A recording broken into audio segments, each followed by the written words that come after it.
já estamos ao vivo. Professor Jorge, por favor. Muchísimas gracias, apreciado Dayton. En principio, es importante considerar la fundamentación en relación a la trascendencia y la importancia del presente evento. En primer lugar, respecto a la trascendencia. En ese sentido, tenemos que no es una simple herramienta, sino un cambio estructural que redefine la esencia, fines y fundamentos del ordenamiento jurídico, revisa categorías clásicas, sujeto de derecho, responsabilidad, causalidad, igualdad y seguridad jurídica, adaptándolas a la realidad digital, transforma el razonamiento jurídico al procesar datos y patrones que superan la capacidad humana, replanteando la relación entre norma general y caso concreto, así como la discrecionalidad y rigor algorítmico, así como genera además una evolución mutua irreversible. Así el derecho regula la inteligencia artificial y es a su vez reinterpreta y efectiviza el ordenamiento jurídico. Y por otra parte, la importancia de la inteligencia artificial para transformar el derecho se justifica porque reduce demoras, costos y desigualdades, ampliando el acceso a la justicia, mejora la coherencia y previsibilidad al sistematizar normas y precedentes, detecta sesgos y vacíos para reformas más ajustadas a la realidad, así como libera a los profesionales para centrarse en el análisis ético y la defensa de derechos, y además moderniza la respuesta institucional a conflictos nuevos. Fortalece también el control democrático y garantiza la vigencia del Estado constitucional de derecho en un mundo globalizado, construyendo un sistema más justo y eficaz. Todo ello siempre que se someta pues al control constitucional, asegurando transparencia, explicabilidad algorítmica, supervisión humana y respeto irrestricto a los derechos fundamentales. En ese sentido, brevemente haremos una intervención también en inglés. The transcendence of artificial intelligence in a transforming law is based on the fact that of the AI. First, it's not merely a tool, but it's a structural change that predefines the essence, purpose, and foundations of the legal systems. Two, reexamines classic categories, legal subject, liability, causation, equality, and legal certainty, adapting them to the digital reality. Three, transforms the legal reasoning by process data and patterns of exceeding human capacity, rethinking the relationship between general rules and specific cases, as well as between the discretion and algorithm rigor. Four, furthermore, they generate its irreversible mutual evolution. The law regulates AI, and AI in turn reinterprets and streamlines the legal system. And the importance of artificial intelligence in transforming the laws is justified because, one, it reduces delays, costs, and inequalities spending, access to justice. Two, it improves consistency, the predictability, and systematize rules and precedents. It defects bias, and gaps to enable reforms better aligning with reality. Three, it frees professionals to focus on ethical analysis and the defense of rights. Four, it's modernizes the institutional response to new conflicts. Five, it strengthens democratic oversight and guarantees the rule of law and globalized world, building a more just and effective system. Six, all of this is contingent upon in being subject to constitutional oversight, ensuring transparency, algorithmic explainingly, human supervision, and in the strict respect for the fundamental rights. Thank you very much. Muchísimas gracias. Muito obrigado, professor Dr. Jorge. Passo, então, a palavra para a doutora Cleide Galgaro, da Universidade de Caxias do Sul, para que também possa fazer as suas considerações. Então, bom dia a todos. Bom dia, professor Deilton. Bom dia, professor Maurício. Bom dia, professor Jorge. Bom dia a todos que estão nos ouvindo, também a todos os palestrantes. É uma alegria muito grande estar com vocês. Queria parabenizar o professor Deilton por fazer a transmissão, meu carinho e admiração a ele. Também ao professor Jorge e ao professor Maurício por estarem na organização e agradecer a oportunidade. Então, parabéns por esse evento. O professor Jorge já fez a abertura, o congresso.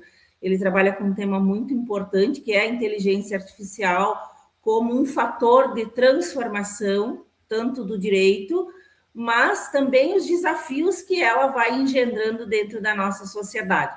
Então, é muito importante a gente ter essa compreensão da importância da inteligência artificial, mas também desses desafios. Então, parabéns a todos pela organização, agradeço ao professor Deilton, ao professor Jorge, ao professor Maurício, a oportunidade de estar com vocês, representando a Universidade de Caxias do Sul e o Grupo Metamorfose Jurídica. Um ótimo evento, tenho certeza que vai ser brilhante. Muito obrigada, prof. Deilton. Com toda certeza, doutora Cleide Galgaro, muito obrigado. E em seguida passo, então, a palavra para o professor doutor Maurício da Cunha Savino Filó, da Universidade do Extremo Sul Catarinense, para também fazer as suas considerações. Bem, bom dia a todos, né? Professor Deilton, que está na transmissão desse evento, professora Cleide, professor Jorge, né? São pessoas muito importantes, né, para a vida acadêmica e grandes pessoas, grandes amigos. E me sinto muito feliz, né, de estar aqui na organização desse congresso mundial, que trata, vou até arriscar falar, do tema que tem mais impacto hoje no direito, que é a inteligência artificial, né? Então, a inteligência artificial está em todos os âmbitos, né, da atividade humana, praticamente. E, com isso, surgem, né, os desafios, né, e uma agenda a ser seguida, políticas públicas a serem implementadas. Eu não vou me alongar muito na exposição, né, porque vou falar, né, em seguida, mas é um tema muito importante, e esse congresso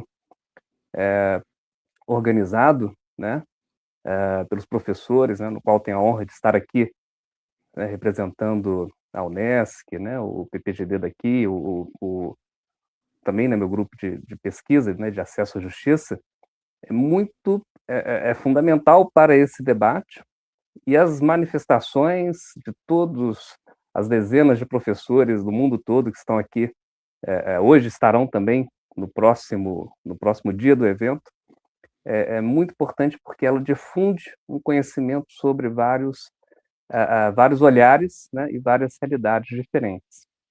Então, dito isso, né, eu devolvo a palavra ao professor, agradecendo uma vez mais a oportunidade à professora Cleide, ao professor Jorge e ao professor Deilton por estar aqui hoje.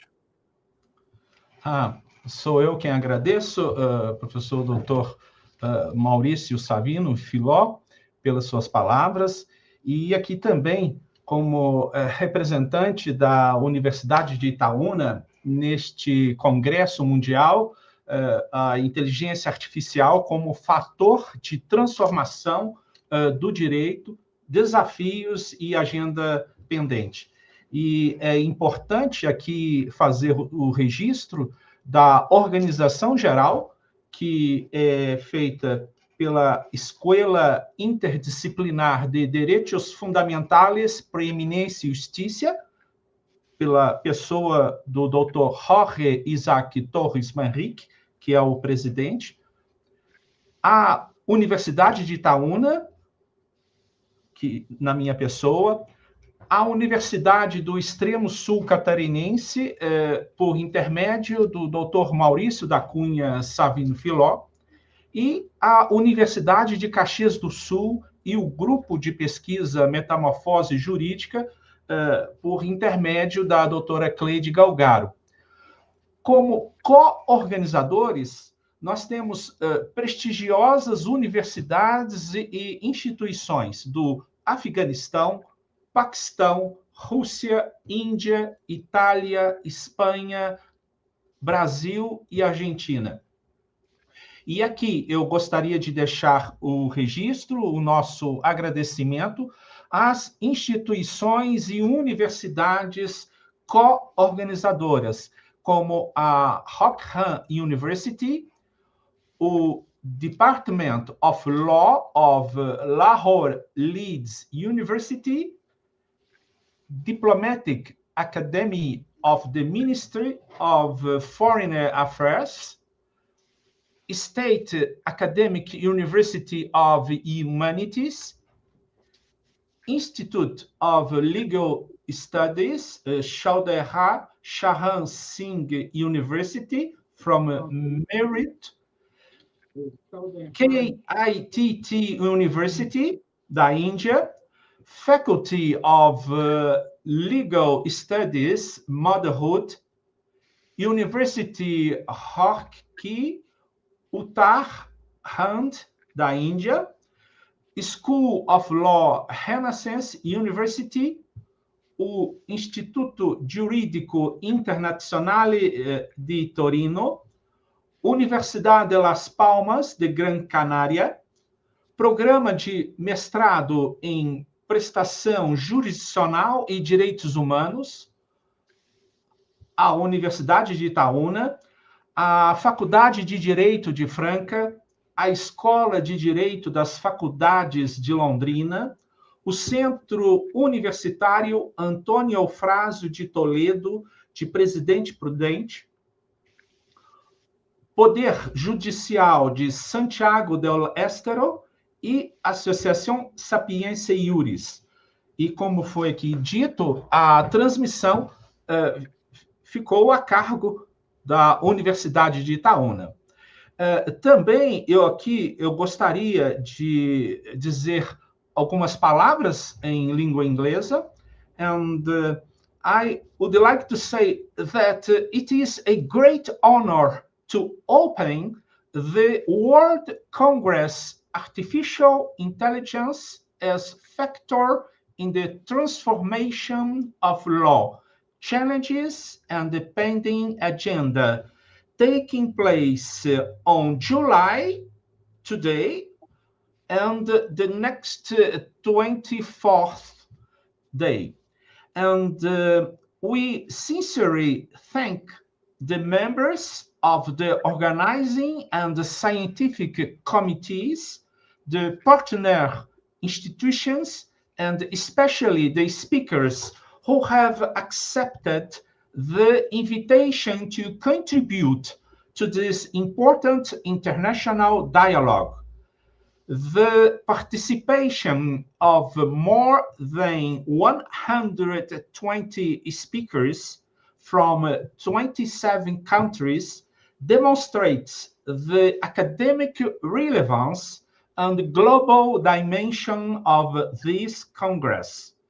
We do thank the members of the organizing and scientific committees, and also I would like to wish everyone fruitful discussions and an enriching academic experience.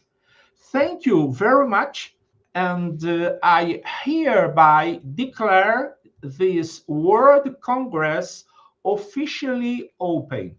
Thank you so much. And now, thank you for all of us. We are going to start the lectures, and I am going to call the first lecture of today. It will be, let me see here. Yes, it's Dr. Maurício da Cunha Savino Filó. And I would like to present Dr. Maurício. I will say in Portuguese, and of course, this Congress, the languages spoken are Portuguese, Spanish, and English. Well, o professor doutor Maurício da Cunha Savino Filó é doutor pela Universidade Federal de Santa Catarina, professor titular dos cursos de graduação, mestrado e doutorado em Direito da Universidade do Extremo Sul Catarinense, UNESCO, com o tema Possibilidades e Impactos da Inteligência Artificial no Acesso à Justiça. Doutor Maurício, você tem 10 minutos para a sua exposição, a palavra é sua. Muito obrigado, professor, professores. Bem, compreendendo, né, o acesso à justiça dentre, né, as suas diversas possibilidades, né, hoje enfocamos o acesso à justiça enquanto um direito humano fundamental de acesso à ordem jurídica justa, né, envolvendo a efetividade da tutela jurisdicional, a eliminação das barreiras que impedem a concretização desses direitos. Bem, o acesso à justiça, né, como sabemos, ele pode ser analisado em diferentes aspectos, né, que eu gostaria de destacar. O acesso à justiça na educação jurídica, porque o cidadão ele deve conhecer os seus direitos e ter as condições necessárias para compreendê-lo. Isso inclui desde a educação jurídica e também a disponibilização de informações em linguagem acessível, pois, sem o conhecimento dos direitos, o acesso à justiça se torna algo ilusório, né?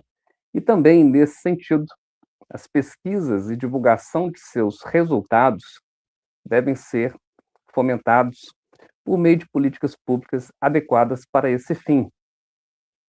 O acesso à justiça também está presente nas instituições de justiça. Abrange não somente o Poder Judiciário, mas também a Defensoria Pública, o Ministério Público, a Advocacia, cartórios, câmeras de conciliação e todos os órgãos atinentes ao sistema de justiça. Nesse sentido, o foco é garantir que todos possam utilizar esses mecanismos de forma efetiva. A tutela jurisdicional efetiva, por sua vez, não se limita a uma sentença, mesmo que favorável. Ela deve ser útil, adequada e efetivamente cumprida. A sentença, além de justa, ela deve ser contundente, proporcional à demanda, e esse aspecto relaciona-se aos princípios basilares do devido processo legal. Os meios adequados de solução de conflito também são um outro aspecto dessa temática. Porque, apesar das concepções de processo judicial se modificarem com o tempo e também serem influenciadas pela própria concepção de Estado, deve-se valorizar o sistema de justiça multiportas, com incentivo à mediação, conciliação, arbitragem, negociação, para que o melhor método seja aplicado. Também não se pode ignorar desigualdades materiais das partes. O Estado, nesse sentido, deve remover obstáculos econômicos, sociais, culturais e tecnológicos que dificultam o acesso à justiça. Nesse sentido, é necessário que se compreenda e se efetive assistência jurídica gratuita, a proteção de pessoas vulneráveis e mecanismos que reduzam as desigualdades. Da mesma forma, relações sabiamente desiguais, como aquelas encontradas nos contratos de consumo, nos contratos trabalhistas, também devem ser contempladas adequadamente pelos operadores do direito. E os impactos das novas tecnologias, em especial, como um grande tema deste evento, a inteligência artificial, está presente e cada vez mais em toda a sociedade, no qual vale destacar os subcampos da Machine Learning e Deep Learning, que ocupam atualmente, como dito ao início do evento, grande parte do debate jurídico. O acesso à justiça, também, nesse sentido, decorre e necessita da transformação do judiciário, de uma digitalização, uma transformação digital. Nesse sentido, surgem cada vez mais ferramentas, como processo eletrônico, cada vez mais aperfeiçoado, uso de inteligência artificial e plataformas digitais que devem ampliar o acesso à justiça. Então, todas as modificações que surgem não podem esquecer desse fim primordial. E, nesse sentido, também não se deve esquecer que, muitas vezes, quando se proporciona e se aumenta, no caso aqui, né, uso da digital do processo, a efetivação do processo por meio digital, não se pode também ignorar que surge uma exclusão digital daqueles que, por algum motivo, não estão inseridos ou não conseguem manejar tecnologias mais avançadas. Entendemos, nesse sentido, que deve haver o maior aproveitamento possível das inovações tecnológicas, da inteligência artificial. Isso é um enfoque da sua possibilidade como fator de produtividade e de eficiência nos julgamentos, que podem ser proporcionados por mecanismos atualizados, que automatizem atos que seriam corriqueiramente praticados, né? E ocorre que o uso de IA pelos mais diversos operadores do direito avança dia a dia, com o próprio avanço tecnológico. Nesse sentido, um advogado que se nega a utilizar qualquer mecanismo de inteligência artificial, no sentido de promover, por exemplo, uma organização do seu escritório, né, acaba perdendo espaço para aquele que a utiliza, né? Isso é uma realidade hoje em âmbito jurídico. Da mesma forma, o Poder Judiciário, por políticas públicas, impulsiona juízes para o uso dessas novas tecnologias em seus procedimentos. O ponto que verificamos não é se vai haver ou não vai haver o uso de inteligência artificial, já existe. O ponto é saber quais seriam os limites para que não haja impacto nos direitos humanos. A doutrina tem apontado como possibilidade do uso de IA o auxílio e não a substituição da atividade jurisdicional, né? Então, por meio de classificação de processos, organização de documentos, pesquisa de jurisprudências, né? Mas não se pode esquecer que a decisão judicial é um ato humano, que não pode ser substituído. Isso deve ser controlado pelas partes. Ocorre, inegavelmente, uma promoção da eficiência e também uma menor duração do processo. Então, são princípios importantes. Porém, contudo, esses são os contrapontos que vamos fazendo. Você deve questionar o que ocorre se a eficiência se confunde com o próprio acesso à justiça. O princípio da eficiência também não pode abarcar ou absorver todo o acesso à justiça, para não haver uma flexibilização do processo legal. Existe também uma questão muito importante da transparência e da explicabilidade. Aqui nós tocamos num ponto nevrálgico da opacidade que ocorre com relação ao funcionamento da IA. Porque os sistemas de IA utilizados pelo Poder Judiciário devem ser transparentes, devem ser controlados pelas partes. Então, se deve saber quais critérios foram utilizados, quais dados foram considerados, como e se ocorreu alguma recomendação da IA. Isso evita o que se chama a caixa preta das decisões, né? A supervisão humana não pode ser descartada em hipótese alguma.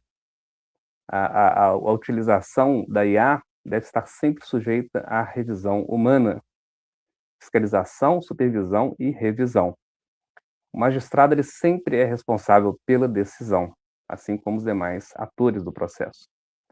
Não pode haver uma simples reprodução de uma percepção do sistema jurídico, do sistema digital, né? Então, a supervisão humana, ela garante independência, fundamentação adequada e responsabilidade pela decisão. Deve haver um respeito aos direitos fundamentais. Nesse sentido, se deve monitorar vieses algoritmos que possam gerar discriminações injustificadas ou tendências programadas, né, no próprio algoritmo. É necessário que o desenvolvimento e a utilização da IA, né, se prezem pela governança tecnológica, auditoria do algoritmo, segurança da informação e responsabilidade institucional. A ampliação do acesso à justiça pode ser utilizado, sim, por meio da IA, impulsiona-se o acesso à justiça, né, quando se criam mecanismos automatizados para o cidadão, quando se facilita o serviço judicial e não o complica, e quando se gera uma maior rapidez. Mas isso tudo depende de como que será implementada essa tecnologia e da sua qualidade. Então, gostaria só de destacar duas questões, finalizando, sobre o uso de IA nos processos judiciais. A primeira é até onde se pode ir o uso da IA, ou em quais são os atos possíveis, né, porque a legislação não tem ainda não há uma definição clara, né, e se deve ainda fiscalizar o mau uso da IA, que atualmente estão surgindo casos preocupantes, né, de um mau uso ou uma má-fé dos próprios envolvidos em processos judiciais, né, utilizando da IA, né. Então, esses e outros apontamentos devem ser feitos de forma consistentes até para se acompanhar, né, a realidade da inteligência artificial e como ela está e como ela deve estar presente no Poder Judiciário. Agradeço uma vez mais ao professor Deilton por toda a organização do evento e pela oportunidade de fala. Muito obrigado, professor Dr. Maurício Filó, pela sua palestra. E contamos, né, com a continuidade da sua parceria e participação em nossos congressos. Muito obrigado. Bom, então eu vou estar chamando a próxima palestrante, que é a professora doutora Milena Peters Mello. Seja muito bem-vinda, professora. Eu aqui vou ler o seu currículo. A doutora Milena Peters Mello é professora titular de Direito Constitucional, Direitos Humanos e Sustentabilidade da Universidade Regional de Blumenau, FURB, e é também diretora do Centro Internacional de Estudos e Pesquisas em Constitucionalismo, Internacionalização e Cooperação, CONSTINTER, com o tema Constitucionalismo Digital e o Custo Ecológico da Inteligência Artificial. Doutora Milena, você tem até 10 minutos para desenvolver a sua palestra. Quando estiver faltando 1 minuto, eu avisarei. A palavra é sua. Seja bem-vinda. Muito obrigada, caríssimo professor Deilton Ribeiro, Brasil. É um grande prazer estarmos novamente aqui num grande evento mundial. Agradeço o convite ao senhor, ao doutor Jorge, à querida Cleide, e parabenizo a todas as instituições, pessoas e colegas envolvidos na organização e realização desse grandioso evento. Em brevíssima síntese, né, tentaremos trazer aqui alguns estímulos de reflexão sobre o constitucionalismo digital à luz da análise ecológica do direito e concentrando a análise na questão dos custos ecológicos da inteligência artificial.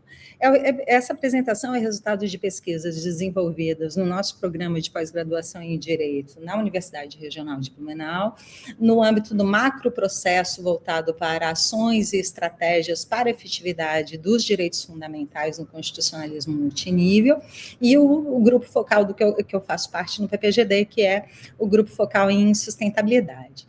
E também se relaciona com as pesquisas que eu estou desenvolvendo nesse momento aqui na Itália, como Visiting Fellow Professor no Centro Euro-Americano sobre Políticas Constitucionais da Universidade de Salem. Quando nós falamos em constitucionalismo digital, estamos tratando de um novo território no qual incide a normatividade constitucional. Na verdade, essa exposição reúne duas novas adjetivações e articulações do constitucionalismo, como constitucionalismo digital e como constitucionalismo ambiental. Como temos pouco tempo, vamos direto ao objeto específico da análise, que é o custo ecológico da inteligência artificial. E trazendo alguns dados para contextualizar. A Agência Internacional de Energia estima que o consumo energético global da inteligência artificial atingiu 450 terawatt-hora em 2026. Um volume que, por exemplo, supera o consumo anual de eletricidade da Argentina e se aproxima ao da França. Um dramático crescimento de consumo de energia, impulsionado pela proliferação de modelos de linguagem, agentes autônomos e infraestrutura de inferência em escala industrial. Uma única consulta no chat GPT consome 10 vezes mais eletricidade do que uma busca convencional no Google. Data centers que sustentam a inteligência artificial consomem 17 bilhões de galões de água anualmente para resfriamento. A IA já corresponde a 2,5 a 3,7% das emissões globais de gases de efeito estufa, um volume comparável ao da aviação civil. E o ritmo de crescimento não mostra sinais de desaceleração. Portanto, a IEA alertou que o consumo energético do setor pode chegar a dobrar até o fim desse ano, ameaçando os compromissos assumidos no Acordo de Paris. Nesse contexto, a pegada ambiental da IA não pode ser compreendida apenas como uma questão técnica ou econômica em estrito senso. Tornou-se um dos maiores desafios climáticos a serem enfrentados pela humanidade hoje. E a governança, o debate público, as ciências sociais e o direito parecem não estar acompanhando, demonstram não estar acompanhando esse processo de forma atenta e tempestiva. Com o objetivo de oferecer subsídios teóricos para a reflexão sobre esses temas, eu vou trazer algumas considerações sobre 2 eventos recentes desse ano de 2026. O primeiro é o lançamento do relatório sobre o custo ambiental da inteligência artificial, pegadas de carbono, água e terra, ou a tradução seria melhor, uso do solo, do Instituto de Água, Meio Ambiente e Saúde da Universidade das Nações Unidas, publicado no Canadá esse ano. E o diálogo global sobre governança da inteligência artificial da ONU, que aconteceu em Genebra no início desse mês. No que toca o relatório. O relatório Custo Ambiental de Inteligência Artificial da Universidade das Nações Unidas examina uma das consequências menos exploradas da rápida expansão da IA, as pegadas ambientais da energia necessária para alimentá-la. À medida que a inteligência artificial se incorpora de forma sempre mais pervasiva e, por vezes, impositiva às economias, aos serviços públicos, à pesquisa, à comunicação e à vida cotidiana, depende sempre em maior escala de uma infraestrutura física crescente de centros de dados, chips avançados, sistemas de refrigeração, redes elétricas, recursos hídricos, terras e cadeias de suprimento de minerais críticos. O relatório mostra que a IA não é apenas uma tecnologia digital. Estrutura-se em um sistema material com custos ambientais mensuráveis e grandes. Indo além de uma análise assentada apenas no carbono, o relatório quantifica as pegadas de carbono, água e uso do solo associadas à eletricidade usada para treinar, implantar e operar sistemas de IA em larga escala.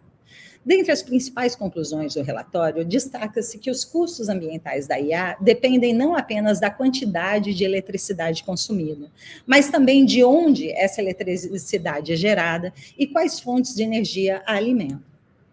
Além disso, é importante destacar algumas evidências que defluem do relatório. Cada quilowatt-hora usado pela IA acarreta implicações de carbono, água e uso do solo. E essas pegadas nem sempre se movem na mesma direção. A eletricidade com baixo teor de carbono não significa automaticamente com baixo consumo de água ou de uso do solo. O impacto ecológico, ou pegada da IA, portanto, é moldado tanto por grandes consumos em infraestruturas, como o rápido crescimento de data centers, quanto por padrões de uso cotidianos, como a escolha do modelo, o tamanho da saída, a modalidade e o uso crescente de geração de texto, imagem e vídeo. Terceiro, a pegada da IA não é apenas um problema técnico, mas um desafio de governança e justiça social, ambiental e climática. Quarto, os benefícios da IA frequentemente transcendem fronteiras e setores, enquanto os impactos ambientais decorrentes da localização de data centers, da demanda por eletricidade, da captação de água, do uso da terra, da extração mineral e do lixo eletrônico podem se concentrar em comunidades e regiões específicas. E esse é um alerta importante, especialmente no Brasil, onde determinadas regiões, determinados estados estão se predispondo a se tornarem grandes sedes de data centers. Quinto, para lidar com esses riscos, o relatório defende um ecossistema de IA responsável, fundamentado na transparência, na eficiência desde a concepção, na equidade e justiça ambiental, na responsabilidade pelo ciclo de vida, na cooperação global e no uso sustentável. Ao tornar visíveis e comparáveis as pegadas de carbono, água e uso do solo da IA, o relatório fornece uma base prática para a integração da IA no planejamento energético, climático, hídrico e de uso da terra, garantindo que a inovação avance sem transferir custos ambientais para comunidades vulneráveis. O outro evento analisado, o Diálogo Global sobre a Governança da IA, da ONU, que aconteceu em Genebra, de 6 a julho desse ano, envolveu pela primeira vez 193 países para debater exclusivamente a governança da IA, constituindo uma agenda multilateral que recebeu mais de 1.500 contribuições documentadas, provenientes de governos, sociedade civil, setor privado e indivíduos de todos os grupos regionais da ONU, antes da abertura dos trabalhos. O objetivo declarado dessa primeira sessão do Diálogo Global sobre a Governança da IA não era negociar um tratado internacional, mas construir uma base comum de entendimento para traduzir evidências científicas em políticas públicas, antes de discutir compromissos vinculantes. Contudo, no discurso de abertura, o secretário-geral da ONU solicitou controles abrangentes e mundiais, em torno de 4 prioridades. A primeira, segurança e responsabilidade. Quando os países se alinham sobre como testar sistemas, medir riscos e atribuir responsabilidades, a segurança viaja junto com a tecnologia, declarou o secretário-geral. Ainda, segunda prioridade, acesso equitativo, para que países em desenvolvimento não fiquem reféns da infraestrutura concentrada em poucas mãos. Terceira prioridade, proteção de direitos humanos, como não poderia deixar de ser. Máquinas podem informar, mas humanos precisam decidir e responder por isso. A quarta prioridade, a proteção de crianças, com a proposta de um compromisso de segurança infantil em IA, que seria muito interessante refletir sobre isso também, mas por uma questão de tempo, vamos rapidamente.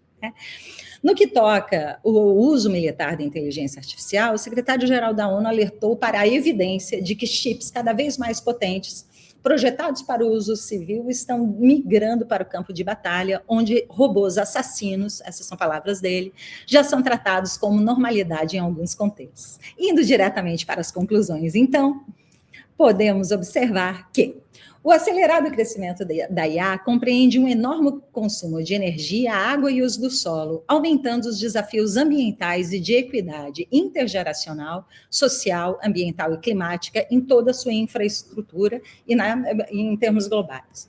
O diálogo da ONU representa um marco importante. Pela primeira vez, a humanidade se reuniu para discutir os limites que quer impor a essa tecnologia, reconhecendo que o seu uso coloca a humanidade no seu conjunto em um cenário de incerteza.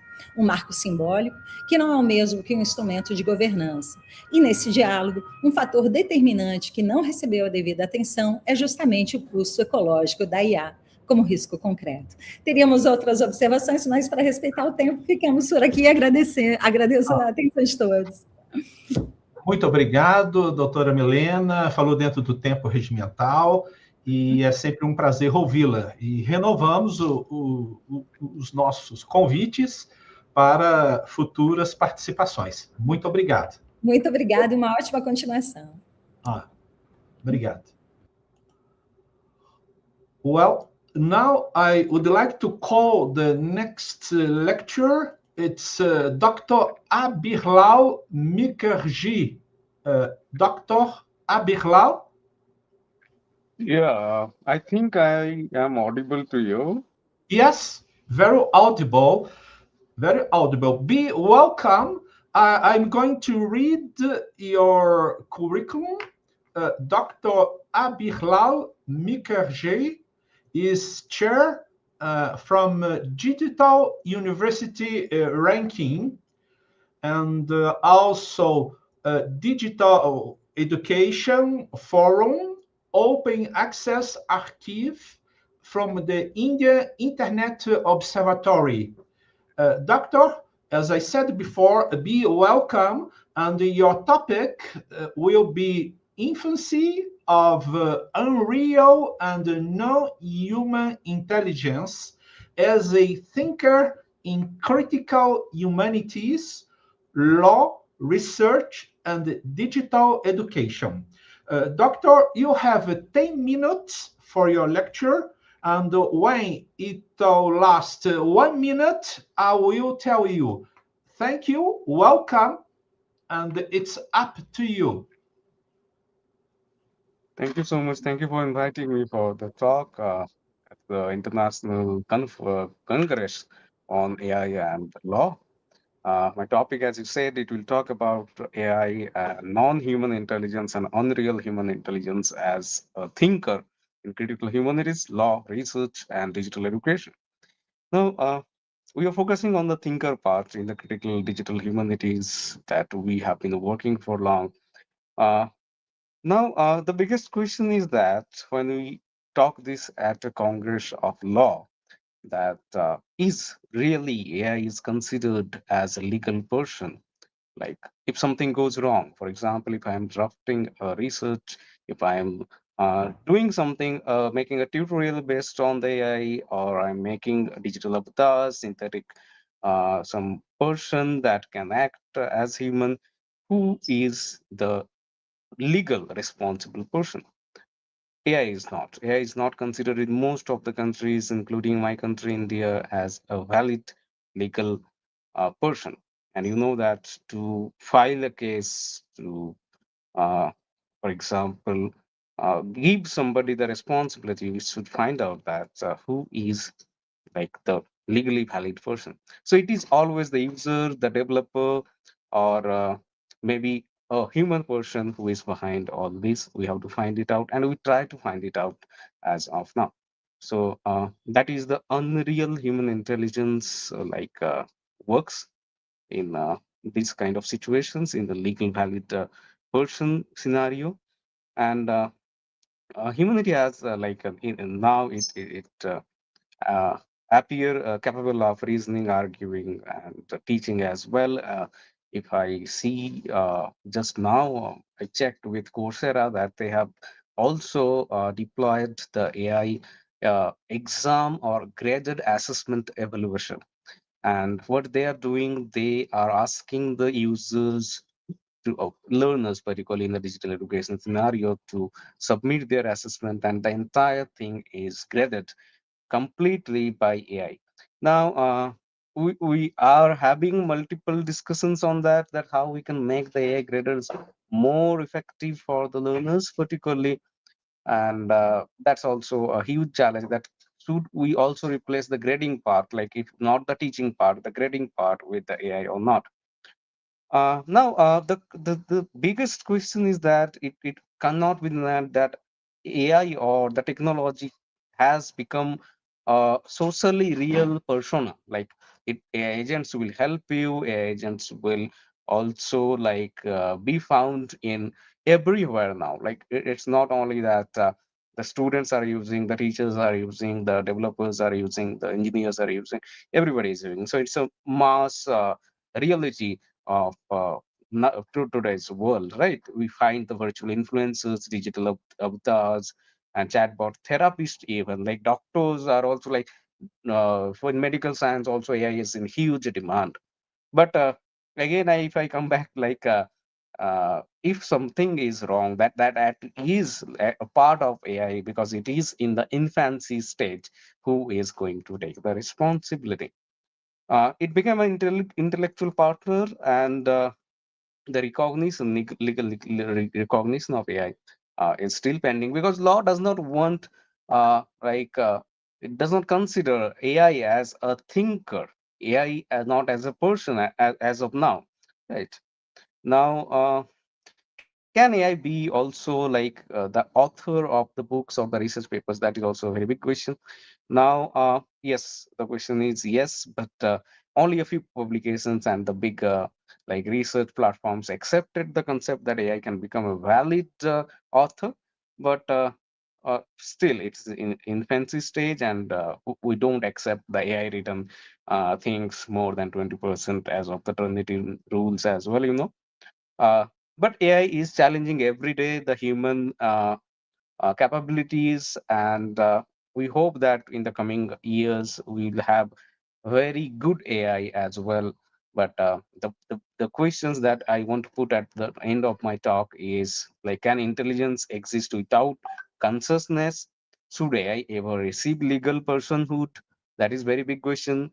And can AI genuinely be considered as a real author of a text, like a book, like a creative writing or a research paper?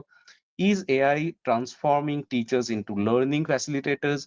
What about the teacher and the faculty satisfaction in a real classroom and AI classroom, or the digital education classroom enabled by AI?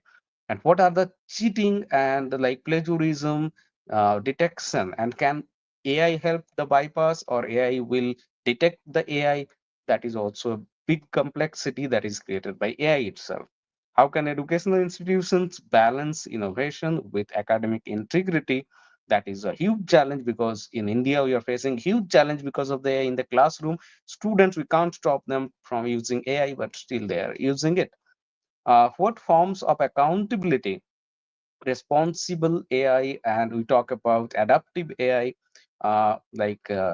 these are very like critical concepts, but responsible AI is very important and critical at this point of time for accountability, appropriate accountability when AI systems influence legal or educational decisions.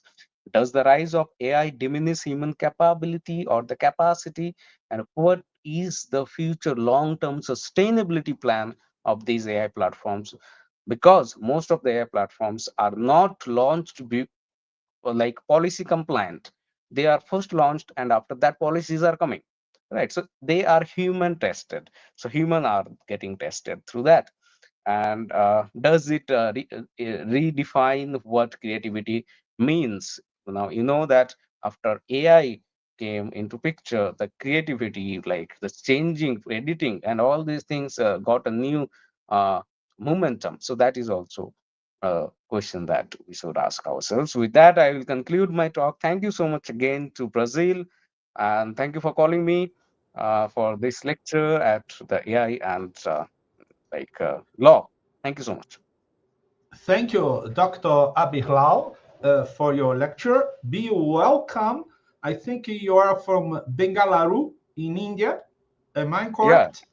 Yes. Yes. So it's very nice. And we would like to invite you to continue to participate in our next congresses. Thank you so much. Namaste. Namaste. Namaste. Thank you so much. Nice to talk here. Thank you. You're welcome. Well, now I would like to call the next lecturer. It's Dr. Rania Lampu from Greece, from Elada. Kalimera, Dr. Rania, and I'm going to read your curriculum. Dr. Rania Lampu is Maldi Award STEAM instructor and researcher, global academician, and educator. Also a teacher training, youth mentor, international keynote speaker, author, and global peace ambassador in Greece. with the topic EU AI Act, transforming the legal landscape of artificial intelligence. Dr. Rania, be welcome. I already know you. You are a very prestigious speaker. You have 10 minutes for your lecture. Thank you so much. Warm greetings from Greece, from Athens. I'm very surprised and very happy, you know, Greek language. And of course, I would like to congratulate all organizers for setting up this great event. And I would like to warmly thank also Dr. Jorge Torres Manrique for his kind invitation. Yes, before starting sharing my presentation, I would like to highlight that I'm going to discuss about the European Union AI Act. Since I'm coming from Greece, a European country, AI is creating unprecedented opportunities while also raising complex legal, ethical, and societal challenges. And the issues surrounding AI are evolving rapidly. So a meaningful dialogue among policymakers, legal professionals, technologists, academics, industry leaders is essential to shaping a future in which artificial intelligence serves humanity responsibly and ethically. So against this backdrop, the European Union has introduced the AI Act. It's the world's first comprehensive legal framework, which was designed to regulate artificial intelligence according to its level of risk. So this landmark legislation represents a significant step towards ensuring that AI systems are trustworthy, are transparent, accountable, and respectful of fundamental rights, while at the same time continuing to foster innovation and economic growth. So if you allow me, I will start sharing my presentation.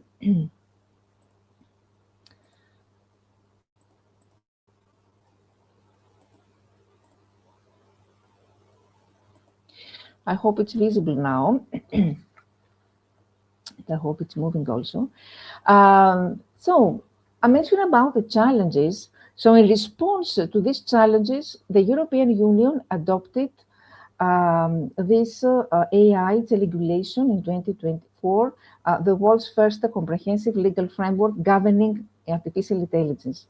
This regulation introduces a risk-based approach that aims to balance technological innovation with the protection of fundamental rights and public safety.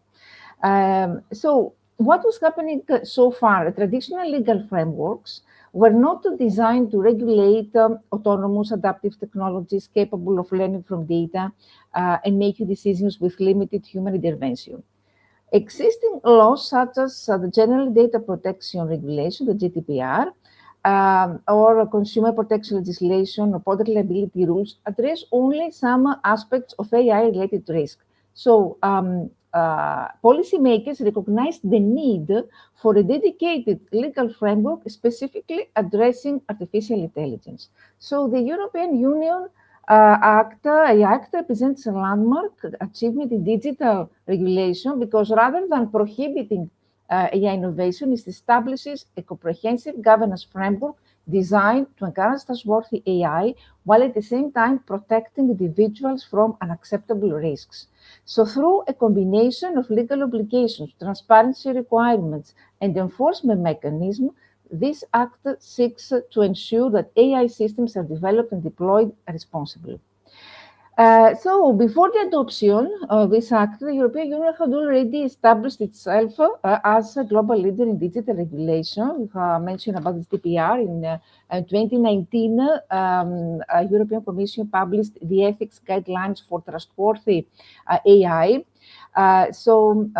Here, this was preferred by the high-level expert group on artificial intelligence. So these guidelines introduced 7 key principles, including human agency and oversight, technical robustness, privacy, transparency, diversity, societal well-being, and accountability. Building on these ethical foundations, the Commission proposed the AI Act in April 2021, and after extensive negotiations among the European Parliament, the Council of the European Union, and the Commission, the AI Act was formally adopted in 2024, becoming, as I said before, the first legal framework regulating AI worldwide.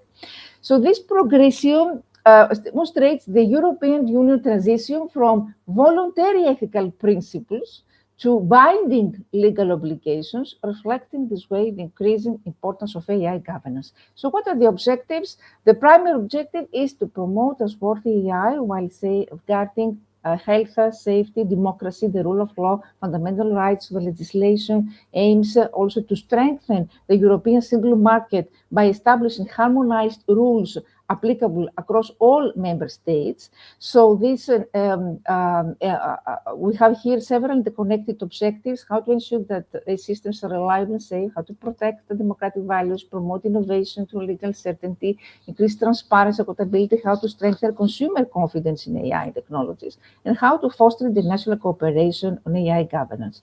So unlike fragmented national regulations, the AI Act creates a united legal framework that applies to providers, deployers, importers, distributors, and manufacturers of AI systems operating within the European Union.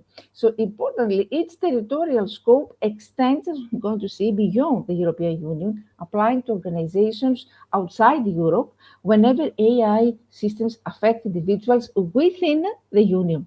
So this extraterritorial effect resembles the influence previously achieved by the GDPR and actually reinforces the European Union role as a global standard setter in digital governance. One of the defining characteristics is its risk-based approach. Instead of regulating every AI application equally, the legislation classifies AI systems according to the level of the risk they present. For example, for unacceptable risk systems, certain AI practices are considered incompatible with European values and therefore prohibited. The high-risk systems, high-risk systems are permitted but subject to strict legal requirements because they operate in sectors where errors may significantly affect individuals' life. So here, providers of high-risk systems must satisfy extensive obligations, including comprehensive risk management, high-quality data governance, record-keeping, human oversight, cybersecurity measures. The limited risk systems, applications like AI chatbots, and the minimal risk AI system, because most AI applications, including recommendation engines and AI about video games, pose minimal risk and remain largely unregulated by under the ask. So, what about transparency? Transparency is one of the central principles of the AI Act because many systems function as we call black boxes. A black box, we don't know what are the inner processes, how we jump to conclusions. So this makes it difficult for users to understand how outputs are generated. So lack of explainability undermines public trust and complicates legal compatibility. The AI Act requires providers of systems to disclose essential information regarding systems capabilities, the limitations, the intended purposes, associated risks. So any content generated by AI, including deepfakes, so must be appropriately disclosed. And equally important is the principle of human oversight, because high-risk AI systems cannot operate entirely autonomously. Qualified human operators must be able to monitor performance, interpret outputs, intervene when it's necessary, and operate automated decisions. The AI Act also establishes dedicated applications for providers of general purpose models. So providers must prepare technical documentation, implement copyright compliance policies, publish summaries regarding data. And at the same time, developers of the most capable GPA models that present systemic risk face responsibilities, including risk assessment, incident reporting, mitigation measures.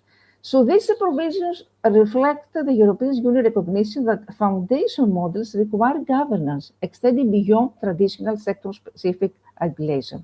So the interaction between the AI Act and the existing European legislation, here we consider how this interacts with Digital Services, Digital Markets Act, the Cyber Resilience Act. It's about the human rights, of course, freedom of expression, access to justice. And remember that about enforcement, that the effectiveness of any legal framework depends upon a robust enforcement mechanism. The AI Act establishes a multi-level governance system involving both European and national authorities. So we have a European AI Office, which is established within the European Commission, plays a role in supervising these general purpose models, and each member state should designate national supervisory authorities responsible for monitoring the compliance, conducting inspections, investigating violations, imposing penalties, etc. So here, of course, the economic impact of the AI, it's obvious because on one hand, the regulation promotes trust in AI technologies, increasing investment and consumer confidence, and harmonized legal framework reduces legal uncertainty by replacing fragmented national regulations with a single set of rules applicable throughout the European Union, and compliance with AI Act may increase operational costs, especially for startups. And the global influence that I mentioned before, one of the most significant aspects is this, its potential global influence, what we call Brussels effect, because this allows actually European regulatory approaches to shape global business practices. So the European model is likely to remain highly influential because of its comprehensive risk-based approach. And before concluding, I mentioned about Europe, the rights-based regulatory model, emphasizing human dignity, accountability. On the other hand, if we compare between Europe and the United States, USA, what is happening, USA has a more innovative-driven approach, so they rely on sector-specific regulation, executive orders, and guidance issued by federal agencies. And on the other hand, China has adopted a state-centered regulatory model that combines rapid technological development with strong governmental oversight. So Chinese regulations focus a lot on content moderation, national security, etc. So before concluding, the challenges remain here despite this comprehensive nature: how to regulate increasing autonomous systems, how to address environmental concerns. You know what is happening now, our data centers consume immense amounts of energy and water, so it's the main concern here about environment, how to regulate synthetic media, how to ensure cross-border regulatory cooperation, how to adapt reliability rules for autonomous decision-making, how to balance innovation with effective legal oversight. So what will be the future? The future will require effective enforcement, continuous adaptation, technological developments, and close cooperation. So this represents a historical milestone, the regulation of AI, this act, but of course, this requires effective collaboration and, between all key stakeholders. So thank you very much. I will stop here. And thank you, Dr. Rania from Greece.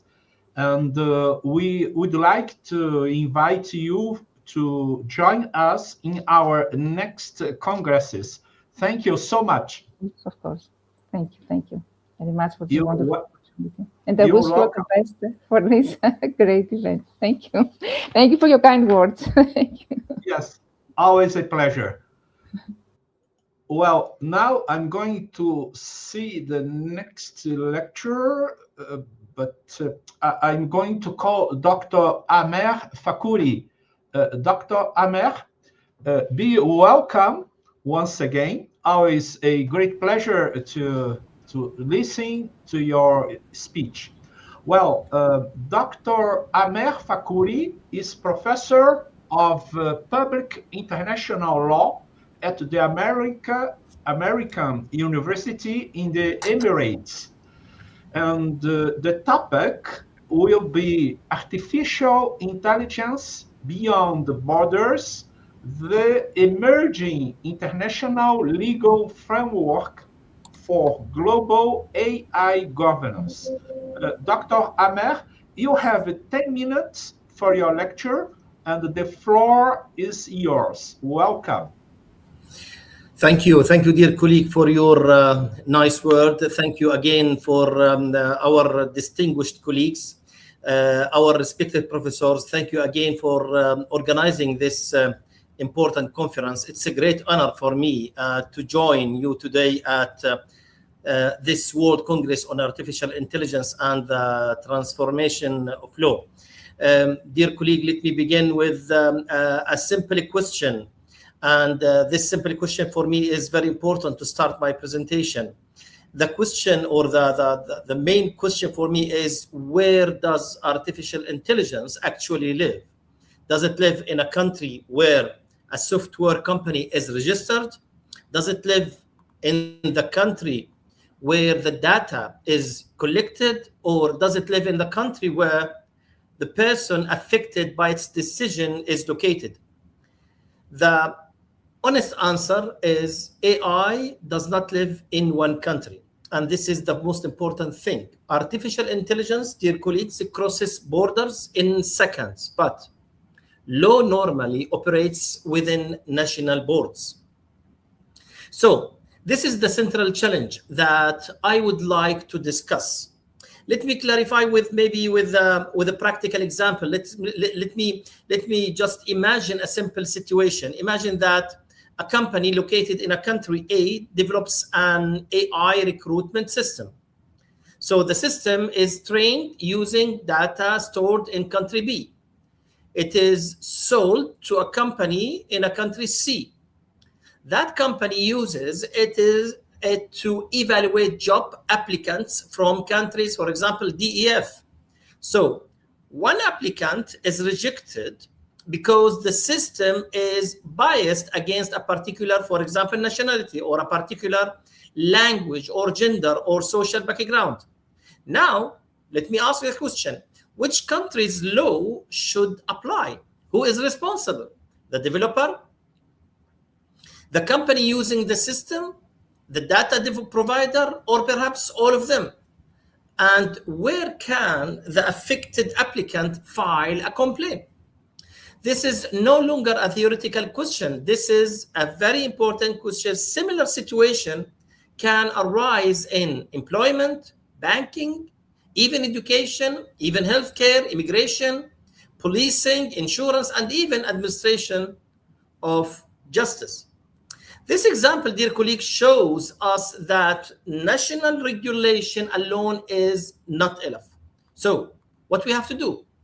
So today, we do not have one universal and comprehensive international AI law. Instead, we have a fragmented system. We have a different countries regulate AI in a different ways. Some countries follow a risk-based approach. Other countries, they depend mainly on existing laws concerning privacy, consumer protection, intellectual property, discrimination, cybersecurity, and even civil liability. Some other countries prefer detailed and binding regulation. Others prefer voluntary standards and industry self-regulation. So others maybe prefer. So this diversity, dear colleague, is understandable. Every state has its own legal system. Economic interest have their own cultural value and even the level of technological development.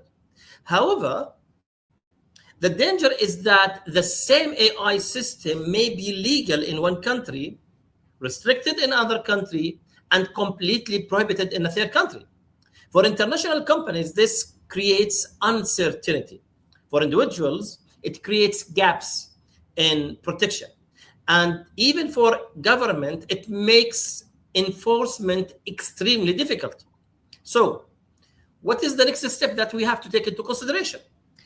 Despite this fragmentation, an international framework is slowly emerging. It is not one global treaty. It is not one global AI. We don't have, till now, we don't have a global or universal AI treaty. It's better understood as a combination of 4 legal layers. Number 1, the existing international law, we should not assume that AI exists in a legal vacuum.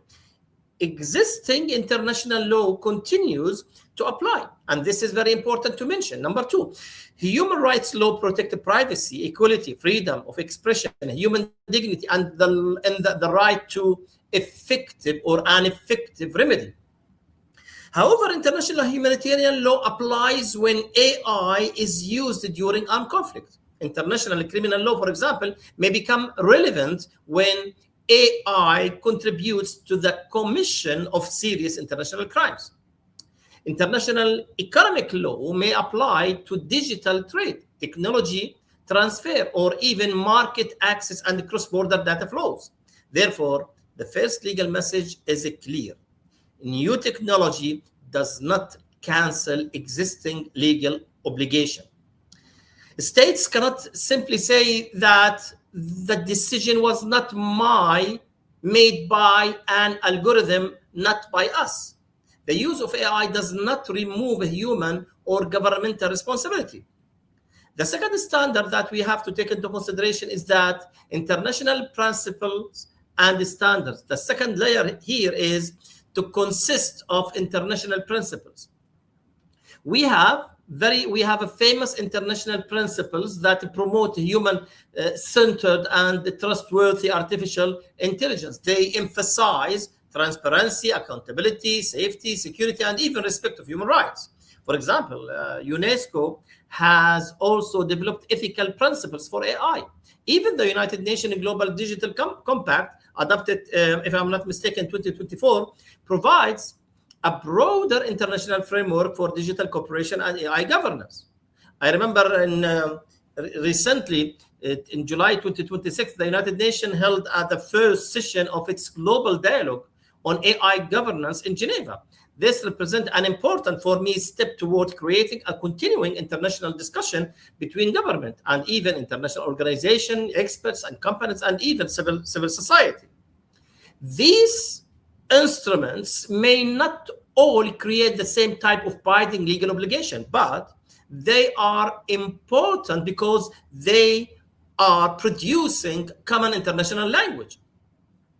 Today, dear colleague, when governments discuss AI, we repeatedly hear the same concept: human oversight, transparency, safety, non-discrimination, accountability, risk assessment, access to remedies.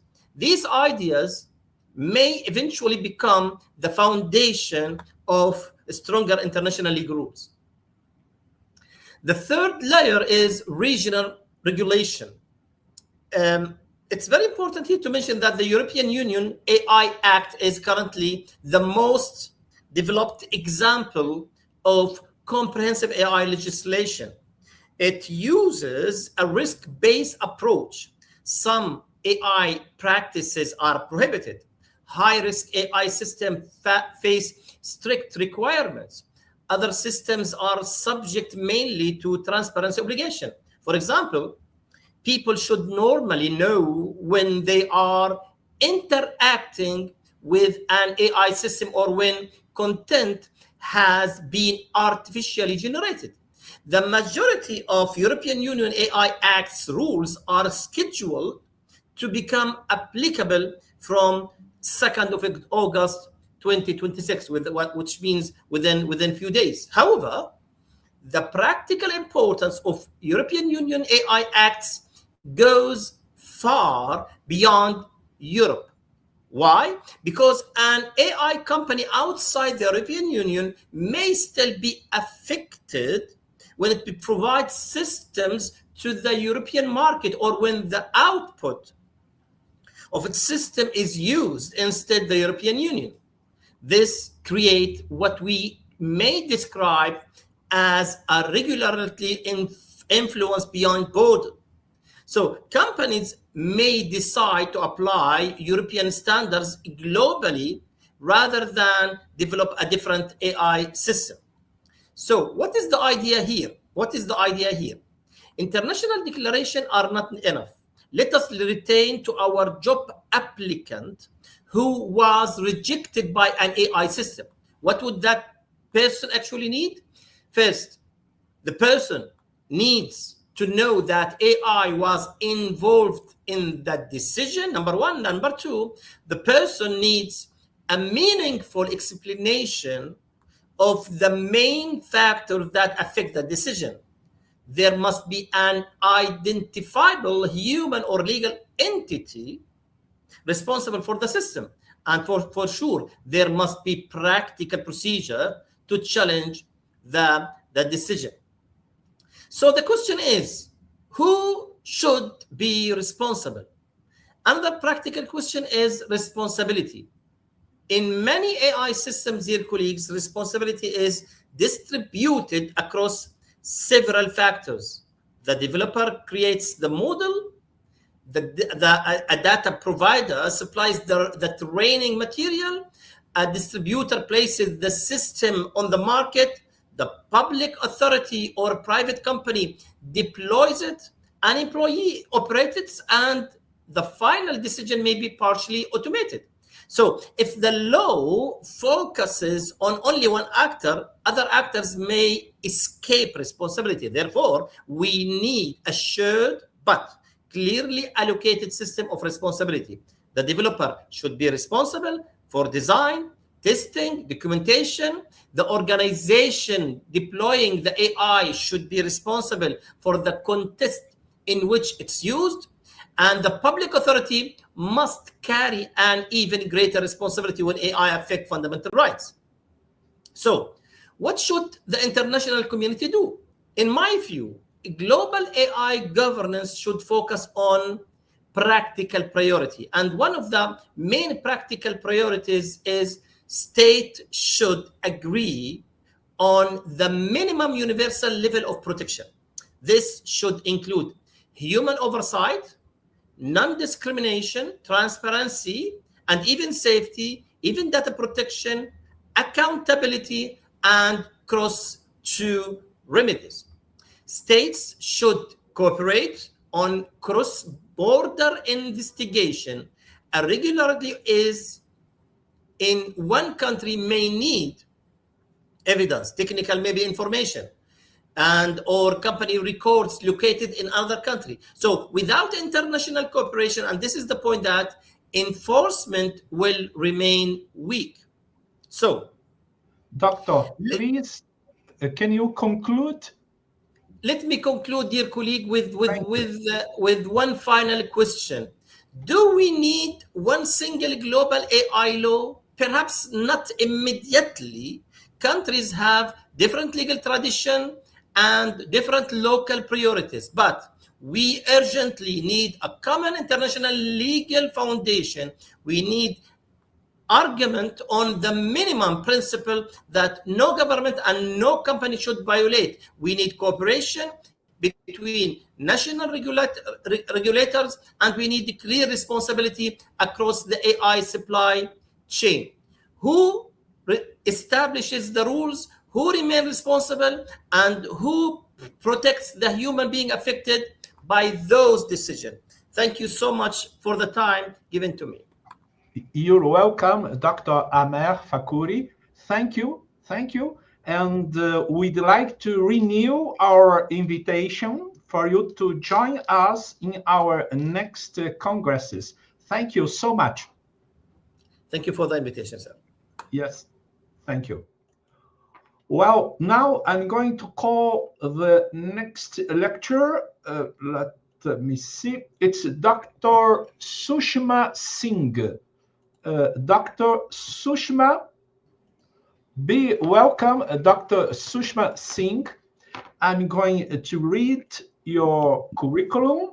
Dr. Sushma Singh is professor at the School of Law, University from Greater Noida, India, with over 15 years of experience in teaching, research, academic administration, and legal outreach, with the topic artificial intelligence and intellectual property rights, redefining ownership, innovation, and legal protection. Dr. Sushma Singh, you have 10 minutes for your lecture. And when will last 1 minute, I will tell you. Thank you. Be welcome. The floor is yours. Thank you, sir. Good morning, distinguished dignitaries, fellow academicians, and participants. It is a great honor and privilege to address this distinguished international gathering. And I sincerely thank you to Professor George Torres Manrique and Professor Dalton Rebro for their kind invitation and for giving me this opportunity to participate in this prestigious World Congress. So, greetings from India. It is a privilege to address this esteemed conference on a subject that lies that intersection of technology, creativity, law, and human progress. Artificial intelligence is no longer a futuristic concept. Today, AI composes music, creates paintings, drafts legal documents, discover pharmaceutical compounds, designs, and even write software codes. The fundamental question before us is no longer whether AI can create, rather it is who owns AI AI generated creations, and how innovation should be rewarded, and what legal protection is appropriate in the age of intelligent machines. Now, the first problem is AI is transforming the meaning of authorship and inventorship.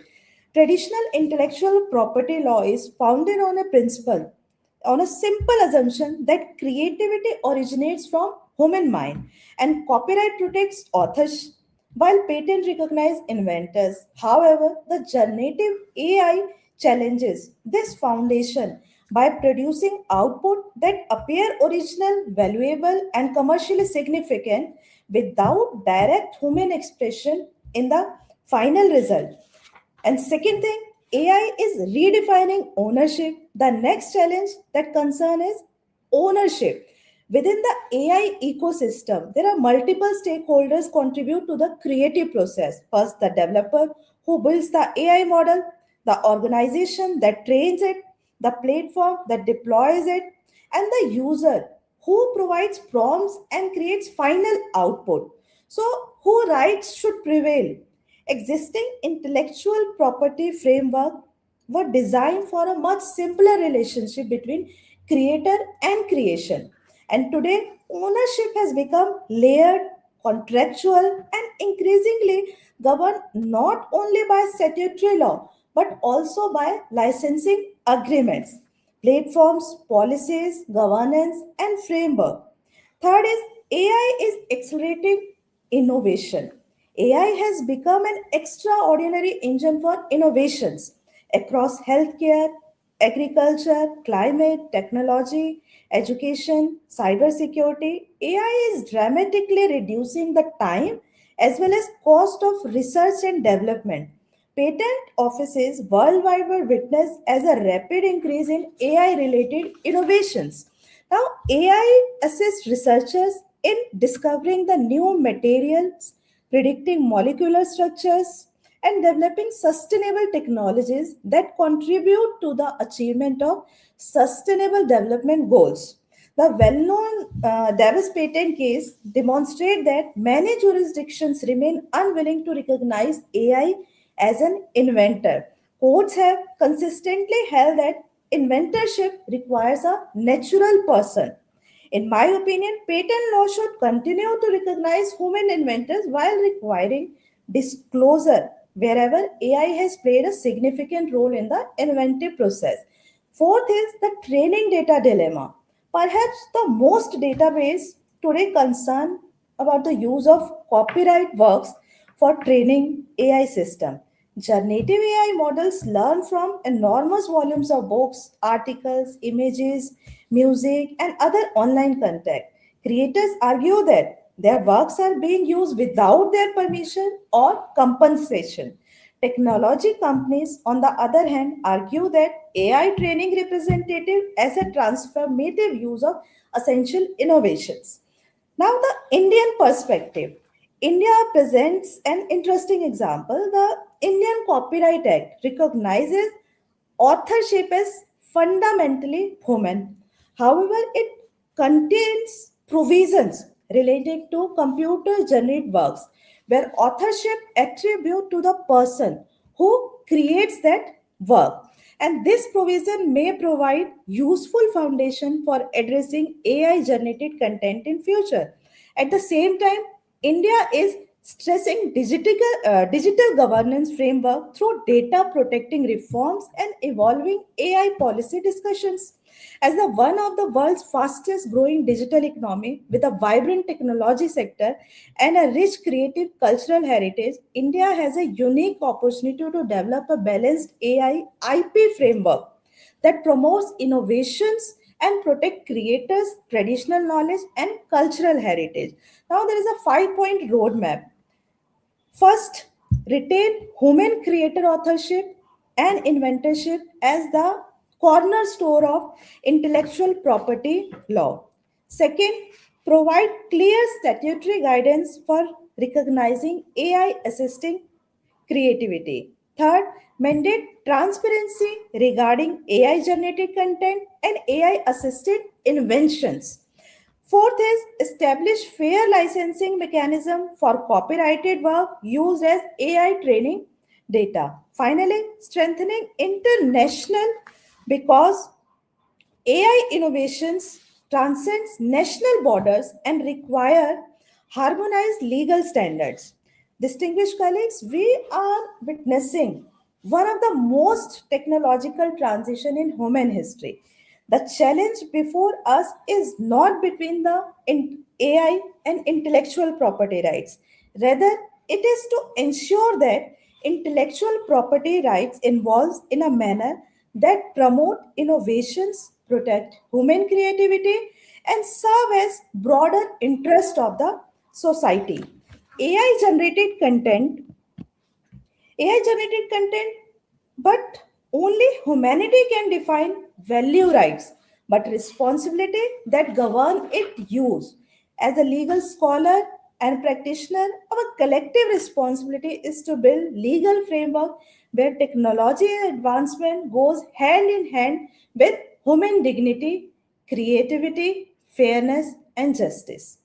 Thank you. Thank you very much for your kind attention. You're welcome, Dr. Sushma Singh. Thank you for your lecture. Always very nice to hear from Gurugram. I think it's your location. Greater Noida. No, my location is Greater Noida, not Gurugram. Oh, yes. So thank you. I'm very grateful. Thank you so much, sir. And namaste from Brazil. Thank you. Well, now I'm going to call the next lecturer, Dr. Elena Guliaeva. Always a great pleasure and joy to see you. And I'm going to read your curriculum. Dr. Elena Guliaeva is candidate of legal science in international law, member of the Russian Association of International Law, associate professor of the Department of International Law of the Diplomatic Academy of the Ministry of Foreign Affairs of Russia, with the topic Legal Framework of Artificial Intelligence in Digital Diplomacy. Dr. Elena, be welcome. You have 10 minutes for your lecture, and the floor is yours. Thank you so much for your invitation, and it's a great pleasure to be together with you today. And I would like to say that this is something incredible today again, talking about the artificial intelligence, just because this question is extremely demanded for the foreign policy. And recently with my colleagues, we already published a book with different chapters dedicated to the digital diplomacy and artificial intelligence, and especially we included some questions about the human rights.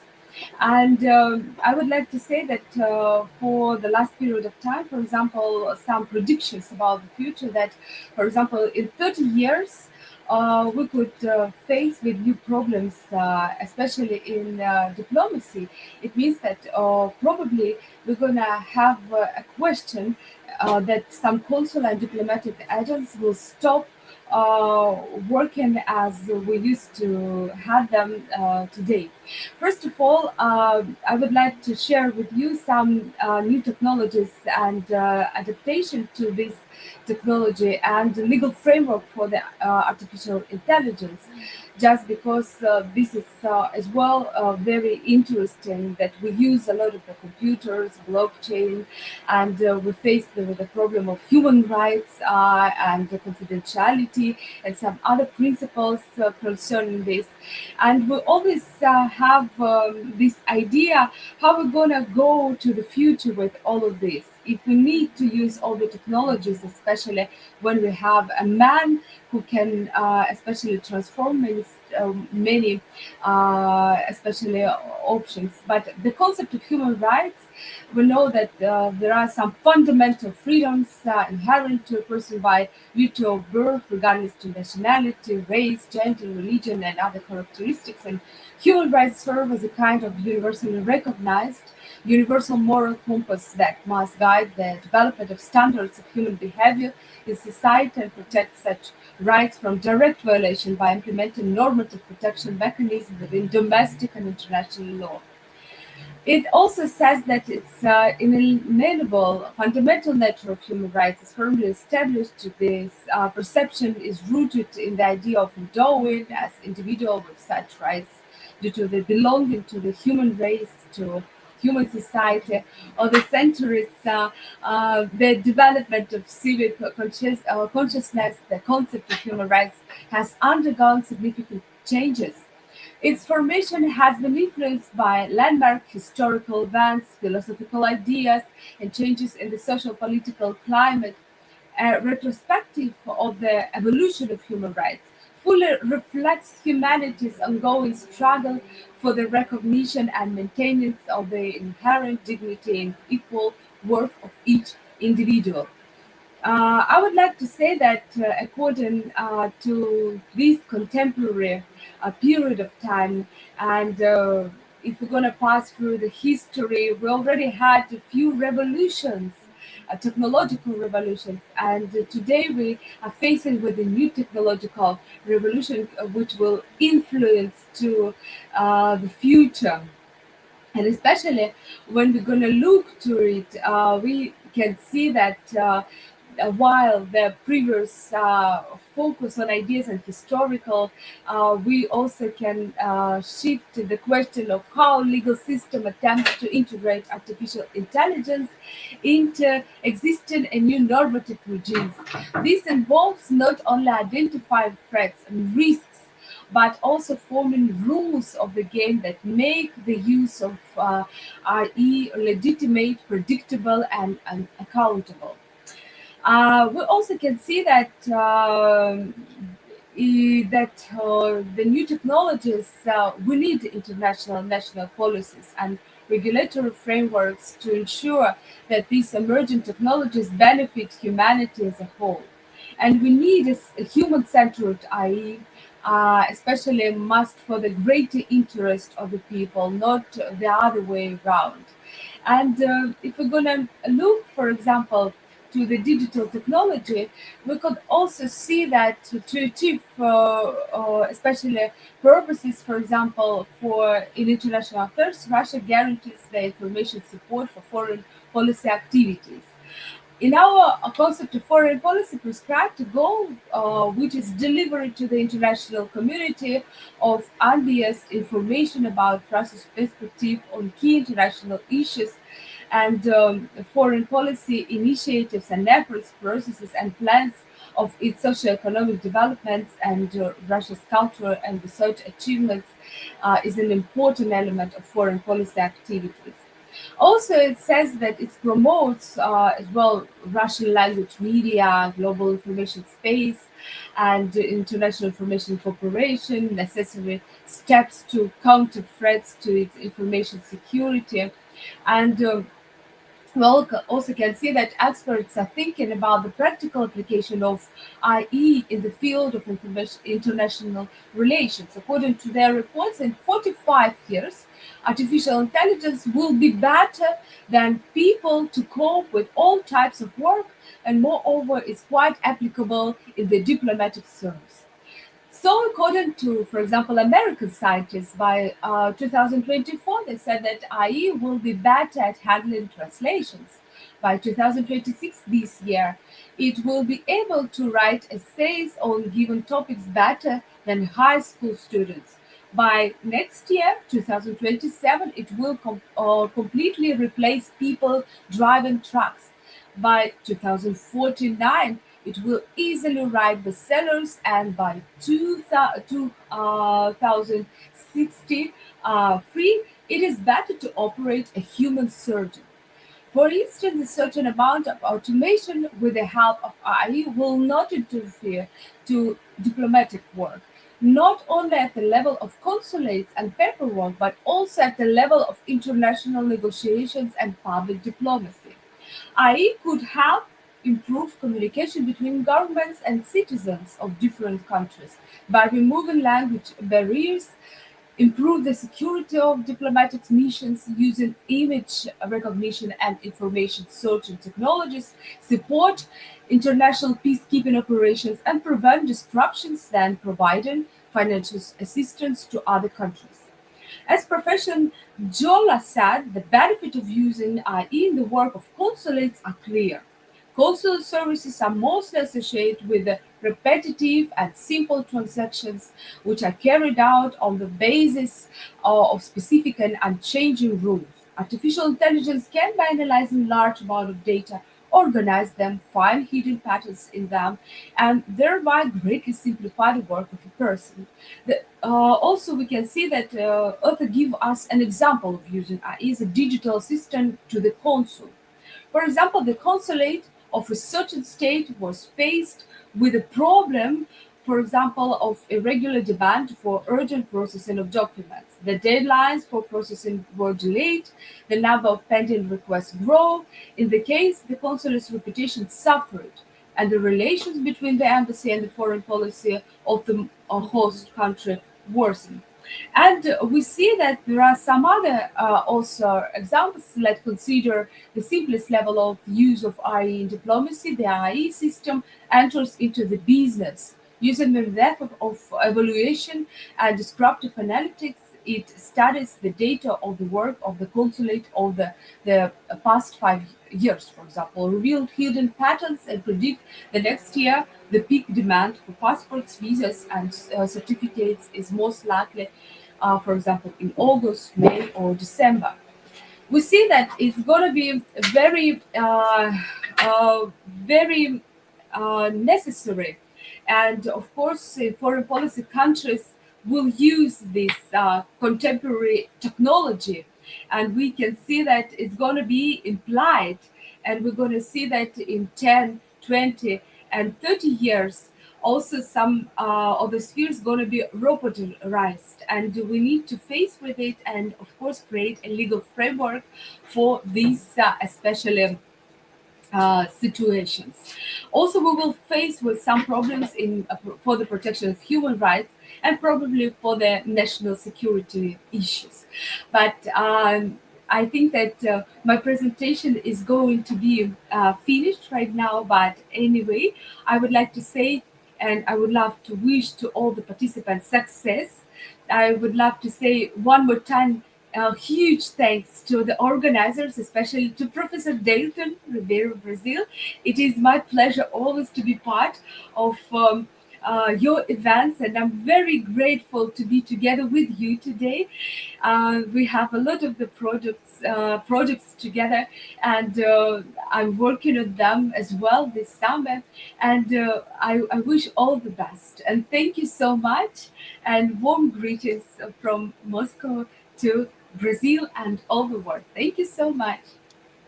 Thank you. Thank you, Dr. Elena, for your kind words. Yes, we have a lot of projects ahead, including some publications, some book publications that will happen very, very soon.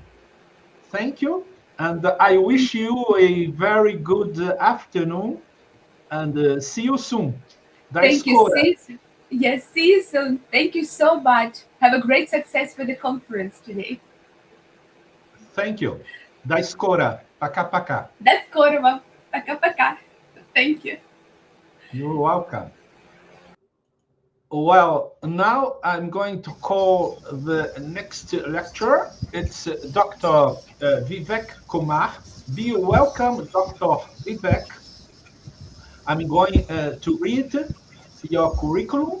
Dr. Vivek Kumar is Associate Professor of Law and Head of the Department Institute of Legal Studies, Chaudhary Charan Singh University campus from Meerut, India, with the topic Dharma, Justice, and Artificial Intelligence, Reimaging Hindu Legal Theology in the Transformation of Law. Dr. Vivek, you have 10 minutes for your lecture, and the floor is yours. Yeah. I'm very thankful, Professor Dalton, and it's always be a joy with you to join in any event. And I'm very thankful to Professor George also for inviting me to deliberate on very emergent and urgent need of the society. I need my presentation is uploaded. I just want to go with that. As Professor Dalton introduced about my topic is specifically about which is having a solution for the existing issue in the globe or the global scenario which is in emergent due to the technological advancement or specifically concerned with the artificial intelligence. My topic is Dharma, Justice and Artificial Intelligence. Here I denote Dharma is not about the rituals or any kind of worship. Here I denoted this term, which is part of Sanatan Dharma or Hindu theology, is the synonym or a part of the observance of duty regarding anything. So yesterday I have gone through a very well-known economic newspaper, the Economic Times. The news is about a litigation, a case is filed in American court about the tailoring of artificial intelligence device which is known as Gemini, owned by Google. A number of publishers are go against this that Google used a number of copyrighted material without their consent. This is an issue relating to the artificial intelligence and the technological utilization or non-utilization, or we can say the misuse of the technology at a particular moment. So my concern, my topic becomes very relevant because I am going to produce a specific line by going on that direction, by using that type of philosophy for tailoring of the AI tools and the utilization of AI in judicial system. Two more examples I want to mention before I start my presentation. One is about the guidelines laid down for artificial intelligence by the Niti Aayog of India, where they have mentioned that artificial intelligence is supposed to be subservient. A number of protective measures and involvement of human intellect is essential. Likewise, in the light of the same guidelines or same directions, or we can say with the same spirit, the guidelines relating to the inculcation of artificial intelligence in Indian judicial system. These guidelines are issued by the Honorable Supreme Court of India. In those directions, in those guidelines, they have also mentioned that AI is subservient. It is not going to determine or decide any litigant's future, or that is a part of we can say the technological utilization or mobilization of the cases or the content of courts. So now I go with my presentation. The technological limits. The rapid integration of AI tools promises unprecedented computational speed, structural cost reduction, and automated efficiency within legal structures. However, reducing the sacred architecture of justice to mere mathematical optimization threatens the very soul of systemic equity and human protection. This is the contention. This is about the use of this particular technology by which we grow by a rapid phase. But in somehow we can are reluctant, or we can say we are just ignoring the human factor for delivering the justice or by delivering the technological utilization. The alternative for that, the dharmic alternative. Hindu legal theology argues that law must always remain tethered to an overarching moral purpose and prioritizing welfare and natural order. Through the concept of dharma, we find a rich vocabulary of critic, algorithmic governance, and design a compassionate, human-centric future. Meaning thereby, I would like to say that only technological interpretations and arguments for the well-being or for the comfortable delivery of the justice is not only the solution to provide the justice.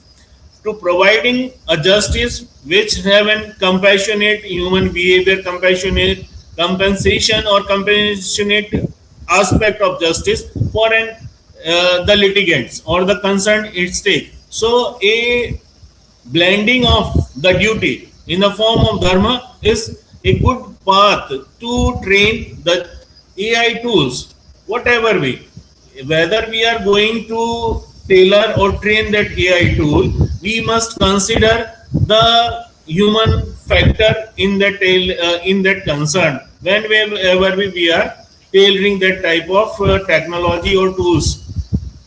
The essence of dharma for this particular context where I am using the term dharma, it is beyond mechanical law. In Hindu jurisprudence, dharma is a far broader than narrow religious ritual or Western positive law, derived from the root dhar, that means to uphold. It refers to the eternal framework that sustains individual and collective cosmic life. While statutory law is often procedural and rigid, dharma weaves law together with ethics, spiritual growth, and absolute contextual equity. It demands not just compliance, but fundamental moral righteousness is an essential part to be introduced and inculcated in every phenomena of justice delivery, or when we are going to tailor any AI tool. If we have that type of spirit before we feed it the data, or we have concerned with the tailoring of AI mechanism for the faster delivery of justice, or for providing a speedy and accessible mechanism for the litigants, or we can say the needy ones or the weaker section of any society. So we have to analyze this thing. The transformation of law. The next part of my presentation is the transformation of law. The legal analysis. Presently, machine intelligence instantly processes a massive legal database, predicting case outcomes, identifying precedents, and automated contract generation with high speed. Before the introduction or utilization of artificial intelligence, we have to spend a number of hours or days for discussing and preparing a specific case for judgment delivery and for filing specific litigations and petitions in the courts. And sometimes also we have spent a number of good hours to understand the layout for making any contract or any relation with a particular time. But due to the technological advancement, or we can say the involvement of artificial intelligence, it becomes a task which we can sum up or we can conclude it within very few hours by making the use of artificial intelligence. It also, another part is it also aids the judicial system. Administrative decisions, systems, and algorithmic risk profile are actively being integrated into modern courtrooms to assist judges in bail and sentencing decisions. This is the thing which is supposed to be implemented, or certain regulations or countries are trying to introduce. But there is a risk of bias, because artificial intelligence or any tool or we can say a specifically tailored artificial intelligence may be biased or may do certain risk in deciding the sentence or the order of for bail or not bail, because AI is work on in data or from which they learn. There may be a cause of bias on prejudices or by inculcation or by using the coding of that particular tailoring association or entity. So it sometimes it is going to harm or going to damage the spiritual spirit behind the term of justice, where we assume justice is then the ultimate thing by which any entity or any individual is supposed to relieve from any grievance. Now, another specific interpretation regarding this particular aspect is the dharma and justice. The true equity requires conscious judgment. This is the spirit behind any judicial system round the globe. Wherever we talk about the justice, there should be a concept of dharma. Dharma means a duty, observance of duty. As per Hindu theology, true equity requires conscious judgment. What type of conscious judgment? In Hindu theology, justice is never be a mechanical formula. It is nyaya, the active embodiment of truth, moral proportionality, and the preservation of human dignity. Dharma insists that a legal ruling must actively protect the weak and ensure harmony. An unverified AI output that relies on hallucinated or a blind mathematical data violates the sacred balance of justice.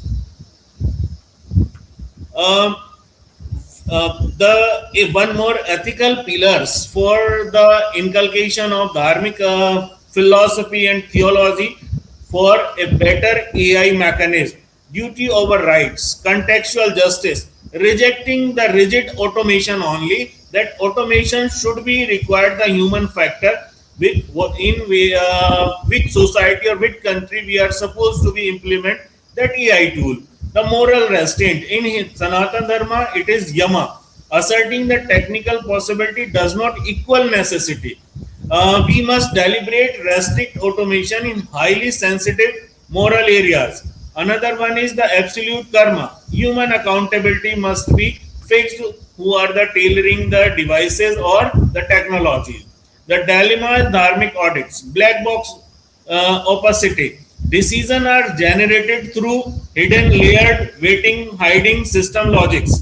The dharmic correction and action is satya clarity. Every fact is based on the explainability and audited traceability for every code tool.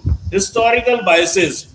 The historical biases are happening through artificial intelligence. If we tailor that artificial intelligence device or technology on a nitya dharma, everyone has to observe their duty towards the application and interpretation of anything. Dehumanization, reducing complex human lives to cold statics, stripping compensation and decisions. Karuna, every human being has a discretion, maintaining active human judges who can exercise emotional wisdom also. There is a need. We can't provide a justice where a mathematical probation and mathematical probability can be happen. A human factor, or we can say the emotional wisdom, is required to provide a complete justice. Integrating AI and Dharma. I just going certain aspects only. The scriptural audit is required. The verification of strict human verification of data is also required. Oversight before introducing any technology or any device or any tool of AI. There should be an oversighted decision, and accountability must be there. So the universal maxim, I just going to finish my presentation by stating that thing. The dharma, when preserved, protect us. Law is not merely the calculation of rules. It is the ultimate shield of human dignity. It is mentioned in Manu Smriti, but it is not restricted to only Hindu philosophy or Hindu dharma. This is the beauty of every religion or every society, where the dharma or the duty of that society, if observed by everyone, that society may flourish with their full bloom. So another one, the soul of justice. Technology may redesign the machinery of law, but must never displace the spiritual and human foundations of justice. And if we think we mention all these things in our technological advancements or AI technology, then we hope a better world before us, in which where we assume a proper justice for every needy one. Thank you very much. Thank you for inviting me and passionately presentation. I am very thankful to Professor Dilettanti. Namaskar. Namaste from Bharat. Thank you, Dr. Vivek Kumar, for your lecture, and we are always very happy to listen for your teachings. Thank you so much. Namaste from Brazil. Well, now I'm going to call the next lecture. Let me see. Yes. Welcome, Dr. Yamamoto. I'm going to read your curriculum. Dr. Yamamoto Kazushi is a permanent Supreme Global Speaker and a member of the Global Advisory Council at Preeminência Justiça Interdisciplinary School of Fundamental Rights. Immediate past president of the International Society of International Business and Legal Studies, with the topic, the intersection of AI governance and international corporate law, redefining global legal frameworks. Dear Dr. Yamamoto, you have 10 minutes for your lecture. The floor is yours. Thank you very much. The warm, the good-hearted introductions of me, Professor Brazil. Good morning there, and good evening here in Japan. Yes. Thank you very much, as always. So let me start the speakings. Thank you very much, and good evening from Japan. And I wish all of you, the attendee and the participants and the speakers, with the good health and the maximum the happiness. Thank you very much. So I'd like to talk about the AI issues, with the legal scheme of a modern era. From the point of view that, generally speaking, the universality and the individuality of law. And I would like to posit the AI at the universality side. So universality of law of modern and the universality of AI kind are the general, the perception that I would like to talk about. And executive, the reality, I would like to start from the point of view of a little bit business-oriented things and the modern law, and getting into the AI aspect as of the universal. So in my practice, overseeing multi-billion dollar, for example, the global, the M&A, including in and out, out and in, the cross borders, international one. I navigate these interactions daily, and at these moments, state legislation is, in essence, a legal code, I would like to posit. However, the judicial application of this code presents the ultimate extreme of individuality. Whether applying civil law to highly specific events or judge-made law of a common law system, the state judiciary is fundamentally bound to specific individual cases. It is not universal, I'd rather would like to say. In stark contrast, AI, such as global algorithm, is a universal mathematical code function. When existing cross-border mega deals, traditional legal due diligence, which is bound by the extreme individuality of a state framework, functionally struggle to capture the borderless risks of a mathematical code. We are faced with critical question: which framework can deliver better functional values? Our goal is not to discard the state, but to functionally harmonize it with the universality. We can no longer rely purely on fragmented state-by-state regulations, nor can we leave AI completely ungoverned. As we are legal leaders, we must architect a system that provides the highest functional value to society.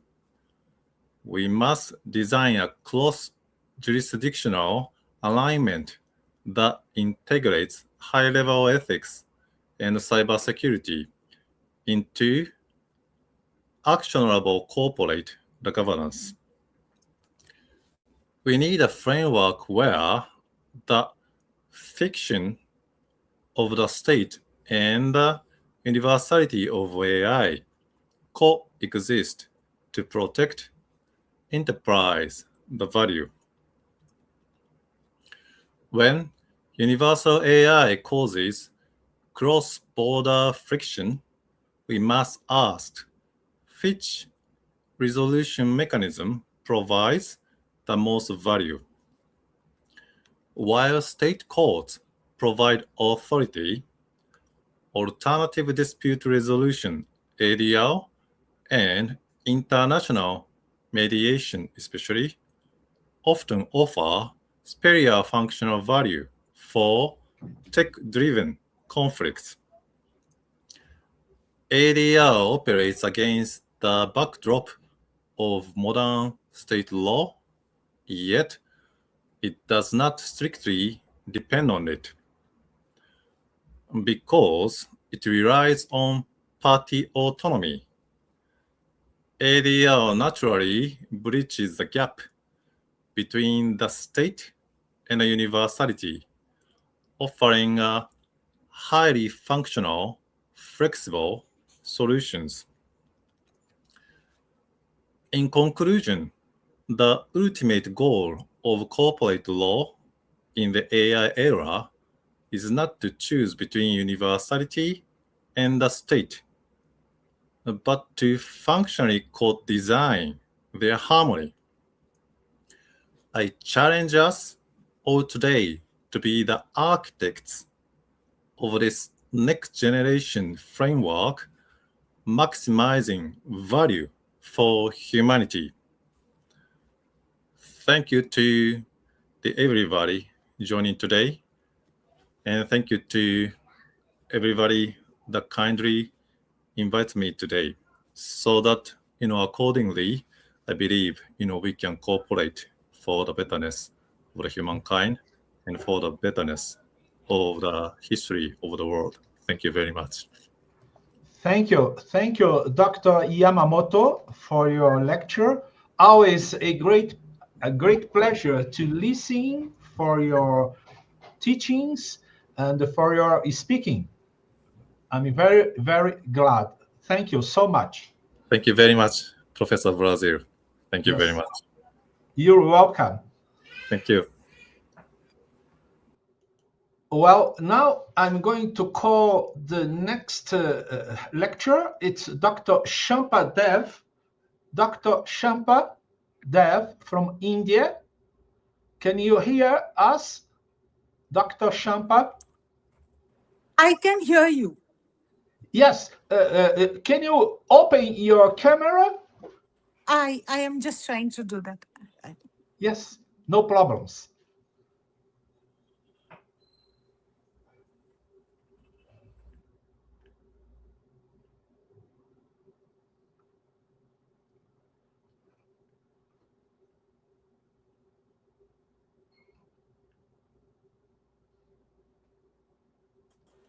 Oh, now it's visible and audible.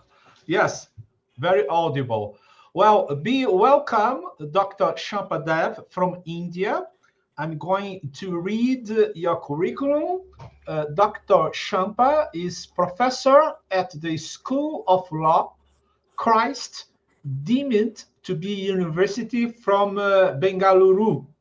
Her teaching and research interests include jurisprudence, constitutional and administrative law, legal research methodology, human rights, privacy, artificial intelligence and law, and emerging issues in legal theory, with the topic artificial intelligence and the transformation of law, preserving human judgment, accountability, and the rule of law. Dear doctor, be welcome. You have 10 minutes for your lecture, and 1 minute lasting, I will remind you. Thank you. The floor is yours. Thank you so much. Yes, thank you. You're welcome. Yeah. Distinguished Chair, respected delegates, colleagues, and friends. It is a privilege to speak at this World Congress on Artificial Intelligence as a factor in the transformation of law. The theme is timely, but also deeply unsettling. Artificial intelligence is no longer a future possibility, standing outside the gates of law. It has already entered legal research, courts, contracts, compliance, governance, welfare administration, and dispute resolution. The question, therefore, is not whether law will be transformed by AI.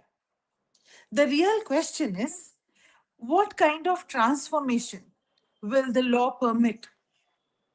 My argument is simple. AI may improve speed, efficiency, and access, but the legitimacy of law cannot rest on efficiency alone. Law derives its authority from fairness, reasons, responsibility, and the possibility of being heard.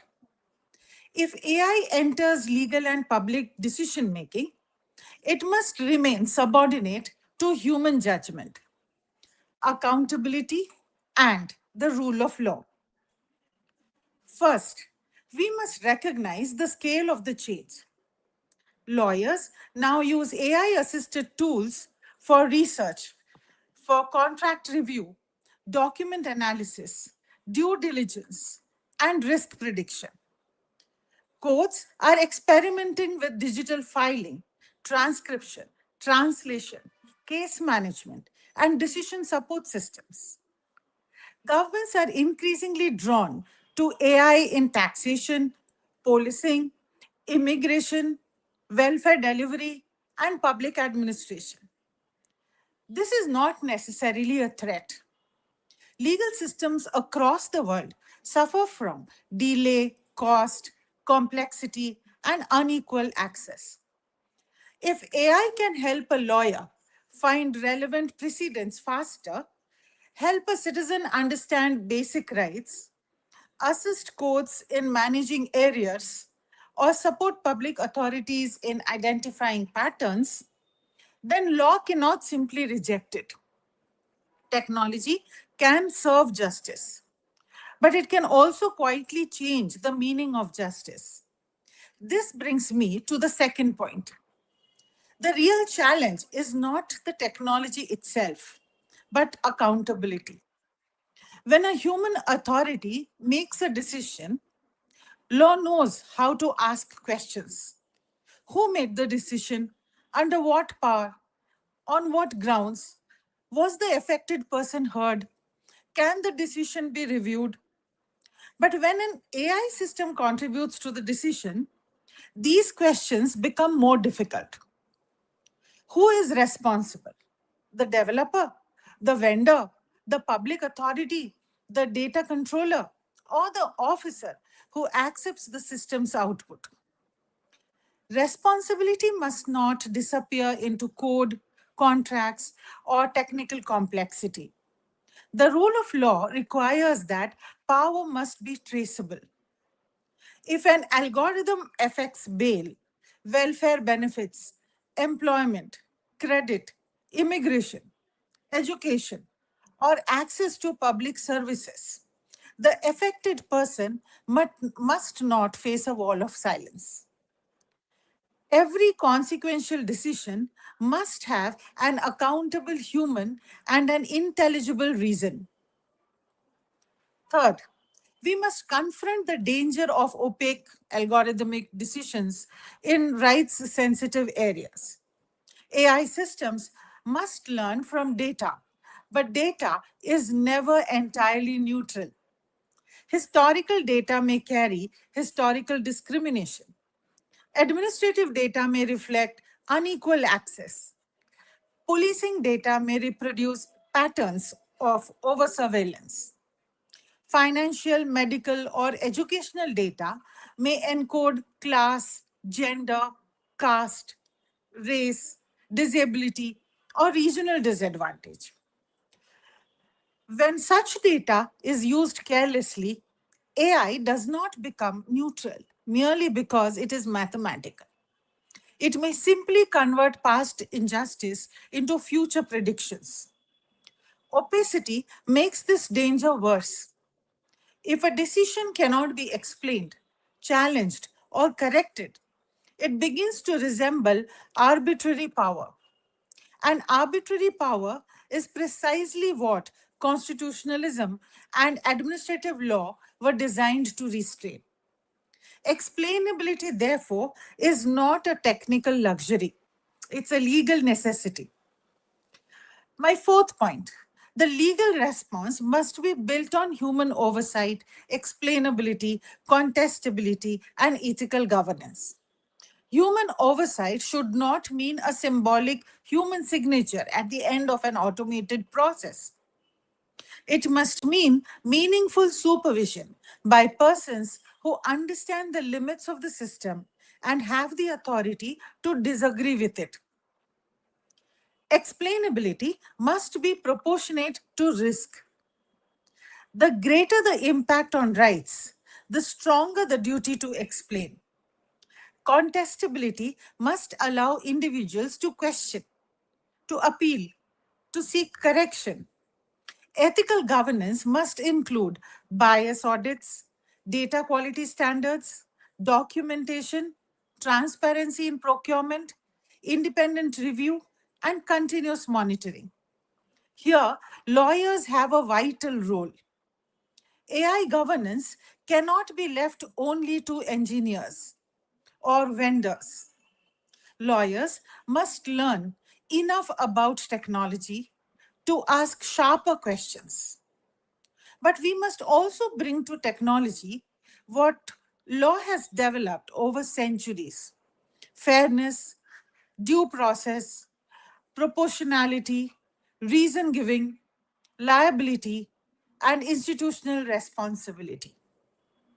AI governance is not merely about regulating machines. It is about disciplining power. Let me conclude with a caution and a hope. The caution is this: if legal systems adopt AI only to become faster, cheaper, or more administratively convenient, we may gain efficiency, but we lose justice. The hope is that AI can also become an occasion for law to renew itself. It forces us to ask, what does it mean to give reasons? What does it mean to be heard?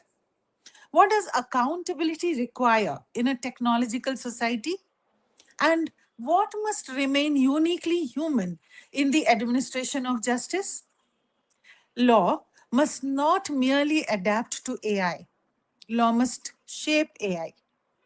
Artificial intelligence must remain a tool, not a substitute for judgment. An aid to justice, not an escape from responsibility. An instrument of governance, not a new sovereign. The future of law in the age of AI will depend not only on what machines can do, but on what legal systems refuse to surrender.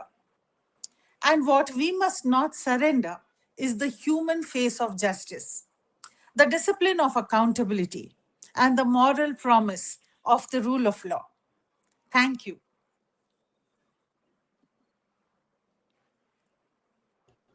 You welcome, Dr. Champa, and thank you for speaking in the strict time.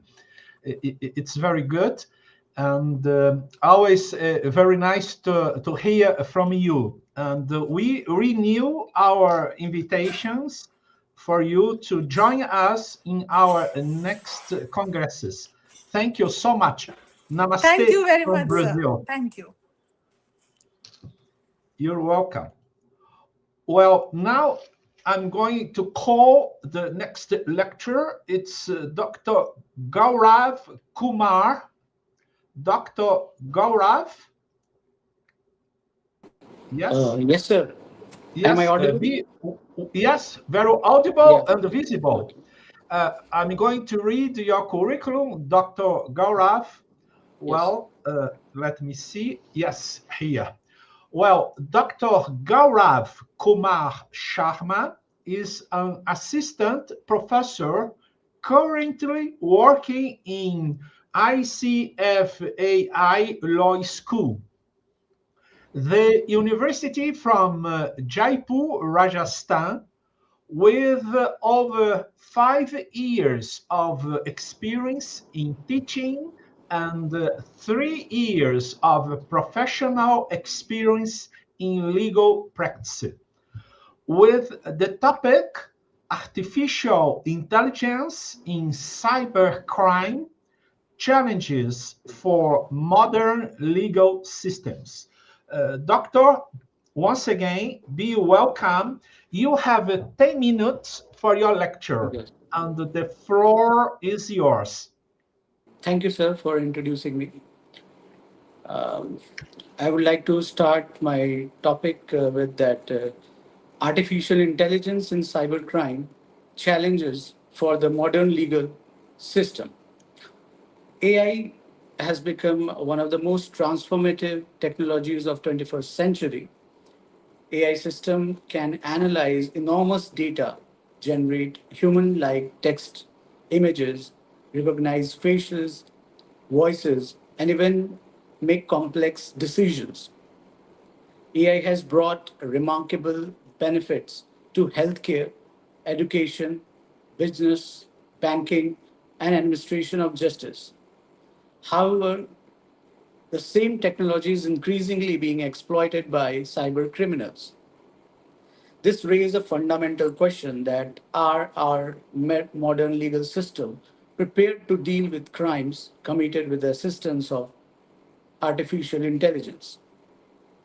Cybercrime can be classified as unlawful activities which involves computer, network system or information technologies, or it can be used as a tool as well as it can be used as a target to commit a crime.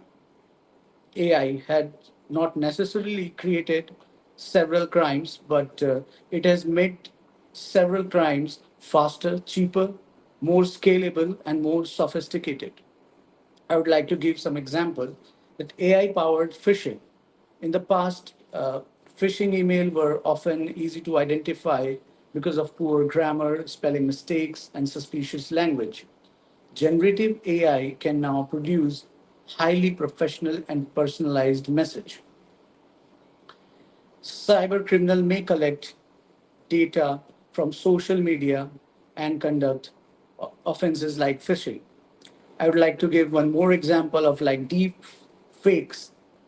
Deep fake technology uses AI to create or to manipulate audio, video, or images, audio of a person, so that a person to say or do something that never actually happened. So imagine that you receive a video call from a senior person or from a family member asking for emergency financial assistance. Now, coming to the next point is that how do we establish authenticity in age of artificial intelligence? Traditionally, courts have relied on photographs, audio recordings, and videos as important form of evidence. Today, however, we must ask whether digital evidence is genuine, altered, or completely AI generated. Therefore, the law of evidence faces a new difficult problem. Now, coming to the next point, who is responsible when AI is involved in a crime? At present, the general legal approach is to focus on human responsibility, the person who uses the technology of AI to commit a crime. We can impose responsibility on that particular person. The next point which comes to our mind is that jurisdictional issue. As cybercrime involves cross-border incidents, so which country's law would be applicable? Which police authority should investigate the crime? Which court has jurisdiction to entertain that issue? And how can an accused person be prosecuted if he or she is located in another country? So countries here need international cooperation. Countries need mechanism for cross-border investigation, information sharing, preservation of digital evidences, and extradition treaties. International frameworks such as Budapest Convention on Cyber Crimes and evolving United Nations Initiative on Cybercrime Cooperation are important in addressing these challenges. However, international cooperation must also respect human rights, privacy, and due process. This brings me to another important topic, that balancing between cybersecurity and rights of individual. To detect AI-powered cybercrime, government and investigating agencies may use surveillance technologies, facial recognition, biometric data. Now, these technology may assist in preventing crimes, but how much surveillance should state be allowed to conduct? How should a personal data be protected? So there is a need to strike balance between the protection of rights of individuals and protection of society from cybercrime. Another challenge is the speed of technological development compared with the speed of lawmaking. Technology develops rapidly. New AI can emerge within a month or within few weeks. On the other hand, law, usually developed slowly, legislation requires consultation, debates, approval, and implementation. As a result, there is often gap between technological reality and legal framework. The law should focus on the nature of harmful conduct rather than specific technology used. For example, whether fraud is committed through a traditional mail or AI generated deepfake. The fundamental legal concern remains deception and unlawful financial gain. I would like to discuss few suggestions with you that there are several steps which are necessary to be taken.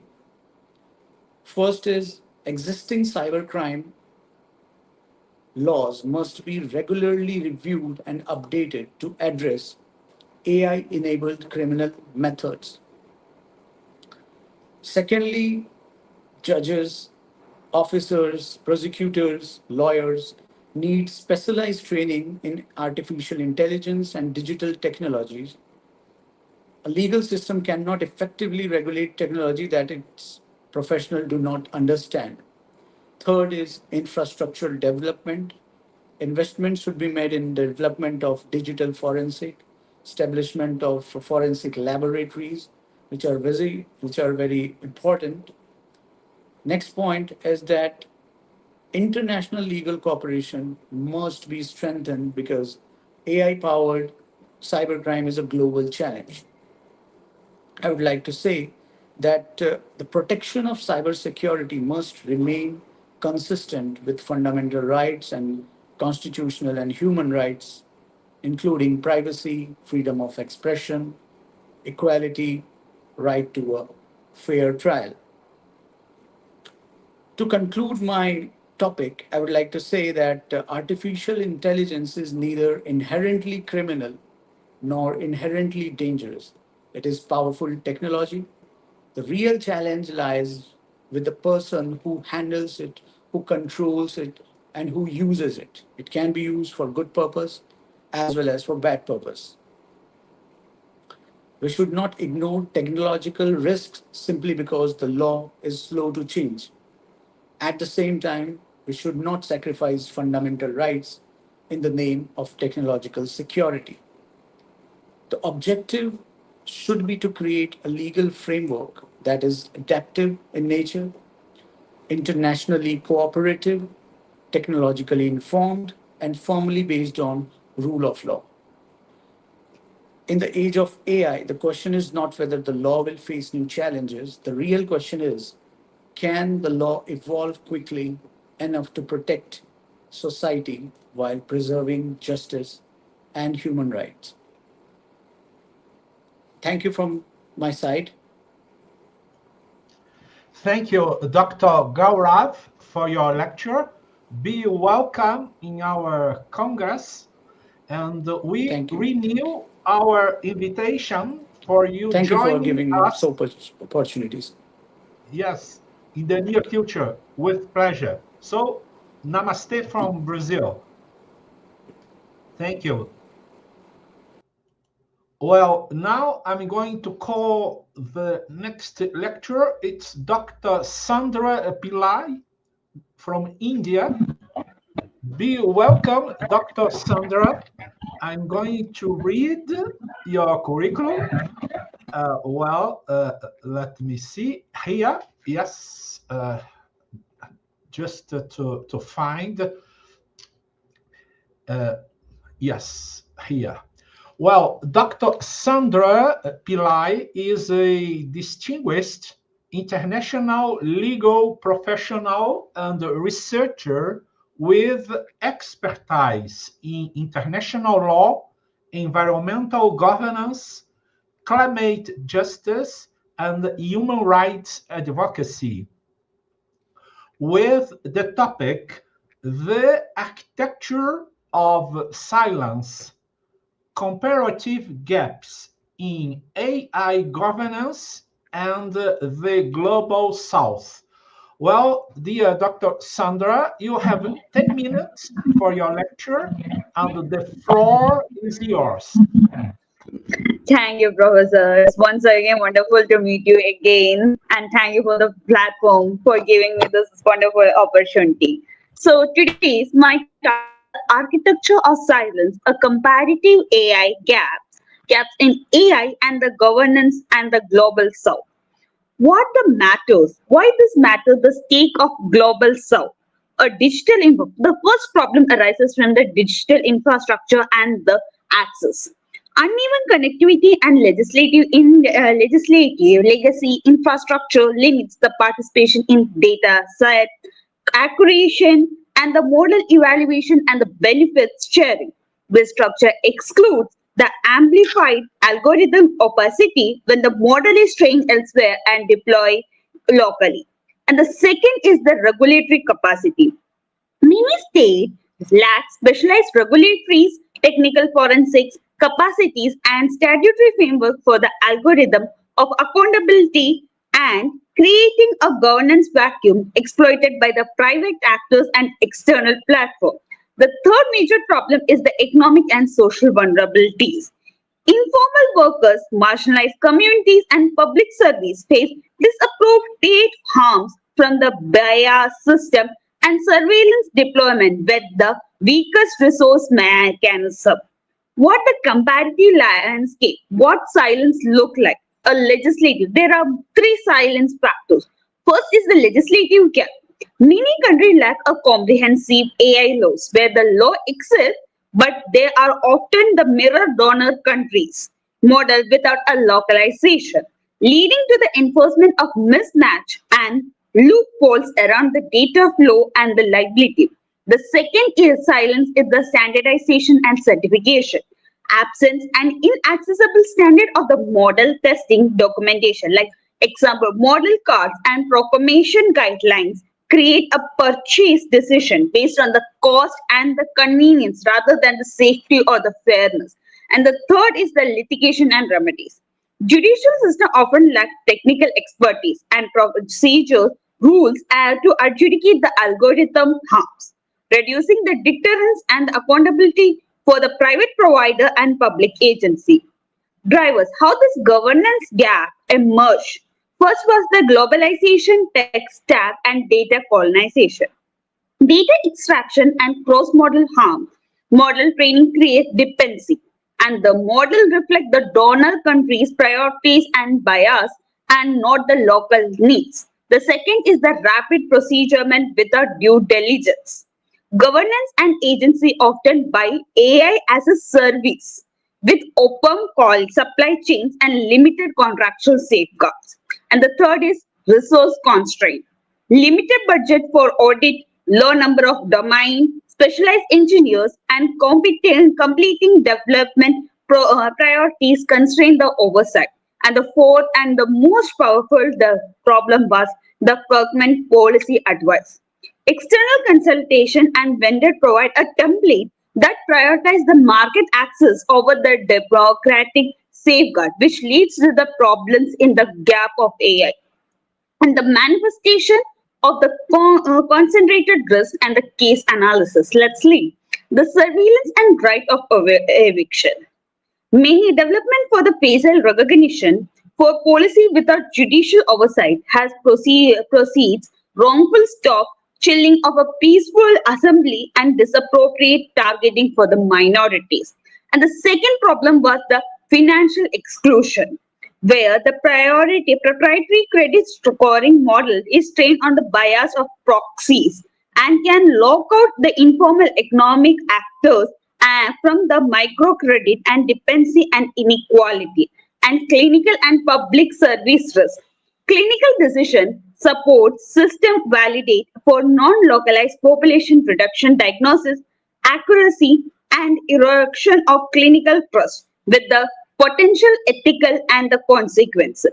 The landmark cases where the law went very still the cases are going on. The SERI, the System Risk Indication case of Netherlands 2020. The court struck down that the welfare is a risk profiling system for the violation of privacy and human rights safeguard.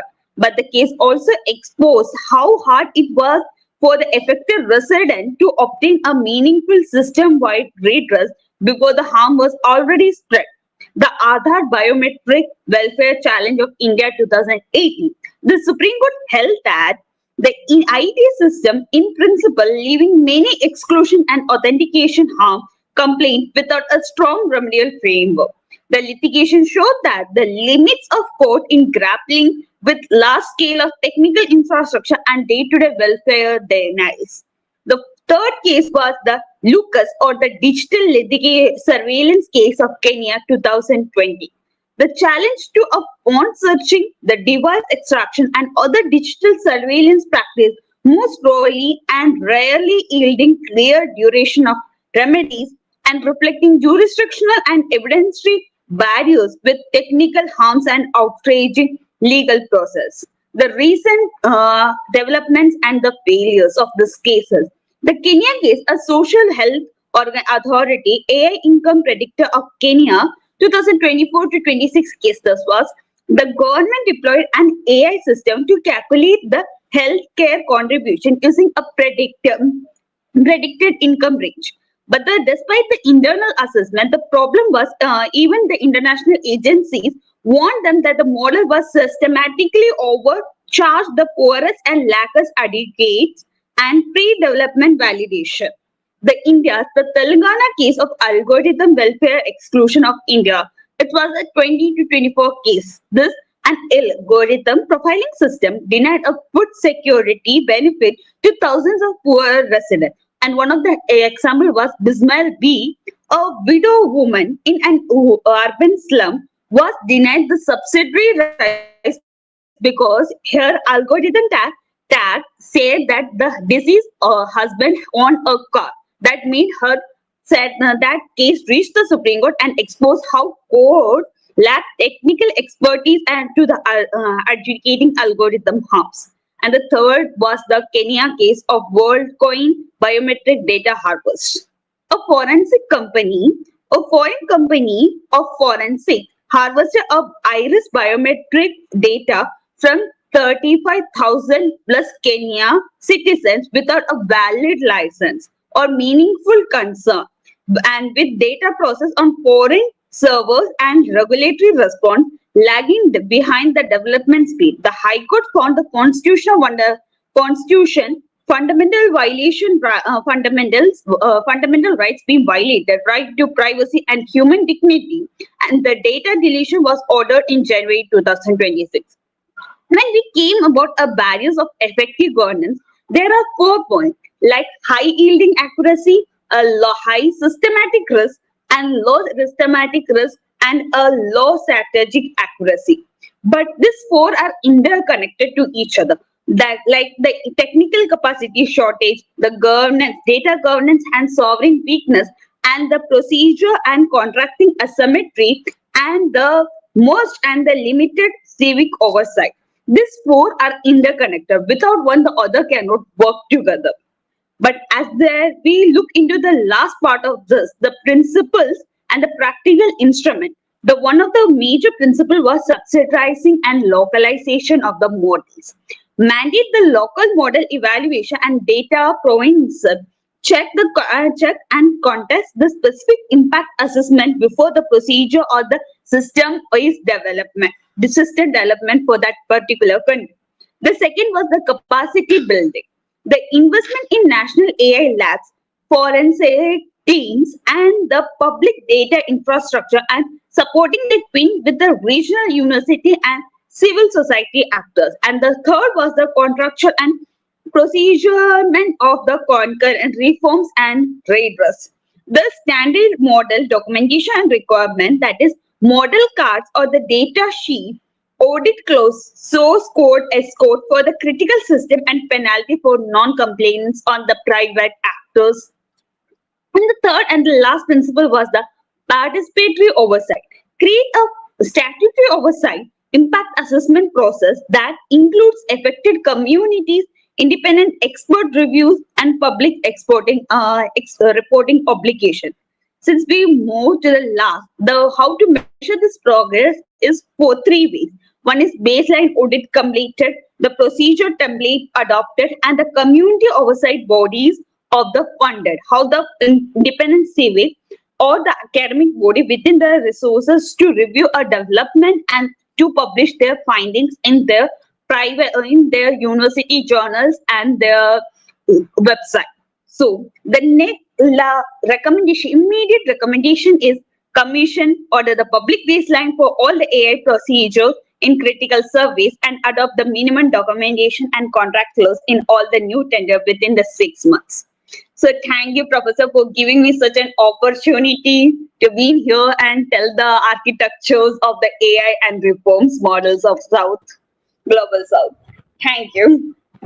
You're welcome, Namaste. Dr. Sandra. Namaste, Dr. Sandra. And always a great pleasure to listen for your lecture. Thank you so much. Bom, agora eu vou chamar a próxima palestrante, que é a doutora Ângela Raonat. Doutora Ângela, seja muito bem-vinda mais uma vez. Eu vou aqui estar lendo o seu currículo, né? A sua ementa acadêmica. A doutora Ângela Issa Raonat é doutora em Direito Constitucional pela Pontifícia Universidade Católica de São Paulo, professora na Universidade Federal do Tocantins, na graduação e pós-graduação stricto sensu, desembargadora do Tribunal de Justiça do Tocantins, juíza eleitoral substituta do TRE Tocantins, com o tema a inteligência artificial e o futuro da função jurisdicional, governança algorítmica, supervisão humana e direitos fundamentais. Doutora Ângela, como eu disse, muito bem-vinda mais uma vez. Você tem 10 minutos para a sua apresentação. A palavra é sua.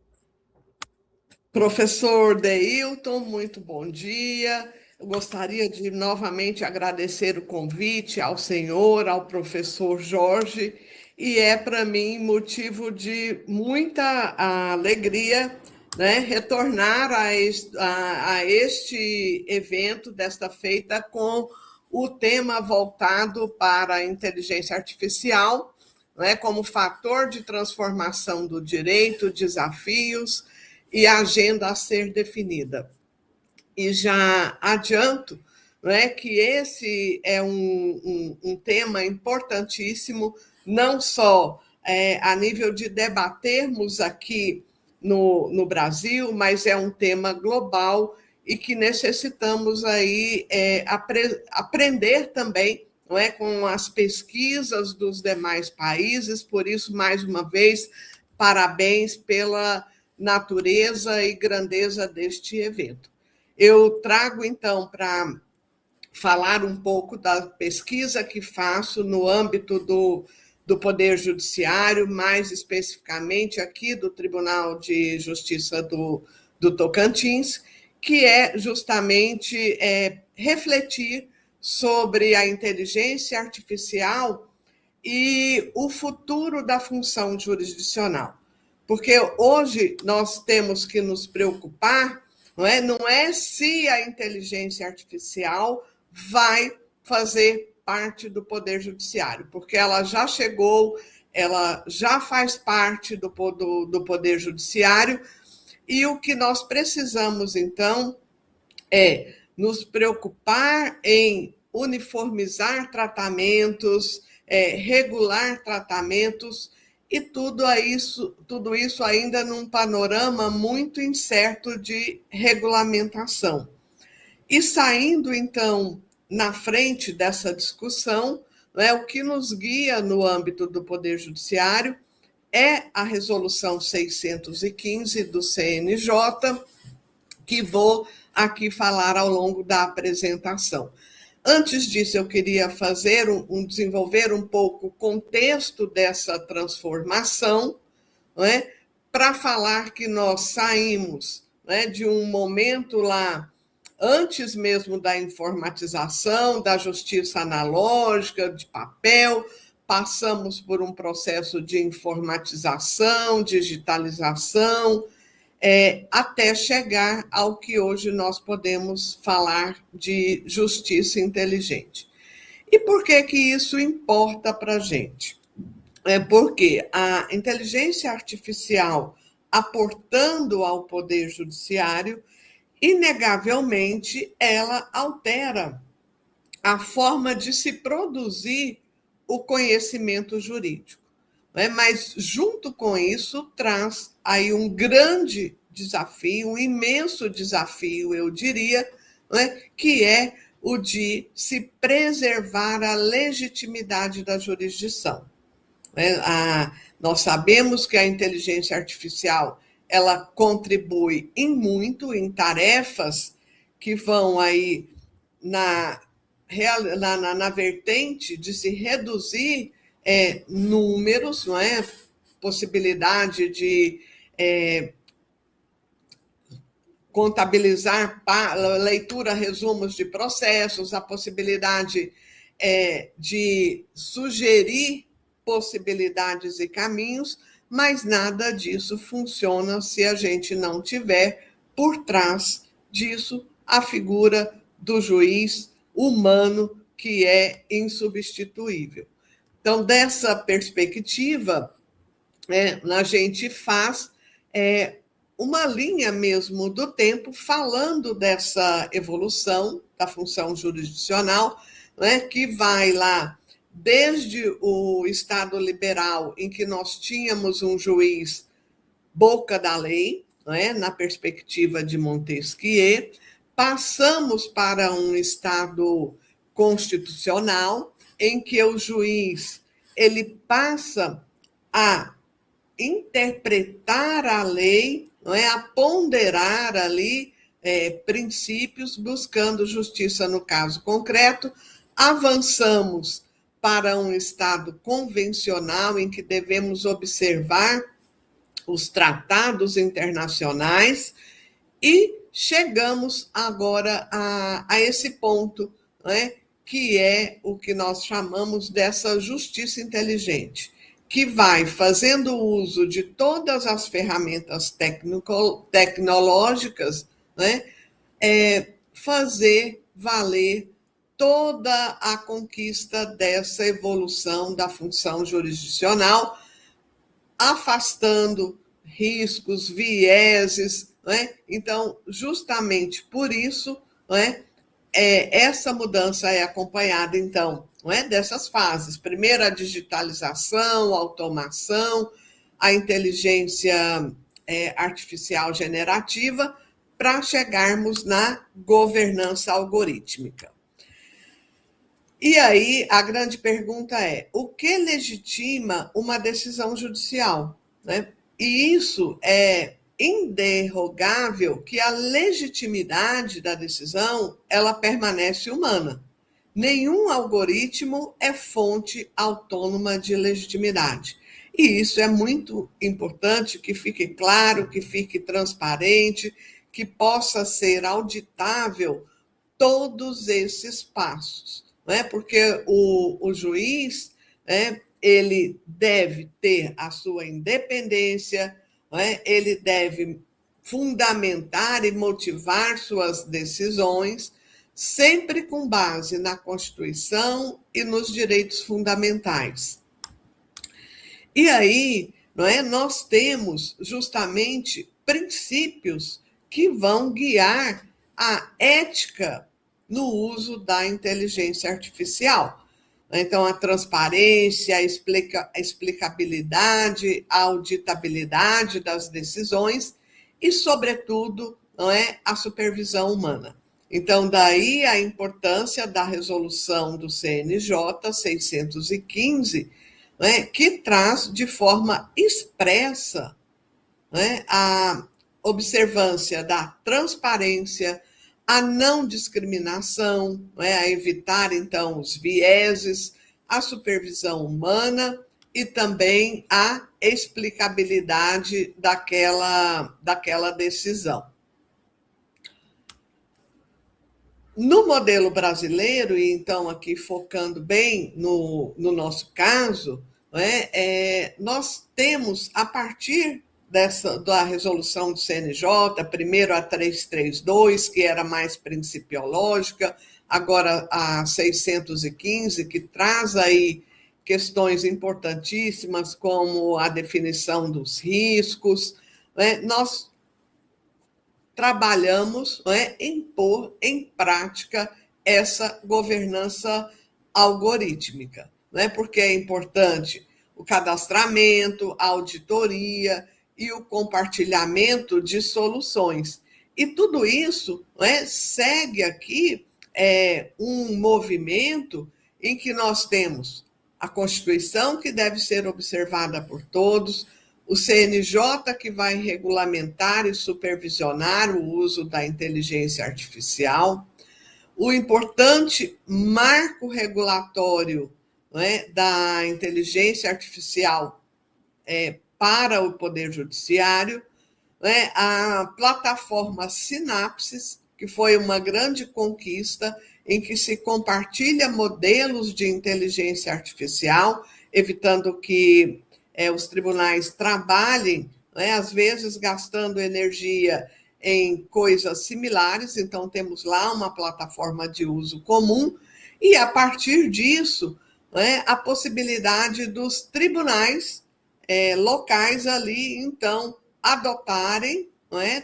esses modelos, adotarem um uso seguro da inteligência artificial, a partir aí de cadastros, auditoria local, dessas soluções.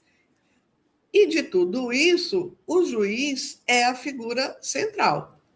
A inteligência artificial apoia, porém é o magistrado quem decide.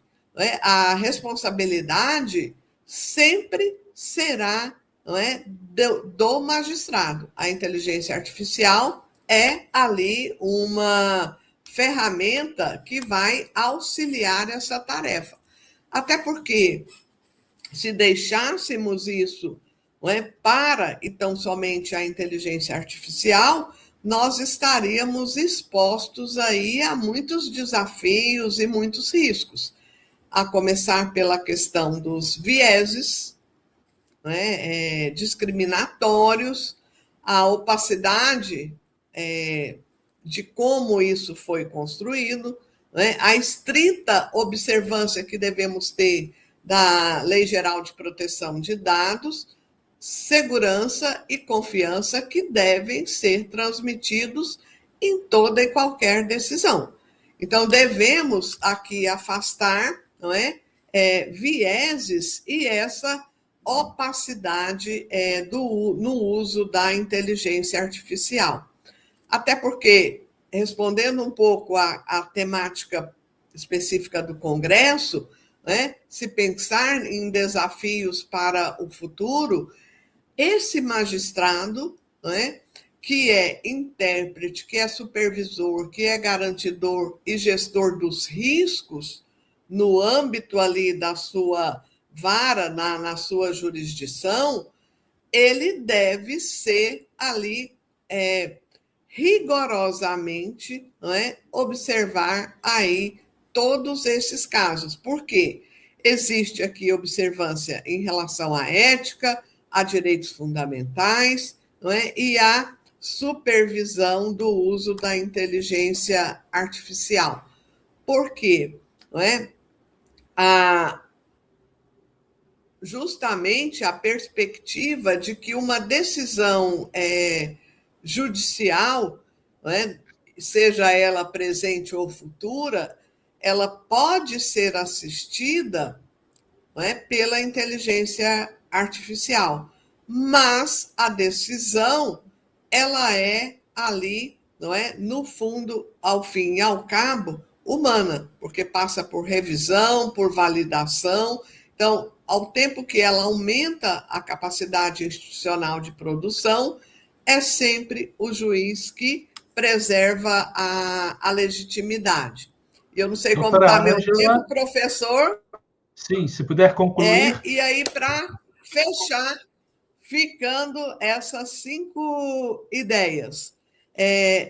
A inteligência artificial é um instrumento, não é? O juiz permanece responsável e direitos fundamentais são o limite ético disso. Não podemos afastar da ideia da governança, pois é ela que vai gerar confiança, e a inovação, ela sempre vai exigir, não é, aqui a validação humana. Então, era isso que eu queria dividir, professor, e mais uma vez, muitíssimo obrigada, muito feliz em participar.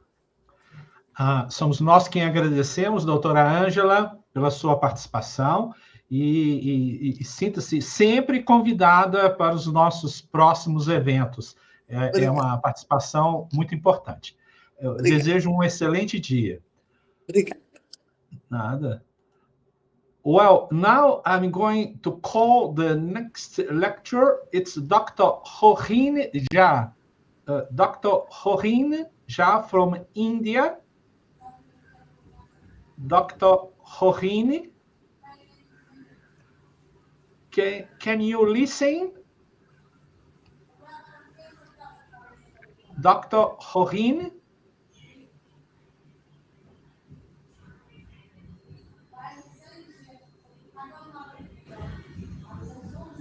Dr. Horin Jha, it's your turn. Well, I think at the moment she cannot listen. I can call the next lecturer. It's Dr. Ashish Kaushik. I'll be calling. Just a minute.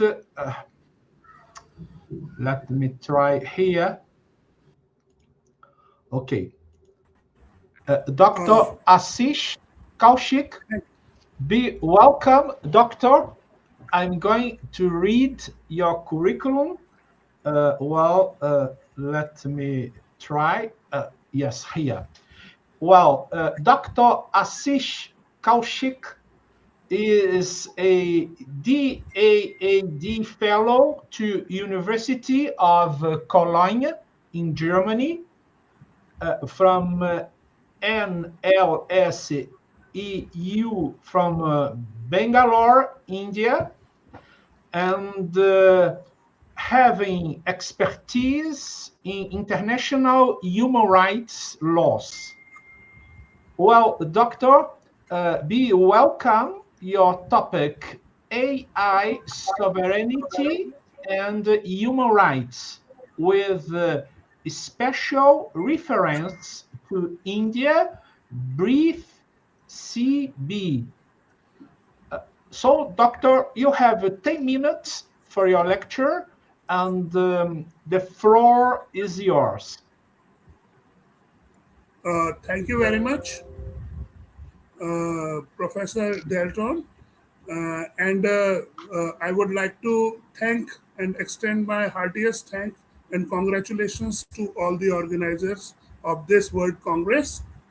The topic for which I will be dealing today will be the jurisprudence of artificial intelligence sovereignty and human rights, a techno-legal analysis in Indian paradigm.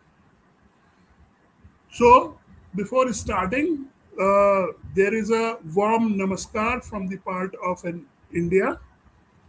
All the distinguished chair, esteemed colleagues, and delegates from across the globe. We are gathered here for the World Congress to confront the structural realities of artificial intelligence is no longer a mere tool of convenience. It is a profound factor in the fundamental transformation of jurisprudence and administration of justice. We are moving rapidly from the transitional era of human-centric legal administration to the era of technological acceleration, where a very definition of the state sovereignty, procedural fairness, and corporate accountability are the big challenges. For the post-colonial democracies and the nations of the global south, this transformation introduced a deep paradox. On one hand, AI offers a mechanism to restrict the digital neo-colonialism, the disproportionate control over the domestic data and infrastructure by the transnational tech conglomerates. It allows the state to assert AI sovereignty, the independent authority to govern and regulate and secure the algorithmic and data life cycle of their territorial boundaries. Yet, when the state itself acts simultaneously as a developer, deployer, and regulator of high-stake automated systems, a constitutional friction arises. The central question of the contemporary legal global framework is clear: how we leverage the transformative power of AI to achieve the efficiency and strategic autonomy without compromising the fundamental human rights of our citizens. This is a very strategic question and a pertinent question that I am raising in my present legal analysis. So to understand, there are the ethical foundations, the infusion of algorithmic power with Rajya Dharma, the basic Indian knowledge system, and the traditional backing without which we cannot understand, because we have to look into the Indian paradigms, in reference of the Indian paradigms, the AI sovereignty concept. As we deliberate on this global agenda, we must realize the Western regulatory frameworks are not only an answer to this basic question that we have raised. We can enrich the global digital jurisprudence by looking into Indian knowledge system. The classical Indian philosophy of societal order and governance are guided by the concept of dharma. The dharma is the ethical code that ensures the balance and the public good. When applied to the technological governance, this translates to Rajya Dharma, which is also an pertinent principle of governance of Indian structure in the ancient Indian philosophy. The absolute moral obligation of the ruling authority, Rajya Dharma established that any exercise of authority, whether political or computational, it legitimate only when it serves the Lok Sangraha, when it survives the test of the welfare and the collective well-being of the society. When AI systems act as an automated proxy for the state actions, it can no longer be evaluated as a passive utility. It functions as an instrument of governance, must adhere with the Nyaya and Satya. The concept of Nyaya and Satya are an inherent concept in the Indian legal structure. Further, the Vedantic principle of Tat Tavam Asi, the position all living consciousness as an inherent equal, granting an unaccessible dignity to the individual. Therefore, any state-driven algorithmic deployment characterized by the structural opacity and computational bias is direct a systematic infraction against these ancient civilizational ethics. By the anchoring of technological sovereignty in these philosophical roots, we reframe it into a tool of unchecked administrative authority, but as a mandatory ethical obligation to protect the human dignity. As the ancient Indian legal philosophy and as well as the prevalent legal structure, now we come down to the present day legal system, the constitutional hurdles. As in the practical arenas of the constitutional law, the deployment of automated system ranging from the algorithmic predictive policing to the automated welfare distribution demand continuous evaluation against the established constitutional benchmarks. Article 14 is a beneath idea of the Indian Constitution which enshrines right to equality to all the citizens of India. Article 14 of the Constitution guarantees equality before law and equal protection of the laws, serving a bulwark against the arbitrary state actions. However, the deep learning models suffers from the black box dilemma, a dense opacity where the path of an outcome is hidden within the layers of neural networks. Under the landmark precedent of the state of West Bengal versus Anwar Ali Sarkar, all the state actions must pass the hurdle of reasonable classification and demonstrable rational nexus to the intended objectives.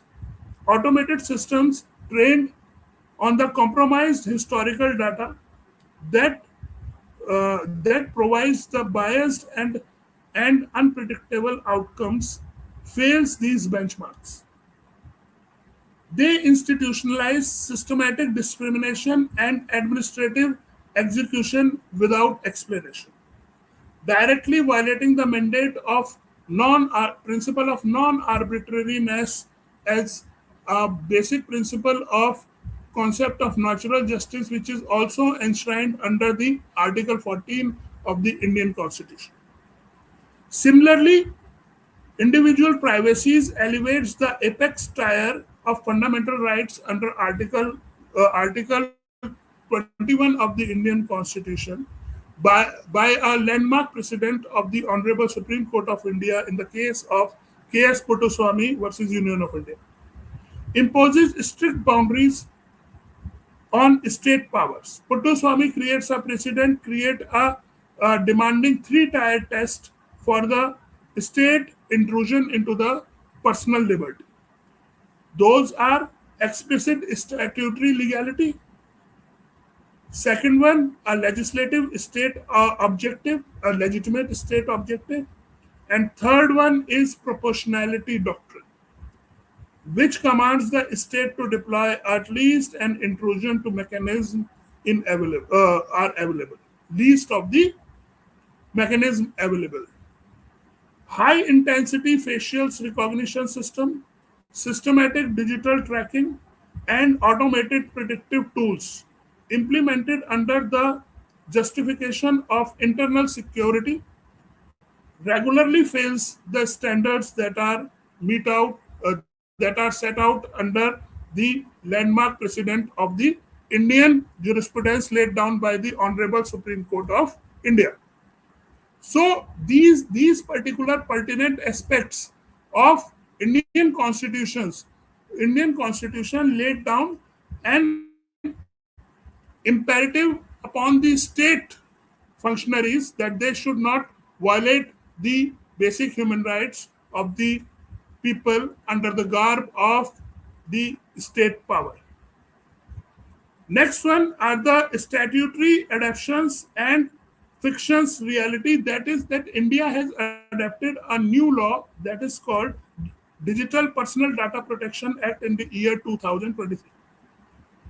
While the act established an consent-driven structure for the data fiduciaries, it introduced a serious technical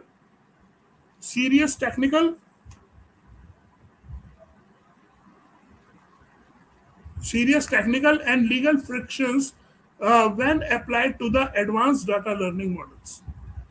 Like one of the most important aspect that this Act legalizes is right to be forgotten.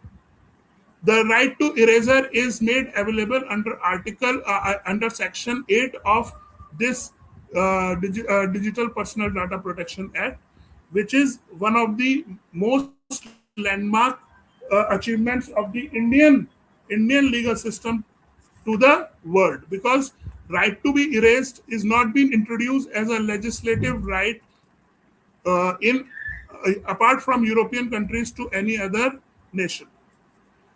There are Dr. certain Ashish, if you come to a conclusion, thank you. Yeah, I'm just concluding. There are certain conclusions and the suggestions that I want to be put in through this this deliberation. Is that our analytical and overview demonstrates that India's approach to the AI sovereignty represents the sophisticated multi-layer paradigm designed to balance the national structural resilience to the core constitutional values. But let our message to this World Congress be absolute. Sovereign power and digital and technological advancement must remain completely subservient to the individual fundamental liberties. The state cannot use the technological autonomy as a shield to evade the judicial review and strip the rights of the essential procedural protection. To properly shape our future agenda, there are certain legal reforms, global legal reforms that need to be suggested. Are statutory algorithmic accountability laws should be in place. Second, the statutory rights to be in explanation, and judicial warrants for the surveillance by the state should be made mandated. Thank you very much. These are my certain observations that I have put into my paper. Thank you, Dr. Ashish, for your lecture. Very pleased and honored to know you. Thank you. Thank you very much. Thank you very much, Professor. And it is an honor to be the part of the Congress, and we'll look forward to be collaborating with the future efforts. Yes, you are always our guests. With pleasure. Oh, thank you. Thank you so much. Well, now I'm going to call Dr. Jorine Ja. Dr. Jorine, be welcome. Very glad to see you once again. I'm going to read your curriculum. Dr. Jorine Ja is currently working as an assistant professor at the University Department of English, VKSU, from Bihar, India, with the topic Challenges in AI in Law. Dear doctor, be welcome. You have 10 minutes for your lecture. The floor is yours. Thank you so much, Professor. Thank you. Thank you for the invite. Namaste from India. Professor Ribeiro Brazil and Torres Manrique for the invite. Thanks, and I appreciate the effort of the organization, all the organizers for this Congress. So today's topic is really relevant, and it's like perennial because AI and the threats and challenges that and opportunities that we are going to discuss in today's Congress is really about AI that adapts from the data given to it, and if that data is already biased in terms of race, gender, or economic background, then AI may reproduce them. So this is one of the, we can say, threat that reproducing the data.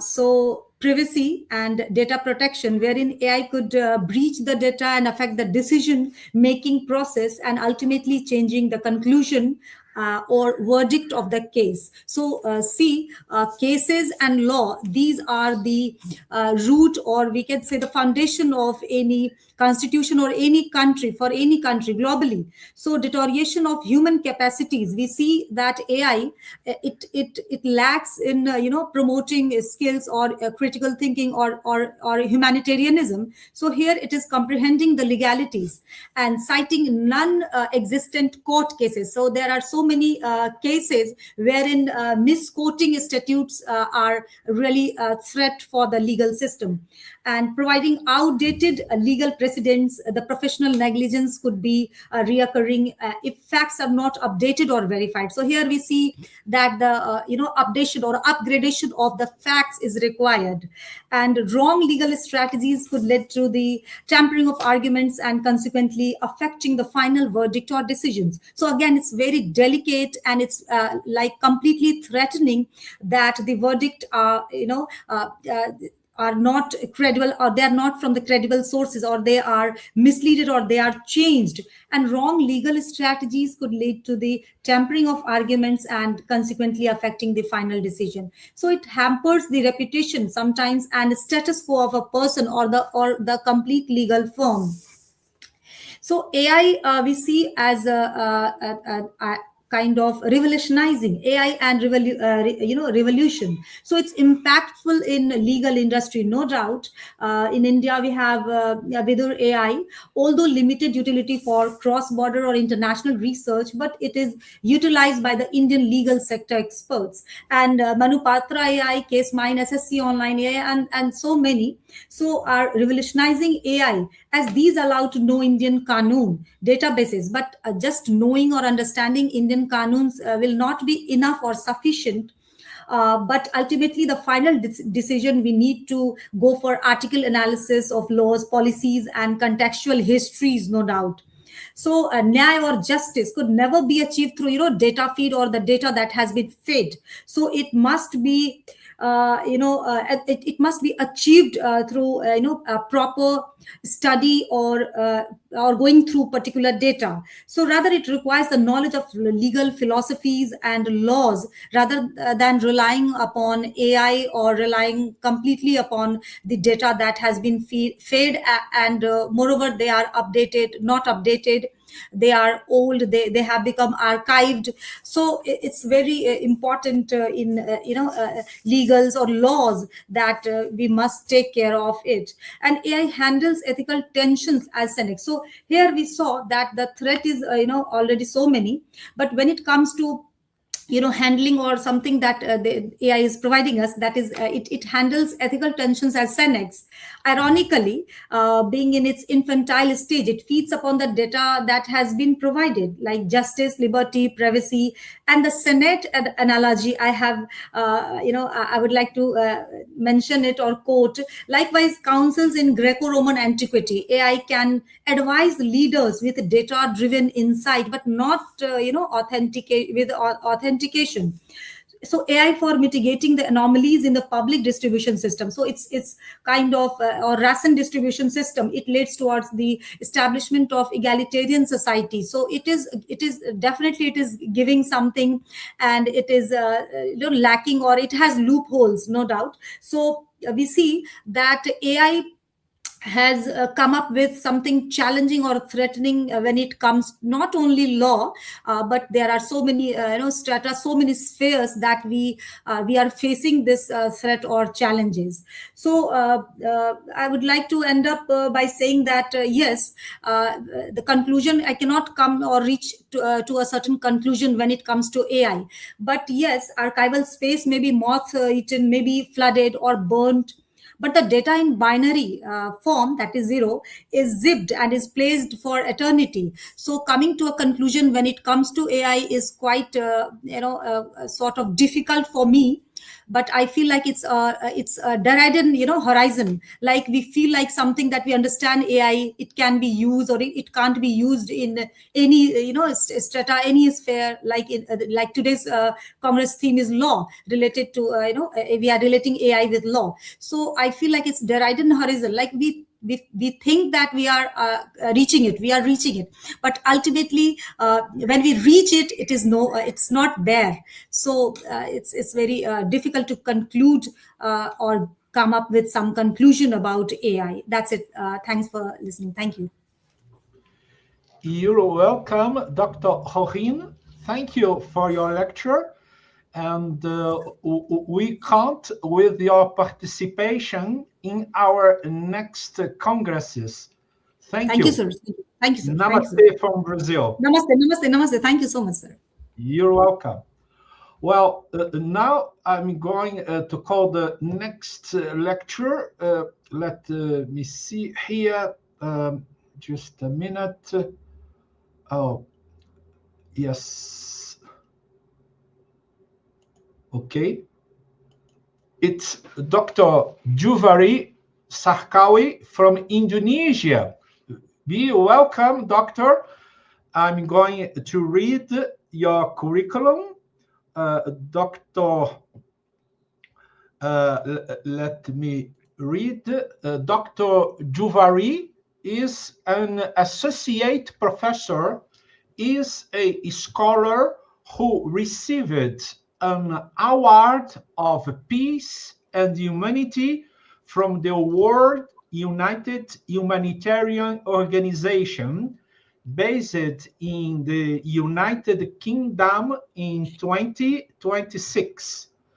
The president of the International Association of Scholarly Publishers, Editors, and Reviewers, lives in Surabaya, Indonesia, with the topic AI-based scholarly consideration for global research paper, ethically and scientifically acceptable. Dr. Juvari, you have 10 minutes for your lecture. Be welcome. The floor is yours.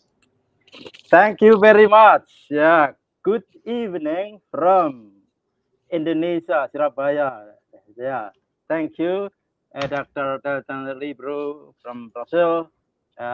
First of all, I would like to express my gratitude and also appreciation for this host. And you know that actually this is the fourth time for me to discuss with you about this. And I would like to share my PowerPoint here. I would like to share my PowerPoint. Yeah, this one.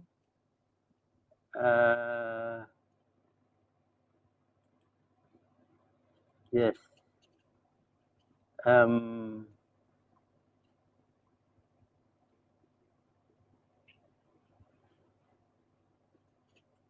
Yeah, actually I need to, oh yeah, sorry. Wait a minute, sir. I would like to share.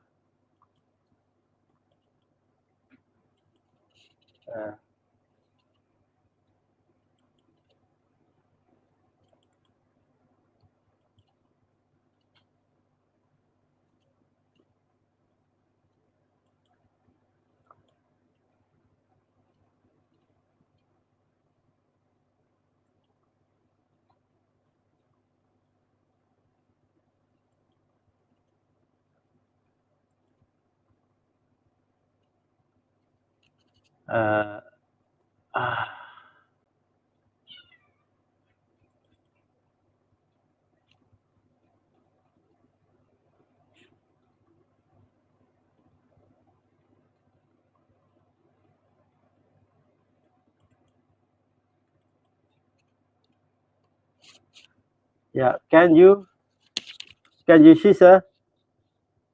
Hello? Can you see? Hello?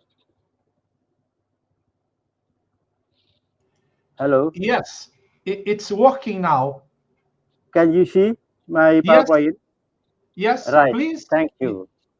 So, okay, so the title is AI-based scholarly consideration for global research paper ethically and scientifically acceptable. Ladies and gentlemen, I think this is globally and prevailingly, that all of the researchers and the faculties in the universities around the world have practiced the use of AI. But now what we have to consider is about whether it is ethically and scientifically acceptable. Now let's go on. My discussion starting from first, AI transforming the research processes globally. And secondly, we will raise ethical and scientific concern. And then finally, we have to talk about the need for integrity, transparency, and accountability. Now let's go on about AI that now, in fact, transform research processes globally. When we talk about research, I think we cannot do anymore the way we use traditionally before we have now the AI. So you can also ask many publishers, the journals, editors, and all of the researchers who are now busy with their products of research, they also use their AI. Why? Because AI actually not the total equipment or a tool that replace human being, but it is a kind of a tool. So AI is actually a co-pilot that can help us do something better and quickly. And therefore, the integrity principle in research is still maintained anyway. First of all, as long as the references are clear and can also be detected and verified by using AI, then that is the integrity, one of the principles. Secondly, whenever the research products are reviewed by at least more than two reviewers before it is published, and that is also one of the second principles of getting the integrity. Besides that, there are a lot of requirements. And then AI as an ethics, fairness, and accountability. What is meant by fairness? The researchers, all of us, the faculties around the world from the universities should be able to show the fact and the data or the evidence not only by being provided with the AI, but also, by verifying, by detecting and searching whether this is correct. For example, if we refer to the reference that is taken from Google Scholar, then we try to write that kind of data and search it whether it is already also published in Google Scholar. If it is, in fact, we can find it, then that is okay, fair, and then it is accountable. Scholarly communication, for example, credibility and reproducibility. In this context, whether both publishers and the authors should also be credible and also trustable. In this context, we have to also have a kind of understanding that actually publisher also need, the evidence from the authors, and the authors should also provide the evidence from the references that are already verified in the first one, that is research integrity principle and fairness and accountability. As long as that all are provided and also found by the publishers, and that is scholarly communication, can be considered credible and producibility also accountable. Now, when we talk about ethical acceptability, AI as a support. Now, again and again, AI as a support, not a replacement. What is meant by this? there are some of the evidence that cannot be, shut and verified only by AI. For example, whenever we want to talk about the data taken from a certain, source man or source person, like interview and so on, then we have to talk to directly with the person that we are interviewing. And this is actually AI cannot do it, except the researcher have to record or to meet and discuss and recording and make a note from the conversation or interview face-to-face with the source person. And this is also AI as a support, not a replacement. We cannot replace. And secondly, mandatory disclosure of AI use. So anyone who wants to submit any research products for publication should be able to disclose whether they use AI or not. If they use AI, then they should also mention. And therefore, whether this AI product has been verified by searching the original references from, for example, from the journal they are published as listed in the references, such as in Google, Scopus, and so on and so forth. So this kind of mandatory disclosure is a must. And the next one, the ethical acceptability, is human accountability remains central.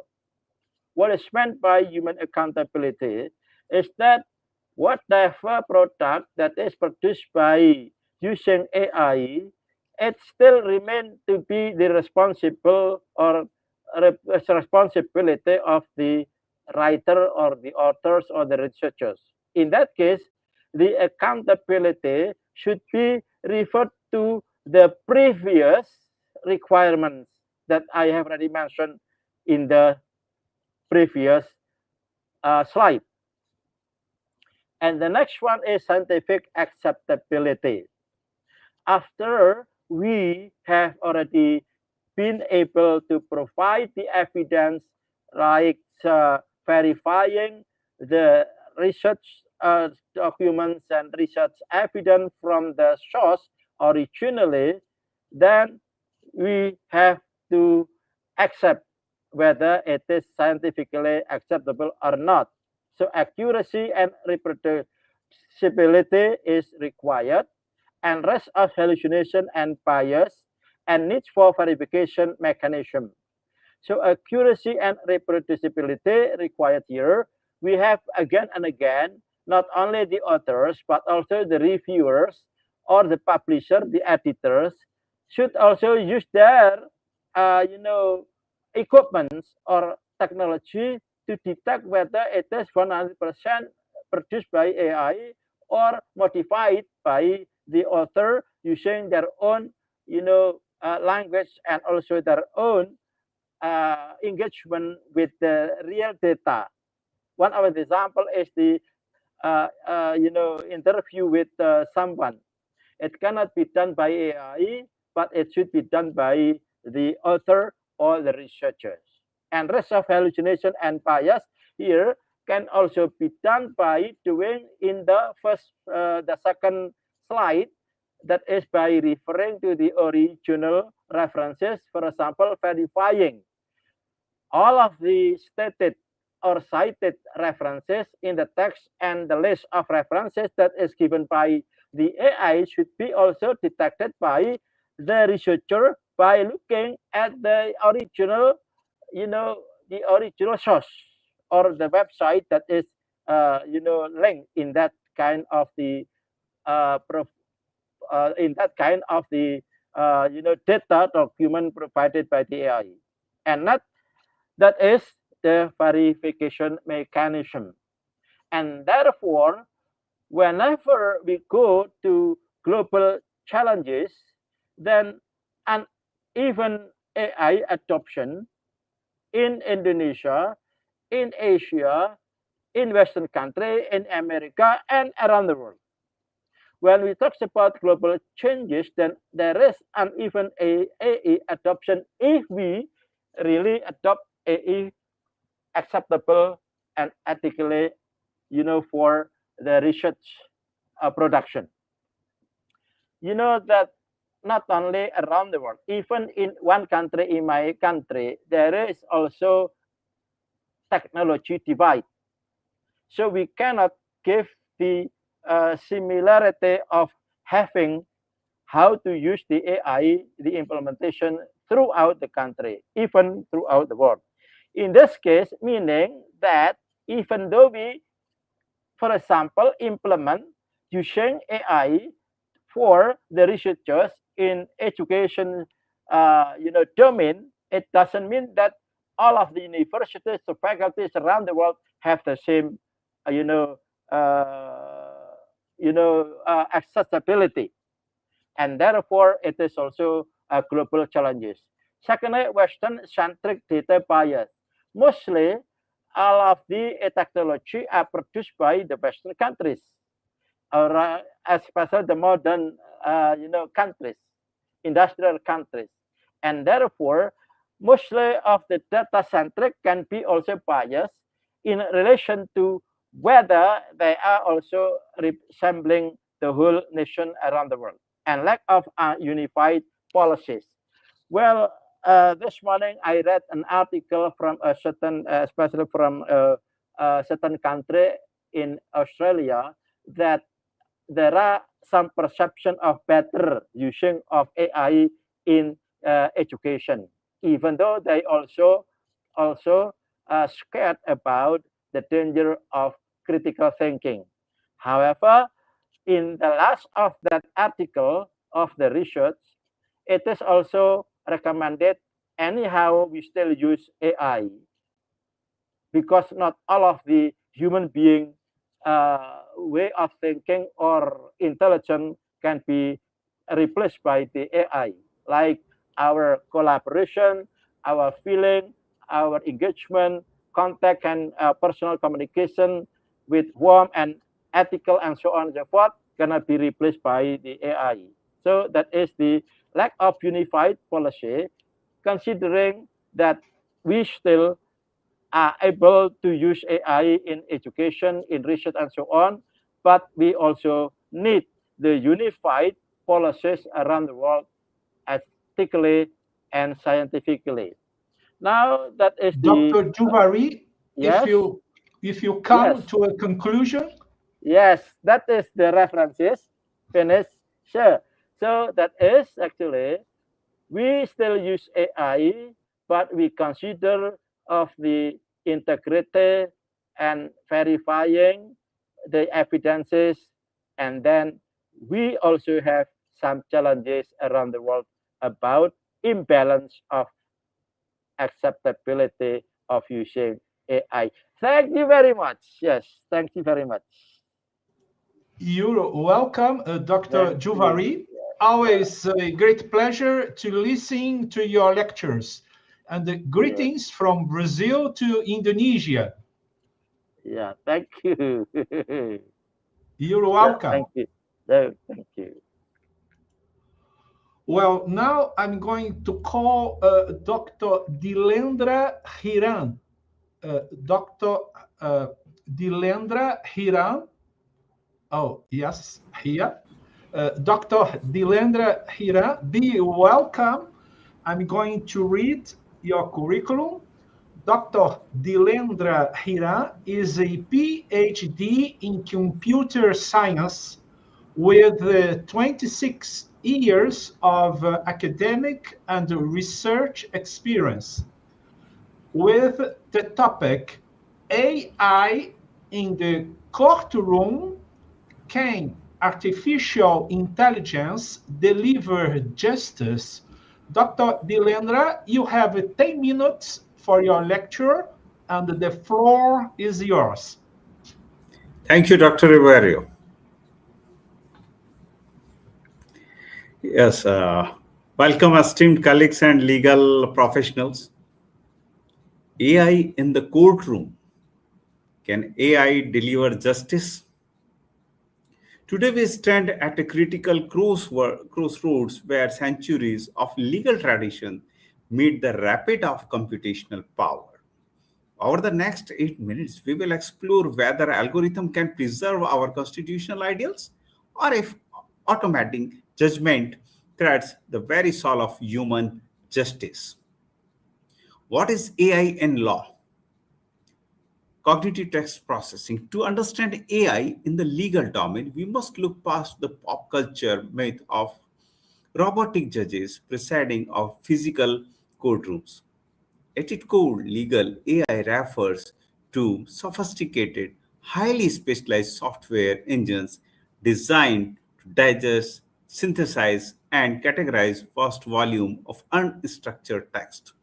By utilizing natural language processing and deep neural network, this system do not simply read document, they map semantic context, trace legal arguments, and find relevant case law across millions of historical archives in fraction of seconds.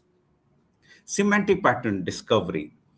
Unlike legal database that rely entirely on rigid keywords matching search terms, modern AI models understand analogical reasoning, synthetic context, and conceptual definitions. The paradigm shift means that legal research is no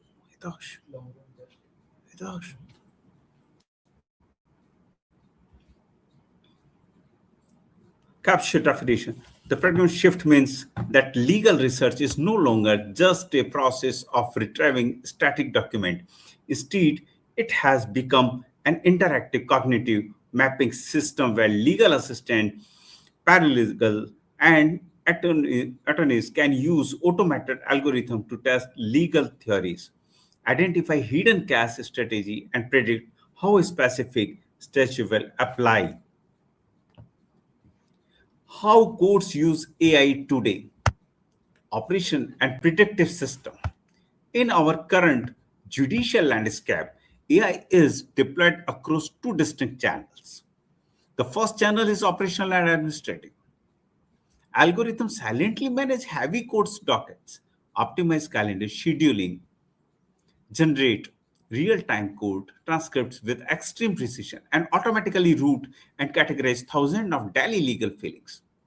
This mechanical layer dramatically reduces administrative overhead, keeping courthouse running effectively behind the scene. The second, more controversial channel involves predictive analytics. Today, actual risk assessment tools such as the Compass algorithm are used by the judges during bail hearings, pretrial detentions, and sentencing by analyzing historical criminal data points, including age, family background, and behavior history. This algorithm calculates a score indicating the defendant's statistical likelihood of committing another crime to a crime or failing to appear in court. The benefits is speed and equal access. Dismantling administrative delays. The most immediate argument in favor of legal as is its unmatched ability to dismantle administrative backlogs. It is an ancient and painful legal truth that justice delayed is justice denied. In courts overwhelmed by years of pending cases, AI algorithms help speed up the process of document discovery. What once required weeks of painstaking manual review of dozens of junior lawyers can now be analyzed, categorized, and summarized by algorithm in just a few hours. Crucially, this massive leap is operational speed directly translates into more equal access to justice by rapidly reducing the hours that lawyers must spend on manual legal research that document review. AI lowers the overall cost of legal representation. This shift makes high-quality legal defense more affordable, allowing small firms and public defenders to stand on equal footing with wealthy corporate advertisers. The risks, bias, and proprietary algorithms. The proprietary black box. Despite this benefits, the introduction of algorithm into the courtroom brings deep and urgent risks. The first is the total lack of transparency. Automated system, commonly known as the black box problem. Many predictive risk scoring systems are built and licensed by private for-profit technology corporations to protect their financial interests. These companies guard their mathematical algorithm as proprietary trade secrets, leaving public defense and judges unable to audit the code, which conflicts with constitutional guarantees of procedure due process, preserving system prejudice. The second equally dangerous risk is the prejudice of bias under the this of mathematical neutrality. Deep learning models learn by identifying patterns in historical code, law enforcement, and sentencing records. If historical errors and sentencing patterns reflect systematic prejudice against a specific minority or low income groups, the AI simply codifies those biases into shiny scientific predictions instead of eliminating human prejudice. The algorithm hides it behind a of objective match-based authority. Should AI replace human judges?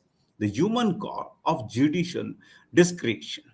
That brings us to the core philosophical question of the speech. Should AI ever replace human judges? An algorithm operates entirely within a framework of statistical probability, determining what should happen next based on what has happened in the past. However, the true practice of justice is not a simple math problem to be calculated. It requires an understanding of human context, involving moral standards and the unique circumstances surrounding our individual case.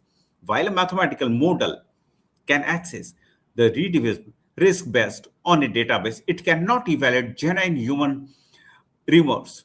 Look into a defendant's eyes to understand the disparate economic circumstances that drove their action or make the conscious moral choice to show mercy. The future of AI-assisted justice.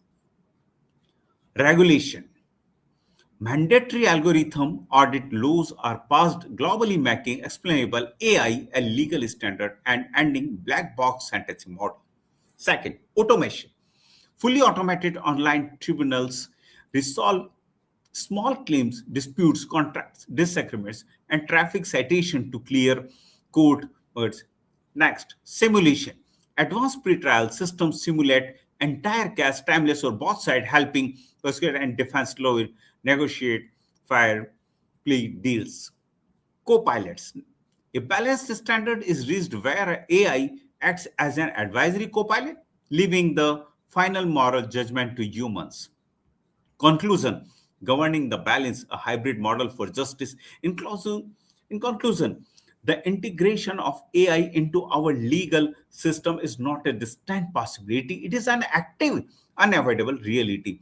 The primary challenges of our generation is not to resist this technology shift, but to build a strict legal and ethical framework to govern its use.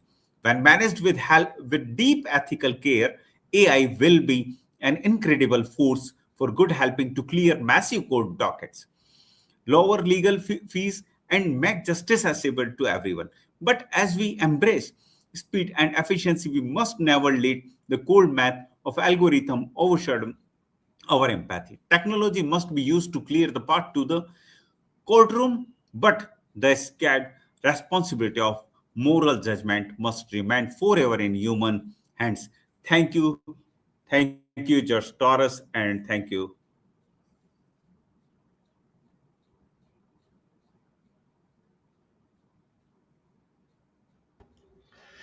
Thank you, Professor Ibrahim.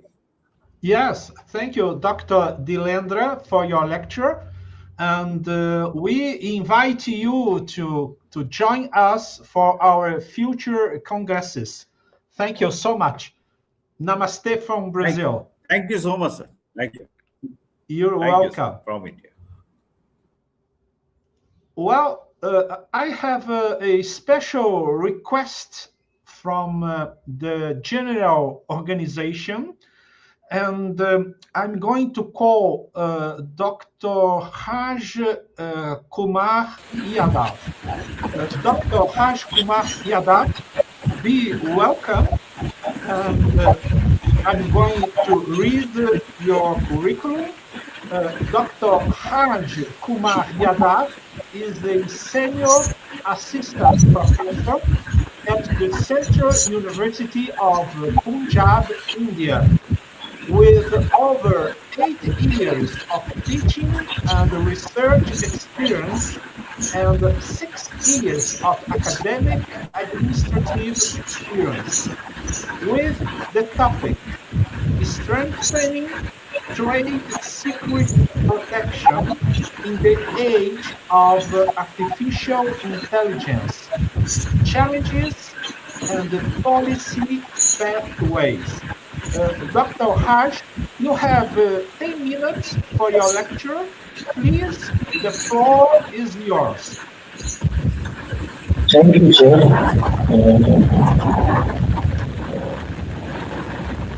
Good evening from India, distinguished chair, all joining, respected professors, esteemed delegates, researchers, and participants. It is a great privilege and honor to be a part of this prestigious World Congress on Artificial Intelligence as a factor in the transformation of law. At the outset, I would like to express my sincere gratitude to Professor DERECHO and Professor Jones for their kind invitation and for providing me this wonderful opportunity to share my thoughts with such an eminent international gathering. Today, I have the privilege of speaking on the topic of trade secret protection in the age of AI, challenges, policy, and pathways. As artificial intelligence rapidly transforms innovation, business practices, and legal systems across the globe, it also presents unprecedented challenges to the protection of confidential business information and trade secrets.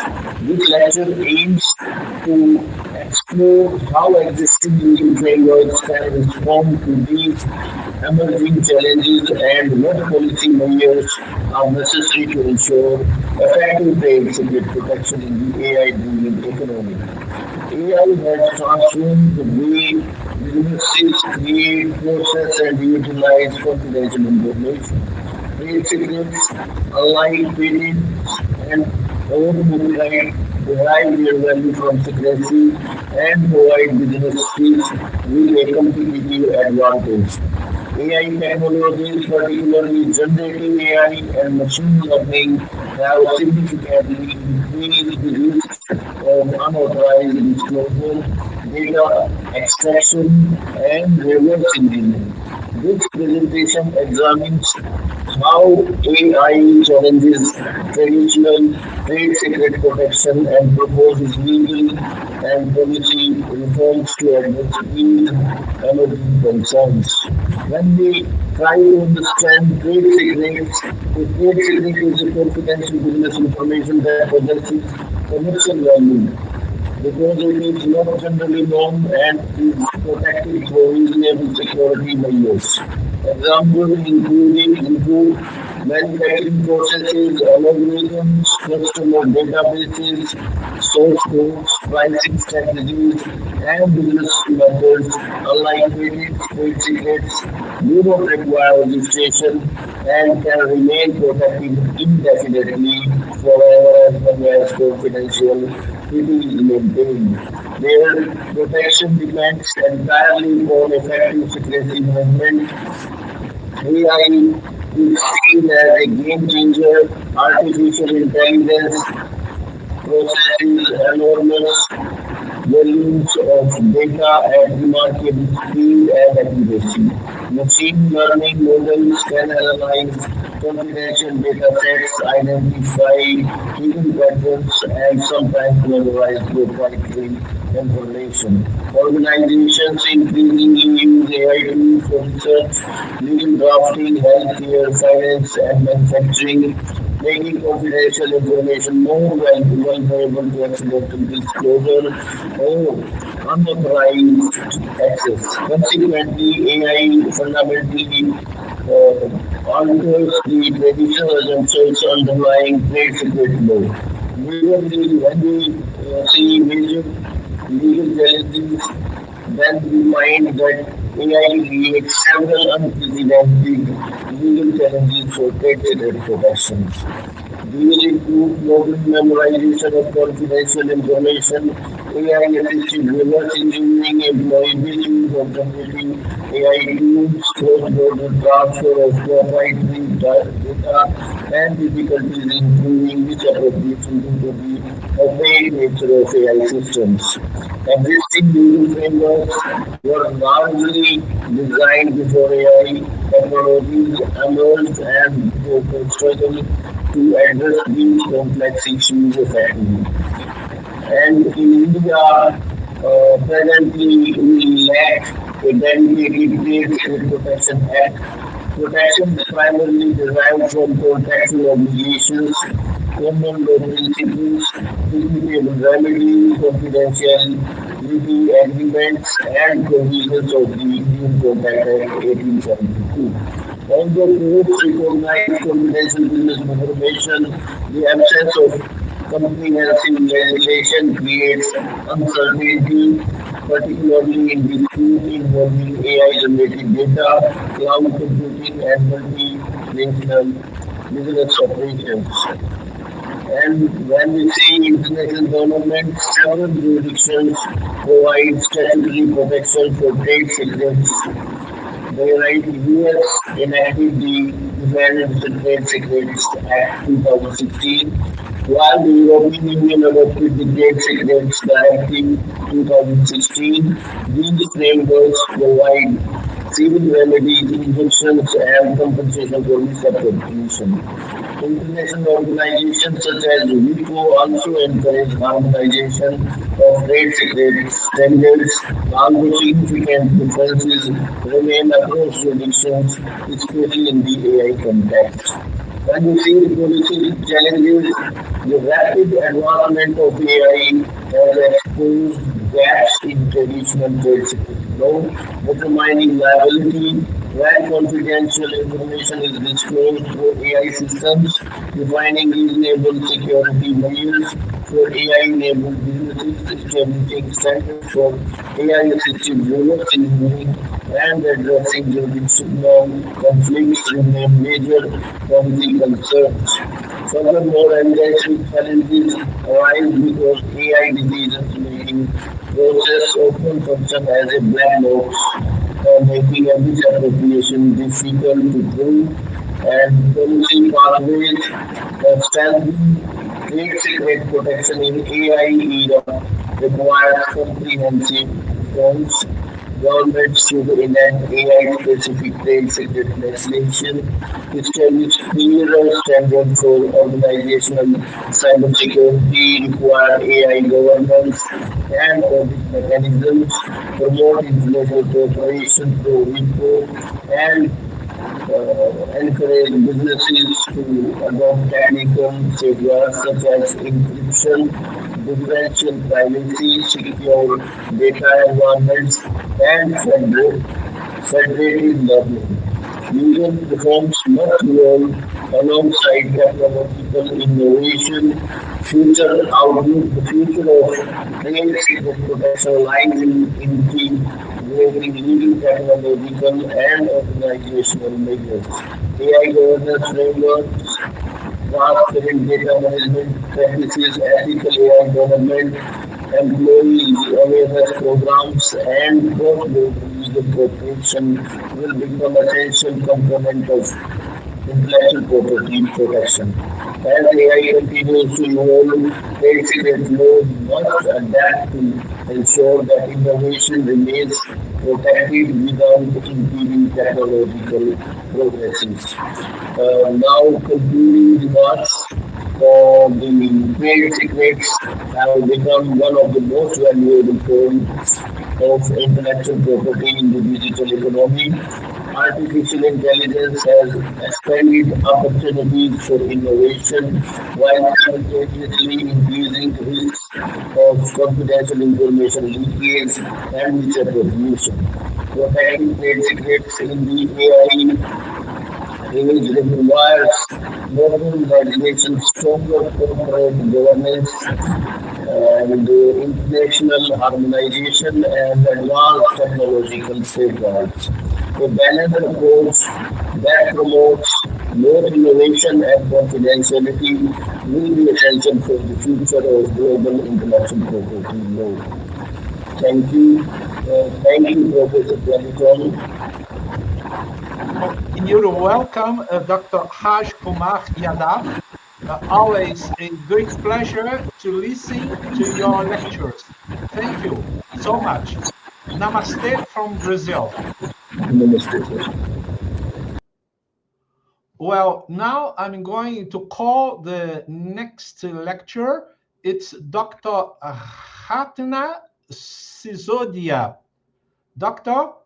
Ratna Sisodia, be welcome, doctor. And I'm going to read your CV.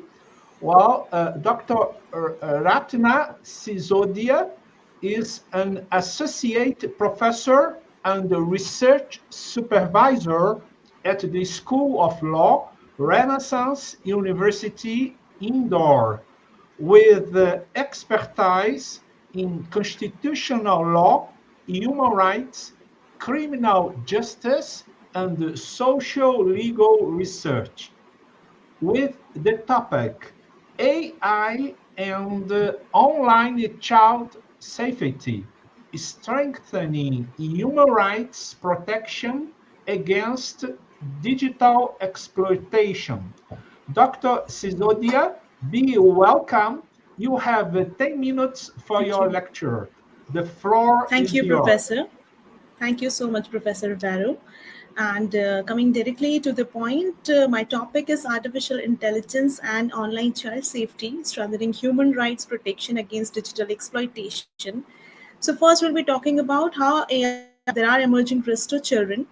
Artificial intelligence has fundamentally altered the nature of cybercrime. Unlike conventional digital offenses, AI enables exploitation that is scalable, personalized, and increasingly difficult to detect.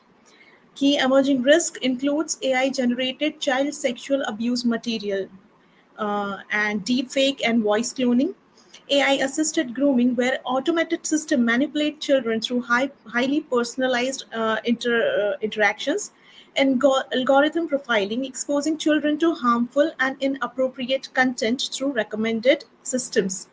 Behavioral data exploitation, where children's personal information is collected, analyzed, and monetized without meaningful understanding or the consent. These technologies have transformed digital exploitation from isolated criminal acts into systematic challenges requiring proactive legal regulations. So, human right perspective, if we're discussing here, the online child safety is fundamentally a human right issue, and the United Nations Convention on the Rights of Child, particularly Article 3, 16, 19, 34, and 36, obliges states to ensure the children's best interest, privacy, protection from abuse, and overall development are safeguarded in digital environment. This commitment is further reinforced by General Comment number 25 of year 2021, which recognizes that children's rights apply fully in the digital age. In India, these principles are reflected in constitutional guarantees under Article 14, 15 Clause 3, Article 21 and 21A, along with the directive principles under Article 39E and F, which requires the state to protect children from exploitation and ensure conditions conducive to their healthy development. India has developed a strong legal foundation for child protection through the Protection of Children from Sexual Offences Act, addressing online sexual exploitation and digital evidences, the Information Technology Act 2000, criminalizing cyber offences such as identity theft and child sexual abuse material, the Digital Personal Data Protection Act 2023, introducing enhanced safeguards for children's personal data, the Bharatiya Nyaya Sanhita 2023, modernizing India's criminal law framework. While these laws provide significant protection, they were largely developed before the emergence of generative AI, and therefore it requires continuous adaptation to address deepfakes, synthetic media, algorithm manipulation, and AI-enabled exploitation. So, despite legislative progress, there are several challenges which are in the society. For example, rapid technological advancement outpacing legal reforms, cross-border nature of AI-enabled crimes, difficulties in detecting AI-generated content or the accounts, limited institutional capacities for AI-based digital investigations, the need to balance innovation, privacy, freedom of expression, and child protection. These issues demonstrate that technology governance must evolve alongside technological innovation. So the way forward is protecting children in the age of AI requires a multidisciplinary and rights-based approach with key priorities including developing a child-centric AI governance framework grounded in human rights, mandating child rights impact assessment for high-risk AI system, criminalizing AI-generated child sexual abuse material through explicit legislative provisions, strengthening algorithm transparency and platform accountability, enhancing international cooperation like platforms like such to combat transitional digital crimes, promoting AI literacy, cyber safety education, and responsible digital citizenship among children, parents, and educators. And more importantly, investing in specialized cyber forensic and capacity building for law enforcement and the judiciary. Responsible AI governance must place the best interest of the child at the center of all technological developments. So, concluding my point, artificial intelligence is redefining childhood in profound ways. The question before us is not whether AI should shape the future, but whether the future will uphold the rights and dignity of every child. As nations accelerate digital transformation, child safety must become a core principle of AI governance rather than an afterthought.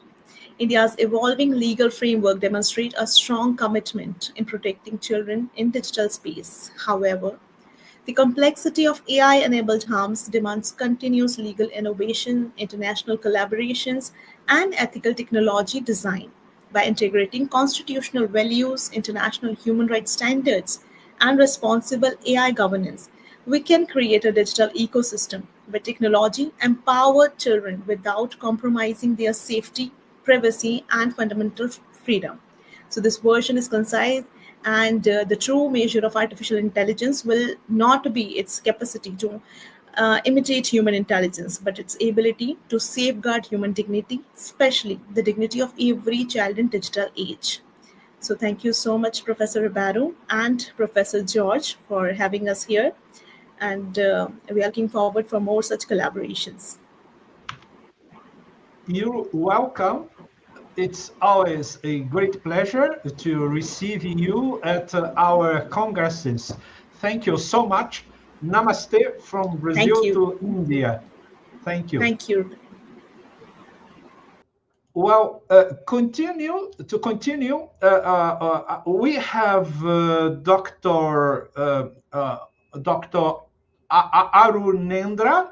But before you, Doctor, I'm going to call the previous lecturer, Dr. Silmara Veiga, and just after her, it's you, right? So, eu vou chamar a professora Silmara Veiga. Seja muito bem-vinda. Um bom dia. Eu vou estar aqui lendo o seu currículo.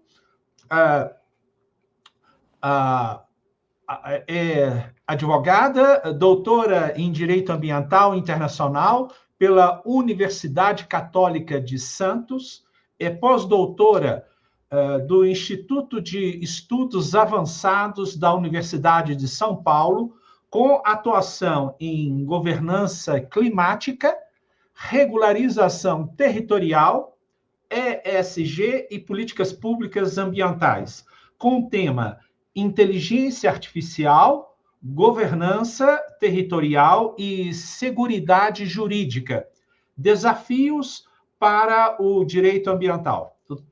Doutora Silmara, mais uma vez, seja muito bem-vinda. Você dispõe de 10 minutos para a sua apresentação. A palavra é sua. Bom dia a todos, a todas e todos. É uma satisfação participar desse evento para discutir um tema que, embora pareça extremamente tecnológico, ele diz respeito a algo muito humano. A forma como tomamos decisões sobre o território, o meio ambiente e o futuro da sociedade.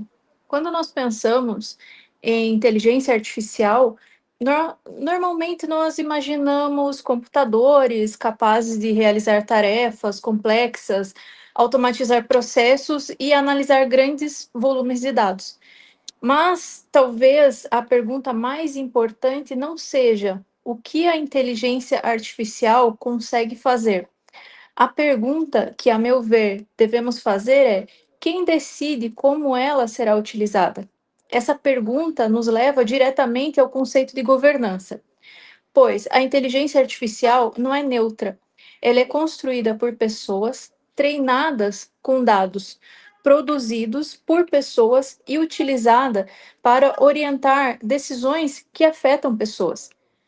E quando essas decisões dizem respeito ao território, aos recursos naturais, às comunidades tradicionais ou à implementação de políticas ambientais, nós entramos em um campo extremamente sensível do direito ambiental.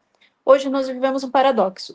Nós nunca produzimos tantos dados ambientais, tal como imagens de satélite em alta resolução, sensores climáticos, drones, nós temos bases cartográficas, dados hidrológicos, nós temos informações sobre biodiversidade. Aqui no Brasil nós temos o cadastro ambiental rural, mapeamentos fundiários. Nós dispomos de monitoramento por sensoriamento remoto. Entretanto, possuir muitos dados não significa possuir boa governança, pois a abundância de informações não elimina conflitos. Na verdade, muitas vezes, ela apenas torna esses conflitos um pouquinho mais complexos. Eu vou explicar, pois é justamente nesse cenário que a inteligência artificial ela surge como uma ferramenta capaz de integrar informações dispersas e apoiar decisões públicas. Ela pode identificar padrões de desmatamento, antecipar áreas suscetíveis a incêndios, mapear ocupações irregulares, avaliar riscos ambientais, auxiliar o licenciamento, monitorar unidades de conservação, detectar, através de imagens de satélite cada vez mais precisas, mineração ilegal, pode projetar cenários de mudanças climáticas, inclusive aqui no Brasil, muitos agricultores já dispõem desse tipo de monitoramento, inclusive consegue medir a produtividade de uma área, por exemplo, do açúcar, quanto determinada área vai produzir no ano seguinte, de acordo com todos os fatores disponíveis, inclusive climáticos.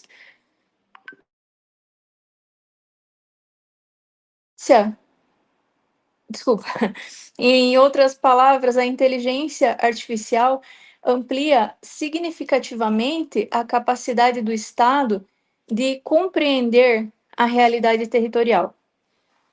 Mas aqui surge um desafio jurídico fundamental. O direito ambiental, ele não é apenas a gestão de dados, ele é proteção de direitos. E proteger direitos exige muito mais do que eficiência tecnológica. Exige legitimidade, exige transparência, exige controle democrático. E é exatamente nesse ponto que entra a governança territorial. Governança territorial não significa simplesmente administrar um espaço geográfico. Ela representa um modelo de tomada de decisão baseado na participação de diferentes atores sociais, poder público, universidades, comunidades locais, setor produtivo, organizações da sociedade civil, povos e comunidades tradicionais, todos possuem conhecimentos diferentes sobre o território. E esses conhecimentos, eles não podem ou não deveriam ser substituídos por um algoritmo. A inteligência artificial, nesse sentido, ela pode organizar informações, pode indicar tendências, pode produzir cenários, mas ela não substitui o diálogo social, não substitui a deliberação democrática, muito menos substitui a participação popular, aqui no Brasil prevista na Constituição Federal e consolidada em diversos instrumentos da nossa política nacional do meio ambiente. Por isso, talvez, um dos maiores riscos atuais seja acreditar que decisões automatizadas sejam necessariamente decisões mais justas. Eficiência não significa legitimidade.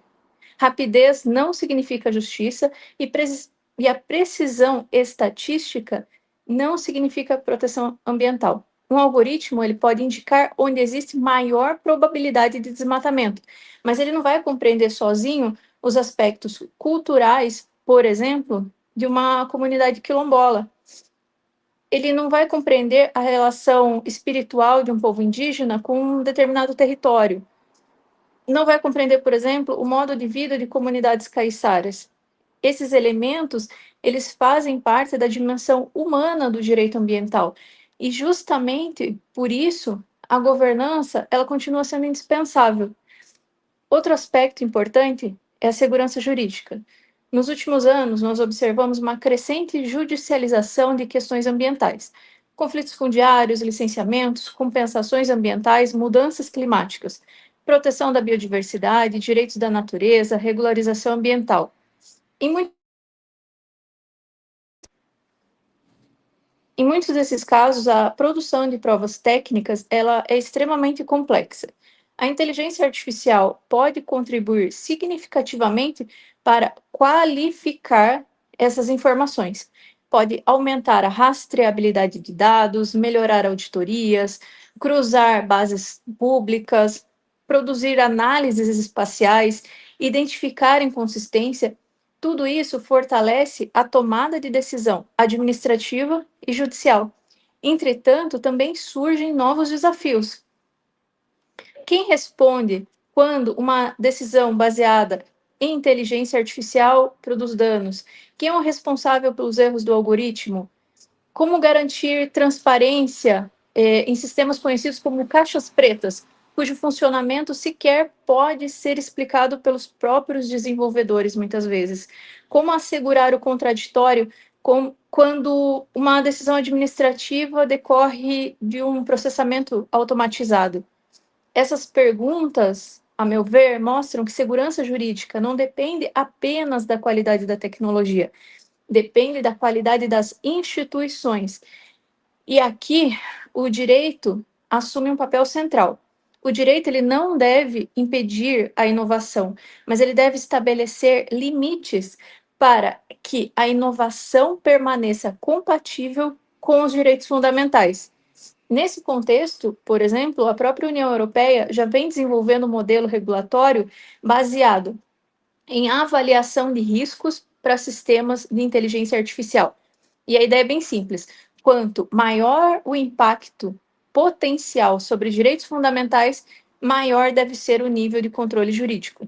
E esse raciocínio, ele pode servir de inspiração para o direito ambiental brasileiro. Aplicações de inteligência artificial destinadas, por exemplo, a monitoramento ambiental, fiscalização, licenciamento, gestão territorial, eles precisam observar princípios como transparência, prestação de contas, supervisão humana, proteção de dados, proporcionalidade e participação social. Então, talvez o maior desafio do futuro não seja desenvolver inteligência artificial, será desenvolver inteligência artificial confiável. Uma inteligência artificial capaz de dialogar com a democracia, com a ciência, com o conhecimento tradicional, com os direitos humanos e também com os direitos da natureza. Nesse sentido, eu acredito que a pesquisa científica possui um papel estratégico. Nós precisamos construir modelos de governança em que a tecnologia não substitua pessoas, mas fortaleça a capacidade coletiva de produzir decisões melhores. E é justamente essa lógica que inspira diversos laboratórios de inovação pública e iniciativas de tutorial. Eu já estou acabando, professor. Deu meu tempo já? Certo. Espaços em que universidades, gestores públicos, pesquisadores e comunidades trabalhem conjuntamente para transformar conhecimento científico em políticas públicas mais eficientes e socialmente legítimas. Então, a inteligência artificial, ela deve ser compreendida como um instrumento, jamais como finalidade. A finalidade continua sendo promover o desenvolvimento sustentável, reduzir desigualdades, conservar biodiversidade, fortalecer segurança jurídica e ampliar a participação democrática. E eu gostaria de concluir com uma reflexão. Durante muito tempo discutimos se a tecnologia substituiria os profissionais de direito. Hoje, eu acredito que a pergunta correta seja outra. Os profissionais que souberem utilizar inteligência artificial sem abrir mão da ética, da governança e da proteção dos direitos fundamentais estarão muito mais preparados para enfrentar os desafios do século XXI. No direito ambiental, isso significa compreender que algoritmos podem processar dados, mas somente instituições democráticas, orientadas pelos princípios constitucionais, podem produzir justiça ambiental. A inteligência artificial pode nos ajudar a enxergar melhor o território, mas cabe ao direito garantir que esse conhecimento seja utilizado para proteger as pessoas, a natureza e as futuras gerações. Muito obrigada. Somos nós quem agradecemos, doutora Silmara, pela sua palestra. É sempre muito elucidativa e matéria ambiental também é o meu interesse de pesquisa. Muito obrigado e contamos com a sua participação nos nossos próximos eventos, sem dúvida alguma. Fico muito honrada. Muito obrigada, professor. Igualmente. Um excelente dia. Well, now I'm going to call Dr. Arunendra Singh. Indian names are always very difficult for us Brazilians, but you have a very nice name. Well, Dr. Arunendra, I'm going to read your CV. Dr.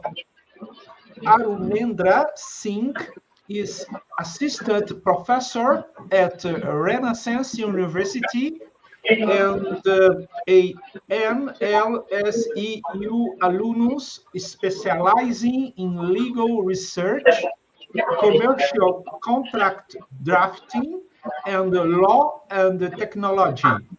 And we'll talk about whether prompt engineers could provide authorship of AI-generated work.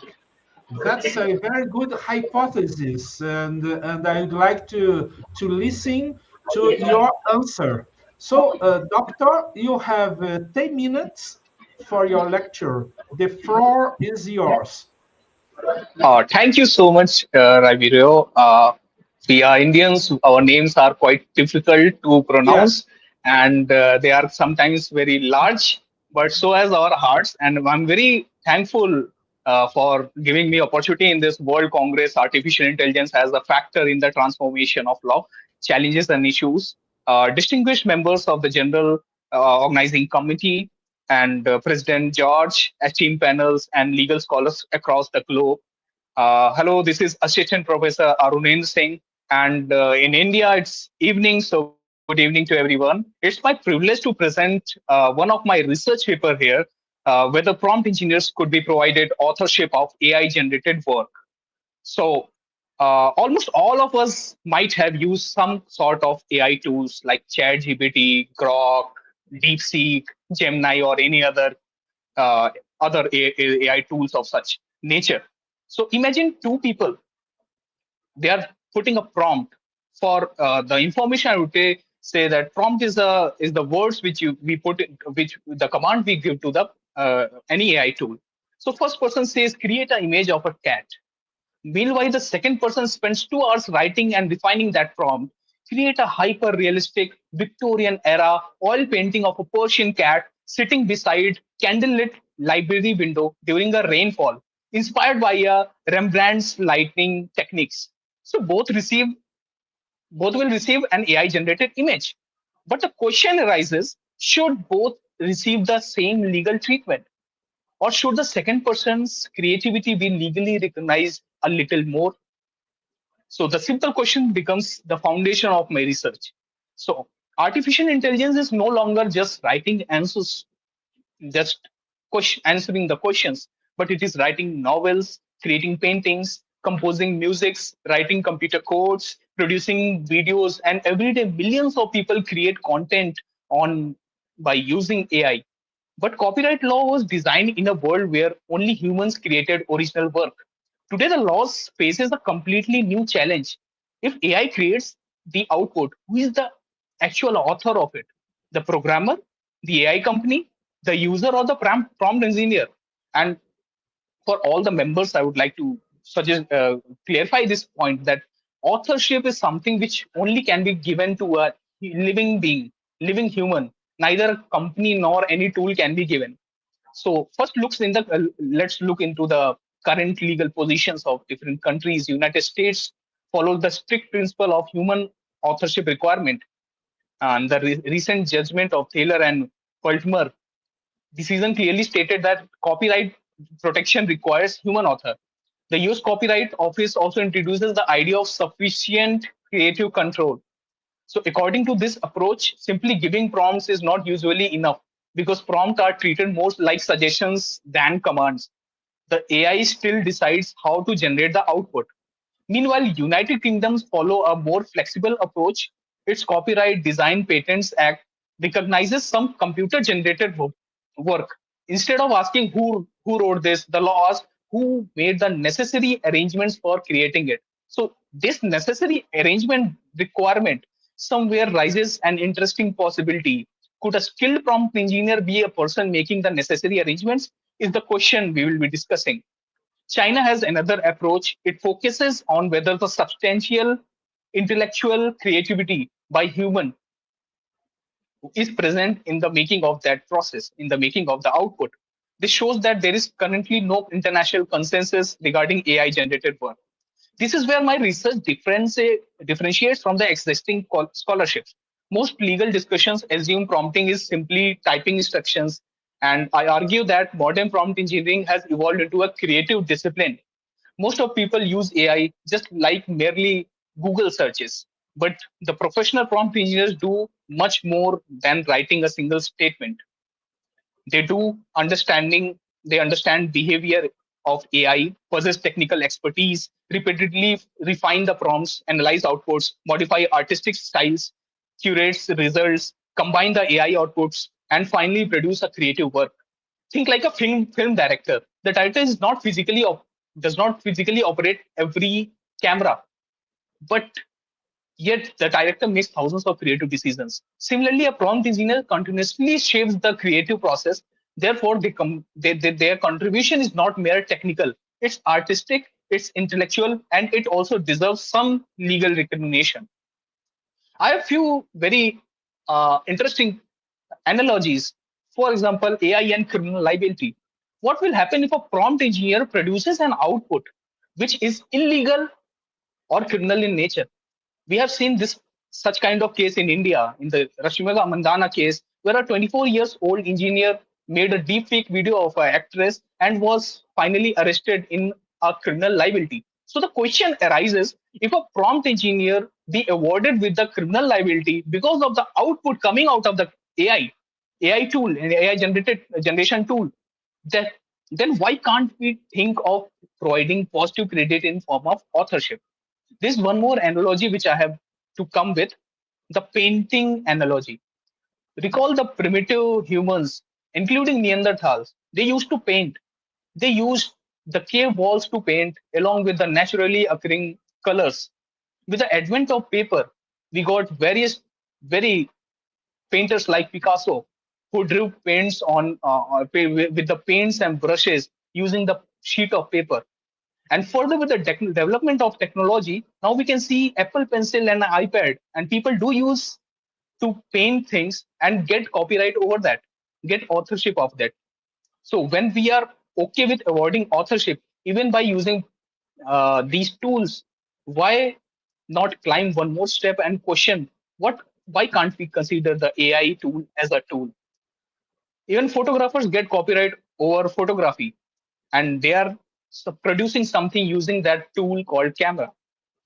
So my paper identifies 3 major problems in the current legal approaches. The first is because of the black box theory, there is uncertainty, uncontrollability of the output in the generative tools. The US sufficient creative control standards expects predictability, but creativity itself is often unpredictable. Even the painters, musicians, I'm a poet, but before writing a poem, I am not aware of what it would look like after writing.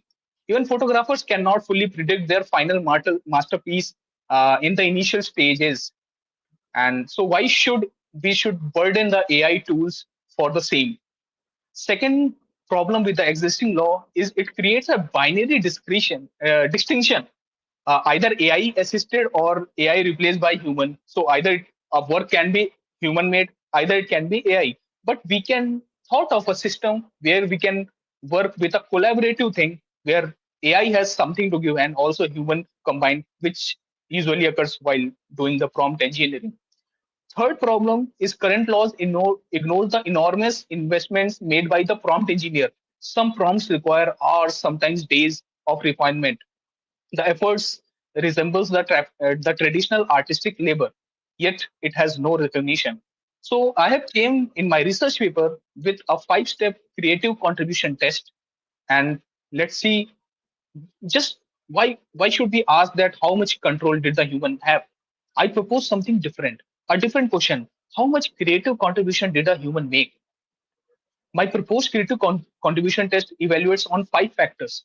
The first is creative investment. How much time, expertise, and efforts did the person contribute? Second, artistic decision making. Did the person make meaningful creative choices? Third, the refinements. Was there continuous improvements of prompts? The prompt engineer was refining the prompts. Fourth, uniqueness of vision. Does the final work reflects the individual's imagination? And finally, integration and curation. Did the human thoughtfully selected, arranged, and combined the AI-generated element into a cohesive final work? If these factors demonstrate substantial human creativity, then the prompt engineer should be recognized as an author. While concluding, my research do not argue that AI should become an author.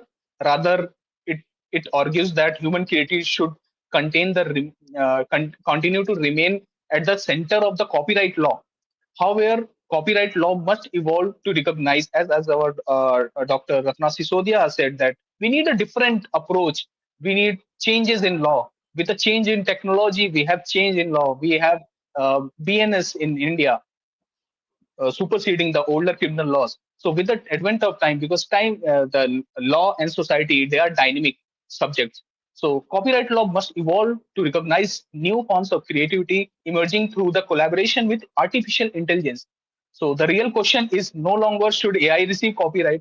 The more important question is how should copyright laws evolve to recognize genuine human creativity in the age of artificial intelligence. I believe my proposed creative contribution test offers one of the possible answers to this challenge. And I'm too much thank you for providing me this place, this stage to put my thoughts. Thank you so much. That's all. Thank you, Dr. Arunendra. And we ask you to rate a paper of your lecture because we publish books with each Congress. And I'm curious to see the development of your lecture because a very interesting topic. Thank you so much. Namaste from Brazil. Namaste. I'm also eager to collaborate with you in future. We are it was waiting a very nice for. Experience. Sure. We are waiting for. Well, agora eu vou chamar a Diene Ribeiro. Diene Ribeiro Vieira. Seja muito bem-vinda, Diene. A Diene vai estar me substituindo na moderação. Então, muito obrigado. É um prazer revê-la, ainda que virtualmente. e com certeza você vai estar conduzindo muito bem. Eu já passei a ordem dos palestrantes, então fique tranquila. Qualquer coisa também, eu estou no backstage e pode me chamar também, caso necessite. Mas eu acredito que não. Muito obrigado mais uma vez. Obrigada, professor. Muito obrigada. Muito obrigado. Obrigada pela oportunidade, mais uma vez, de participar desse momento tão especial, né, dos congressos. Muito obrigado. Aproveito, então, já de pronto, chamar nosso próximo palestrante. Now I'm going to call the next guest, Prayagar.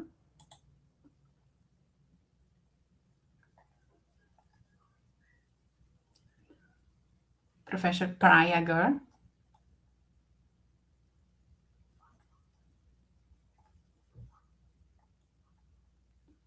Ok, vamos para o próximo, então. Dr. Piali.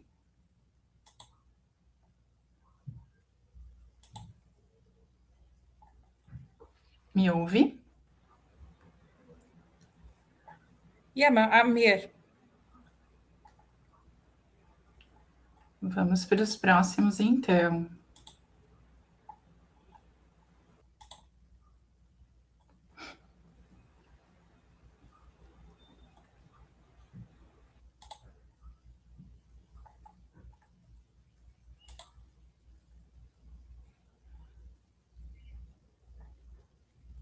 Vamos quando...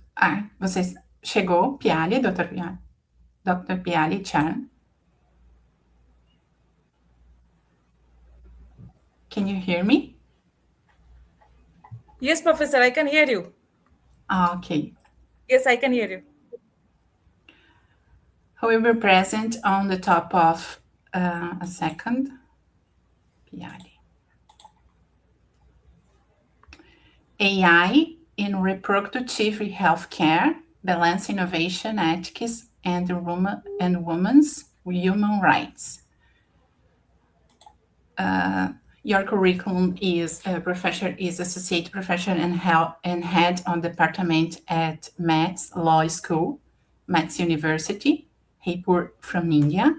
Her research focuses in health law, women's rights, gender studies, criminal law, and the legal and ethical implications of emerging technologies, particularly artificial intelligence and reproductive technologies.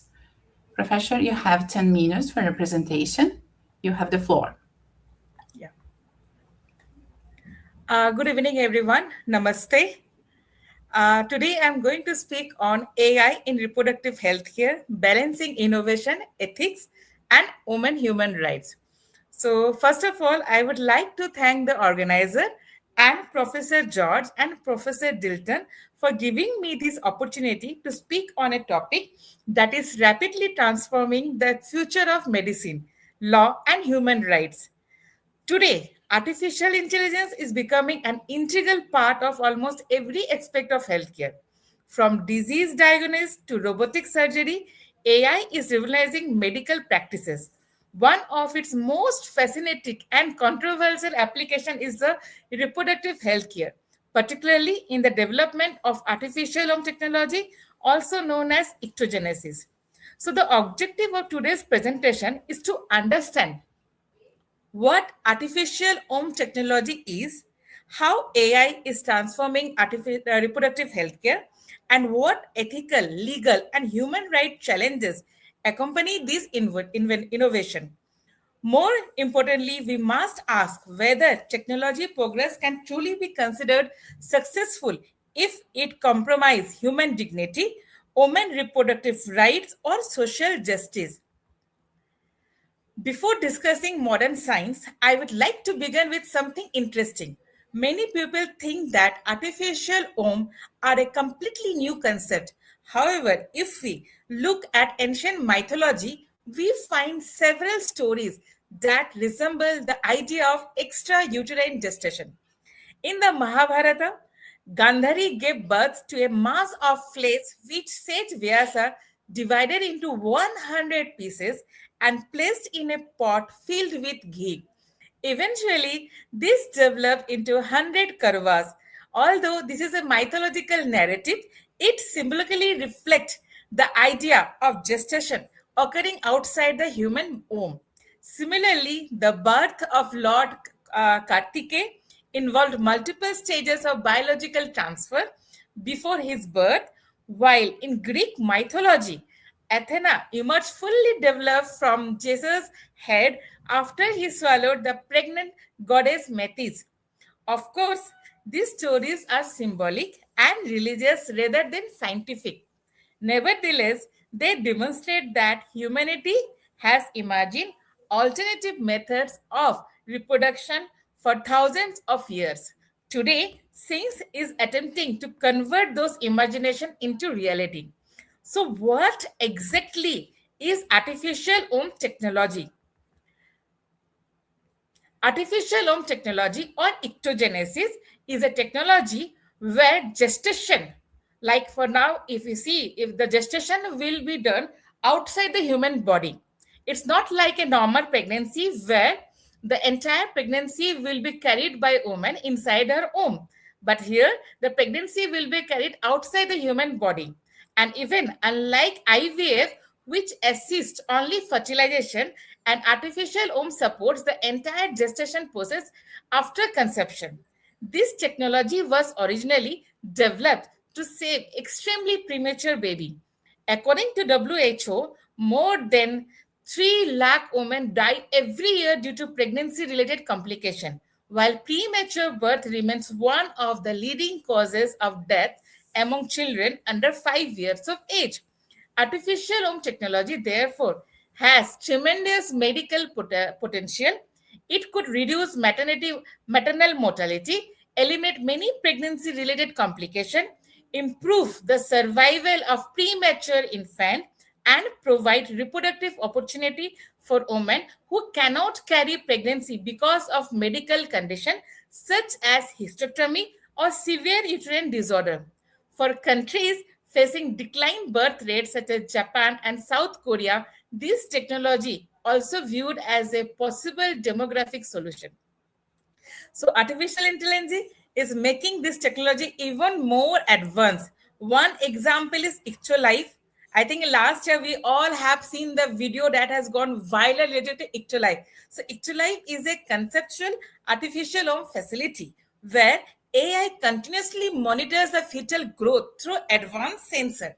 The AI system observes the baby's heartbeat, oxygen level, body temperature, blood pressure, and overall development 24 hours a day. It can even identify possible genetic abnormality at an early stage. Parent can monitor fetal development through smartphone application, receive regular updates, listen to the baby's heartbeat, and even interact virtually with the fetus. The concept also proposes AI-controlled nutrient delivery system that automatically provide oxygen, hormones, antibodies, and essential nutrients according to the baby's development requirement.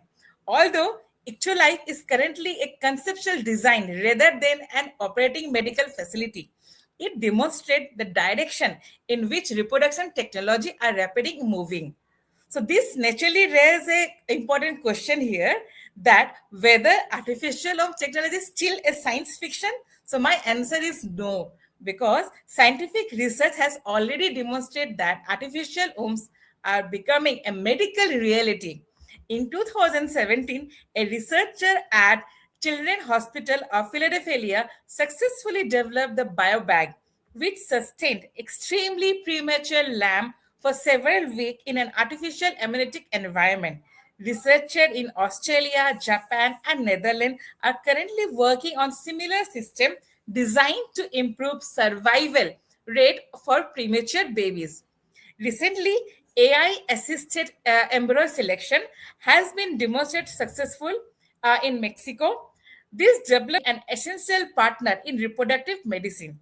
However, every technological advancements bring ethical and legal challenges. So one of the biggest concerns is women's reproductive right. Artificial womb technology has the potential to empower women by expanding reproductive choice. Women who cannot safely experience pregnancy due to serious medical condition may still become a biological mother. The technology could significantly reduce maternal mortality and remove many physical risks associated with pregnancy. However, there is another side to this discussion. If a fetus can survive outside the human body much earlier than before, what happens to abortion law?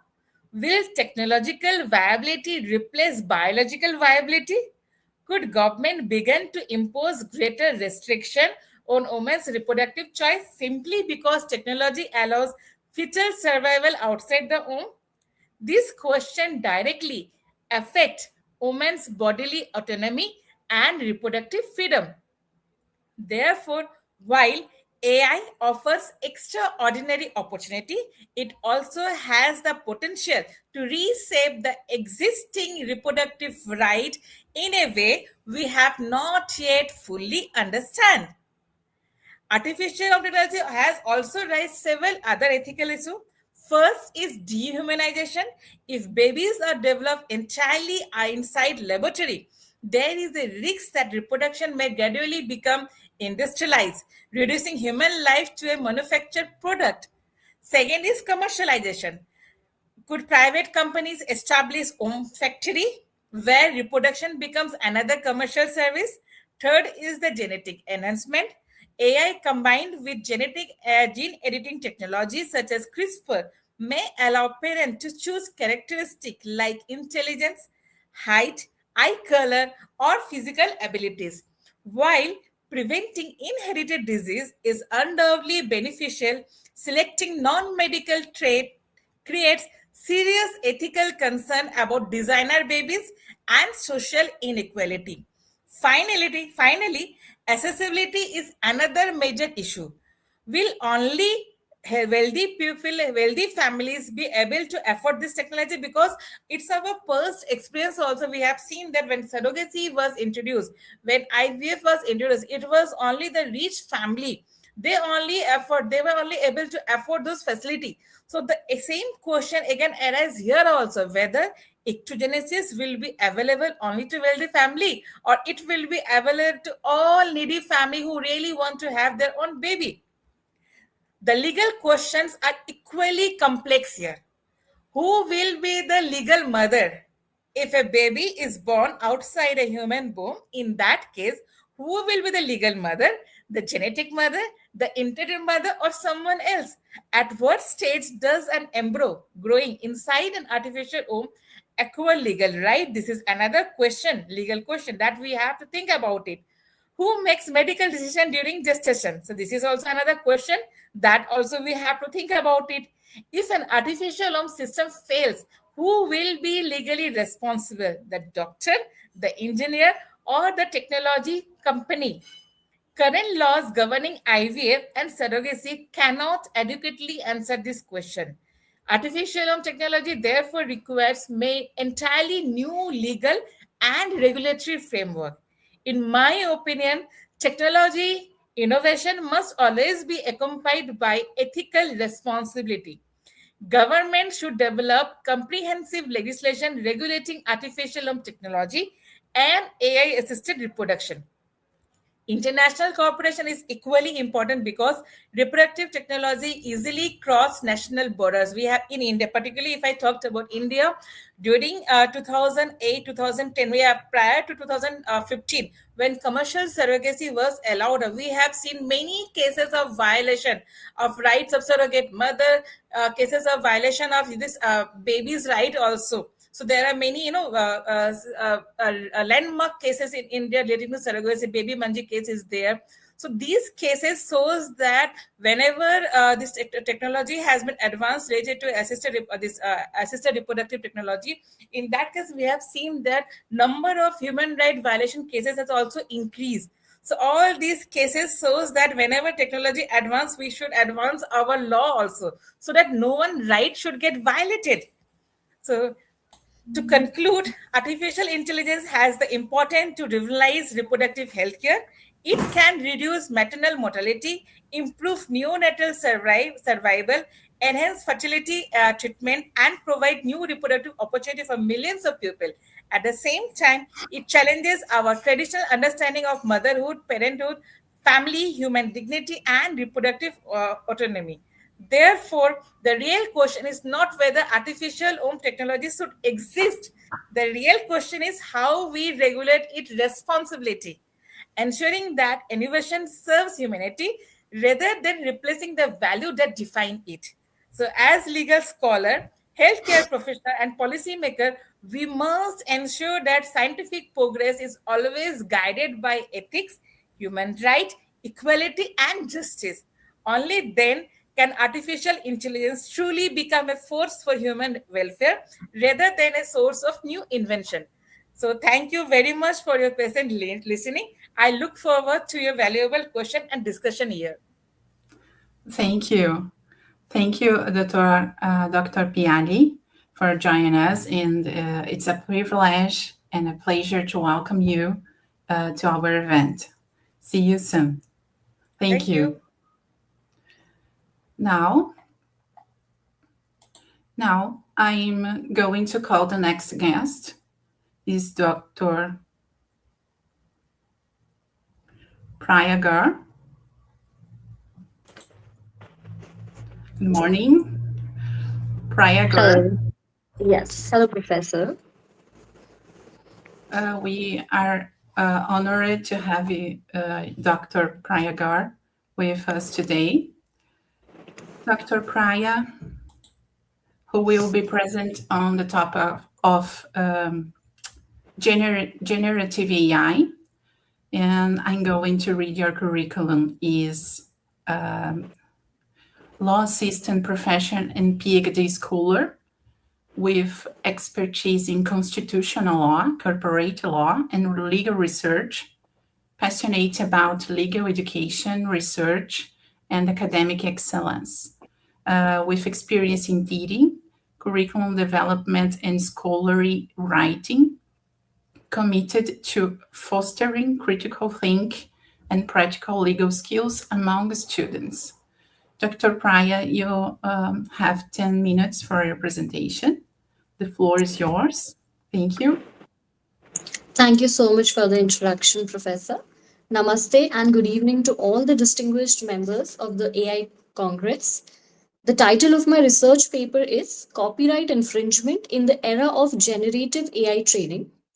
So generative AI has been in the news recently, where we have seen cases like OpenAI, XAI, Google, Meta being sued for the offense of copyright infringement by several journalists in US and globally. The same issues have been recorded in India as well. And generative AI training has been alleged to use the copyright books without permission. This has altered the process of creation, reproduction, and dissemination of the creative work. So here, the generative AI, using the author's original content without due consent, is affecting the idea of creativity, the originality, and this without due authorization is a copyright infringement and also raises the issue of legal accountability. In countries like US, European Union, UK, as well as India, a uniform approach with respect to regulation of generative AI and balancing the copyright is highly absent. Even in Indian concept, there have been gaps in the Indian Copyright Act of 1957. So this regulatory vacuum is increasing the risk of ongoing and unchecked infringement by the technological innovation. And another serious issue here is the problem of data scraping, where AI is automatically extracting structured information from the websites, applications, and also digital sources. And the Indian copyright law remains ambiguous in this practice. Several AI platforms call this the practice of fair use, but the word fair use is highly ambiguous as to what is to be protected, whether it is the originality, creativity, or the infringement of copyright by generative AI. There is also lack of guidance on various other issues like consent of the original author, the liability of AI developers, the ownership, who is the owner of the output which is generated by artificial intelligence. And also, this is increasing the uncertainty for the technological developers in India as well as globally. In this backdrop, the research problem where I am trying to evaluate is the adequacy of Indian as well as global laws to balance the two issues here, that is the concept of originality and also the idea of non-consent use or the idea of over-exploitation by the generative AI. Also, we here seek to assess the need for the legislative interpretation in different countries and also ensure a balance with respect to protection of authors' right and also promoting technological innovation equally.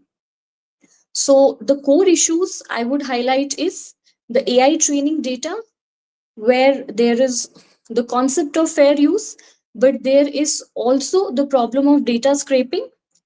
Another issue here is stylistic imitation, where my fellow colleague Arunendra sir has also referred on the topic of imitation in respect of pictures, music. So here the unauthorized generation of any musician's voice is also a violation of his privacy or non-consented use. Global jurisdictional disparities are highly prevalent here, where US heavily relies on the practice of fair use, whereas Indian law also remains ambiguous in this regard. When we see in European Union, there has been specialized regulation where right holders are opting for commercial AI training. Machine learning in countries like Japan is being highly used. Then my study also expects to clarify the legal position with respect to the copyright works of generative AI models in Indian and the global context, and also analyze the statutory judicial interpretation. Then when we look upon the gap, the first gap is the legal ambiguity or the legal gaps in global scenario. There is no global collaboration on this issue. And also the Indian law focuses on authorship rather than ownership of the AI generated content. There are also less of judicial precedents in India in respect of this. The concept of fair dealing under Section 52 of the Indian Copyright Act also fails to explain this issue further, and the machine-driven learning system are to be protected or the creativity is to be protected. The research and educational purposes are also not being clear under these sections. So what exactly is the need of the art? The first need is that we have to identify and analyze the circumstances where generative AI practices are giving rise to infringement liability. This also includes assessing issues related to data scraping, reproduction, and also the storage of data, the transformation of copyrighted content during any generative AI practice or its process, and also establishing a liability for the generative AI platforms and also protecting the original creator's content. Secondly, the study also aims to examine the applicability of copyright exceptions and what can be their limitations. How can the content be dealt fairly and it can be used for transformative and educational purposes? Also, thirdly, the technological realities of AI are to be researched further as to what can be the future consequences in respect of any wrong or any kind of serious liability or legal actions. Initially, which I have mentioned about Google Meta and their suing by the US journalist. The research also identifies gap where legislations are not sufficient, but what can be further done, how the training can be done in respect of global concept, in respect of global perspective, and also a comparative legal insight comparing the major countries who can be involved in this process, global policy making, since copyright and AI is a global concept, it cannot be confined to one country, and also a policy-oriented approach, as I said, globally is highly required. And also the academic discourse, as we all are in this field, so we are equally affected by this content, as I am using a content which may be misused by somebody else, and the consent, the creativity is highly affected. So to conclude, what can be done and what is my way forward? First of all, there is a need of standard licensing, and collective licensing tools can be developed globally. For example, in the music industry or in the artistic industry, and data licensing agreements can be brought into practice, which bring onto platform the generative AI developers and the original content creators. Secondly, there is a need of great transparency and attribution, where transparency requirements for the AI developers in respect of the training databases, technological safeguards are highly needful. Also, there is a need of global harmonization, where organizations like World Intellectual Property Organization are working presently to establish universal baseline standards, ethical frameworks to manage the cross-border transfer of data and the cross-border intellectual property disputes. Then another practice here in Indian context can be the modification or required amendments in the Indian Copyright Acts. So to conclude, I would just say there is highly need where the copyright infringement and also the practices by generative AI need to be balanced through higher transparency, more global harmonization, and also the practice of standard licensing. So I would end my topic here. Thank you so much, Professor, for this great opportunity. I'm looking forward for more such opportunities. Thank you so much. Thank you so much, Professor Dr. Prayagor. Thank you. Thank you so much. Thank you. Thank you. Now I'm going to call the next guest, is Priscila Piuco.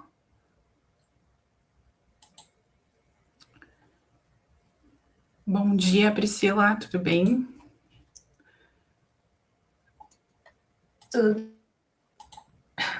Agora foi. Estava com o áudio desligado. Priscila, vou ler o teu currículo, então, tua apresentação de hoje. Seja bem-vinda ao evento.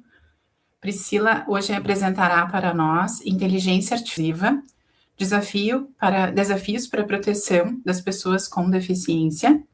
Priscila é advogada e mestranda em Direito pela Universidade do Extremo Sul Catarinense, a UNESC. É integrante do grupo também feminista Ellen Keller, Movimento de Mulheres com Deficiência.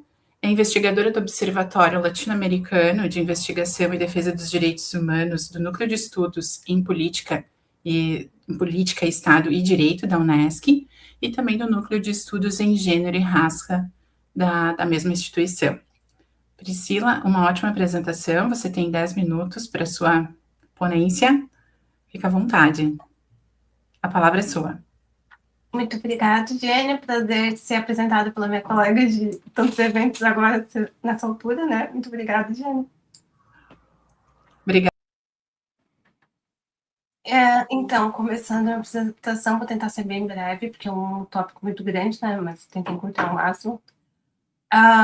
A gente, quando fala de inteligência artificial, né, o comum senso é de que a gente pensa só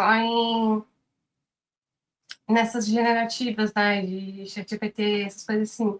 Mas quando a gente olha de uma percepção de pessoas com deficiência, a IA ela pode tanto auxiliar em diversos aspectos da vida cotidiana, sociopolítica no geral, como também ela pode violar certos direitos fundamentais da pessoa. Mas como um todo, a IA ela tem um grande potencial de adaptação, de facilitar muito a vida de pessoas com deficiência, se bem regulamentada, se bem perfumada, se bem pensada, né, desde o começo.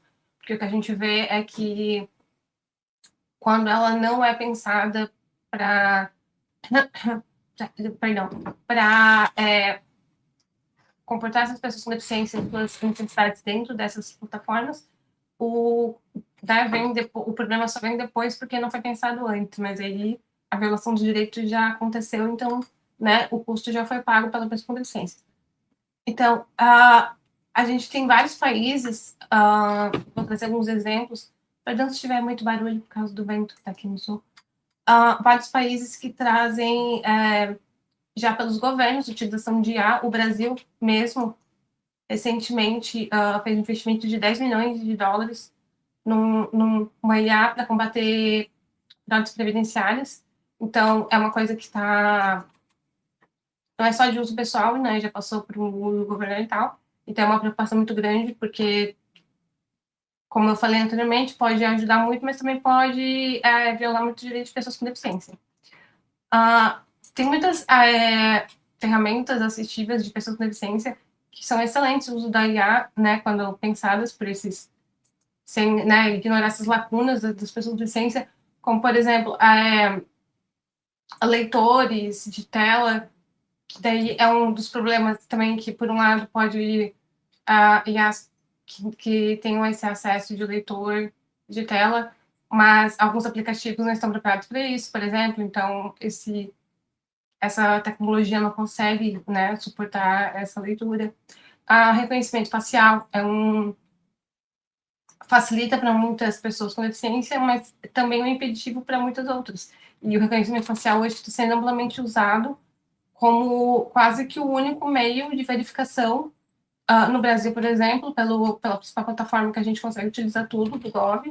É basicamente a principal forma de você tanto acessar quanto recuperar a sua conta, tudo por reconhecimento facial. E muitas pessoas com deficiência não têm, apesar de as pessoas acharem que por conta das orientações por voz, né, ajudariam pessoas com deficiência visual, por exemplo, não quer dizer que elas vão conseguir utilizar essa tecnologia da câmera, né? Precisariam ter outros meios. Então, a IA não é uma ferramenta neutra, né? Ela tende a aprender com o histórico do qual ela é alimentada. Então, eu vou tentar abordar rapidinho 5 dimensões jurídicas que eu pensei com alguns exemplos. A primeira dimensão seria sobre igualdade e não discriminação. Como que a IA pode violar esse direito?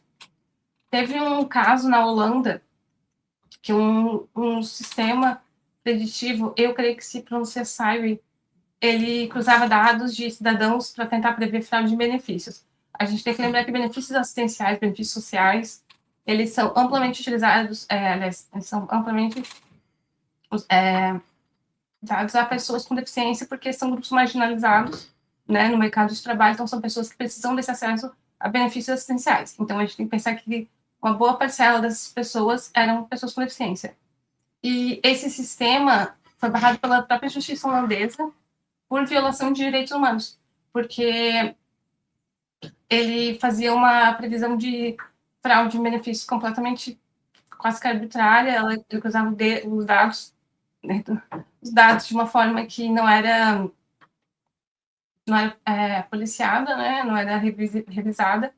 E também na Holanda já teve uma crise institucional por conta de algoritmos que falsamente acusaram milhares de famílias no escândalo conhecido como dos auxílios das creches.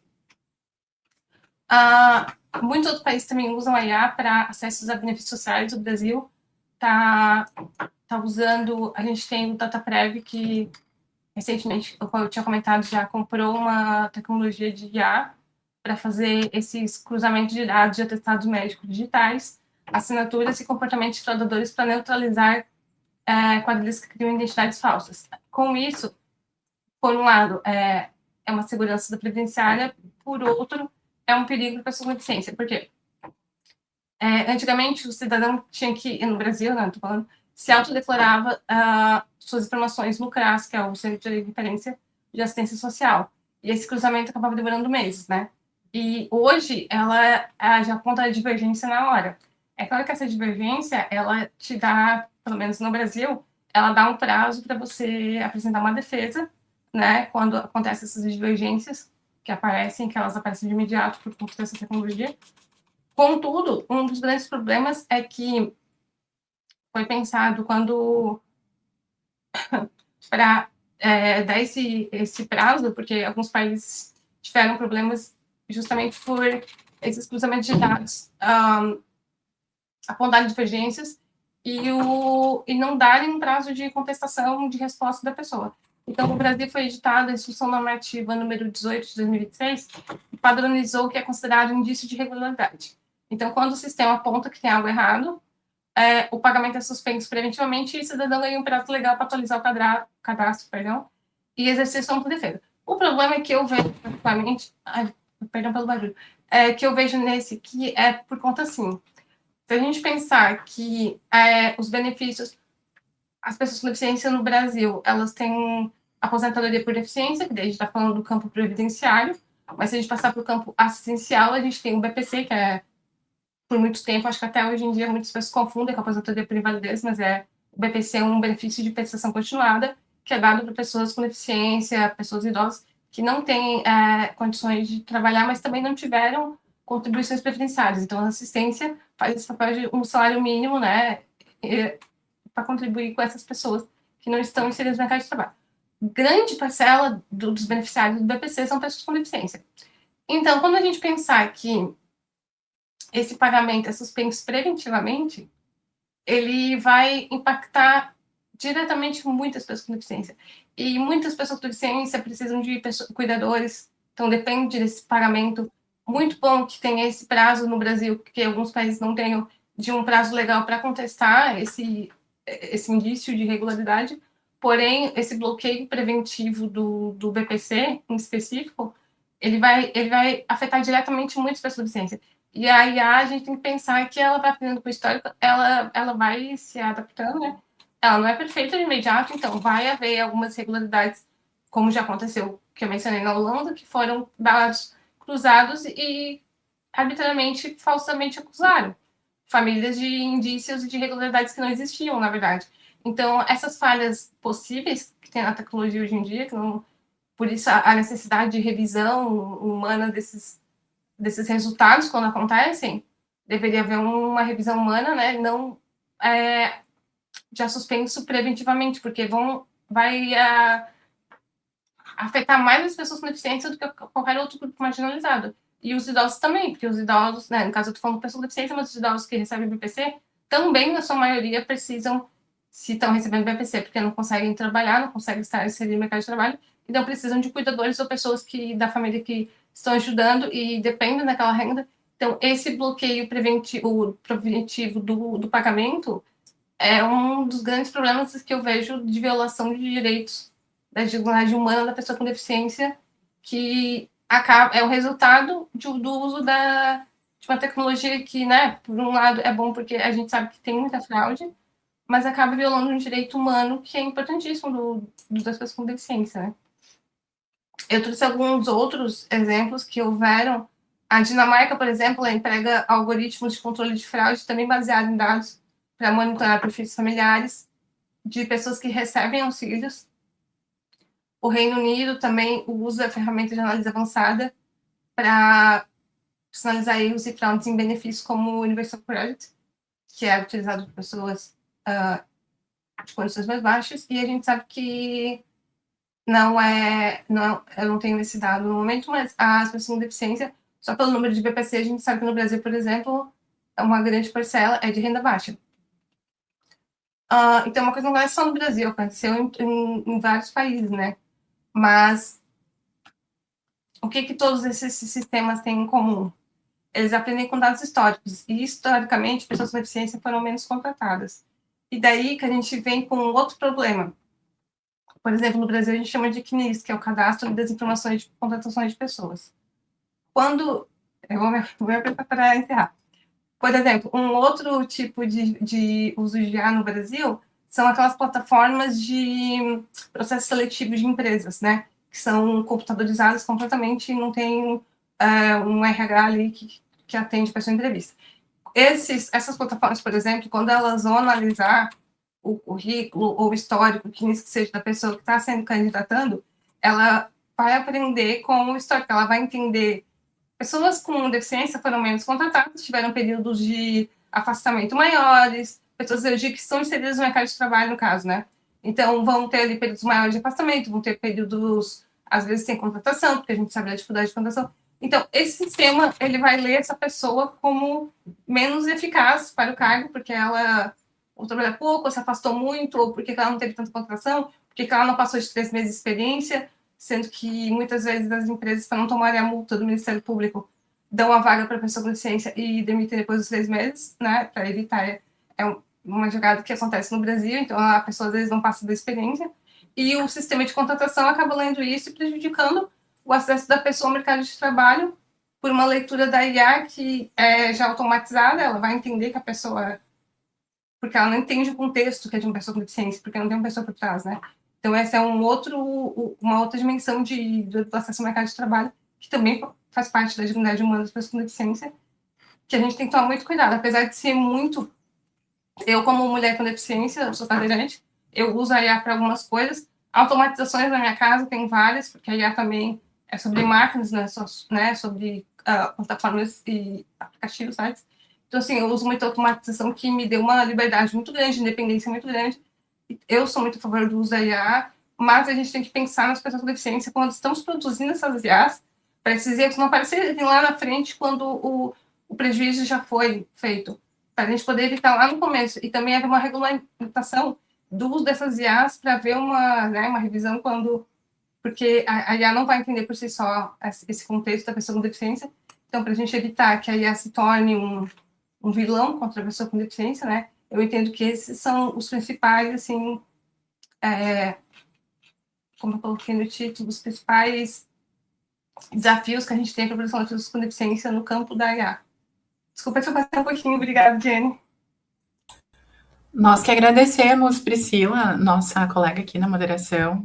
Um excelente tema, Priscila. E eu acho a importância, assim, para um evento dessa magnitude, trazer isso como uma pessoa que é deficiente e traz para num lugar que tu vivencia isso e está apresentando para nós a importância que tem, né, para todo mundo. É uma coisa que precisa caminhar junto. Então, muito obrigada pela tua apresentação. Nos vemos em breve. Now I'm going to call the next guest. Is Dr. M.K. Moyo.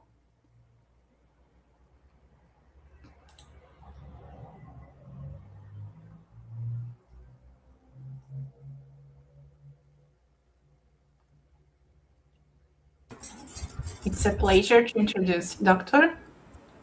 Moyo.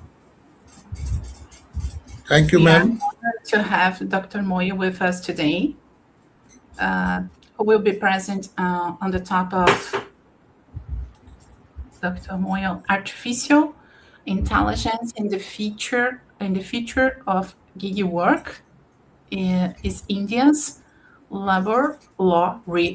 It's India's labor law reading. Professor, I'm going to read your curriculum. Is Assistant Professor, School of Law, and former Dean of Operations, Renaissance University, Indore, retired Air Force veteran with 13 years of teaching and over a decade of legal practice. Specializes in labor and industrial laws, company law, taxation, and intellectual property laws. Professor Moyo, you have 10 minutes for your presentation. The floor is yours. Thank you. Thank you, ma'am. Honorable President Dr. George Isaac, distinguished members of the General Organizing Committee, esteemed panelists, legal scholars, ladies and gentlemen, a very good day to all. It is a privilege and an honor to address this distinguished gathering at the World Congress. I sincerely thank the organizers for giving me the opportunity to share my thoughts on a topic that is both timely and globally significant. Today, I have the privilege of speaking on artificial intelligence and the future of gig work Is India's labor law ready? Artificial intelligence has rapidly transformed the way we live and work, from healthcare and education to finance and transportation. AI is reshaping industries across the globe. One of the sectors witnessing this transformation most significantly is the gig economy. Millions of people now earn their livelihood through digital platforms as drivers, delivery partners, freelancers, and service providers. While gig work offers flexibility and new employment opportunity, it also raises concern about job security, fair wages, social security, and legal protection. Artificial intelligence has made this ecosystem even more dynamic. Today, algorithm allocate work, evaluate performance, determines ratings, and sometimes even decide whether a worker continues on a platform. While these systems improves efficiency, they also raise important legal and ethical questions regarding transparency, accountability, and fairness. Turning to India, our country has one of the world's fastest growing gig workforces.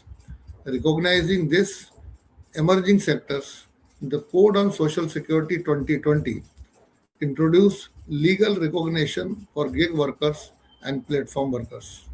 This was a significant milestone because legal recognition is the first step towards legal protection. I'll repeat, this was a significant milestone because legal recognition is the first step towards legal protection. The code also provides for the possibility of social security schemes relating to health, life insurance, accident benefits, and old age protection. However, many of these provisions are still in the process of implementation. At present, most gig workers continue to be treated as independent contractors rather than employee. As a result, many remains outside the scope of traditional labor protections. Furthermore, Indian labor laws currently provide limited guidance on issues such as algorithm decision making, transparency, and accountability in the AI driven workplace. Therefore, the challenges before us is not whether artificial intelligence should be adopted. The challenge is ensuring that technological innovation progresses alongside the protection of the workers' rights. In my opinion, India has made a promising beginning, but additional legal reforms are essential. A future ready labor law framework should focus on four key areas. First, AI system used by digital platform should be transparent so that workers understand how important decisions affecting them are made.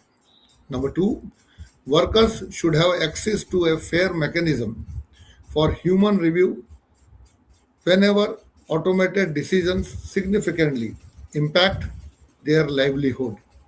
Third, social security measures for gig workers should be effectively implemented and expanded to ensure meaningful protection. And finally, governments, digital platforms, legal experts, and labor organizations must work together to develop balanced policies that encourages innovations while safeguarding human dignities. Ladies and gentlemen, artificial intelligence is undoubtedly shaping the future of work. However, technology alone cannot guarantee fairness. It is the responsibility of law to ensure that innovation remains ethical, transparent, and inclusive. India has taken important steps by recognizing gig workers within its legal framework, but the journey towards a comprehensive AI responsive labor law is still evolving. As we embrace technological advancement, we must ensure that the future of gig work is not only intelligent but also fair, secure, and human. With thoughtful legislation and collective global efforts, we can build a future where artificial intelligence and workers' rights progress together. On that optimistic note, I conclude my remarks. Thank you very much for your kind attention.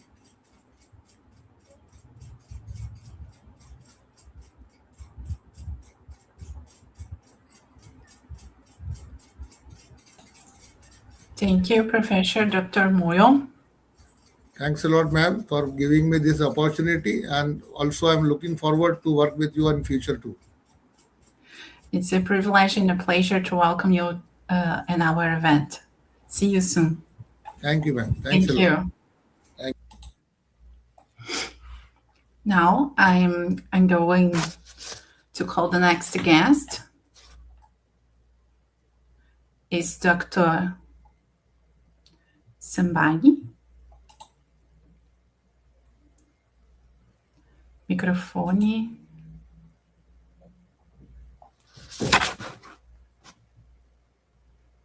Seu microfone. Aqui. Dr. Sambari Patnaik from India. It's a pleasure to introduce you, who will be present on the topic of, decoding deception, rewriting the laws of synthetic media and AI accountability. I'm going to read your curriculum. Is a senior assistant professor and the head of the intellectual property rights in EPR, Department at the Kuwait School of Law, India. She additionally serves as a resource person at the state's Judicial and Policy Academy in Odisha, India, specializing in emerging teach frameworks. I look forward to contributing to this vital international dialogue. Professor Sambhavi Patnaik from India, you have 10 minutes for your presentation to us. Thank you. The floor is yours.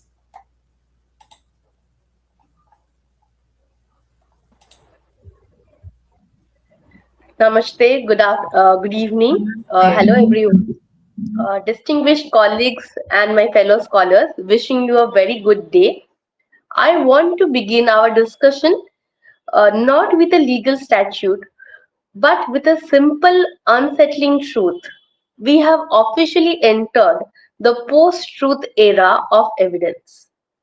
For centuries, the law has relied on a fundamental human instinct, which is seeing is believing, be it a photograph, a videotape, or an audio tape. These were the golden standards of proof in our courtrooms.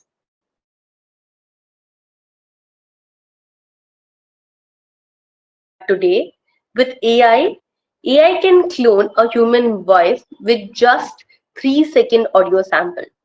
It can generate hyper-realistic video loops of world leaders saying anything that they never uttered, or corporate executives and unauthorized fraudulent transfers. As a resource person who is closely working with judiciary, police, and academy, I see the ground reality every day. The traditional legal frameworks we rely on are completely unequipped for the velocity, volume, and sheer fidelity of synthetic media.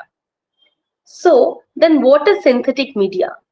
Synthetic media refers to any digital content, be it image, be it video, be it audio, that is created or significantly altered using artificial intelligence and machine level algorithms. rather than what a traditional human captures or recording methods. Instead of a human clicking a camera shutter or speaking into a microphone, an AI model generates the data from scratch, and it can modify anything depending on the prompts, depending on the training data which has been given. Just dealing with fake news, but we are dealing with systematic manufacturing of alternate reality. To confront this, the law just cannot merely react. We must fundamentally rewrite the laws of synthetic media and AI accountability. When we talk about synthetic media, then the public imagination immediately jumps to political disinformation or malicious non-consensual imagery. While those are of course devastating, the legal challenges run much deeper, splitting into three distinct vectors. First, evidentiary contamination. Second, the weaponization of corporate identity. Third, the identity crisis in intellectual property rights. Evidentiary contamination.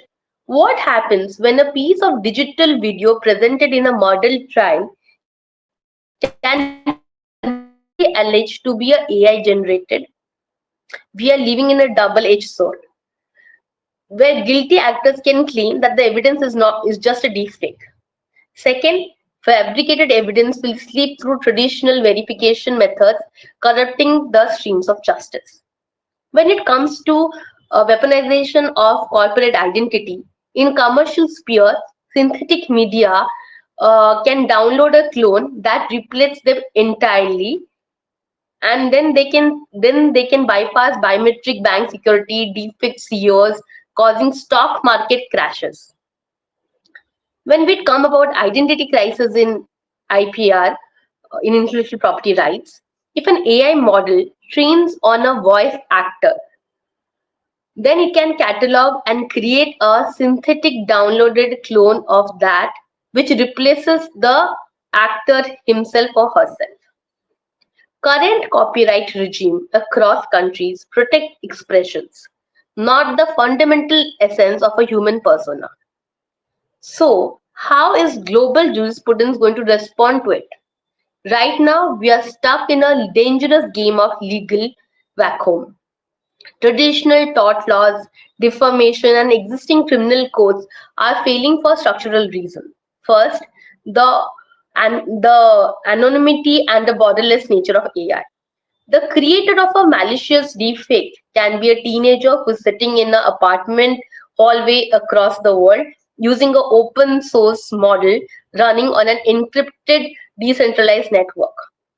And of course, we cannot give him a civil summons. Then coming to the mismatch of liability. Who do we hold accountable? The user who typed the prompt, the developer who built the foundational open source model, the platform who is hosting this content. Then comes the speed dynamics. Traditional litigation, as we know, takes months or years. A viral synthetic video can destroy a brand, an election, or trigger a riot in just few minutes. We cannot rely on traditional systems.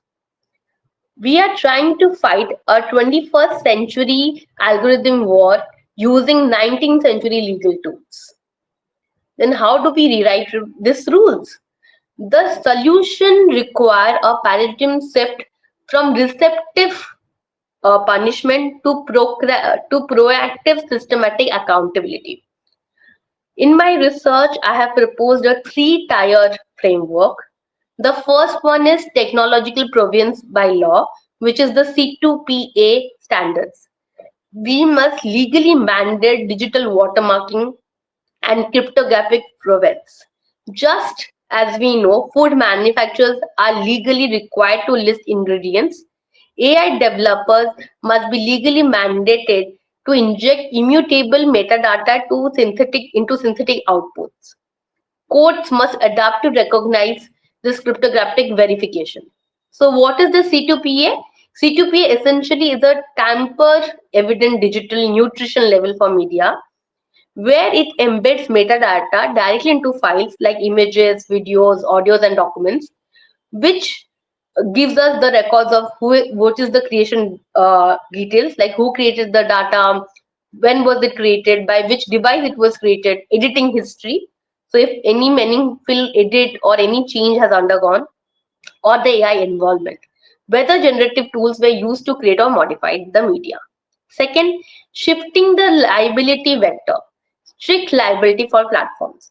We must rethink intermediary liability. We know that we always have a soft corner and we have laws for intermediaries. But if a social media platform recommends an engine which amplifies a verified, unflagged, high-risk synthetic media piece that causes measurable public or economic harm, the platform must share a strict joint liability. Passive immunity shields must be conditional on proactive algorithm direction. Third, introduction of digital persona rights. In intellectual property laws, we need to evolve beyond traditional copyright and the right of publicity. We must establish a distinct, alienable digital persona right. This right would legally protect an individual's unique biometric signature, which includes voice, facial geometry, behavioral patterns, from unauthorized synthesis and commercial exploitation, treating it as a core extension of bodily autonomy. So distinguished peers, lawyers, academicians, scholars, policymakers, we have to reflect and we have to come, the reflection must take care of the artificial intelligence which is creating synthetic media, which is very dangerous. So artificial intelligence is blurring the line between the organic and the synthetic. That is going to create havoc. And if we do not act immediately to build a robust, technologically literate legal framework, we risk a future where the rule of law itself is going to be delegitimized because we can no longer agree on what is real. So the line gets blurred, what is real and what is false. The transformation of law in the age of AI cannot merely be about efficiency or automating paperwork. It must be about safeguarding truth. It is up to the global leaders, and we can rewrite the medium of expression. Thank you. Thank you so much.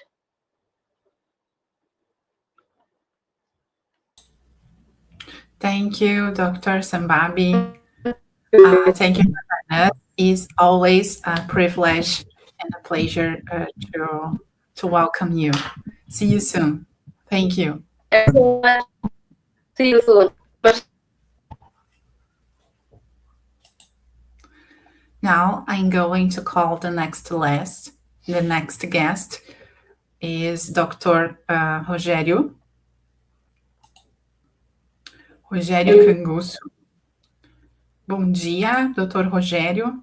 Rogério Canguço Dantas Caxixe, aqui do Brasil, que irá nos apresentar hoje no evento o tema Eficiência e Curadoria de Inteligência Artificial no Poder Judicial Brasileiro.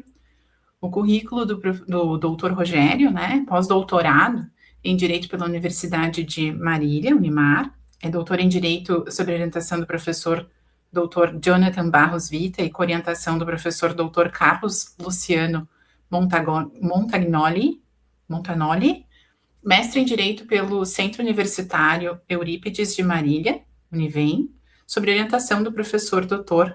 Lafayette Pazzoli e com orientação do professor Dr. Hilton Garcia da Costa. Ele é graduado em Filosofia pela Universidade Estadual de Londrina, a UEL, né, e juiz federal da Seção Judiciária do Paraná. Professor Rogério, você tem 10 minutos para sua apresentação. É um prazer recebê-lo no nosso evento. Você tem a palavra. Muito obrigada. Muito obrigado, doutora Diane Ribeiro. Muito obrigado mesmo. Eu gostaria também de agradecer pelo convite ao doutor Jorge Isaac Torres Manrique, doutora Cleide Calgara, doutor Deilson Brasil, nós somos queridos amigos, né, que generosamente a senda dessa nossa vida me legou. Senhoras e senhores que prestigiam, né, este Congresso Mundial, do qual já participaram grandes palestrantes alguns dos quais eu nutro uma admiração já de longa data, como é o caso da professora Silmara Veiga, né, que nos apresentou como a IA pode ser uma ferramenta importante na gestão ambiental, né? Mas, da minha parte, hoje, permita-me uma constatação que, na minha experiência forense, já de 25 anos, pelo menos, talvez até um pouco mais, não quero denunciar a idade, né? Essa experiência não me autoriza a negar. A inteligência artificial deixou de ser uma promessa e passou a ser uma rotina no interior, dentro do poder judiciário. Eu recordo que, da minha época, da passagem do processo de papel para o digital, que era do carimbo ao processo eletrônico. Essa passagem, ela não foi um mero aperfeiçoamento incremental, foi mesmo uma quebra de paradigma já naquela época.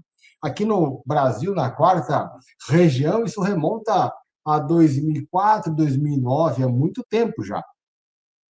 Essa alteração do papel para o digital rompeu com as amarras físicas de tempo e do espaço, trouxe eficiência, transparência e controle. E, além disso, é claro, gerou, né, a nossa obrigação de toda uma geração, aliás, de se capacitar novamente. Pois bem, hoje em dia a inteligência artificial é uma nova onda disruptiva e, mais uma vez, nos convoca a repensar a própria concepção de processo. E, como toda ruptura, né, ela exige de nós, juízes, advogados, operadores em geral, a humildade e reaprender o nosso ofício. Mas, e aqui reside um ponto importante, né, um nó da questão: eficiência sem controle é uma temeridade. De fato, a inteligência artificial nos dá muita eficiência, mas a tutela jurisdicional assistida por inteligência artificial reclama governança pelo menos em 2 pilares. Primeiro, é o controle de dados sensíveis, né? Nessa linha, a resolução 615 do ano passado do Conselho Nacional de Justiça brasileiro veda, com razão, o emprego de dados processuais no treinamento de grandes modelos abertos, pois fazer isso equivaleria a expor dados sensíveis das partes. Da nossa parte, aqui, o nosso Tribunal Regional Federal da quarta região, nós trabalhamos com o Gemini, com o notebook LM e com o sistema próprio chamado Gaia, inserido dentro do processo eletrônico. Tudo em um ambiente, na verdade, corporativo, com a garantia de privacidade, opt-out, de sorte que o dado inserido não alimenta publicamente a ferramenta. Mesmo assim, saliente-se essa cautela que deve ser sempre observada. Aqui, nenhum documento sigiloso jamais entra na máquina, mesmo nas máquinas institucionais de inteligência artificial. O segundo pilar é um controle de resultados, isto é, a necessária supervisão humana. A inteligência artificial não julga pelo juiz nem postula pelo advogado. Ela executa, bem dizer, o trabalho mecânico, né? A revisão, essa imprescindível e final etapa, há de ser completa e integral.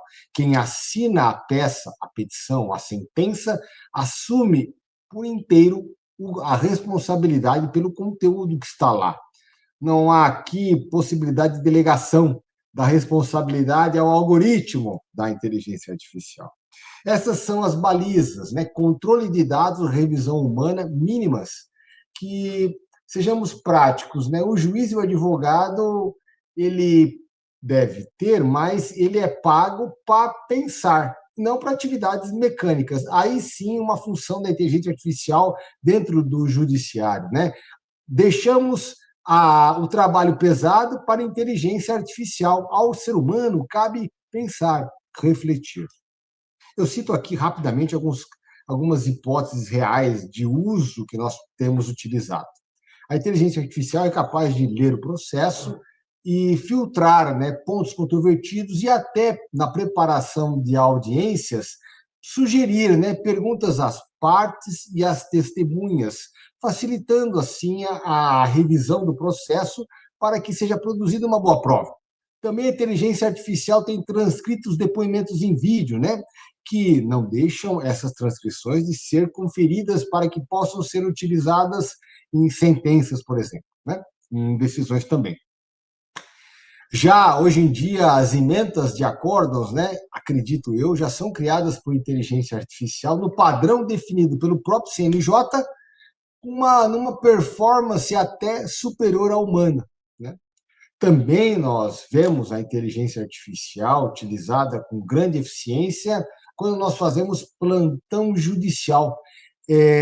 A inteligência artificial é muito útil, né, para recuperar informações precisas e rapidamente, dentre todo um emaranhado de normas reguladoras do plantão judicial, em que tudo é urgente, né? Há, de fato, muitos desafios ainda no porvir, né? Eu ilustro isso com o tal prompt injection, cuja ocorrência eu já detectei em processos de minha responsabilidade. Mas, claro, poderia dizer que a inteligência artificial dando mais trabalho, né, e não menos trabalho, né? Mas isso são as próprias agruras, né, as dificuldades dos nossos tempos, né? Eu encerro com a advertência, com aquilo que me parece mais grave.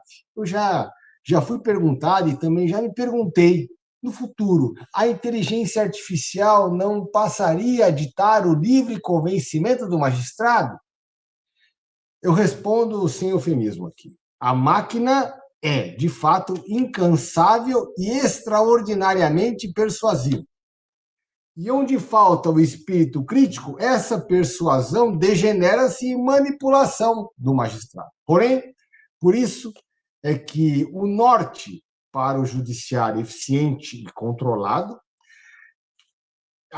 deve ser, né, deve permanecer, deve centrar-se não na inteligência, mas na pessoa humana, né? Sirva, sim, a tecnologia para organizar precedentes, para domar essa rotina repetitiva e mecânica, mas esse juízo ético e analítico, esse importante, nunca se terceiriza. Muito obrigado.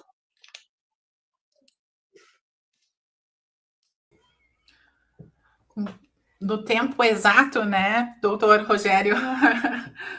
Muito obrigada pela sua participação, abrilhantando, como sempre, aqui o evento, né? Espero poder revê-lo em breve, nos próximos. Muito obrigada pelas suas contribuições.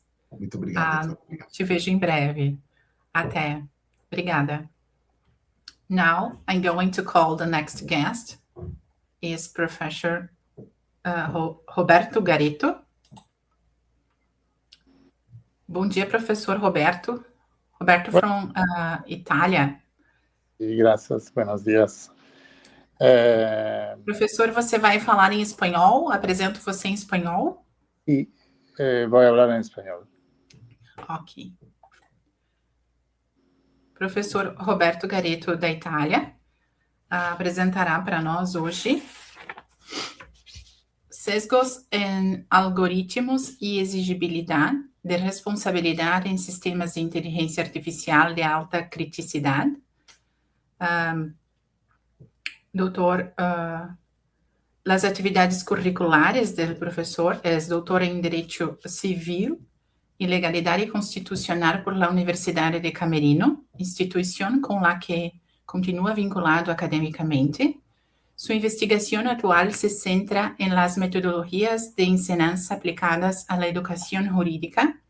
Asimismo, es profesor honorario del Instituto de Ciencia e Investigación en Legislación y Jurisprudencia, INCILG, y director del Instituto Jurídico Internacional del Turín, IGTO, Instituto Internacional.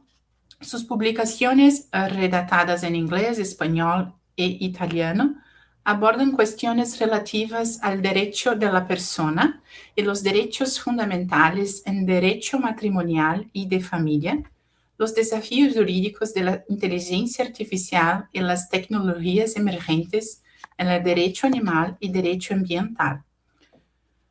Profesor, tiene la palabra. dispone de 10 minutos para su presentación. Gracias. Vale, gracias. Muchísimas gracias.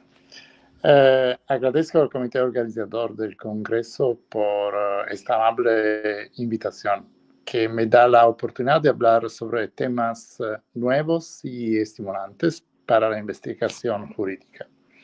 Iré directamente al núcleo de mi intervención, como el tiempo no es mucho. En las organizaciones complejas existe un principio sencillo, pero fundamental.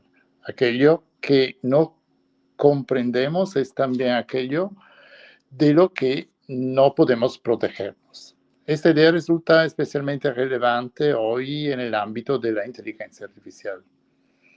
La inteligencia artificial ofrece grandes oportunidades, pero también plantea riesgos significativos, especialmente en contextos de toma de decisiones de alto impacto.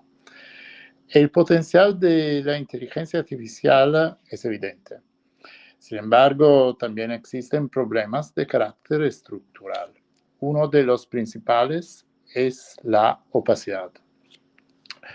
Muchos sistemas de inteligencia artificial no explican de manera clara cómo llegan a sus decisiones. Esto es habitual en los modelos de aprendizaje automático, lo que llamamos machine learning. Estos modelos producen resultados, y esto es seguro, pero al mismo tiempo su proceso de razonamiento no es transparente. No se trata únicamente de un problema técnico, sino también de una cuestión jurídica y también ética. Si no podemos comprender una decisión, resulta difícil controlarla, impugnarla o corregirla. Otro aspecto central es el sesgo algorítmico. Los sistemas de inteligencia artificial aprenden a partir de datos.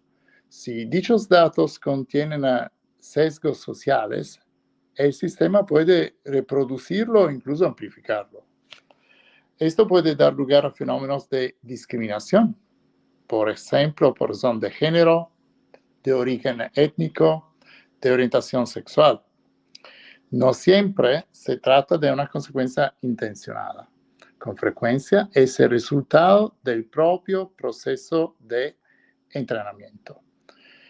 Precisamente por ello, el problema resulta difícil de detectar y aún más difícil de explicar. Para comprender mejor esta situación, puede resultar útil recurrir a un paralelismo histórico. El desarrollo actual de la inteligencia artificial presenta ciertas similitudes con lo sucedido en los mercados financieros al comienzo del siglo XX.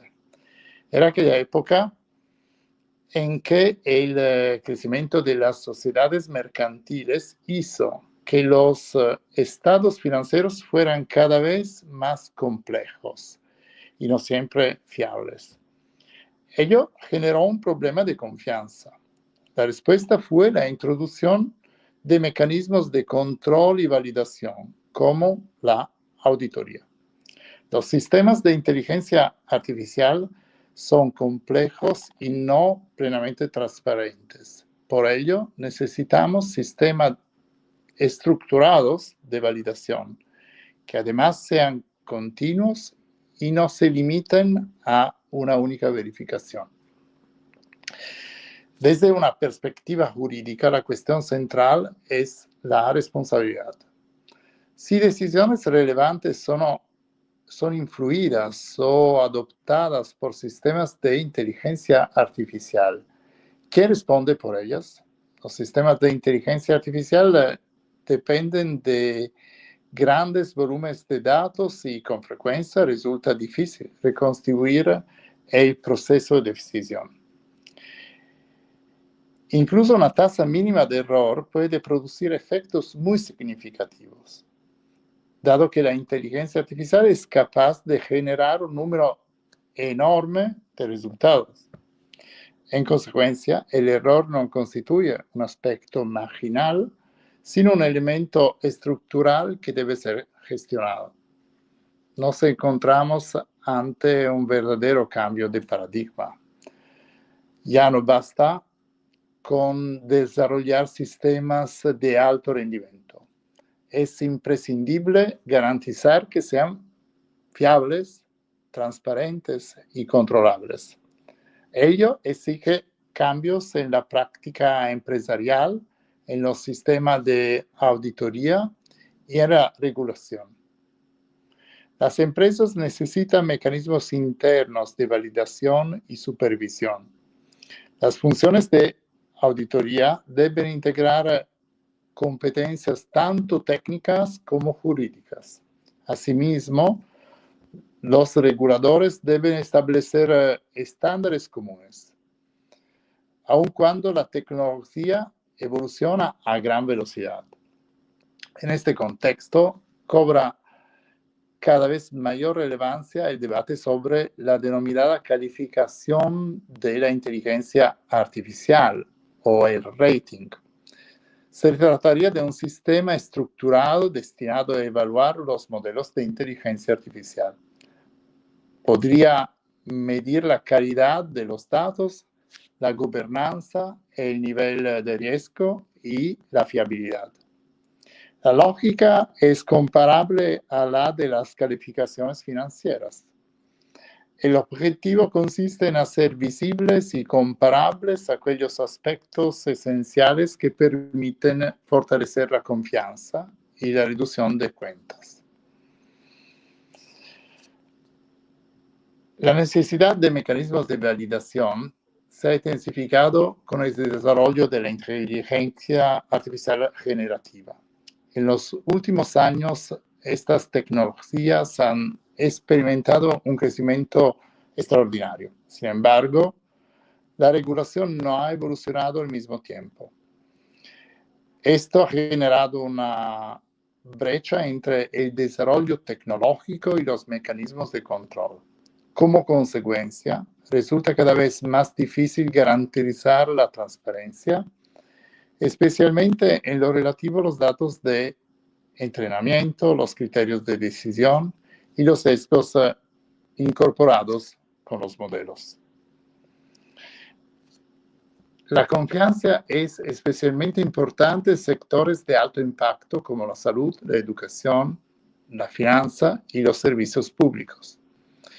En estos ámbitos, las decisiones adoptadas o apoyadas por sistemas de inteligencia artificial afectan directamente a la persona. La fiabilidad no representa únicamente un requisito técnico, sino una condición indispensable para la legitimidad. El verdadero objetivo consiste en construir estándares compartidos que favorezcan un desarrollo sostenible. En la práctica, sin embargo, persiste una importante brecha. En muchas empresas, la inteligencia artificial se utiliza sin sistemas adecuados de auditoría ni mecanismos independientes de verificación.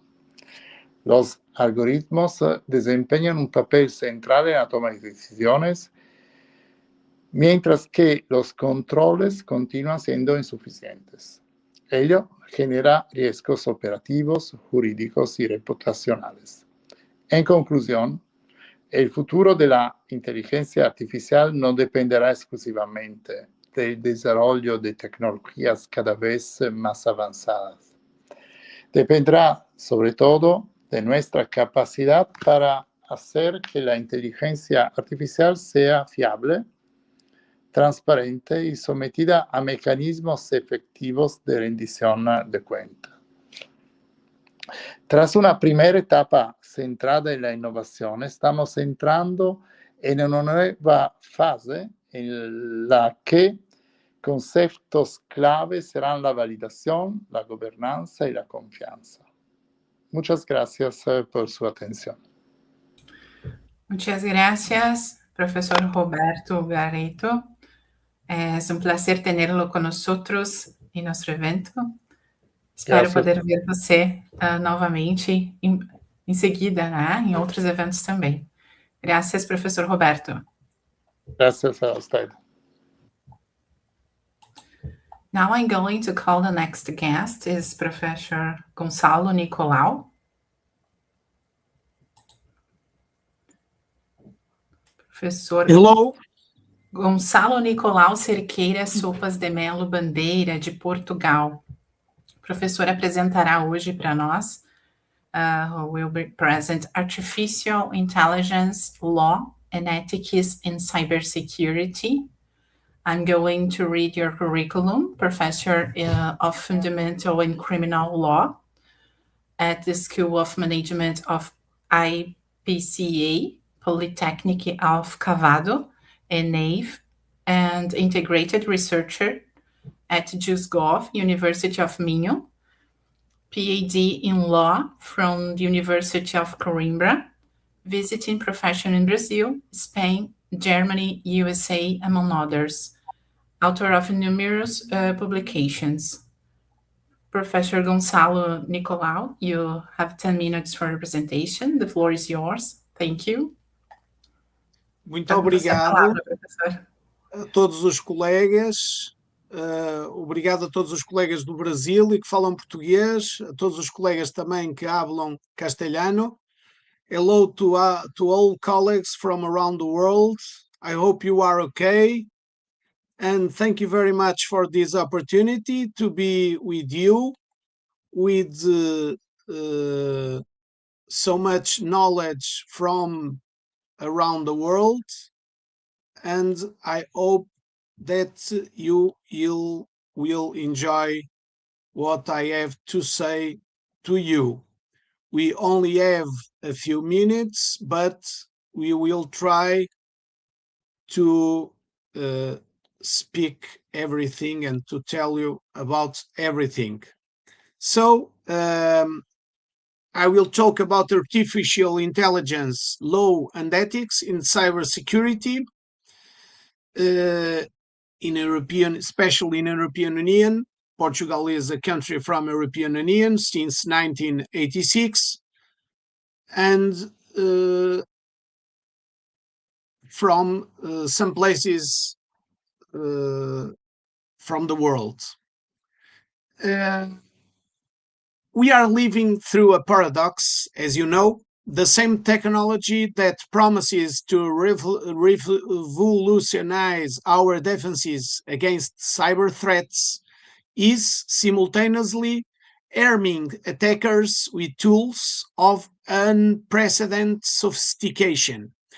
AI, artificial intelligence, is now both the shield and the sword, and the legal and ethical frameworks we build in the coming years will determine whether this technology serves humanity or undermines it. So we have a new threat landscape. Let us start with the reality on the ground. Cybercrime is projected to cost the global economy over $10 trillion annually. Attackers now use generative AI to craft phishing emails indistinguishable from legitimate communication, to create deepfakes that impersonate CEOs, authorizing fraudulent transfers, and to develop polymorphic malware that mutates faster than traditional signature-based defenses and detects. On the defensive side, artificial intelligence enables real-time anomaly detection, autonomous incident response, and predictive threat intelligence. Security operations centers that once relied on hundreds of analysts sifting through alerts now use machine learning to triage millions of events per second. But this power comes with profound questions. Who is accountable when an autonomous defensive system makes a wrong call and takes down critical infrastructure? What happens when an artificial intelligence trained on biased data disproportionality flags certain users as threats? How do we protect fundamental rights when surveillance capabilities grow exponentially?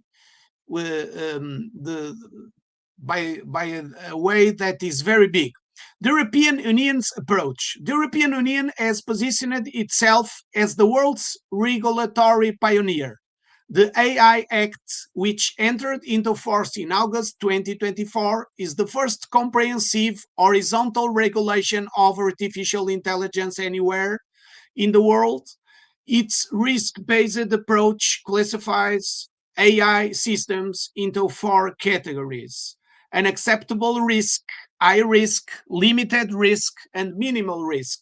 For cybersecurity, this classification matters enormously. Artificial AI systems used in critical infrastructure in law enforcement or in the management of essential service fall securely within the high-risk category. This means mandatory conformity assessments, robust risk management systems, high-quality data governance, detailed technical documentation, human oversight, and strict cybersecurity requirements throughout the life cycle of the system. But the AI Act does not stand alone. It operates alongside the dense ecosystem of complementary legislation. The NIS2 directive expanded the scope of cybersecurity obligations of 2,000 of new entities across 18 critical sectors. The Cyber Resilience Act imposes security by design requirements on products with digital elements, including AI-enabled devices. The Digital Operational Resilience Act, known as DORA, brings financial entities under an unified cybersecurity regime. And of course, GDPR data legislation remains the backbone of personal data protection, with direct implications for how AI systems are trained and deployed. This regulatory density is often criticized as burdensome, but it reflects a coherent philosophy. Technology must serve human dignity, fundamental rights, and democratic values. It is what ex-Commissioner Breton called the European third way, neither the state-driven model of China, with all the respect, nor the market-driven model of the USA, with all the respect, but a rights-based model anchored in the rule of law. The global picture is: behind Europe, the landscape is fragmented but evolving rapidly. The US has taken a more sectoral approach. The executive order on safe, secure, and trustworthy AI, issued in 2023 and partially revised under the current administration, focused on federal agencies and voluntary industry commitments.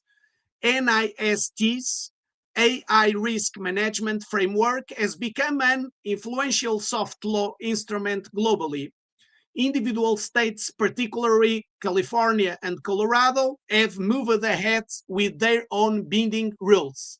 China has pursued a hybrid model: rapid AI development coupled with strict content controls, algorithmic regulations, and mandatory security reviews for generative AI services. The emphasis is on social stability and state security, with a very different balance between individual rights and collective interests. The United Kingdom, followed the Brexit, has favored a principles-based pro-innovation approach, distributing the responsibility across existing regulators rather than creating a single AI authority. Portugal, Japan, Singapore, Canada, Brazil, and many others are developing their own frameworks, often inspired by European standards, but adapted to local contexts. Meanwhile, international bodies are trying to build bridges. The Council of Europe adopted the Framework Convention on AI in 2024, the first legally binding international treaty in this field. UNESCO's recommendation on ethics of AI has been endorsed by nearly 200 states. The OECD AI principles continue to shape policy discussions. The G7 Hiroshima AI process produced a code of conduct for advanced AI developers. The ethical core.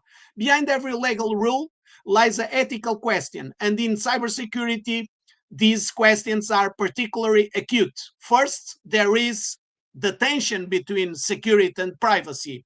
AI-powered threat detection often requires processing vast amounts of personal data. How much surveillance is proportionate? Where does legitimate monitoring and mass surveillance begin? Second, the question of accountability.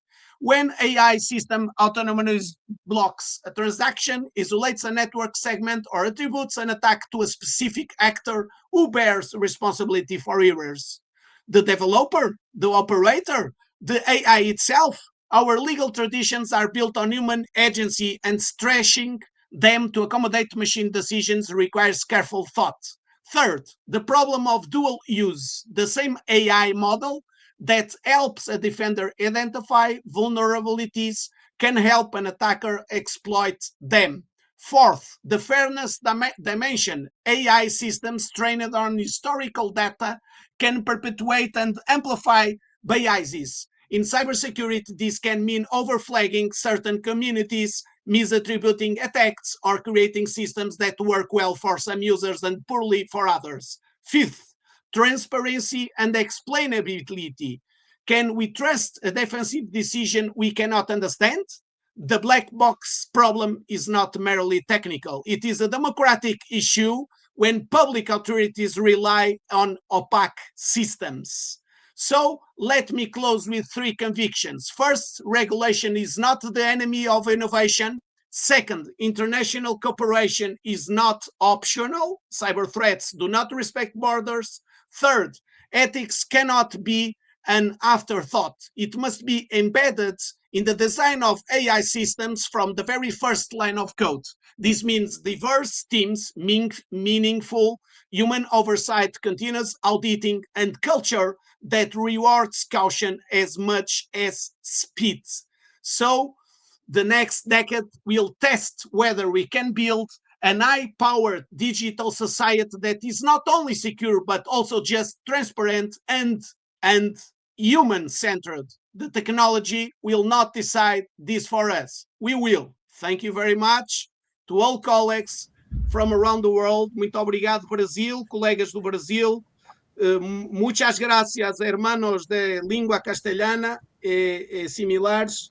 E muito obrigado pela oportunidade de estar aqui convosco. É só 10 minutos, é muito rápido. Ouvi com atenção os colegas. Muito obrigado do coração. É uma grande emoção, colega Daiane Ribeiro Vieira, professor Dr. Deilton Ribeiro Brasil, Dr. Jorge Torres Manrique. Um grande abraço. E toda a organização, Universidade de Itaúna, etc., e todos os parceiros. Muitos parabéns. Muito obrigada, professor. Obrigado. É sempre um prazer ouvi-lo. Muito obrigada. Prazer. Até a próxima. Nos vemos em breve. Esperança para todos. Hope to everybody. Obrigado. Obrigada. Thank you.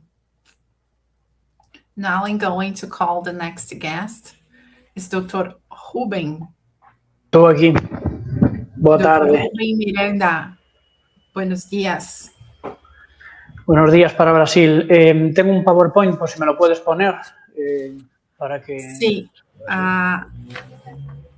Dr. Rubem, hoje apresentará para nós Rubem Miranda from Espanha, que apresentará para nós hoje Neoderechos e Inteligência Artificial, la última frontera de la dignidad humana en la transformación del derecho. Profesor, es titular acreditado en Filosofía del Derecho en la Universidad de Las Palmas de Gran Canaria, en postdoctorado en Derecho por la Universidad del Estado de Río de Janeiro y doctor en Derecho con mención internacional por la Universidad de Santiago de Compostela.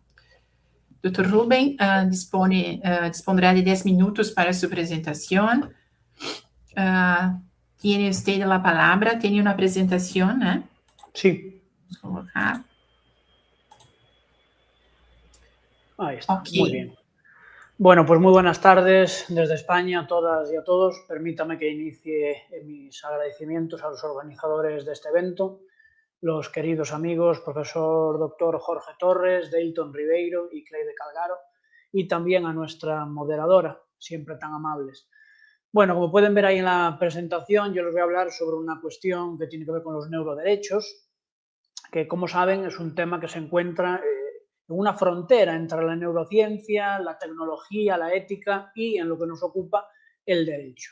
Pues bien, como saben, en los últimos años el desarrollo de las neurotecnologías ha permitido que conozcamos cada vez mejor el funcionamiento del cerebro humano.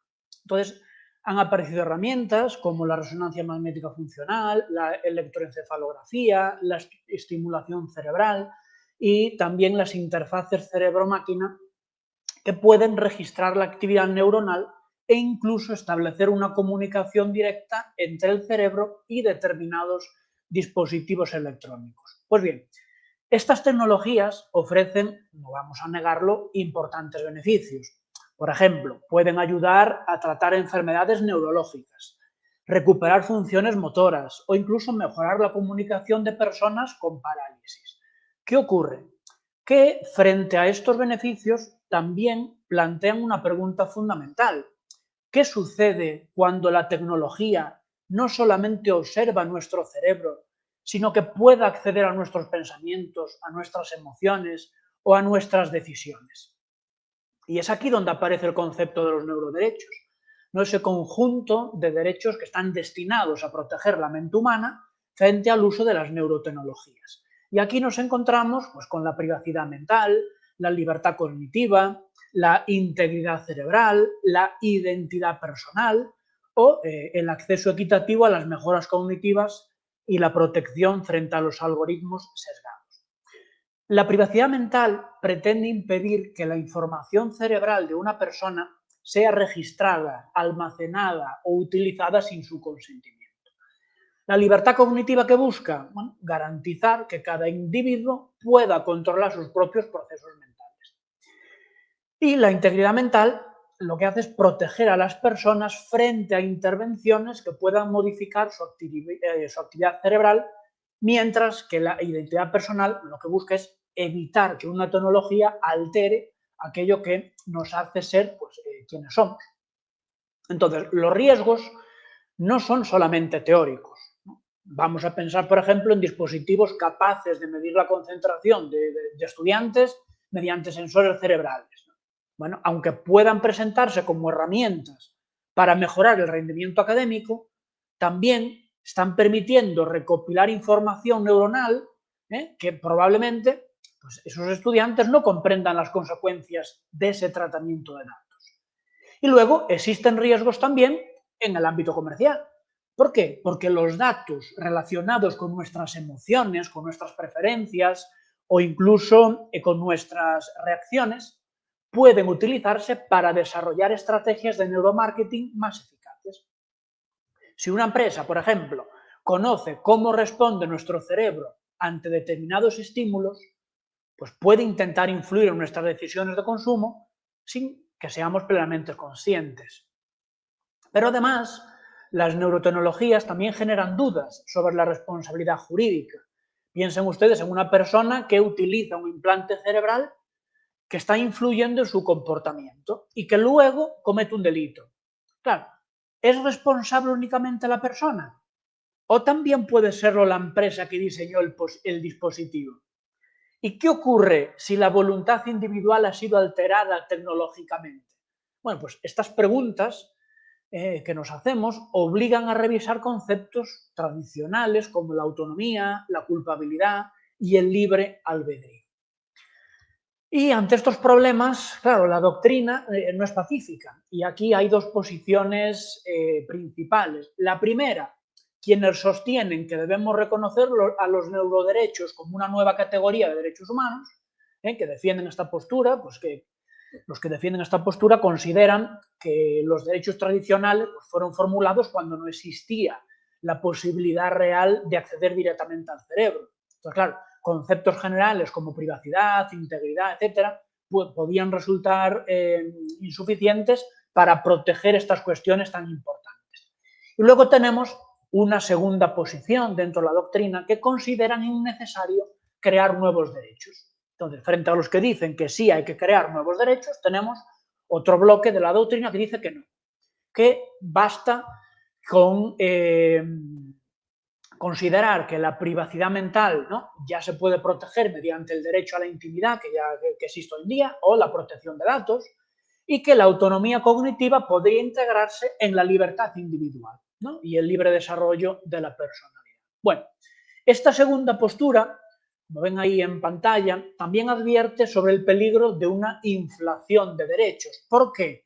Porque crear un nuevo derecho humano para cada avance tecnológico que vaya apareciendo, pues puede producir un catálogo excesivamente amplio, confuso y difícil de aplicar. Entonces, el mero reconocimiento de nuevos derechos tampoco garantiza una mayor protección. No tiene por qué. Entonces, puede debilitar incluso la eficacia de los derechos que ya existen y generar interpretaciones contradictorias por parte de los tribunales.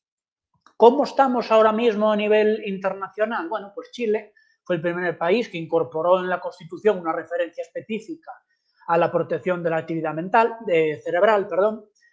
Brasil, Estados Unidos y Colombia vienen impulsando propuestas relacionadas con los datos neuronales, privacidad cognitiva, consentimiento, y en España el antecedente que tenemos es la Carta de Derechos Digitales, que incluye algún principio orientador, pero no tiene carácter normativo.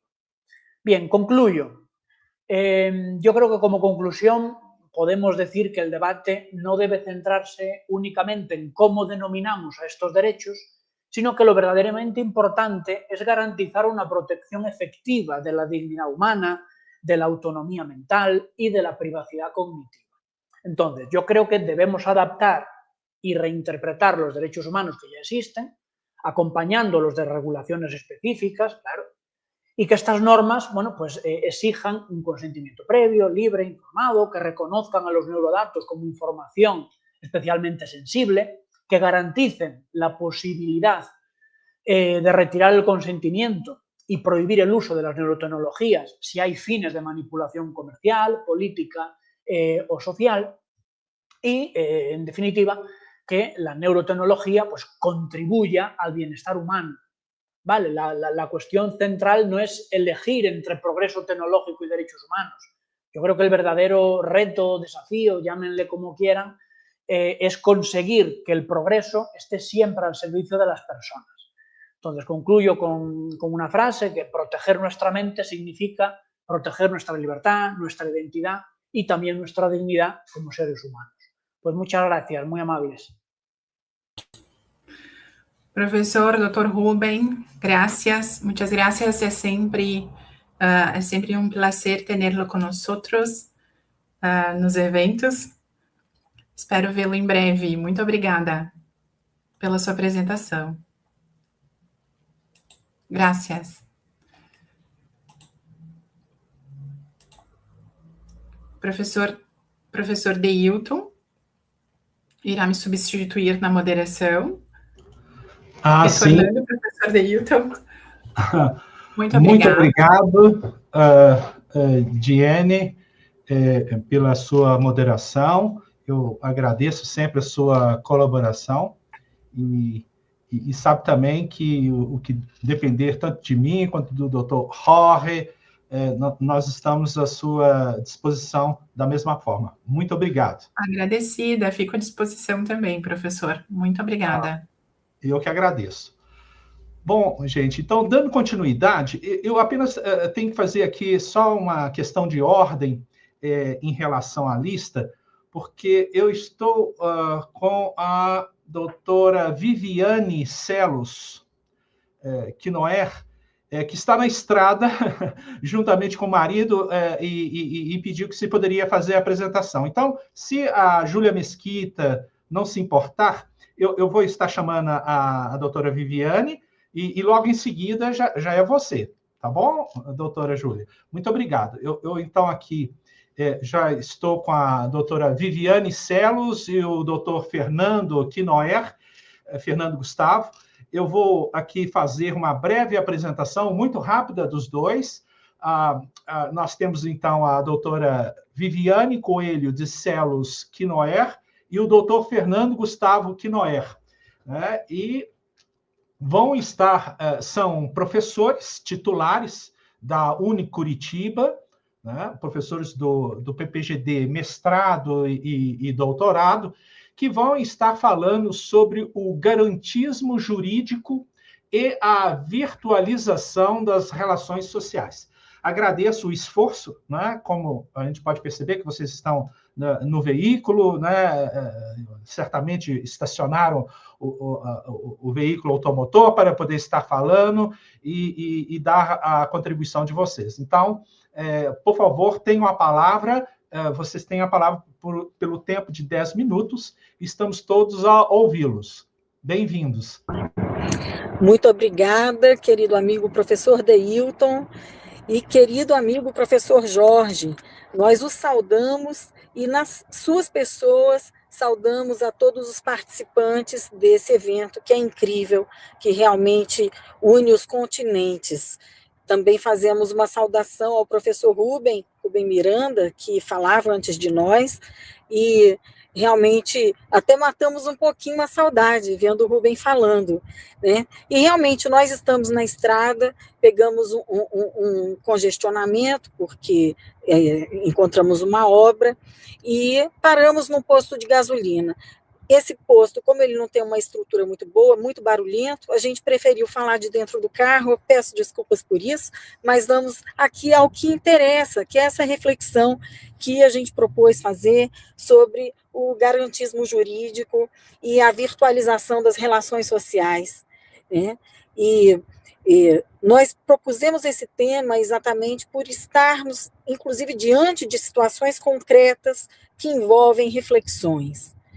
Porque quando nós pensamos em garantismo jurídico, nós estamos falando de uma teoria que busca limitar o poder do Estado, visando a proteção dos direitos fundamentais, dos direitos da pessoa humana, contra quaisquer abusos.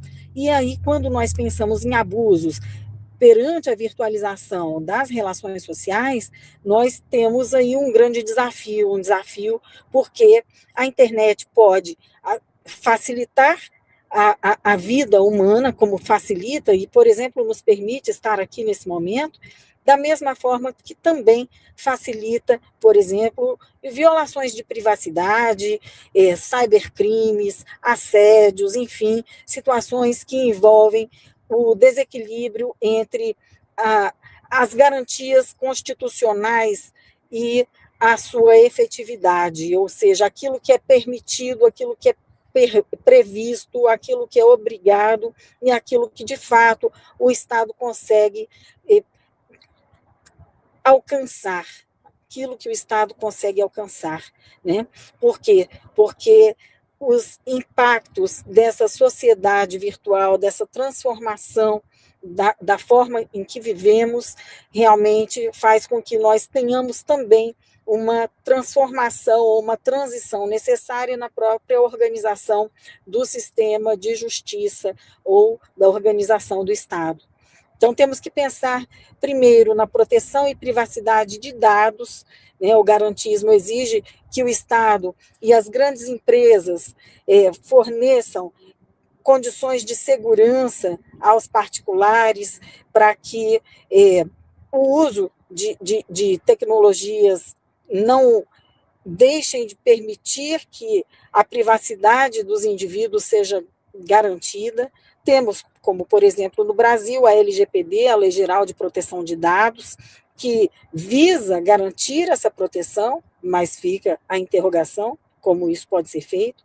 Temos o direito penal e o direito cibernético, como realmente também uma outra forma do Estado tentar garantir aos indivíduos que o princípio da estrita legalidade seja testado na internet, mas é testado na internet. Não estamos falando que seja garantido, que seja eficaz, que seja pleno o exercício dessa segurança nas relações entre os indivíduos nesse cenário virtual. o princípio do contraditório e a presunção de inocência, que vão se fazer sempre fundamentais quando nós pensamos nesse garantismo jurídico nas relações virtuais, porque, afinal de contas, em algumas situações, claro, hoje nós já temos os tribunais virtualizados e eles próprios, muitas vezes, também são vítimas de ataques cibernéticos, então, por isso, esse garantismo, ele tem que ser trabalhado de uma forma que essa responsabilização virtual não fira o devido processo legal, o direito à ampla defesa, em todos os sentidos, inclusive se entendendo que muitas vezes será mais difícil para o particular mostrar a sua inocência, e por isso o contraditório e a presunção de inocência são princípios necessários para pensarmos nesse garantismo jurídico, frente a essa virtualização da vida, e a própria produção de provas, a dificuldade que o particular tem na produção de provas para poder mostrar que muitas vezes mensagens, metadados, capturas de tela, capturas de dados, transferência de informações tenham ocorrido, ou até mesmo adulterações de informações ocorrido sem a concessão e até mesmo o conhecimento de um particular que tenha a sua segurança de alguma forma invadida dentro desse espaço virtual. E aí vem as perguntas. E são muitas as perguntas, mas eu vou trazer uma, então, para o professor Fernando, né? E já passando a ele, né, que continue a nossa reflexão, né? Como fazer com que nós tenhamos esse garantismo jurídico diante da real situação de vulnerabilidade do usuário de serviços de informação por meio do mundo virtual e das redes de informação, das redes sociais, como garantir segurança para o usuário desse cenário virtual. Então, muito obrigada, professores. Passo ao professor Fernando. Caríssimo professor Deilton, receba meu afetuoso abraço, meus cumprimentos.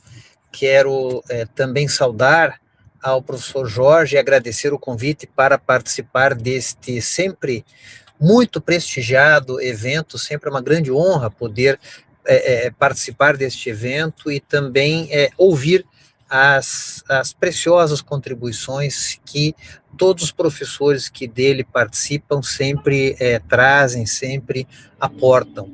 E nessa linha, consideramos, eu e a professora Viviane, que a abordagem do garantismo jurídico frente a esta nova realidade se faz absolutamente oportuna. Digo nova realidade porque, sem dúvida nenhuma, o mundo nunca se transformou tanto e tão rapidamente, nos mais variados aspectos, e esta transformação assim potencializada de forma geométrica se deve sim à migração das relações humanas para a intermediação por uma tela.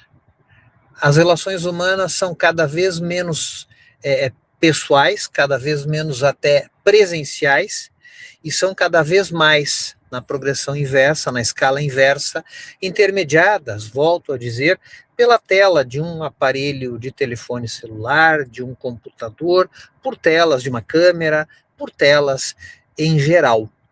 E esta intermediação é que, de fato, inaugura esta realidade, que é uma realidade contra a qual não há como se voltar, no sentido de se imaginar que o contexto que antes existia, talvez num certo saudosismo, talvez até numa certa repulsa ao que há de novo, não há como se imaginar que a realidade que antes existia voltará, não voltará. Este é um ponto de partida, essa é uma premissa incontestável.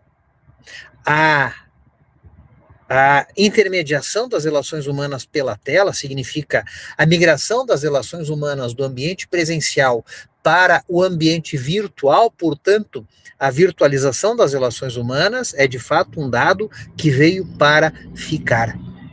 E, partindo desta premissa, percebe-se que se torna inútil ao próprio direito, como também talvez até mesmo ao Estado e suas instituições, imaginarem que é necessário ou possível travar uma queda de braços no intuito de revogar esta realidade. Não, esta realidade é irrevogável. Cabe ao direito não trabalhar contra esta realidade, cabe sim ao direito adaptar-se a esta nova realidade.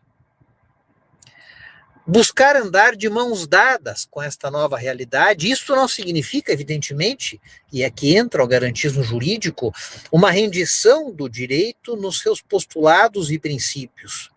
Significa, sim, a necessidade de uma adaptação do direito a esta nova realidade. O papel do garantismo, neste ponto, se torna ainda mais importante, talvez até mais importante do que outrora tinha, naquela antiga realidade em que as pessoas se relacionavam pessoalmente. Por quê? Porque com a virtualização das relações sociais, o que se vê é uma nova espécie de fragilidade do ser humano diante da realidade. Não são poucas, aliás, são cada vez mais frequentes as situações em que as pessoas são assaltadas por golpes aplicados através do meio virtual. O golpe do falso médico, o golpe do falso advogado.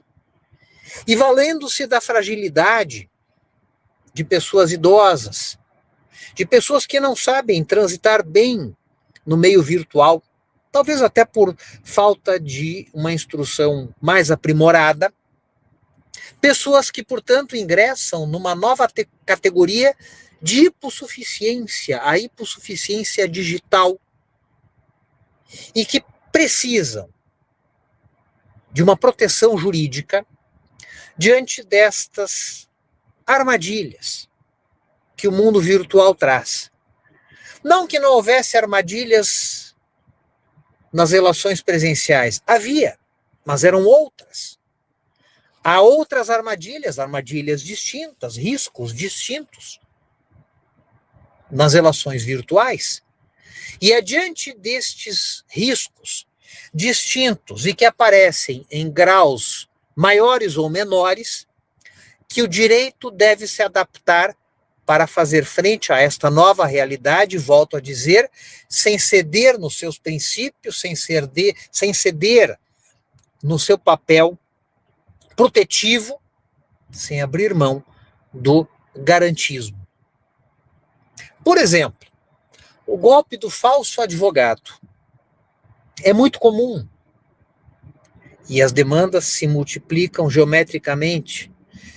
Tem sido muito comum que pessoas recebam contato de alguém, não se sabe quem, passando-se por seu advogado, e evidentemente que este alguém indeterminado já buscou informação junto a um processo eletrônico que tramita no Poder Judiciário, sabendo que aquela pessoa, direcionada como vítima, titulariza uma demanda, sabendo inclusive qual é o objeto desta demanda, sabendo até mesmo quem é o polo passivo desta demanda, e valendo-se destas informações, esta pessoa, talvez até um robô, faz contato com a futura vítima, vamos colocar assim, e valendo-se desta simulação, empregando esta simulação, engana esta vítima e a induz a fazer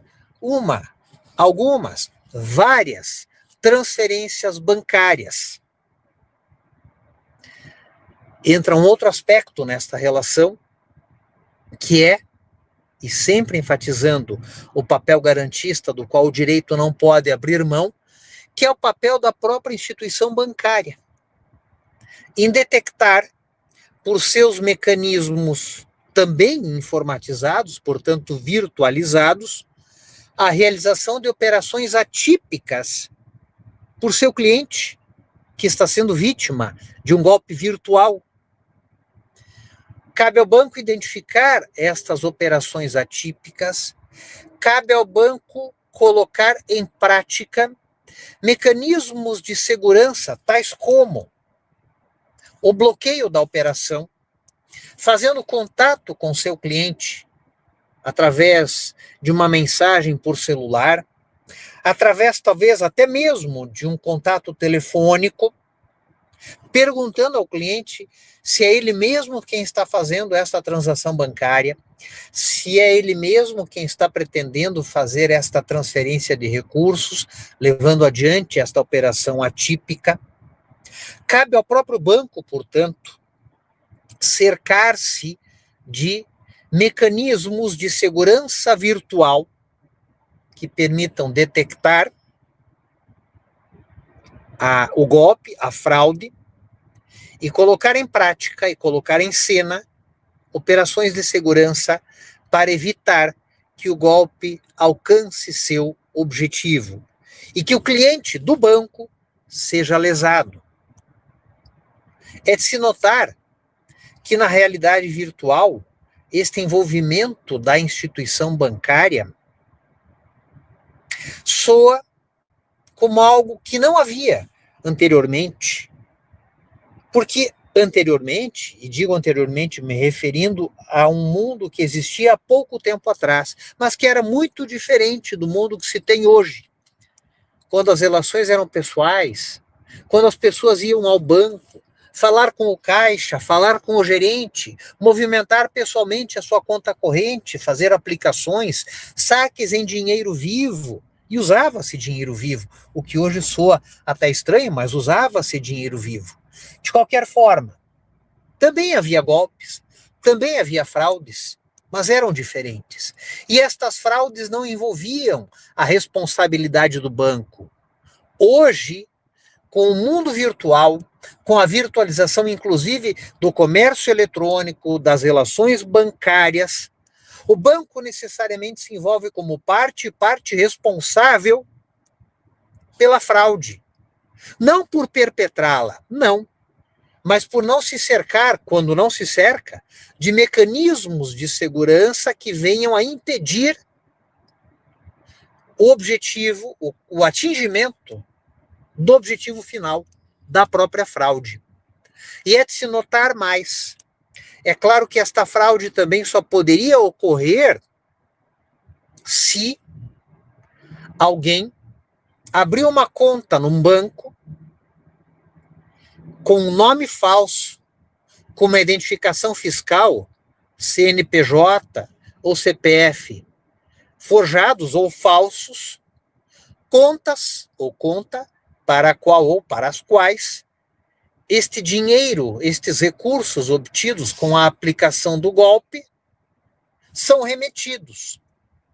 Cabe também à instituição bancária que abriga estas contas, para as quais os recursos obtidos através da fraude virtual são canalizados.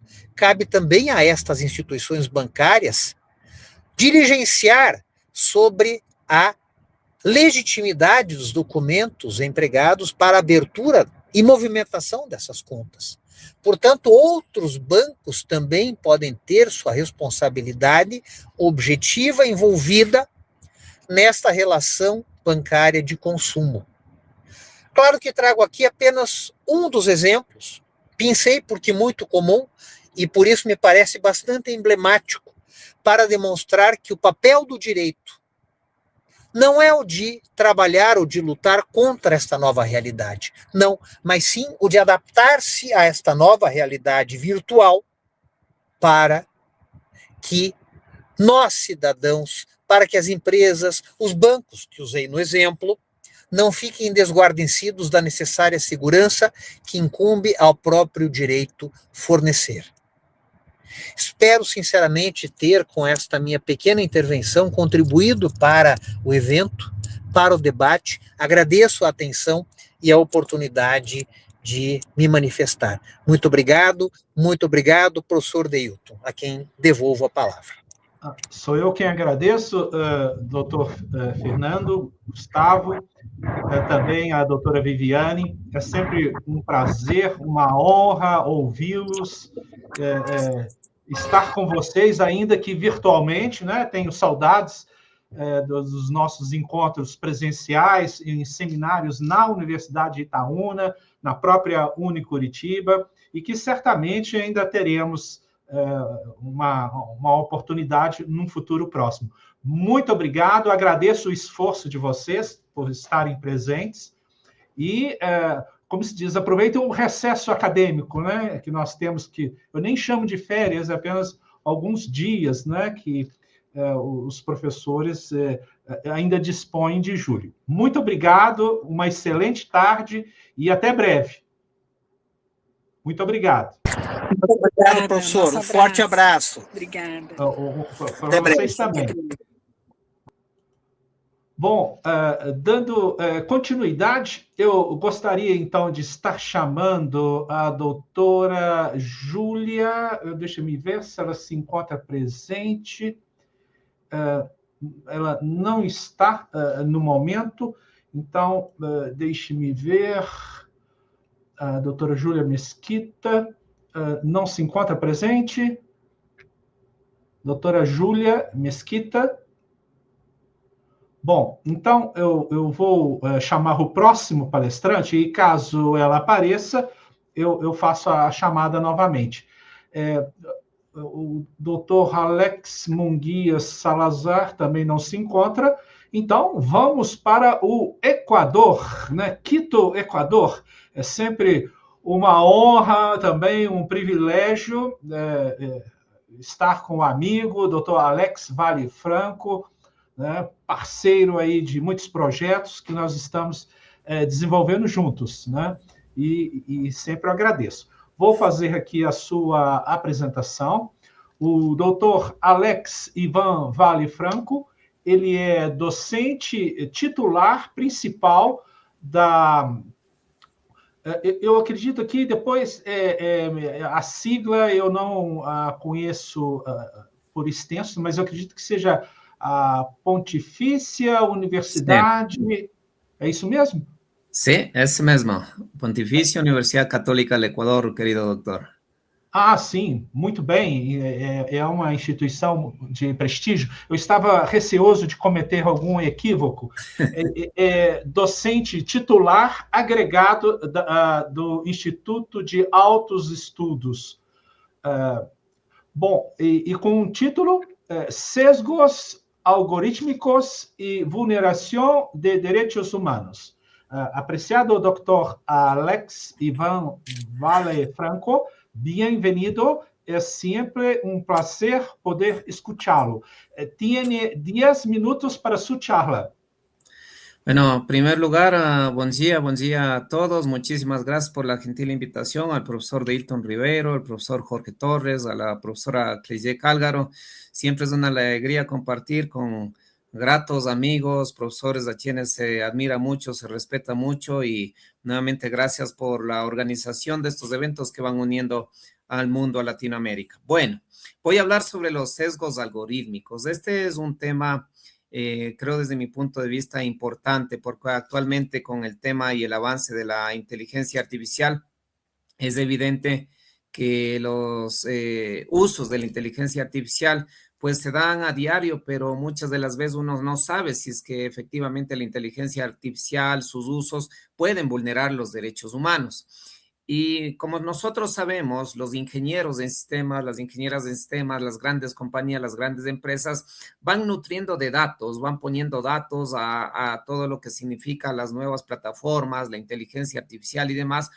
Pero estos datos que se van nutriendo son datos que tienen ciertos sesgos, son rasgos que tienen ciertas discriminaciones, que contienen desigualdades históricas, podemos decir, Y nosotros pensamos que la inteligencia artificial es neutral, pero la inteligencia artificial, al recibir estos datos, esta información, evidentemente lo que está haciendo es perpetuando esa historia de discriminación, perpetuando lo que se denominan los sesgos algorítmicos. Y estos sesgos algorítmicos, por supuesto, tienen también ese enfoque de discriminación y vulneran varios derechos. Especialmente en esta presentación voy a tratar de dos específicamente, uno que es el tema de carácter racial y el otro es un tema también de carácter de género, y los dos vinculados, por un lado la raza, por otro lado el tema de género, pero los dos vinculados también con aspectos, fíjense, de carácter laboral para conseguir trabajo. Entonces, el sesgo algorítmico, como mencioné hace rato, no surge de manera aislada, no es una invención de la inteligencia artificial, sino que utiliza patrones de estructuras que han estado vigentes en la historia, que han estado vigentes en los contenidos de base de datos y demás. De hecho, el alto comisionado de Naciones Unidas ha advertido que sesgos algorítmicos pueden constituir un riesgo para la vulneración de los derechos humanos, ¿no? Y aquí voy a hablar, en este tiempo que me queda, de las evidencias específicas, El primer caso es el caso de ProPublica, que se utiliza un sistema denominado Compás. Este sistema Compás lo utilizan en Estados Unidos, y este Compás lo que hacía es una clasificación de las personas, digamos, con ciertos rasgos para identificar la peligrosidad. Y este sistema Compás que se utilizaba en justicia penal, lo que hizo es mostrar que hay una discriminación respecto de lo que son las mujeres, y especialmente las mujeres afro, las mujeres negras, porque los errores que se cometían al identificar los sesgos a nivel facial y demás, en hombres blancos apenas llegaba al 1%, pero en mujeres negras llega al 34%. Entonces vemos que existe en este sistema Compás una discriminación y un error alto que al final termina por criminalizar todo lo que significan estos rasgos de carácter racial. Entre otros grupos también podemos determinar que incluso en temas de pobreza, los sesgos algorítmicos evidentemente van a dar también una connotación de mayor peligrosidad, ¿no es cierto?, a personas que están ubicadas en ciertos barrios, en ciertos guetos que no son los barrios, digamos, ricos, sino que son barrios que están asociados a la precarización, a la pobreza y algunas otras cuestiones. Y este es otro elemento que hace ver también que la inteligencia artificial puede tener esos sesgos algorítmicos. Hay otro grupo que también no ha sido analizado, que tiene que ver con el respecto del género, las discapacidades, las poblaciones vulnerables y demás, donde se ha advertido que la inteligencia artificial incluso puede vulnerar los derechos, por ejemplo, de los niños, niñas y adolescentes, no solamente, digo, a nivel internacional, sino que realmente la inteligencia artificial no tiene muchos, digamos, de la información que es requerida para lo que significa el tratamiento, por ejemplo, de política pública, para el tratamiento de lo que significan educación, salud diferenciada, ¿no? Y claro, esto lo que significa también es que se cometan una serie de riesgos y una serie de diferenciaciones. Y una de estas también tiene que ver, ya para ir un poco avanzando, es el tema del reclutamiento y lo que es el tema de carácter laboral.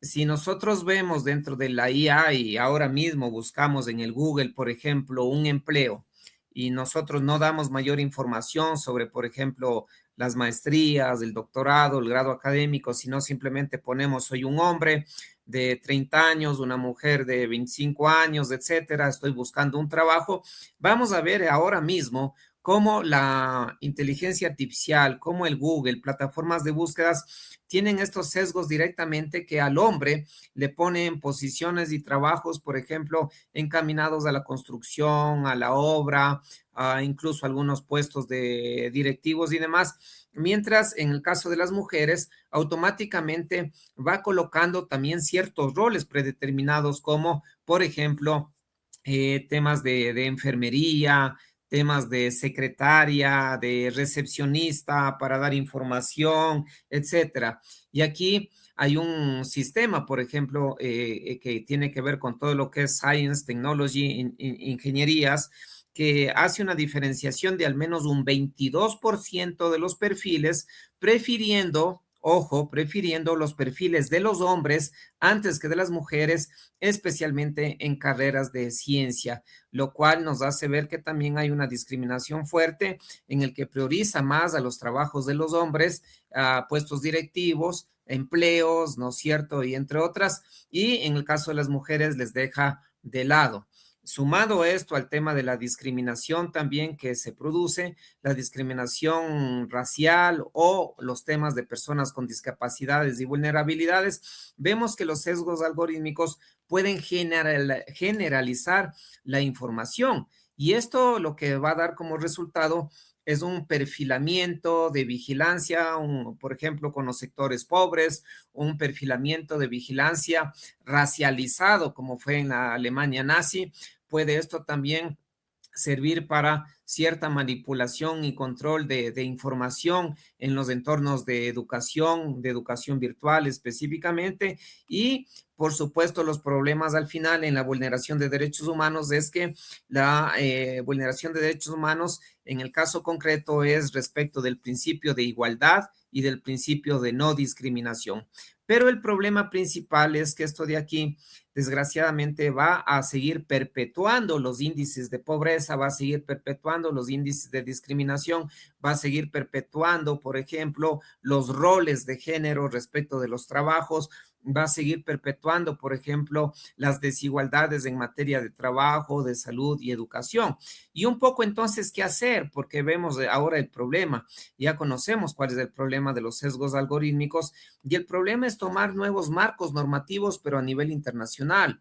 La UNESCO ha dictado pautas de inteligencia artificial con carácter ético, la asociación también en temas de derechos humanos, de inteligencia artificial a nivel europeo, ha dado un enfoque de riesgo respecto de estos temas y por supuesto varias agencias de Naciones Unidas lo que han hecho es solicitar que se prohíba sistemas que son incompatibles con derechos humanos, prohibir sistemas que logren tener estos temas de discriminación y lograr una auditoría y una gobernanza algorítmica a nivel mundial, a nivel global, que permita además tener evaluaciones continuas de cuál es el impacto de la inteligencia artificial, de cuál es el impacto de estas plataformas en los derechos humanos de las personas, para finalmente lograr una transparencia, una explicabilidad y por supuesto una mayor participación también, no solo de los ingenieros en sistemas, sino de las organizaciones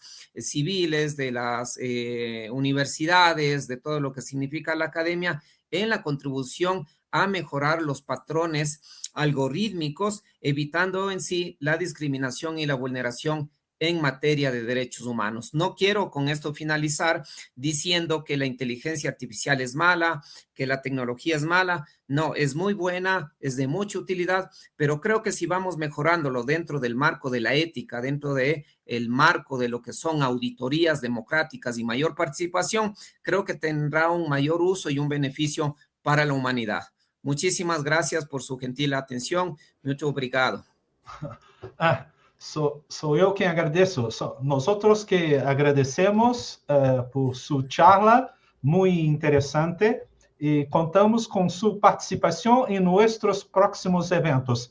Y por las próximas semanas tenemos una otra charla juntos. Así es, querido doctor. Sí, Fuerte abrazo. para martes. Sí. Um forte abraço. Bom dia a todos e a todas. Um abraço, querido doutor. Fala muito bem português. Bom, eu preciso de fazer aqui um pequeno ajuste na pauta, devido ao fuso horário entre o Brasil e a Índia. Então, eu vou estar chamando, I'm going to call Dr. Swati Hani from India. Dr. Swati Hani, can you hear us? Dr. Swati. Dr. Swati? Yes? Hello, am I audible? Yes, audible and visible. Good I know afternoon. that it's very late in India, and that's why I asked the other speakers to have your lecture now. Well, Dr. Thank you so Swati very Hani, much, and that is so humble of you. Thank you so much. This is Swati Rani. First of all, I want to thank everybody, and I'm extremely sorry and apologetic for causing delay for you all. So, good afternoon, distinguished chair, respected professors, fellow researchers, and esteemed delegates. The topic which I have chosen for today's presentation is artificial intelligence in legal systems, opportunities, risks, and regulatory challenges. It is a privilege to address this distinguished gathering. Throughout history, every technological revolution has challenged the legal order. The printing press transformed access to legal knowledge. The Industrial Revolution reshaped labor laws. The Internet revolutionized commerce and communication. Today, artificial intelligence is reshaping the administration of justice itself. The central question before us is not whether artificial intelligence will become part of legal systems, because it already has. The real question is whether legal systems can harness the benefits of AI without compromising the values that define the rule of law: fairness, transparency, accountability, due process, judicial independence, and human dignity. According to Stanford AI Index Report 2025, AI adoption across professional sectors continues to grow rapidly, with legal services among the sectors experiencing significant transformation simultaneously. The World Economic Forum's Future of Jobs Report 2025 identifies AI as a technology that will fundamentally reshape professional work rather than simply eliminate it. These developments requires lawyers to think legal institutions, legal education, and legal regulation. Artificial intelligence offers unprecedented opportunities. Around the world, courts face increasing caseloads and significant delays. AI powered systems can classify cases, organize files, summarize lengthy pleadings, translate documents, retrieve precedents within seconds, and support judicial administration. In India, the Supreme Court introduced the Supreme Court Portal for Assistance in Court Efficiency, commonly known as SUPACE, SUPACE, to assist judges in research and case management. Importantly, SUPACE does not decide cases, it supports judges. The distinction preserves judicial independence while improving institutional efficiency. AI is also transforming legal practice. Machine learning tools review thousands of contracts within minutes, identify inconsistencies, flag compliances, risk, and reduce transactional costs. Generative AI assists legal drafting and research, allowing lawyers to devote more time to strategic reasoning, negotiation, and client counseling. Properly supervised, AI has the potential to improve access to justice by making preliminary legal information available to citizens who cannot afford legal representation. However, law is not merely a system of efficiency, it is a normative institution committed to justice. Therefore, every technological benefit must be examined against constitutional values.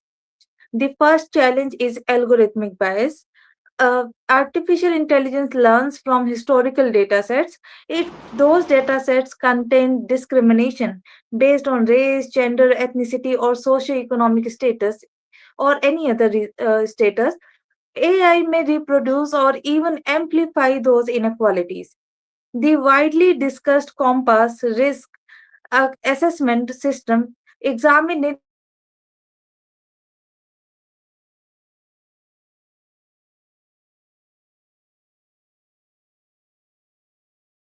detective illustrated both the usefulness and the limitations of predictive algorithms in criminal justice. The court permitted use of tool but cautioned that algorithmic assessments must never replace judicial discretion. The second concern is explainability, that many advanced AI systems operate as black boxes. They generate recommendations without revealing how conclusions were reached. This conflicts with the fundamental requirement of constitutional governance that public decisions affecting rights must be reasoned, reviewable, and capable of challenge. Justice must not only be seen, but it must demonstrably understood. The third concern is about privacy. AI systems rely upon enormous quantities of personal data.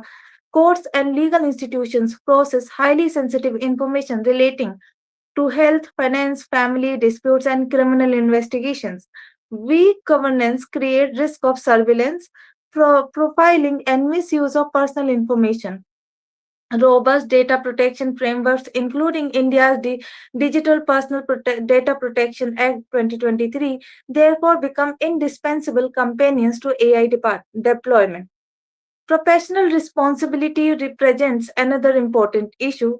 In Matter versus Eviance, decided by the United States District Court in 2023, lawyers relied upon fictitious judicial precedent generated by an AI chatbot. The European Union Act adopted in 2024 represents the world's first comprehensive legislation governing artificial intelligence. At the international level, UNESCO's recommendation on the ethics of artificial intelligence, adopted unanimously by member states in 2021, establishes global principles centered upon human rights, diversity, sustainability, and democratic governance. The OECD AI principles similarly emphasizes transparency, robustness, and accountability. Most recently, the Council of Europe Framework Convention on AI became the first binding international treaty specifically designed to ensure that AI remains compatible with democracy, human rights, and the rule of law. Collectively, these developments demonstrate a profound shift in legal thinking. The debate is no longer whether technology should influence law. Instead, the debate is how law can govern technology without suppressing innovation. The objective is responsible innovation and not unrestricted innovation. In my view, 5 principles should guide future AI regulation and legal systems. First one is meaningful human oversight must remain mandatory where AI affects legal rights or judicial concerns. Second, AI systems used in justice must be transparent, explainable, and open to independent audit. Third, algorithmic discrimination should be addressed through continuous testing, impact assessments, and accountability mechanism. Fourth, privacy and cybersecurity must be embedded into every stage of AI development and deployment. Finally, international cooperation is essential. Artificial intelligence transcends national borders. Fragmented regulation cannot effectively govern global technologies.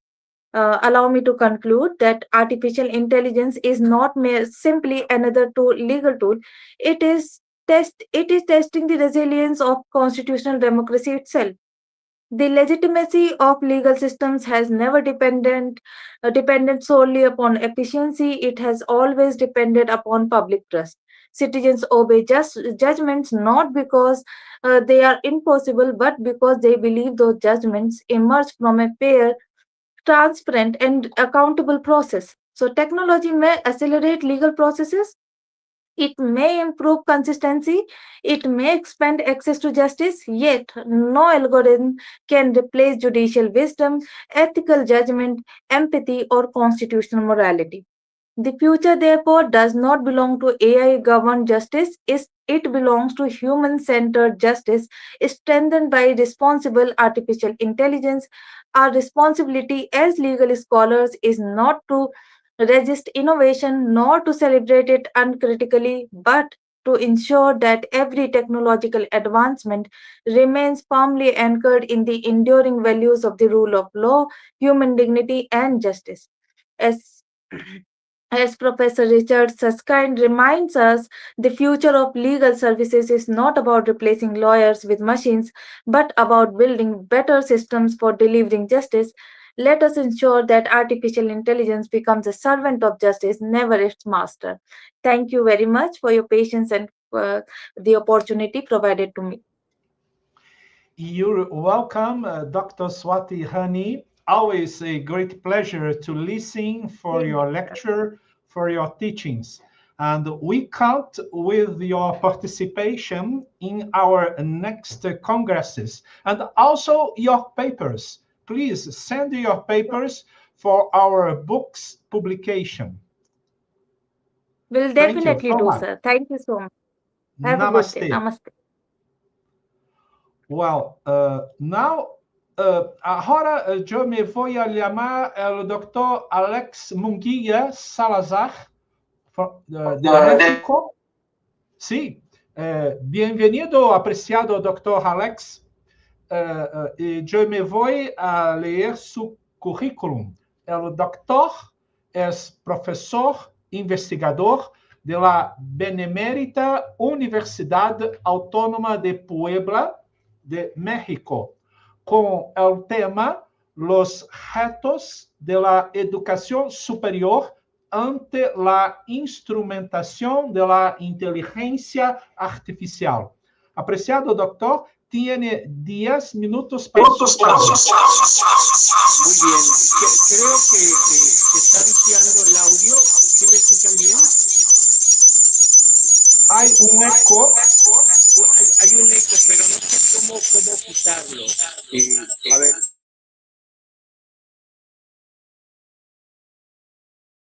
Ahora no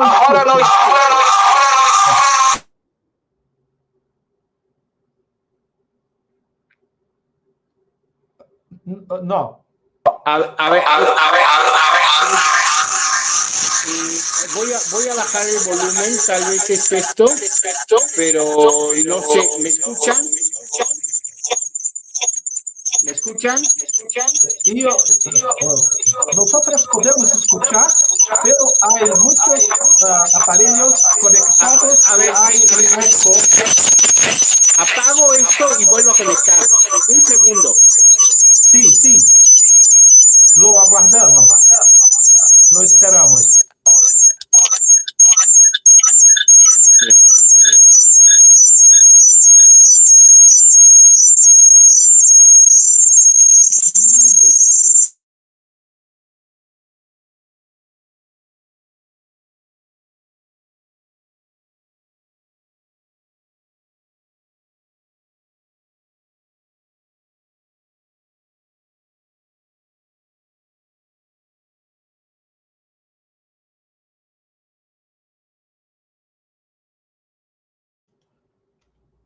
Apreciado doctor, es necesario salir e entrar nuevamente. Yo me voy a llamar el próximo ponente y después será usted. ¿Cierto?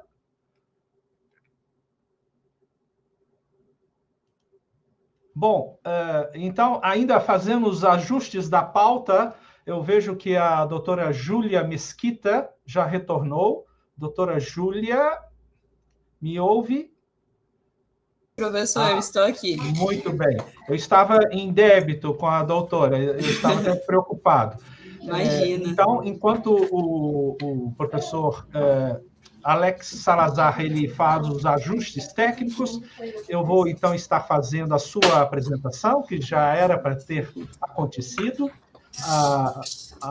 A doutora Júlia Mesquita Ferreira é mestranda do PPGD da FDF, né? É advogada, bacharel em Direito na Faculdade de Direito de Franca. que vai nos brindar com o tema Políticas Públicas de Governança Digital, a atuação da ANP, eu acredito que aqui seja um B, depois me corrija se eu estou errado. ANPD, isso. Perfeito. ANPD, na regulação da inteligência artificial no Brasil. Você dispõe de 10 minutos, a palavra é sua, seja muito bem-vinda. Muito obrigada, professor Deilton, uma boa tarde a todos. Em primeiro lugar, eu gostaria de agradecer a essa organização do Congresso Mundial pela oportunidade de participar desse espaço de discussão. É sempre uma honra estar aqui presente. Obrigada ao professor Deilton, ao professor Jorge Torres. A minha apresentação hoje ela é fruto de uma pesquisa que eu desenvolvi, o meu projeto, a minha dissertação de mestrado no programa de pós-graduação da Faculdade de Direito de Franca, e eu trouxe apenas algumas falas para a gente conversar um pouco aqui nesse espaço. A pergunta que orientou todo o trabalho foi quem regula a inteligência artificial no Brasil, enquanto uma legislação específica ainda não está plenamente consolidada. Quando nós pensamos em inteligência artificial, geralmente o debate gira em torno dos grandes modelos de linguagem, reconhecimento facial, algoritmos de recomendação ou a própria inteligência artificial generativa. Entretanto, eu trago a perspectiva que existe uma questão anterior. Toda inteligência artificial precisa de dados. Sem dados não tem treinamento, sem treinamento não existe modelo, e sem modelo não existe inteligência artificial. Isso significa que a discussão sobre a IA começa muito antes da IA propriamente dita. Ela começa na forma como nós coletamos, tratamos, compartilhamos e protegemos os nossos dados pessoais. Foi exatamente essa percepção que eu conduzo um pouco esse trabalho que eu desenvolvi.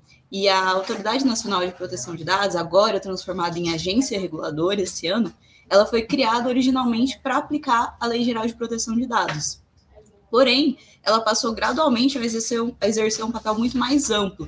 Hoje, as suas decisões acabam produzindo efeitos concretos sobre a governança da inteligência artificial no Brasil. Ou seja, mesmo sem possuir uma competência expressa para regular a inteligência artificial, a ANPD já vem estabelecendo limites, parâmetros, critérios que orientam todo esse desenvolvimento dessas tecnologias. Feito esse contexto, é importante a gente entender o que é governança digital, que tanto a gente fala. Durante muitos anos, acreditava que bastava criar leis para regular essas novas tecnologias, mas a realidade mostra exatamente o contrário. As novas tecnologias estavam em um ritmo exponencial extremamente alto, e é justamente nesse espaço que surgem as famosas autoridades reguladoras. Quando nós falamos em governança digital, a gente não está falando só da existência de normas jurídicas, estamos falando assim da capacidade institucional de coordenar diversos atores públicos e privados para produzir regras, orientações, mecanismos de fiscalizações e, principalmente, respostas rápidas aos desafios tecnológicos. Então, em outras palavras, a governança digital é muito mais que uma legislação. Ela envolve políticas públicas, coordenação e uma regulação adaptativa de acordo com a tecnologia. Nesse cenário, a inteligência artificial, a proteção de dados, ela passa a ser muito mais que um direito individual. Ela passa a representar um instrumento da economia digital de fato. E hoje em dia a gente fala que os dados se tornaram um ativo econômico. Vários autores falam que os dados hoje é o novo petróleo. E justamente nesse ponto que a inteligência artificial e a proteção de dados deixam de ser debates separados, eles passam a integrar uma agenda regulatória conjunta. Nesse viés, eu bem rapidamente quero apresentar para vocês algumas considerações quando a gente analisa a atuação da ANPD. Eu procurei identificar como que a ANPD, criada pela Lei Geral de Proteção de Dados, já vem exercendo uma atuação regulatória de inteligência artificial. Alguns exemplos é o caso da Meta, acho que todo mundo se recorda desse caso, quando a Meta anunciou que utilizaria os conteúdos publicados por modelos treinados por inteligência artificial generativa. A ANPD interviu e determinou a suspensão desses tratamentos para observar a Lei Geral de Proteção de Dados. O segundo caso envolveu a plataforma X, que foram vários debates sobre liberdade de expressão, teve até recentemente a questão do Grok, que a deputada Erika Hilton teve que mandar intervir também, porque essas plataformas concentram uma enorme quantidade de dados pessoais. E, mais uma vez, a proteção de dados e a inteligência artificial, elas caminham juntos. O caso do TikTok também talvez seja o mais emblemático, no qual a NPD trouxe para o centro o debate de algoritmos de recomendação para crianças e adolescentes. E aqui o problema deixa de ser só proteção de dados, ele passa a envolver desenvolvimento infantil, vulnerabilidade e proteção de fato. Então, a gente consegue analisar um padrão bastante consistente nesses casos de atuação da NPD, como que ela vem exercendo uma atuação baseada em 3 características principais: atuação preventiva, atuação baseada em riscos e atuação orientadora. É exatamente isso que me permite defender que a NPD não regula apenas dados, ela já participa da construção da governança digital da inteligência artificial aqui no Brasil. E quando a gente compara com a União Europeia, estamos aqui num congresso internacional, a gente vê algumas diferenças evidentes. Por exemplo, na União Europeia, já existe uma arquitetura totalmente diferente, especificamente para a inteligência artificial. No Brasil, essa arquitetura ainda está em construção. Isso faz com que a NPD assuma funções que em outros sistemas, em outras realidades, poderiam ser distribuídas entre diferentes órgãos. A autoridade já possui experiência técnica, mas também tem os desafios, né? Então, enquanto o marco da inteligência artificial ainda está em processo de definição, especialmente a PL 2338, a governança digital já vem sendo construída por meio dessas atuações de instituições existentes. Nesse contexto, a NPD tem desempenhado um papel que ultrapassa a aplicação apenas da Lei Geral de Proteção de Dados. E, naturalmente, a eventual aprovação ou não da PL 2338 pode redefinir competências, criar novos mecanismos, porém, ainda assim, independente do desenho que venha a ser construído no Brasil, parece evidente que essa experiência pela NPD nos últimos anos vai sempre ocupar um espaço muito relevante nesse processo. Então, assim, acho que, concluindo a fala, o debate ele permanece em aberto, afinal, a governança da inteligência artificial no Brasil ainda está sendo construída, mas é importante espaços como esses para a gente conversar e debater cada vez mais sobre a importância de falar sobre regulação de inteligência artificial, seja no Brasil, seja na União Europeia, seja em qualquer lugar do mundo. Muito obrigada pelo espaço aqui, professor Deilton, uma honra sempre. Sim, é uma honra poder ouvi-la. Você também é a nossa coautora em os nossos livros publicados. Eu sempre acompanho no Instagram. É uma honra participar dessas obras. Sim, e tê-la também como coautora, né, colaborando com os livros. Muito obrigado. Eu desejo uma boa tarde. Boa tarde, bom congresso a todos. Sim, a nós todos. Ahora yo me voy a llamar el doctor Alex Munguia Salazar. Bienvenido, doctor. La palabra es tuya por 10 minutos. Muchísimas gracias. Quiero primero agradecer tanto la presencia de tantos pensadores, abogados, libres pensadores que construyen un conocimiento que aquí se va a vertir en el sentido de esta reflexión sobre la inteligencia artificial y de qué manera determina o establece retos para la educación superior. Es importante señalar algo. Yo quisiera iniciar con esto. Actualmente, cuando hablamos de inteligencia artificial, a veces soslayamos la trascendencia de lo que significa la presencia de la inteligencia artificial. Es decir, estamos hablando de un cambio paradigmático en la humanidad, un cambio paradigmático que mueve absolutamente todas las estructuras. Es decir, parte de una manera transversal todos los temas que tienen que ver con la humanidad, el medio ambiente, la protección del mismo, la educación, cómo generamos conocimiento. Es decir, estamos hablando de un antes y después de la humanidad ante la presencia de dicha tecnología o la figura de lo que significa la inteligencia artificial. Es importante señalar esto porque en el ámbito en el cual principalmente me desempeño, que es el ámbito educativo, la educación superior, establece retos que van más allá de la herramienta como tal, es decir, el utilizar inteligencia artificial para volver más sencillo un proceso de investigación, coadyuvar a la elaboración de tesis tesis terminales, en las maestrías, en los doctorados o en las licenciaturas, pero más allá de esto, creo yo que nos remite a reflexionar sobre la trascendencia de estas herramientas y lo que hay detrás de las mismas, es decir, lo que hay de trasfondo en la inteligencia artificial. Y quiero señalar algo que tiene que ver con el señalamiento, la encíclica que emitió el Papa en mayo pasado, que denomina esto de Magnifica Humanities, es decir, la magnífica humanidad, donde establece el reto y de manera clara establece el reto que tiene la inteligencia artificial o los que generan la inteligencia artificial, y es el tema de la eticidad, la ética. ¿Para qué la inteligencia artificial? Únicamente como una herramienta que además establece retos, y retos que hemos visto en el ámbito de la justicia, en el ámbito penal, cómo se manipulan las imágenes. Actualmente es una realidad usar la personalidad, la figura de una persona para inclusive cometer o asumir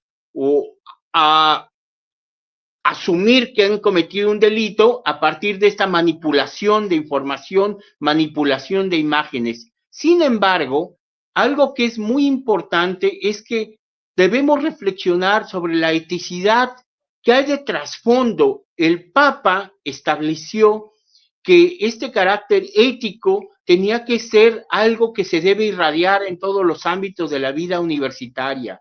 La construcción de una mejor sociedad, pero una mejor sociedad sobre el basamento de paz.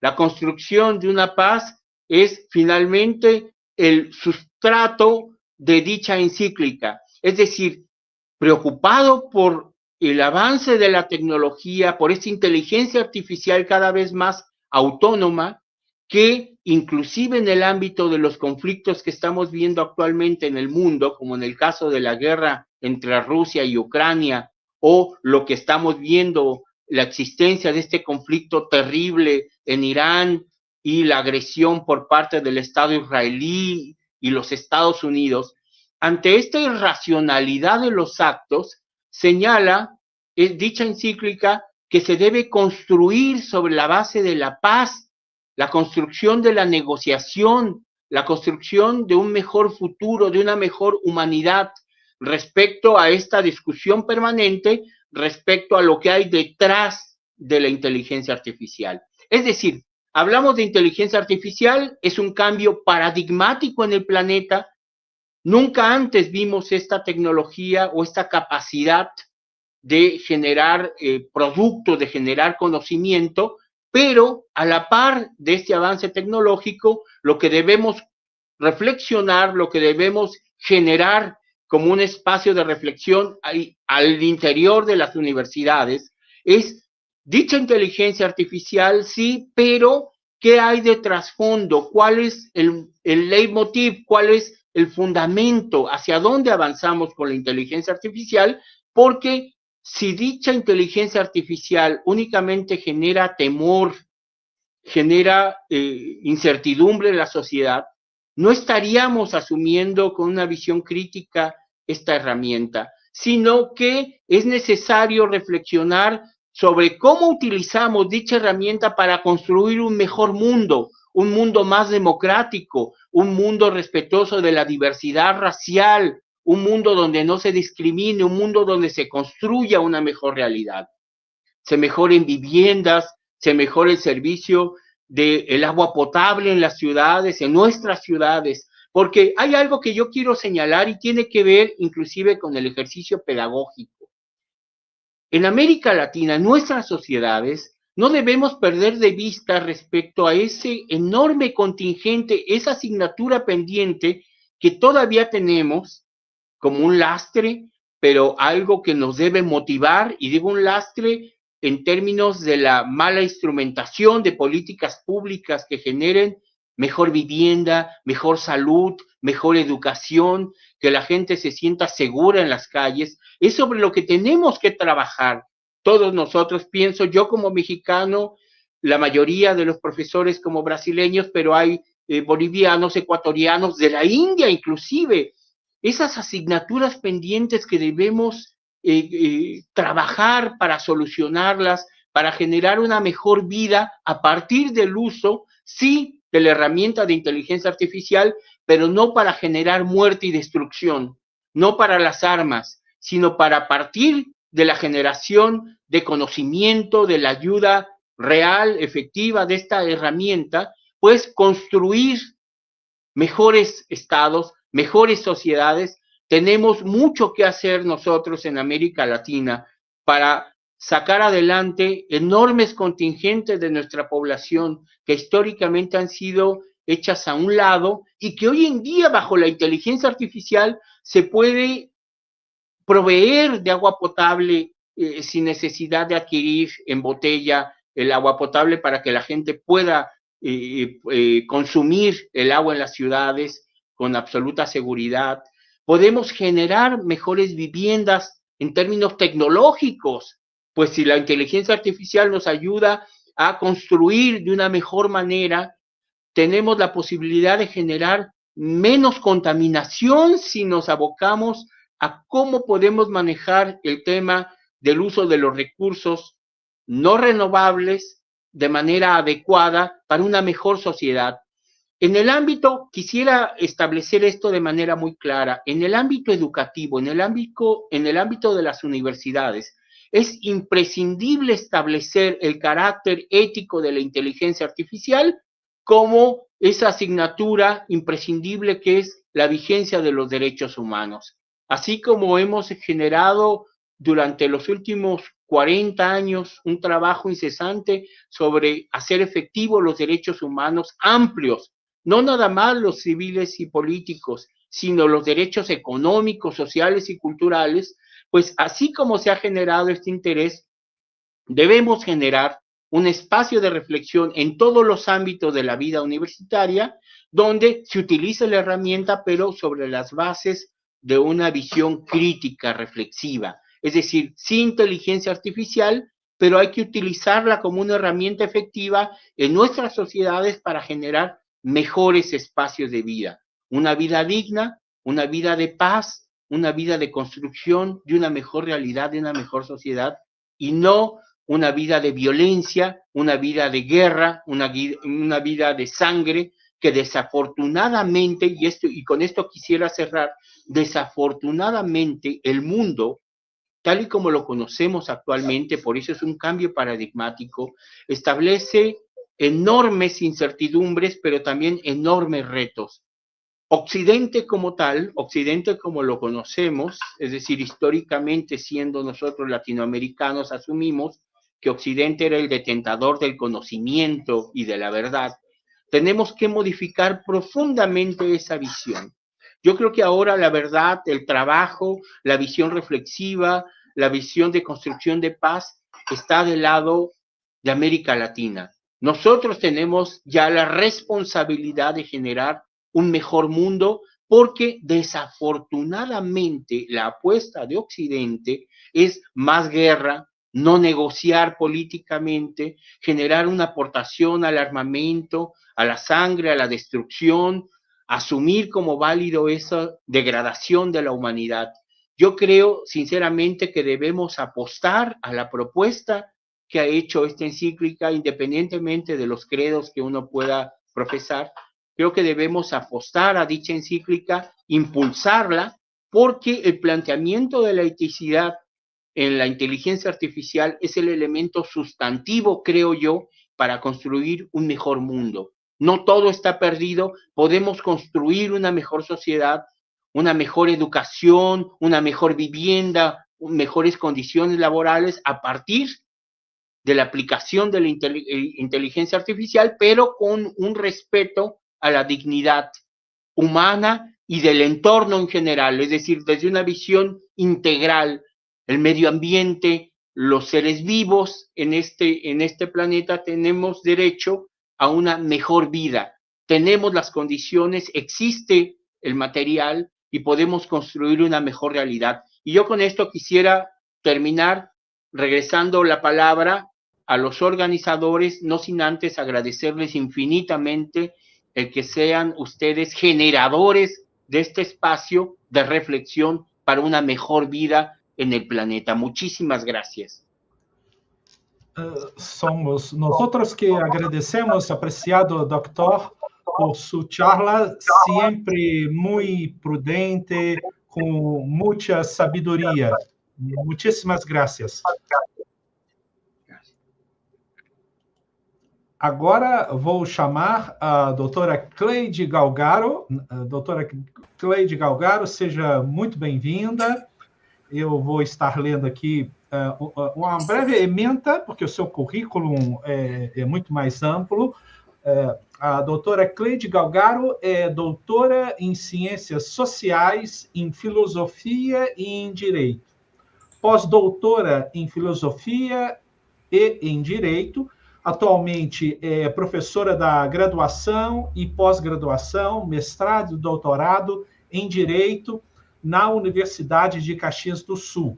É líder do grupo de pesquisa Metamorfose Jurídica, que vai nos brindar com o tema A Sociedade de Consumo na Era Digital. Doutora Cleide, você tem 10 minutos para a sua exposição. Seja, mais uma vez, muito bem-vinda. É uma das nossas organizadoras gerais e estamos todos aqui para ouvi-la. Boa tarde, professor Deilton. Uma alegria muito grande estar com vocês. Um grande amigo que a vida me deu, o professor Deilton e o prof. Jorge. São pessoas que eu carrego no coração e é incrível porque a gente não se conhece pessoalmente, mas criou um laço de amizade que não precisa nos conhecermos pessoalmente, porque sempre sei que posso contar com o amigo prof. Deilton.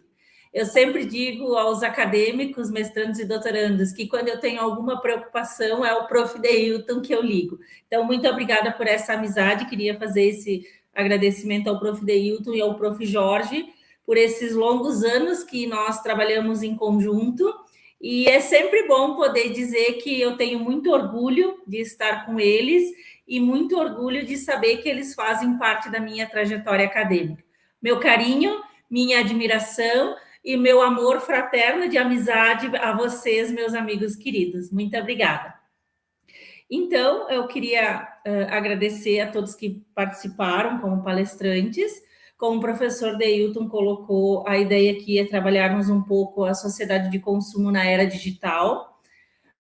A perspectiva aqui é mais no intuito de nós pensarmos alguns aspectos no que se refere a essa era digital que nós estamos vivendo e a sociedade. Então, vou fazer uma pergunta a vocês. Quantas vezes hoje vocês já olharam para o celular? Quantas vezes apareceu uma publicidade de algo que parecia exatamente aquilo que vocês estavam pensando em comprar? Nós vivemos numa época em que a tecnologia ela transformou profundamente a forma como nós consumimos. Antes, o consumidor ele precisava ir até uma loja física para conhecer o produto e para depois comprar e ver o preço. Hoje, em poucos cliques, nós podemos comprar praticamente qualquer coisa, a qualquer hora e em qualquer lugar. A própria perspectiva de tempo e espaço na era digital, ela se perde, porque a qualquer momento, a qualquer hora, nós estamos ligados.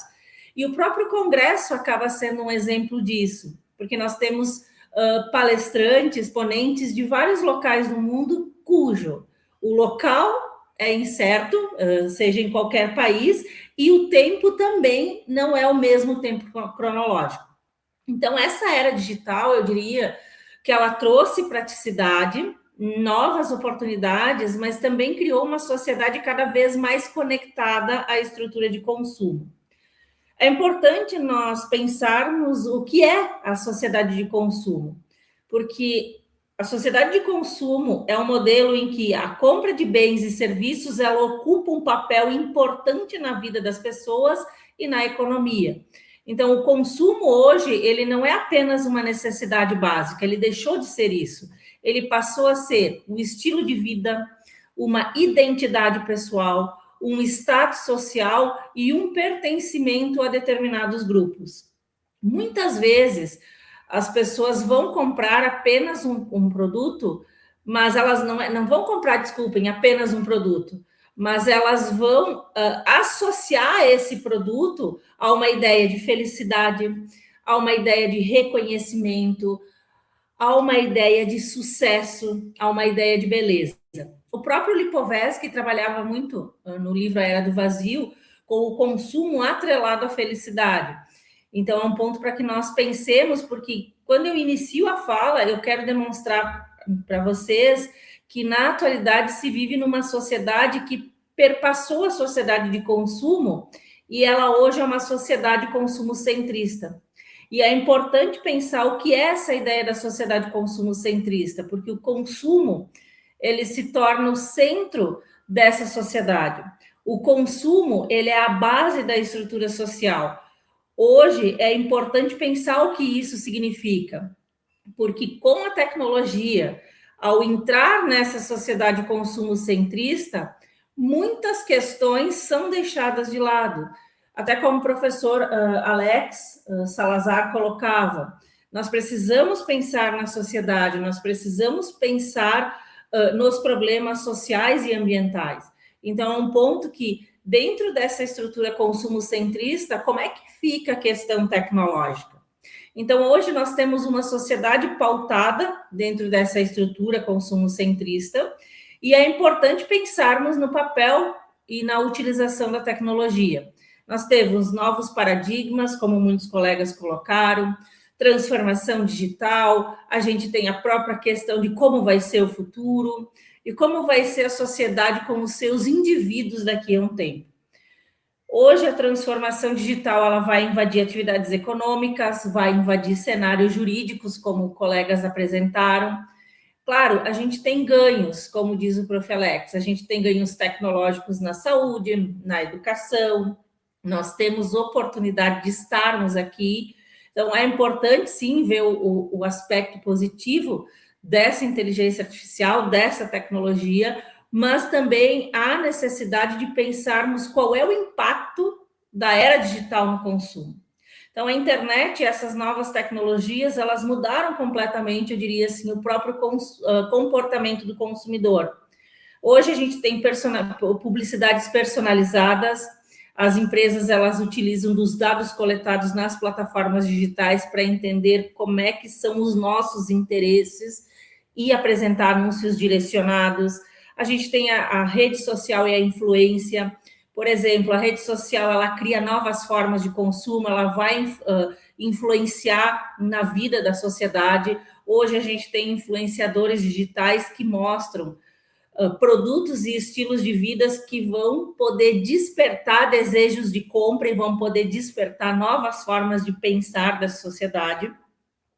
Nós temos hoje a sociedade de consumo vinculada à facilidade e à velocidade, onde tempo e espaço se confundem.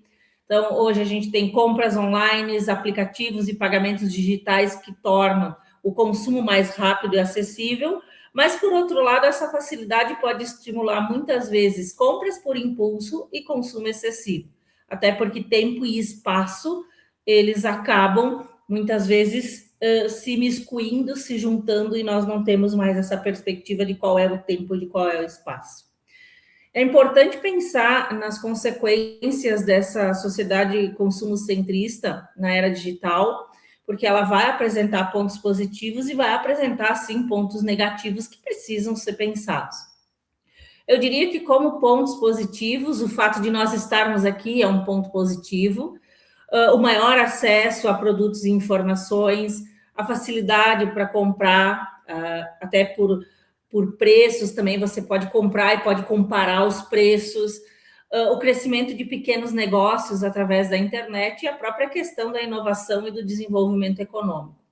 Mas numa outra ponta, como aspectos negativos, eu diria, não diria aspectos negativos, talvez eu possa dizer desafios, nós temos um consumo exagerado, o consumo como centro da sociedade, um endividamento, uma dependência extrema das redes sociais, eu diria que até uma produção excessiva de lixo e impactos ambientais e o uso de dados pessoais para influenciar muitas decisões, que é um ponto que a gente também precisa pensar.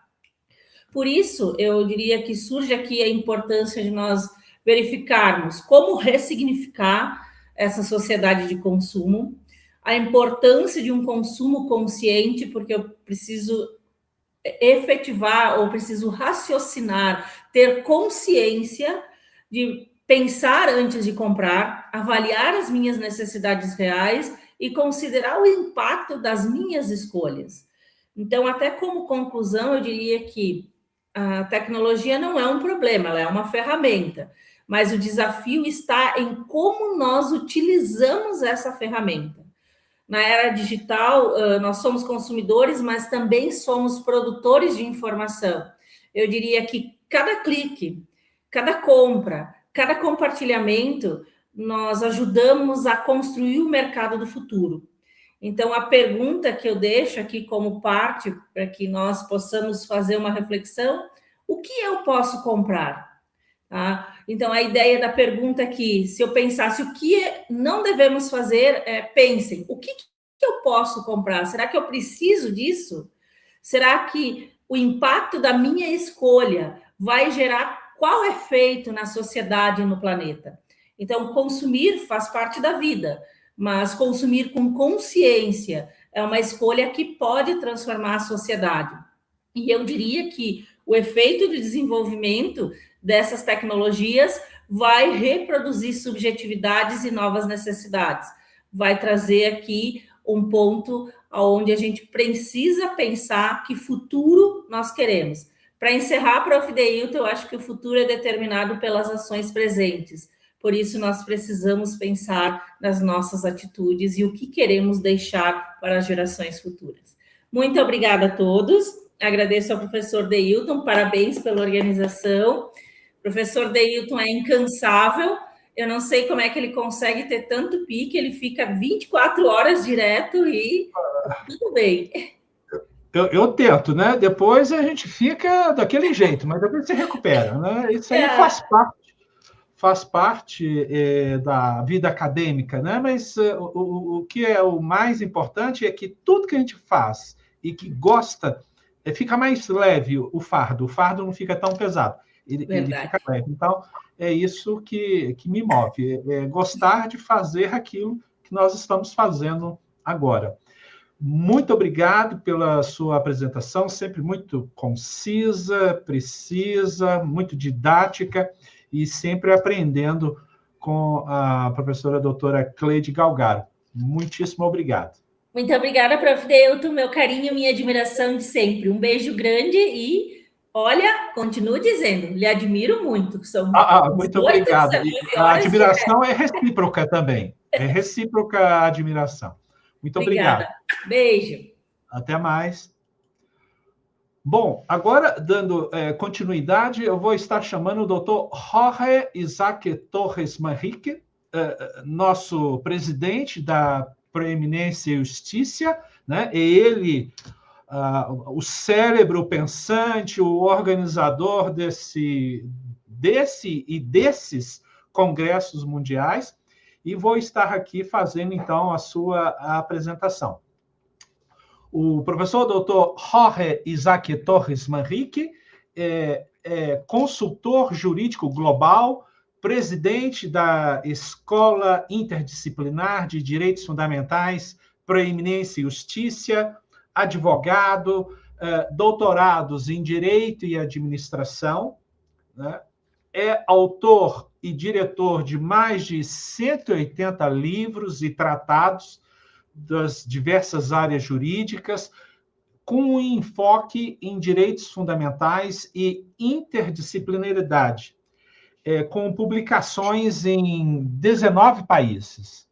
É co-diretor dos Códigos Penais Comentados do Equador e Colômbia, que vai estar com o tema Como es que la inteligencia artificial transforma al derecho. Apreciado doctor, bienvenido. Tiene 10 minutos para su charla. La palabra es tuya.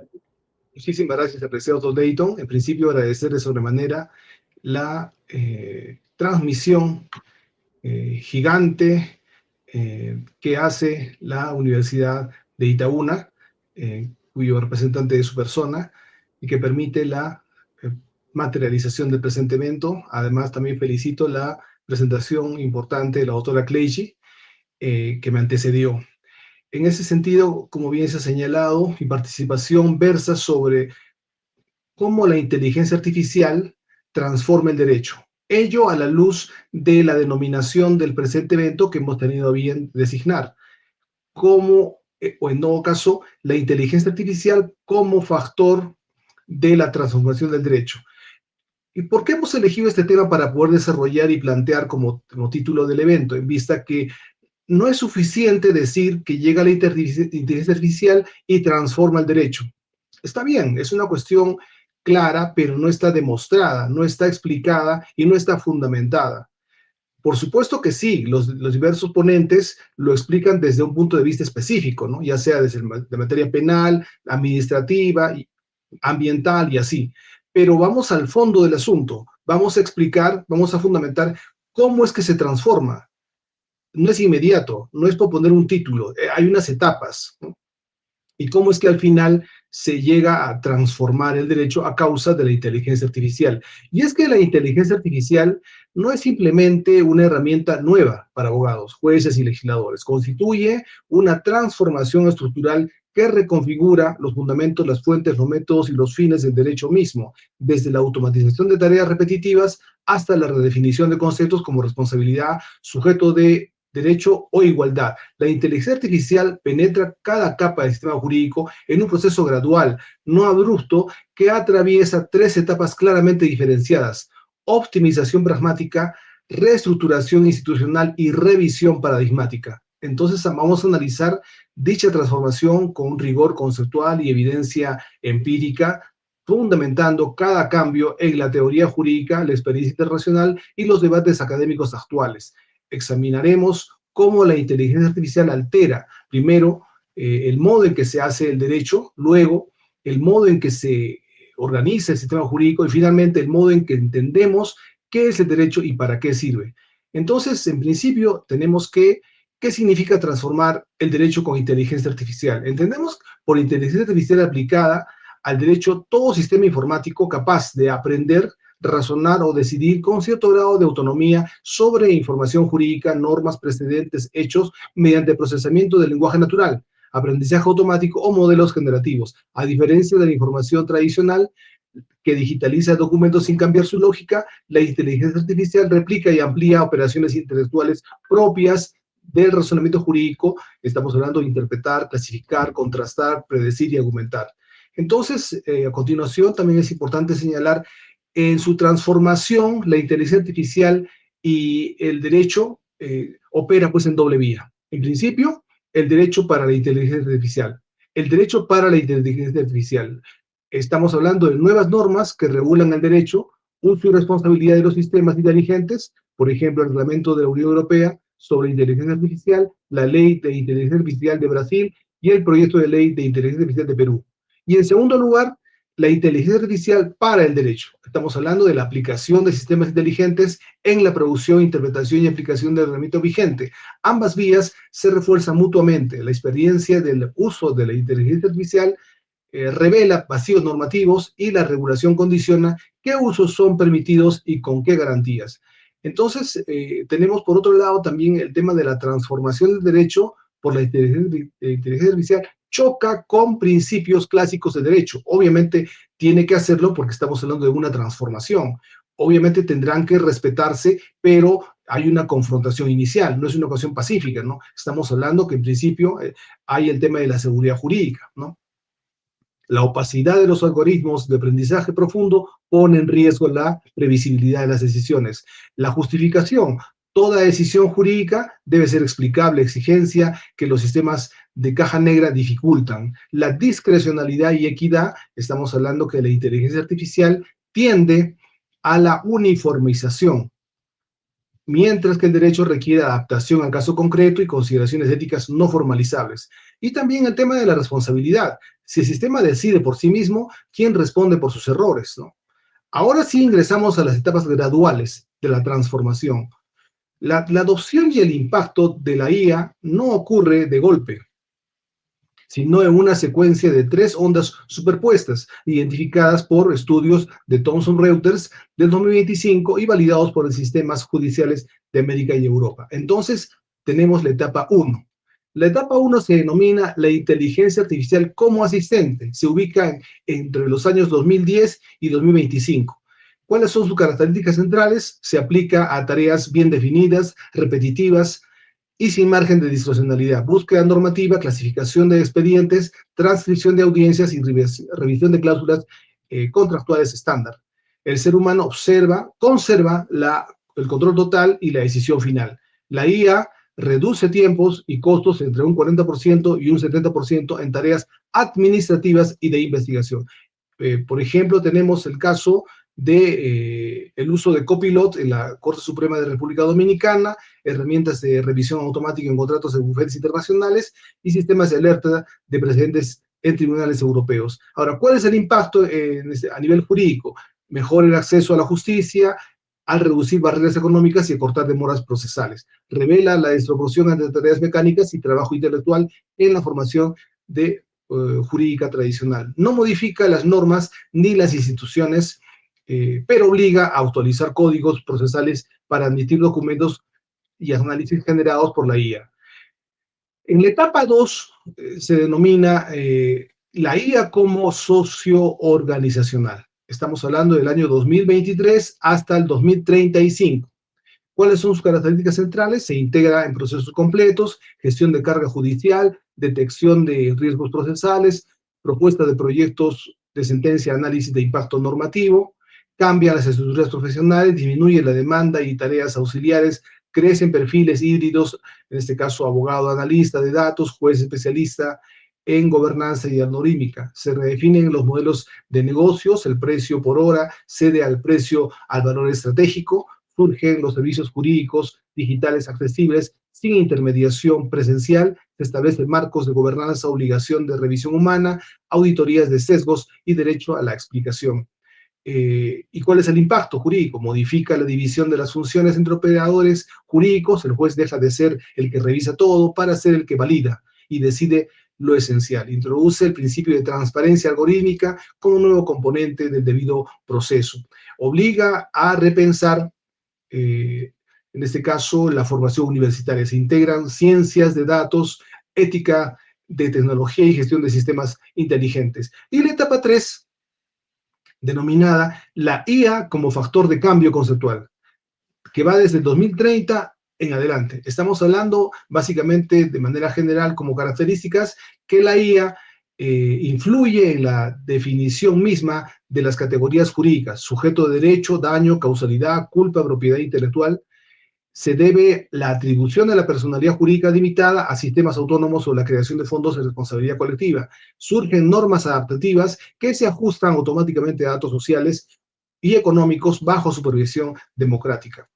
El racionamiento o razonamiento jurídico se extiende como inteligencia híbrida, sinergia entre capacidad humana de juicio ético y la capacidad algorítmica de procesamiento masivo. ¿Y cuál es el impacto jurídico? Requiere reescribir principios generales de derecho para incorporar a la dogmática algorítmica. Plantea si el derecho debe seguir siendo un sistema de reglas estables o convertirse en un sistema dinámico, orientado a resultados justos en tiempo real. Exige cooperación internacional permanente, ya que la IA no respeta las fronteras jurisdiccionales. En ese sentido, es importante traer a colación, como habíamos señalado, que en base a estos fundamentos es que se llegan a los casos concretos que las diversas exposiciones se están ya llevando a cabo y se van a llevar a cabo. Estamos hablando de las transformaciones específicas por cada ramo del derecho. Estamos hablando a nivel procesal, a nivel civil, de la responsabilidad, a nivel de derecho constitucional y los derechos fundamentales. Entonces, ya para terminar, vamos a hablar rápidamente acerca de las luces y sombras y la gobernanza de la inteligencia artificial como transformación o como transformadora del derecho. Dentro de las luces o los aciertos o las ventajas, es que la IA ataca la esencia misma del derecho como actividad racional y lingüística. El derecho se constituye en lenguaje y la IA domina el lenguaje jurídico a escalas sin precedentes. El razonamiento jurídico combina lógica y experiencia. La IA amplía la experiencia acumulada sin perder el rigor lógico, aunque pierda la intuición moral.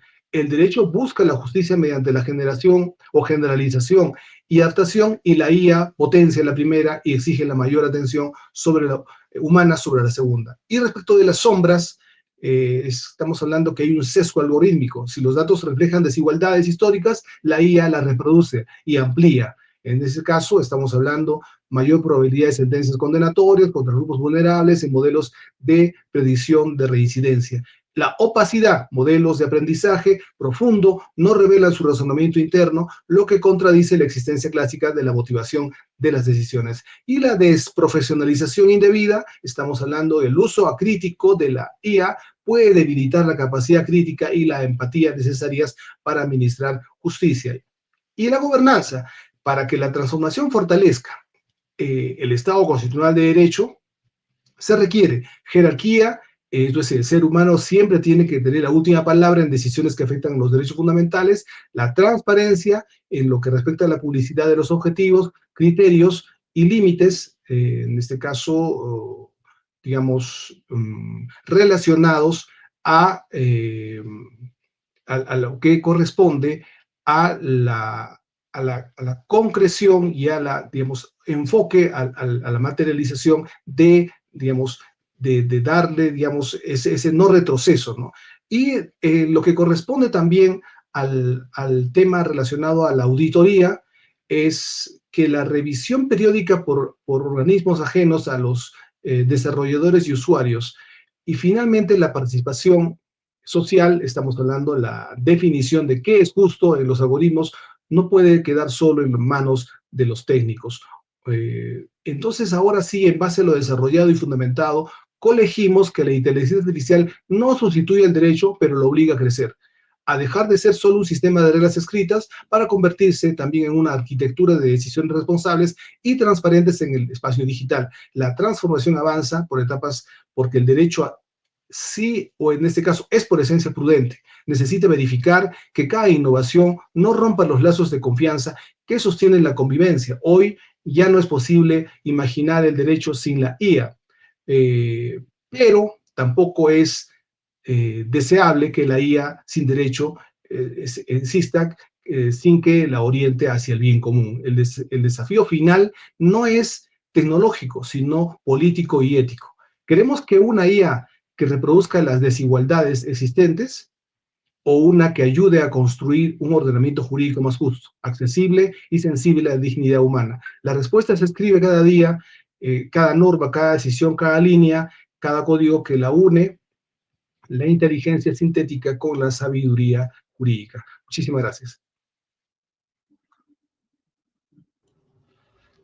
Somos nós quem agradecemos, apreciado Dr. Jorge, pela sua apresentação e trazendo pontos, né, que são importantes para essa temática da inteligência artificial, que é de extrema importância. Muito obrigado e, como eu sempre digo, contamos com a sua participação em nossos próximos eventos. Apenas aqui só fazendo uma paródia do que eu costumo sempre estar dizendo. Mas como eu disse, o cérebro que organiza tudo isso, né? Todos esses congressos. Muito obrigado. Bom, dando continuidade, chegou a minha vez de fazer a minha apresentação. Eu peço licença para estar fazendo a apresentação em língua inglesa, e estar trazendo esse tema, né, que é a questão assim, realmente não é esse o que eu estava para trazer, mas eu vou estar aqui vendo se eu consigo fazer o download não é esse. Esse é do evento anterior. Vou aqui estar... muito bem. Vou verificar. Sim, é logo aqui.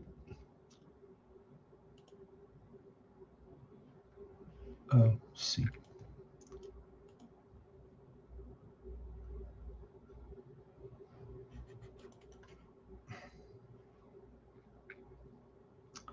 Muito bem. Agora sim.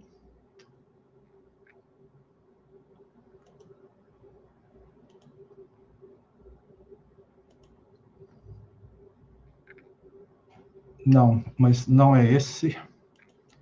Bom, eu apenas vou verificar o que está acontecendo e para que não haja perda de tempo, eu vou estar chamando a próxima palestrante até para que eu possa estar resolvendo essa questão técnica. Então, eu vou estar convidando, eu me vou a chamar a apreciada doutora Maria Cecília Pistoia para que possa estar fazendo a sua ponência. Eu me vou a ler seu currículo. A doutora Maria Cecília Pistoia é abogada egresada da Faculdade de Derecho da Universidade de Buenos Aires. Doctor honoris causa por la Universidad Ateneo de... eu não puedo ler muito bem, se la Paunepantra de México, el Colegio Contábil Jurídico Humanista de México e la Euroamericana Fundación Internacional de Colômbia, especialista em Direito de Família, Niñez e Adolescência, investigadora, mediadora, consultora profissional, autora de artigos científicos, coautora de obras jurídicas, conferencista nacional e internacional, com o tema Transformação de la prática processal e del ejercicio de los derechos en la justicia de familia a partir de la implementación de la inteligencia artificial. Apreciada doutora, tiene 10 minutos para su charla. Bienvenida. Muchas gracias por la cálida presentación, estimado doctor Deilton. Es un honor, un placer para mí participar desde la provincia de Buenos Aires, República Argentina, en este magno congreso internacional, en este importante evento mundial, y compartir palestra con destacados profesionales de distintos países realmente es un privilegio. Y en este sentido, quiero expresarle mi agradecimiento por la cordial invitación a cada una de las instituciones y universidades organizadoras, y especialmente mi agradecimiento va dirigido a 3 distinguidos colegas a quienes aprecio y admiro. Muchas gracias por la invitación, doctores Jorge Isaac Torres Manrique, Deilton Ribeiro Brasil y Cleide Calgaro. Como bien lo ha señalado el doctor Deilton cuando me presentó, el objetivo de mi ponencia de hoy es poder analizar algunos aspectos que van a marcar la transformación que logra la inteligencia artificial en la justicia en general, pero en especial en la justicia de familia, y específicamente de qué manera se ejercen los derechos en relación al Poder Judicial. En principio y a modo de introducción, me parece importante poder compartir una definición o conceptualización acerca de la inteligencia artificial y decir que es una rama de la informática que tiene la finalidad de crear sistemas y programas tendientes a la realización de tareas que hasta hace pocas décadas eran realizadas exclusivamente por las personas. También es importante decir que esta terminología fue acuñada por John McCarthy en el año 1956 y que McCarthy, durante toda la década del año 1960, promovió el desarrollo del primer lenguaje de programación vinculado a la inteligencia artificial. Es relevante poner en valor que en la medida en que la tecnología va avanzando, también avanza la inteligencia artificial, y que en la actualidad, como podemos observar, en los distintos ámbitos de la vida cotidiana se utiliza la inteligencia artificial, tanto en la salud, en la educación, ámbitos laborales, profesionales, entre otros. Por ejemplo, en la medicina, Los médicos que utilizan la inteligencia artificial les es útil, por ejemplo, para la sistematización de los datos de sus pacientes y también para poder llegar con mayor celeridad al diagnóstico de un determinado paciente. También cuando se utiliza en la industria, podemos observar que se optimiza los procesos industriales y que consecuentemente los productos elaborados también van a ser de mejor calidad. Y la inteligencia artificial aplicada en la educación, en este proceso de enseñanza-aprendizaje, hace que sea más personalizado, especialmente para los estudiantes o para los alumnos. Y en este contexto hablamos acerca de la inteligencia artificial generativa, aquella que genera o que crea fotografías, imágenes, textos, videos. Y también se utiliza cada vez con mayor habitualidad en los ámbitos judiciales. En los últimos tiempos vemos cómo los expedientes electrónicos están reemplazando a los expedientes en soporte y papel. Los abogados que trabajamos de manera independiente, muchas veces patrocinando la parte actora o la parte demandada, presentamos escritos digitales para seguir construyendo estos expedientes electrónicos. Las audiencias se toman de manera remota, a distancia, a través de distintas plataformas. Entonces, no es correcto hablar de la inteligencia artificial en la introducción del Poder Judicial porque ya se está trabajando desde este lugar, sino ver cuáles son los desafíos de la inteligencia artificial en el ámbito judicial en general y en el ámbito judicial de familia en particular, y podemos observar, destacar, analizar, visibilizar y debatir acerca de distintas ventajas y desventajas. Lo particular que tiene el fuero de familia, que considero importante enfatizar también, es que las partes de los expedientes están relacionadas entre sí por un vínculo de parentesco. Estoy hablando entre el actor y el demandado. Y en otras ocasiones, que lo que pasa muchas veces, es que ese vínculo de parentesco que tienen las partes lo es a través de un tercero, habitualmente los hijos menores de edad. Se trabajan en estos expedientes judiciales temas muy sensibles de resolver cuestiones vinculadas a un cuidado personal de hijo, un régimen de comunicación, determinar una cuota alimentaria, temas más delicados como violencia, como temas de guarda, filiación, adopción, entre otras temáticas. Entonces, teniendo en cuenta estas particularidades, es que podemos ver que algunas de las ventajas están vinculadas, por ejemplo, con promover una mayor posibilidad en el acceso a la justicia. Esto quiere decir que contando con un asistente virtual durante las 24 horas, la persona, el justiciable, puede lograr obtener de manera más rápida información, orientación, saber qué documentación tiene que presentar para iniciar determinada acción judicial, especialmente para aquellas personas que no tienen recursos o aquellas personas que necesitan una información con celeridad porque está transitando un estado de vulnerabilidad. Por ejemplo, aquellas personas que son víctimas de violencia familiar o violencia de género.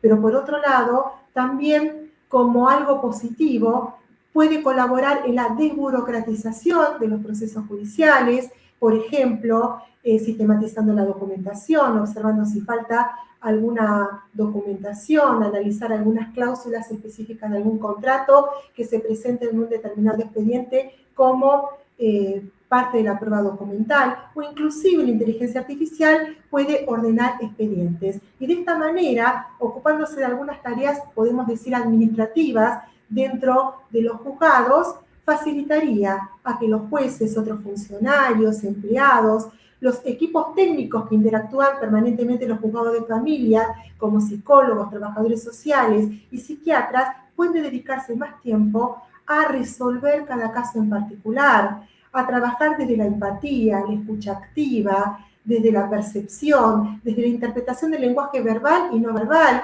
cuando se toman audiencias, por ejemplo, a las personas adultas, o cuando se toman audiencia conforme el artículo 12 de la Convención sobre los Derechos del Niño, que le escucha que niños y adolescentes deben llevar adelante los procesos judiciales de familia específicamente, aunque no únicamente. Entonces, de esta manera, el juez puede adecuar la ley a cada caso en particular, entendiendo que un expediente puede ser similar a otro, pero nunca idéntico. Entonces, todas estas cuestiones es importante que los jueces, otros funcionarios y el equipo técnico puedan tener más tiempo para resolver de manera efectiva, idónea y eficaz un expediente específico. Y también, como algo positivo en la inteligencia artificial, es que colabora en mejorar la calidad de la investigación jurídica, no solamente entre los juzgados, sino también para los abogados que trabajamos de manera independiente, ya que podemos acceder de forma más dinámica a la doctrina, la jurisprudencia, normativa legal nacional, internacional, y para los jueces también es importante para poder utilizar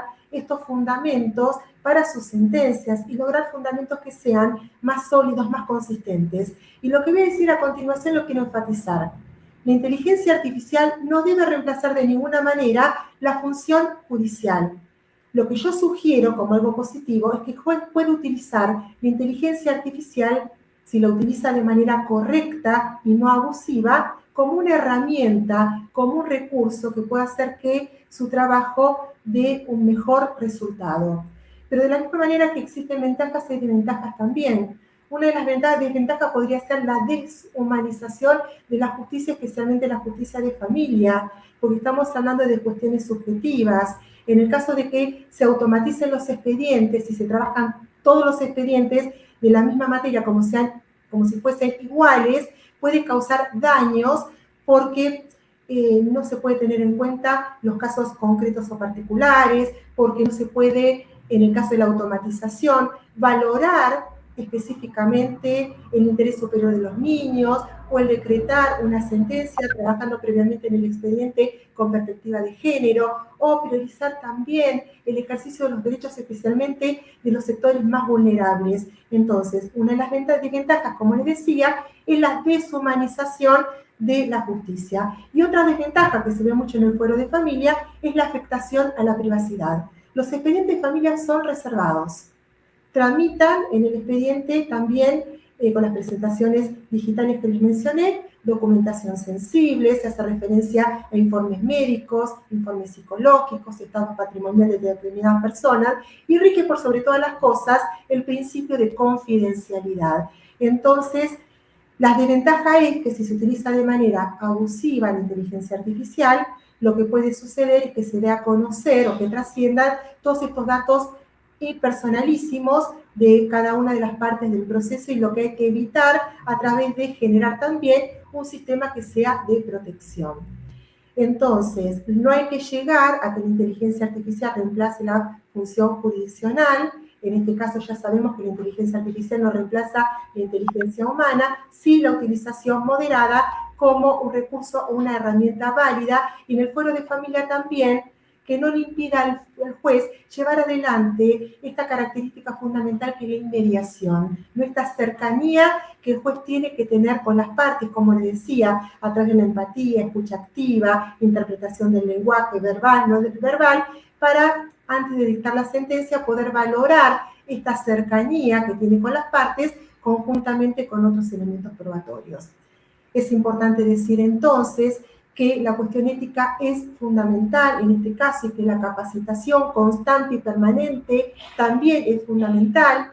Quiero destacar, ya llegando a mis conclusiones, lo que ha manifestado la Corte Constitucional de Colombia en un fallo muy interesante del 2 de agosto del año 2024 en cuanto a la utilización de la inteligencia artificial, donde se ha dejado constancia que debe utilizarse de manera razonable y de manera moderada para respetar el debido proceso objetivo. Y por otro lado, y cerrando ya mi presentación, es importante también poner en valor y compartir con cada uno de ustedes cuál es la posición de la UNESCO, que de alguna manera nos invita a reflexionar acerca del empleo de una inteligencia artificial en los distintos ámbitos, especialmente en el ámbito judicial de familia, que sea ética, esta utilización de la inteligencia artificial, inclusiva y que sea respetuosa del Estado de Derecho. Muchas gracias, fue un honor para mí haber sido parte.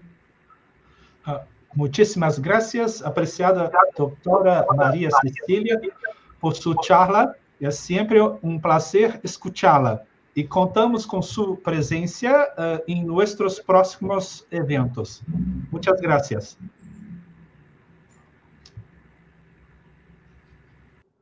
Bom, então, dando continuidade, eu vou estar fazendo a minha apresentação. Já consegui resolver um probleminha técnico. peço licença, mas vou estar fazendo a apresentação em língua inglesa, né? E I'm going to talk in English, and my topic, it's about the Brazilian draft bill number 4 from 2025 and the digital protection of older persons, artificial intelligence, inclusive governance, and fundamental rights. Well, to talk about digital transformation and older persons, digital technologies provide new opportunities for communication and social participation, access to health care and public services, financial autonomy, education, and access to information, and also active and independent aging. And it's important to highlight that, however, digital transformation may also intensify. This is the other part of the coin. It highlights digital exclusion, online fraud, misuse of personal data, technological manipulation, algorithmic discrimination based on age.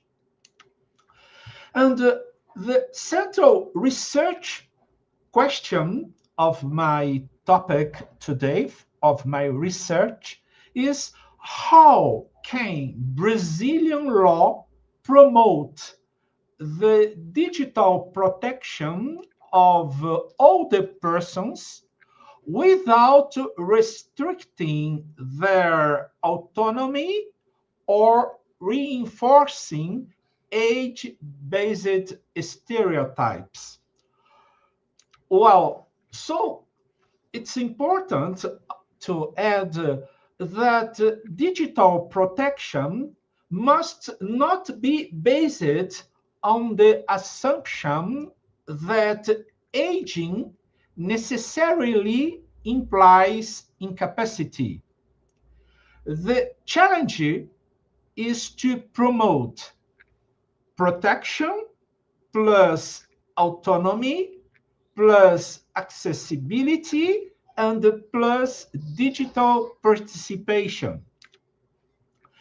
And an integrated legal framework for this issue in Brazil, we have the digital protection of older persons that may be developed through the systematic interaction of 3 legal frameworks. The first one, it's the Statute of the Older Person. It's Law 10-741 from 2003. The second is the National Care Policy. It's the Law 15069 from 2024. And the third one is the Brazilian Draft Bill number 4 from 2025, and the proposed framework for digital civil law. The draft law is related to this. And together, these legal instruments connect dignity, autonomy, care, accessibility, digital inclusion, and fundamental rights.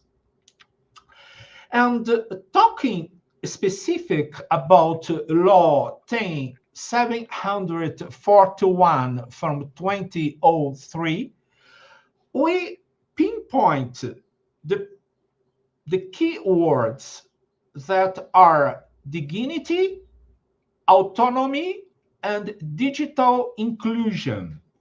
The Brazilian Institute of Older Persons protects human dignity, freedom and autonomy, physical, psychological, and moral integrity, image, identity, and privacy, education, social participation, and citizenship. And now talking still about the statute, we have the Article 21 that establishes the public authorities' responsibility to promote educational opportunities for older persons. Special educational programs should include communication technologies, computing, and technological development to promote their integration into modern life. So, digital inclusion is therefore a means of exercising citizenship and fundamental rights. And we also have law number 15069 from 2024. This law establishes the Brazilian care policy, and it includes the right to care. And talking about the right to care, it also includes the right to receive care, the right to provide care, and the right to self-care. The policy is based on principles such as human dignity, autonomy and independence, equity, and non-discrimination. And also about it highlights accessibility, anti-ageism, social and institutional shared responsibility. Older persons who require assistance, support, or help in activities of daily life are included among the priority groups of the policy. And finally, talking about the draft law, better saying draft bill number 4 from 2025, we also have digital civil rights, as the draft bill proposes a specific book on digital civil law, and its provisions address digital identity, privacy and personal data, personality rights, digital assets, artificial intelligence, transparency and explainability, accessibility and usability, and also human oversight and civil liability. These principles may provide important legal safeguards for older persons in digital environments. The interaction between the three legal frameworks supports an inclusive model of AI governance. Artificial intelligence systems should prevent age-based discrimination, respect the autonomy of older persons, provide accessible and understandable information, ensure meaningful human oversight, offer accessible mechanisms to challenge automated decisions, protect personal and financial data, promote safety without creating digital exclusion. Technology should support autonomy and self-care rather than replace human agency. So, talking about towards a right to digital care, I would say digital protection may be understood as a contemporary dimension of the right to care. Digital care should include accessible digital interfaces, digital education and literacy, clear and understandable language, protection against online fraud, accessible human assistance, secure digital services, protection against algorithmic ageism, support for informed and autonomous decision-making. And for my final conclusion, the responsibility for digital inclusion should be shared among the state, families, civil society, digital platforms, and the private service providers. This interpretation reflects the shared responsibility model established by the National Care Policy Law. And my final message is that the main challenge is not to shield older persons from technology by limiting their access to the digital environment. It is to ensure that they can participate fully, safely, and individually in digital society with equal opportunities, effective accessibility, respect for their autonomy, and the full protection of their human dignity. So many thanks for your kind attention. And I finish this presentation, and I return to the moderation, and I would like to invite Priscilla Piuco. I'm going to invite Priscilla Piuco, bem-vinda. Priscilla Piuco is going to make the moderation of this virtual session now. Priscilla Piuco vai estar, então, me substituindo para fazer a moderação virtual. Priscilla, seja muito bem-vinda. É sempre um prazer tê-la conosco, ter a sua colaboração. Eu vou pedir a você, então, que dê a continuidade a partir do palestrante Pablo Rafael Banquio, caso ele esteja presente.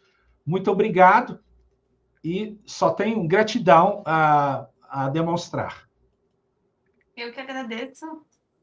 Muito obrigada pela palestra também. Estava aqui escutando nos bastidores, muito interessante. Muito obrigada pela oportunidade de estar ouvindo o senhor mais uma vez. Sou eu quem agradeço. Então, você está aí sendo a comandante da sessão virtual. Então, o doutor Pablo não está, o professor Pablo não está ainda aqui. Eu vou passar para a próxima pessoa e depois qualquer coisa a gente pode voltar, tá, professor Pablo? Seria a professora Tatiana Suplicy. Deixa eu adicionar no palco. Boa tarde. Boa tarde, Priscila. Como vai?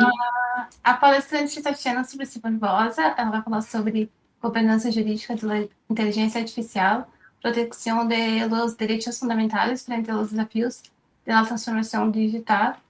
É advogada, professora universitária e investigadora brasileira, especialista em direito digital, inteligência artificial, proteção de dados, compliance e governança tecnológica, conferencista internacional, árbitra e membro de diversas comissões da OAB, com a investigação centrada na regulação jurídica da IA e na proteção dos direitos fundamentais.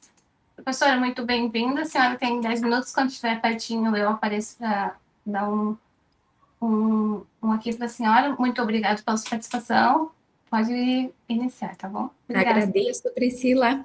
Inicio registrando meu profundo agradecimento à Priscila, ao doutor Jorge, pelo honroso convite, pela confiança em meu trabalho. Estendo meus agradecimentos ao professor doutor Deilton e a toda a comissão organizadora, cuja essa dedicação tornou-se possível esse relevante espaço de diálogo aqui científico e internacional. Então, vivemos um momento singular da história. Então, pela primeira vez, a humanidade, ela enfrenta uma tecnologia capaz de aprender, inferir, né, padrões ali, produzir conteúdos e influenciar esses processos decisórios em escala global.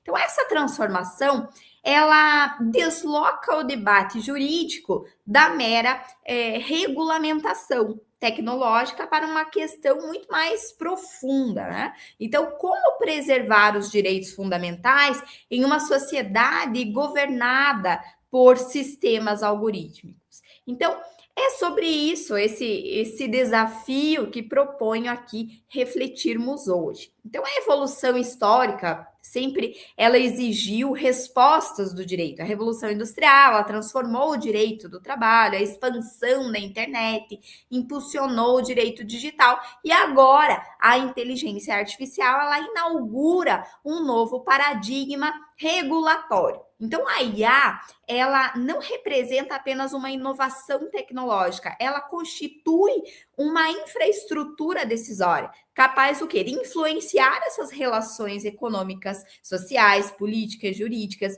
esses sistemas inteligentes. Então, eles são utilizados para seleção de candidatos em processos ali de recrutamento, concessão de crédito, diagnósticos médicos, policiamento preditivo, né? Então, esse reconhecimento facial, essa moderação de conteúdo, uma administração pública, apoio à atividade ali jurisprudencial. Então, nesse contexto, a pergunta central aqui deixa de ser como regulamentar a inteligência artificial e passa a ser como assegurar que a inteligência artificial permaneça compatível com o Estado democrático de direito. Então, essa mudança de perspectiva, ela é fundamental, pois ela desloca o quê? O foco da tecnologia para essa proteção da pessoa humana. Então, a inteligência artificial como um objeto de governança jurídica. A literatura contemporânea, né, ela demonstra o quê? Ela demonstra que os maiores desafios da IA não são exclusivamente tecnológicos, certo? Mas são institucionais, eles são jurídicos.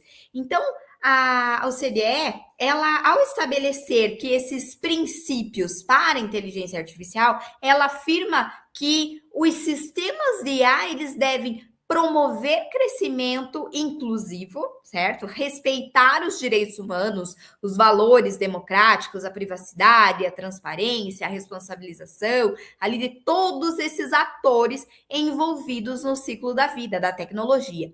Então, esses princípios, eles tornaram-se referência para diversos países e organismos, né, internacionais. Então, na mesma direção, a recomendação ali da Unesco sobre a ética da IA, ela foi aprovada ali pelos Estados-membros em 2021, que consolidou o quê? Um paradigma internacional, concentrando na dignidade humana. Então, o documento ele vai estabelecer que o desenvolvimento, a implementação, a utilização da IA, ele deve respeitar os direitos humanos durante todo o ciclo da vida dos sistemas inteligentes, ou seja, enfatizando a supervisão humana, a transparência, certo? A questão de auditorias, né? Mecanismos efetivos dessa reparação de dados. Então, esses documentos, eles demonstram uma mudança significativa nessa compreensão da regulação tecnológica. Então, não se trata mais de discutir apenas essa eficiência ou inovação, mas de construir uma governança jurídica baseada em quê? Em direitos fundamentais. Então, a sociedade algorítmica e os novos riscos constitucionais. Então, essa expansão dos sistemas algorítmicos, ela inaugura aquilo que a parte da doutrina ela já domina de sociedade algorítmica. Então, centralizada pelo quê? Pela crescente mediação tecnológica das decisões que afetam a vida dos indivíduos. Então, os algoritmos, eles passaram a influenciar oportunidades de emprego, acesso a crédito, certo? Políticas públicas, decisões administrativas e até decisões ali jurisprudenciais. Embora essas tecnologias elas aumentem a eficiência, a produtividade, também elas potencializam riscos relevantes, como discriminação algorítmica, opacidade, né, decisória, vigilância em massa, uso abusivo desses dados, essa manipulação informacional. E também a ampliação de desigualdades ali estruturais. Então, nesse cenário, a proteção constitucional da dignidade da pessoa humana, ela deixa de ser apenas um princípio abstrato para assumir essa função estruturante na governança da IA, né? Então, a pergunta jurídica deixa de ser simplesmente o algoritmo, ele funciona e passa a ser o quê? O algoritmo respeita os direitos fundamentais? Então, a emergência de uma governança jurídica de IA é justamente o quê? Nesse ponto, né, que surge a necessidade de uma governança de IA. Então, a governança, ela não se limita à edição de normas, ela compreende um conjunto o quê? Integrado de mecanismos institucionais, eles destinados a assegurar transparência, a prestação de contas, supervisão humana, gestão de riscos, essas auditorias independentes, proteção de dados, essa responsabilização jurídica. Então, sob essa perspectiva, destacam-se o regulamento europeu sobre a IA, certo? Então, considerando aqui o primeiro marco regulatório, né, abrangente da IA em escala global, então o regulamento ele adota uma abordagem baseada em risco, impondo obrigações proporcionais ao potencial impacto desses sistemas de IA sobre direitos fundamentais, a segurança das pessoas. Então, no Brasil, embora ainda esteja em discussão um marco legal específico para IA, o debate legislativo já demonstra essa forte influência dos princípios internacionais desenvolvidos pela OCDE, pela Unesco, ali pelo modelo europeu, especialmente no que se refere à classificação por níveis de risco. Então, a governança, a centralidade da proteção dos direitos fundamentais.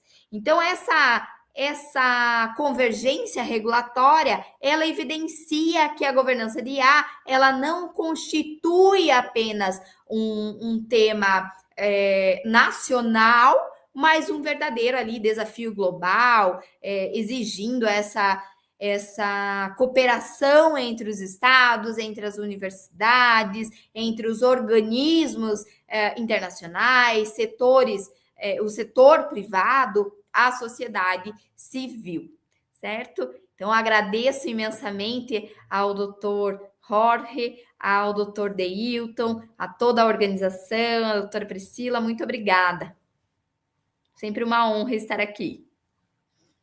Opa, eu que agradeço pelas suas palavras. Eu estou aprendendo muito como todo evento, a gente aprende muitos temas diferentes, né? Eu que fico muito grata por ter ouvido sua palestra. Muito obrigada, professora. Obrigada. Tchau, tchau. Tchau, até a próxima. Agora eu vou chamar a doutora Nádia. O doutor Pablo não entrou, né? Doutora Nádia Regina Gusela Tonial. Me perdoa se eu errei a pronúncia do nome da senhora. O tema da palestra vai ser algoritmos, plataformas digitais e consumo. A inteligência artificial como fator de transformação dos direitos do consumidor. A doutora Nádia é doutora em Ciências Jurídicas pela Universidade do Vale do Itajaí, mestre em Direito pela Universidade do Vale dos Sinos, advogada, professora, pesquisadora do Grupo de Pesquisa Metamorfose Jurídica do Programa de Pós-Graduação em Direito da Universidade de Caxias do Sul. Professora, a senhora tem 10 minutos, fica à vontade. Muito obrigada pela sua participação.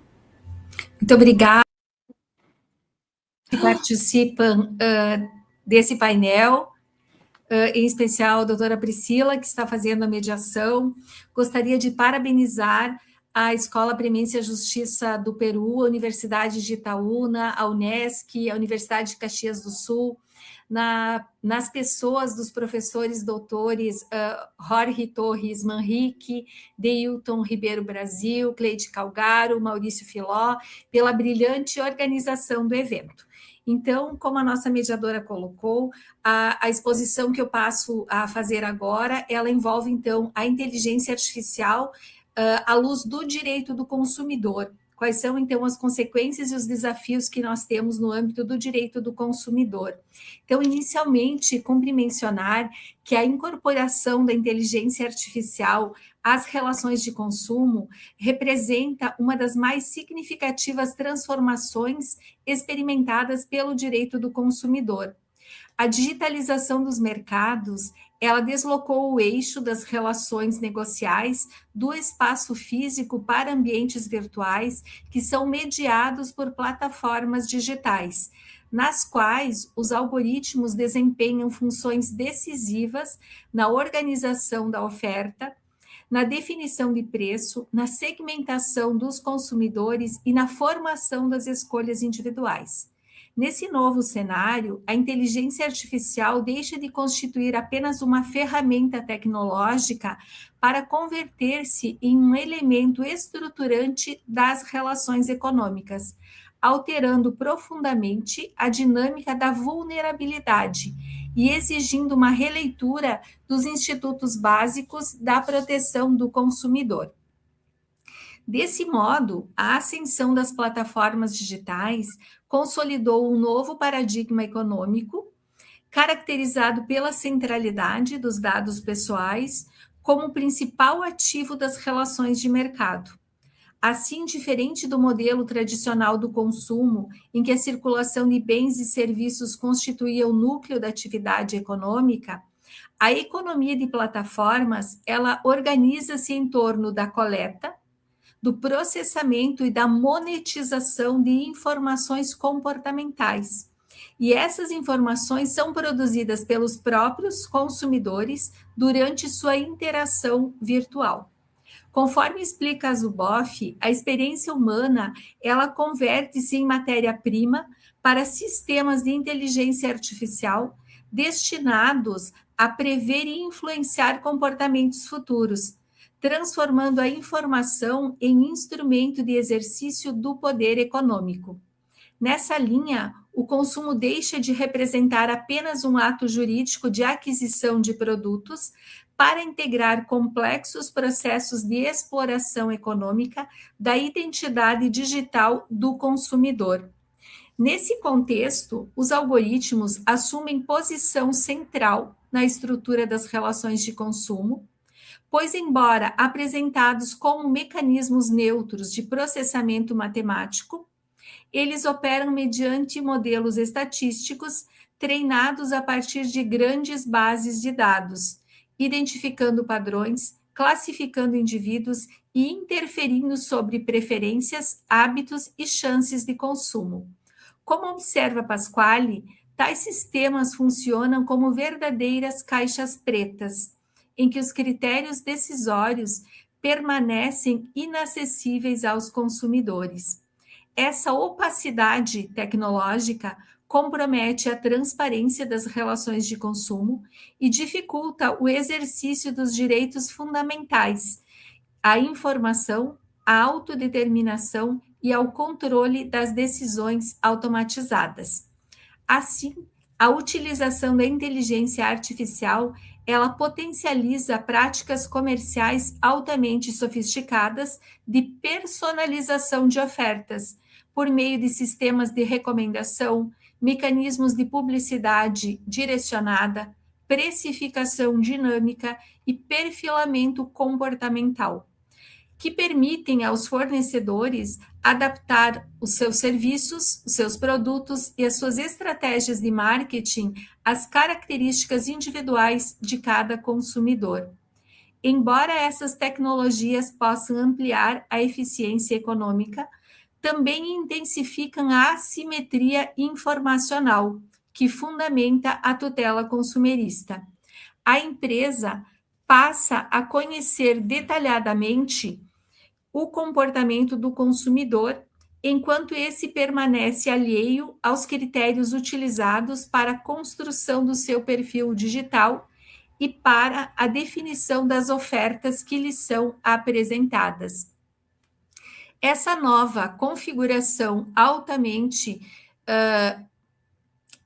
invasiva na vida do consumidor, ela acaba alterando profundamente a compreensão do Instituto da categoria da vulnerabilidade prevista no Código de Defesa do Consumidor, momento em que essa vulnerabilidade deixa de ser apenas uma inferioridade técnica, econômica ou jurídica do consumidor e passa a ser produzida por mecanismos tecnológicos capazes de monitorar, prever e influenciar decisões. Trata-se de uma vulnerabilidade informacional qualificada pela inteligência artificial, em que o desequilíbrio contratual decorre da concentração assimétrica de dados, da opacidade algorítmica e da capacidade das plataformas de exercer influência sobre os processos cognitivos dos consumidores. A desigualdade não se manifesta apenas no momento da contratação, mas ela acaba permeando toda a experiência digital de consumo. Além dessa intensificação da vulnerabilidade, a inteligência artificial no direito do consumidor também produz relevantes impactos sobre a autonomia privada, visto que a liberdade de escolha passa a ser manipulada por mecanismos de indução comportamental desenvolvidos a partir da economia comportamental e da ciência de dados. Esses mecanismos são projetados para estimular decisões rápidas, reduzir a reflexão crítica e promover o engajamento do consumidor. A autonomia deixa de ser apenas juridicamente protegida para tornar-se tecnologicamente condicionada, revelando a necessidade de reconstruir a noção clássica do consentimento informado no ambiente digital. Diante desse cenário, a proteção do consumidor exige significativa ampliação de seu conteúdo normativo, em que o dever de informação tradicionalmente relacionado às características do produto ou do serviço deve incorporar exigências de transparência algorítmica, permitindo ao consumidor compreender os critérios utilizados pelos sistemas automatizados que influenciam suas decisões. Paralelamente, a boa-fé passa a impor deveres positivos de governança tecnológica, incluindo o monitoramento de vieses discriminatórios e de mecanismos eficazes de revisão das decisões automatizadas, tudo em consonância, em conformidade com os princípios da Lei Geral de Proteção de Dados. Conclui-se, portanto, que a inteligência artificial, ela representa, ao mesmo tempo, uma oportunidade de inovação e também um fator de transformação das bases dogmáticas do direito do consumidor. Enfim, a efetividade da proteção consumerista, ela dependerá da capacidade do ordenamento jurídico de desenvolver mecanismos regulatórios que sejam compatíveis com a complexidade da economia digital, assegurando que o processo científico permaneça subordinado aos valores constitucionais da dignidade humana, da igualdade material, da transparência e da justiça nas relações de consumo, sempre levando em conta que a proteção do consumidor ela tem fundamento na vulnerabilidade. Somente por meio dessa atualização dogmática será possível construir um modelo de governança digital comprometido com a centralidade da pessoa humana e com a preservação dos direitos fundamentais nessa sociedade algorítmica que estamos vivendo. Agradeço novamente a oportunidade de estar aqui, parabenizo novamente os organizadores, agradeço a Priscila pela recepção e devolvo a palavra. Muito obrigada. Eu que agradeço, muito obrigada pelas suas palavras, pela palestra. Até uma próxima, professora. Agora, seguindo o cronograma, vamos chamar o professor Nelson. Só um momento. Boa tarde, professor. Boa tarde. Fazendo a apresentação do professor Nelson Felipe Marques Nascimento, de Portugal. O tema é responsabilização dos Estados por decisões tomadas por inteligência artificial como salvaguarda dos direitos fundamentais. O palestrante Nelson é advogado e docente no ensino superior, mestre em Direito pela Faculdade de Direito da Universidade de Coimbra e doutorando em Ciências Jurídicas e Sociais pela Universidade de Las Palmas de Gran Canaria. Professor, tens a palavra, pode dispor de 10 minutos, quando estiver pertinho do tempo, eu aviso, mas pode ficar à vontade. Muito bem, muito obrigado. Ora, muito boa tarde a todos, desde Portugal. Eu gostaria de começar por apresentar os meus cumprimentos aos meus professores organizadores do Congresso, estendendo, naturalmente, as minhas cordiais saudações a todos os congressistas, em especial à doutora Priscila, que está a moderar neste momento o evento.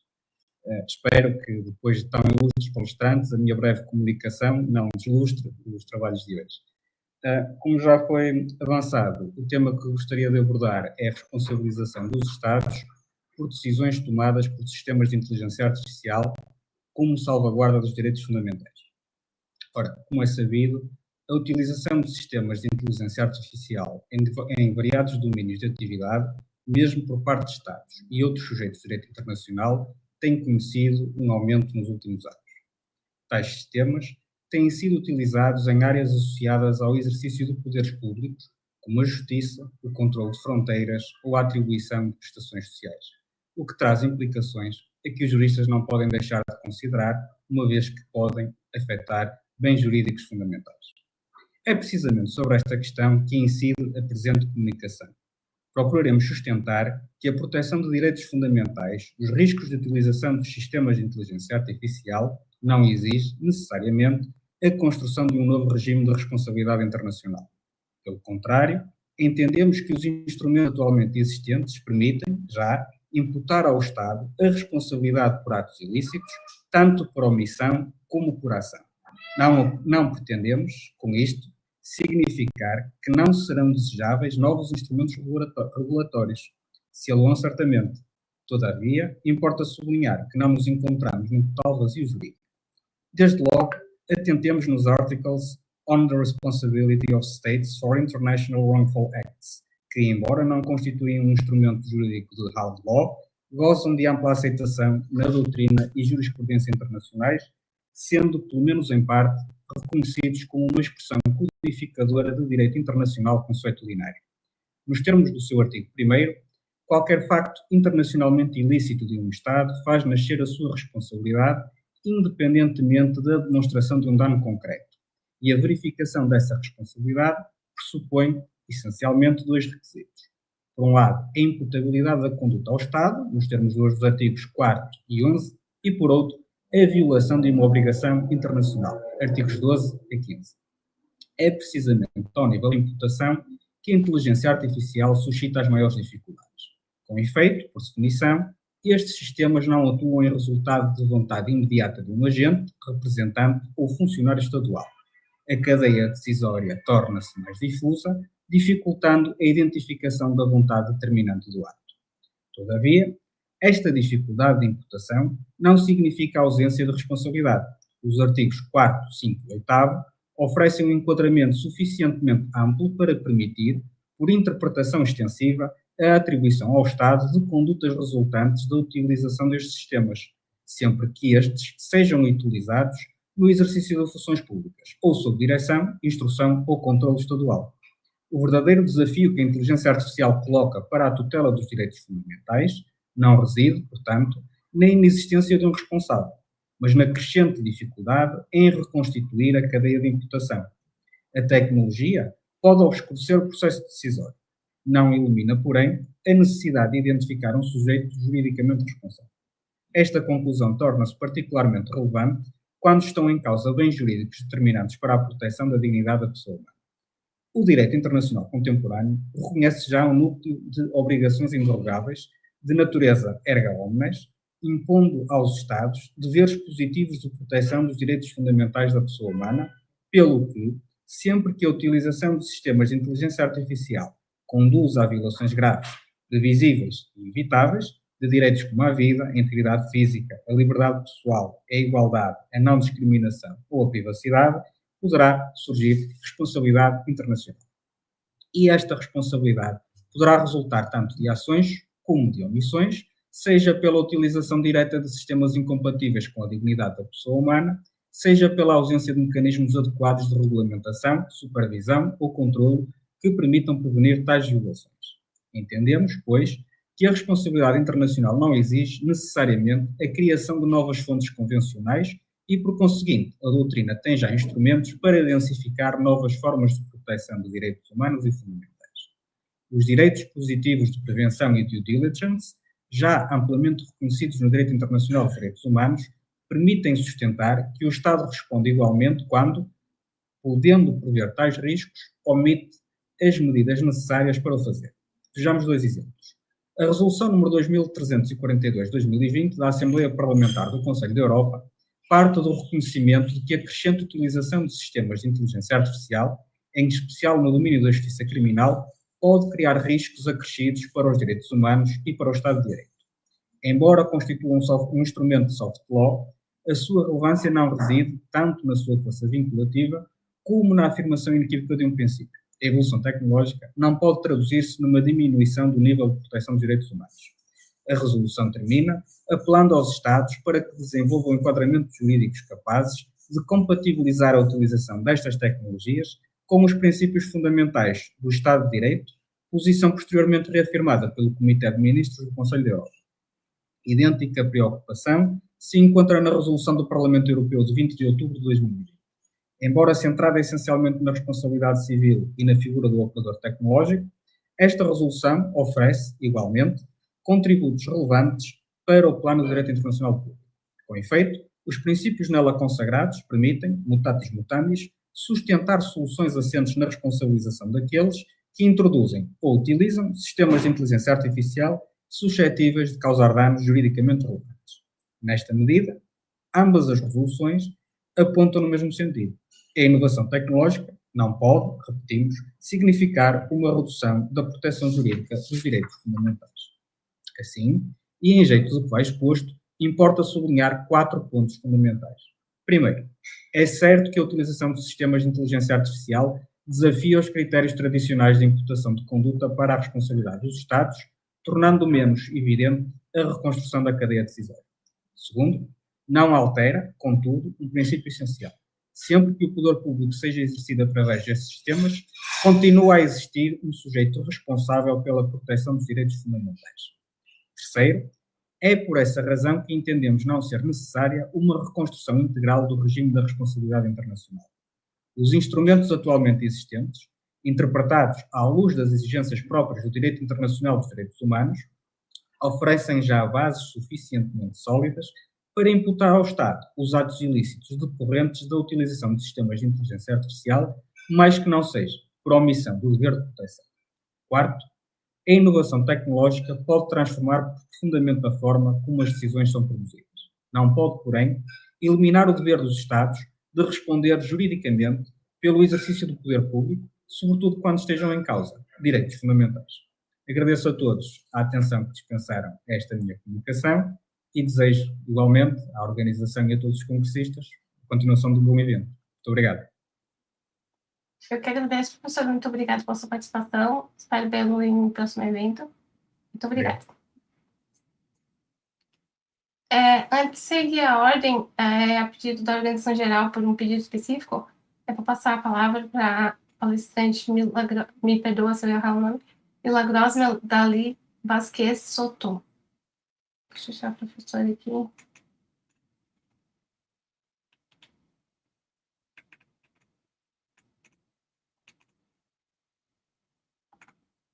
Acho que ela não está.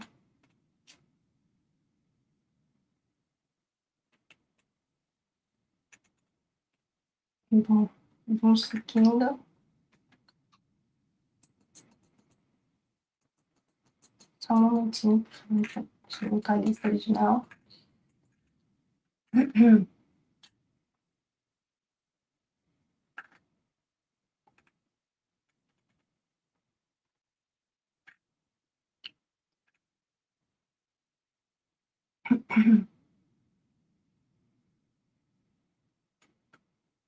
Professor Marcelino me leu, tá aqui no estúdio.